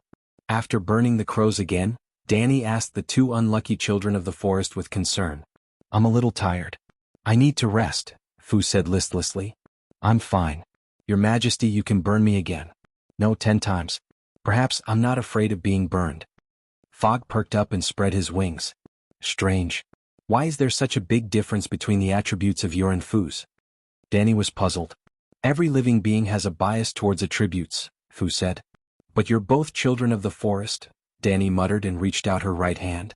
Fire manipulation, fire gathering. A 3-inch tall golden flame suddenly rose from her palm with a few thin yellow calluses. It was pure fire elemental power. Then, a black light flashed past the purple pupil in her left eye socket. The golden flame swayed a few times. Very strangely, an inch-long black crow appeared in the center of the flame. It had red eyes and black feathers. It was cawing. As the flame swayed, the black crow's body also became illusory like smoke. Her spiritual essence dissipated in the flame. Pop! After an unknown amount of time, the crow in the flame burst like a bubble and disappeared. At the same time, in Danny's mind, an illusory crow appeared out of thin air with a bang. It was the fog that was burned by the flame in her palm earlier. Spiritual bestowment was activated. Type A willpower spiritual essence swarmed into her mind and was absorbed by the fog like a whale swallowing water. Her transparent body gradually became solid. This time is different from before. I seem to have lost a part of my memory, the fog said blankly. Lost your memory? Why is that? Danny asked hurriedly. Could it be that she had too many spiritual bestowments? That couldn't be right. Type A willpower spiritual essence could only increase the strength of the soul and only strengthen the memory. It could even help people recover from Alzheimer's. Of course, the more willpower she bestowed, the easier it was to be affected by Danny's murmurs. However, Danny's murmurs was an active skill. If she didn't activate it, the other party would be no different from a normal state. Danny only wanted to save the 2 ravens at this moment. She didn't want to control them. They were very obedient. She didn't need to control them and they had always been obedient. Your Majesty, continue. I always feel that this is not a bad thing, the fog said. You've lost your memory. How is it not a bad thing? Danny was shocked. Was the crow confused from the fever? Losing memory is equivalent to starting a new life. Afu's voice was faint. There was a kind of weariness and desolation in her tone. We started a second life in the body of the ravens, but we still remember the memories of our lives. What kind of second life is it? Danny retorted, Are you saying that it's only counted as a beast like a normal shapeshifter? Afu shook her head and said, No, the state of being dominated by the beast is worse. What we want is a purer, new life. From a human to a new person, it's considered reincarnation. Danny frowned. In her opinion, memory was the most important part of the soul. If she lost her memory or changed her memory, she would no longer be herself. Reincarnation was not as good as being a dead ghost and continuing to live. However, the child of the forest didn't seem to want to continue to be her previous self. Fog, you don't regret it? She finally confirmed. I want to start a real new life, the fog said. Danny stretched out her right hand again, opened her palm, and ignited a 3-foot elemental flame. The fog's soul entered it and burned. A large amount of spiritual essence flew out of the fog and was immediately absorbed by Danny and stored. The previous process was repeated. Danny asked, How is it? There are more missing memories, the fog said. Continue? She asked. Your Majesty, you don't have to ask any more. I may have lost this memory and can't answer. But I can tell you now.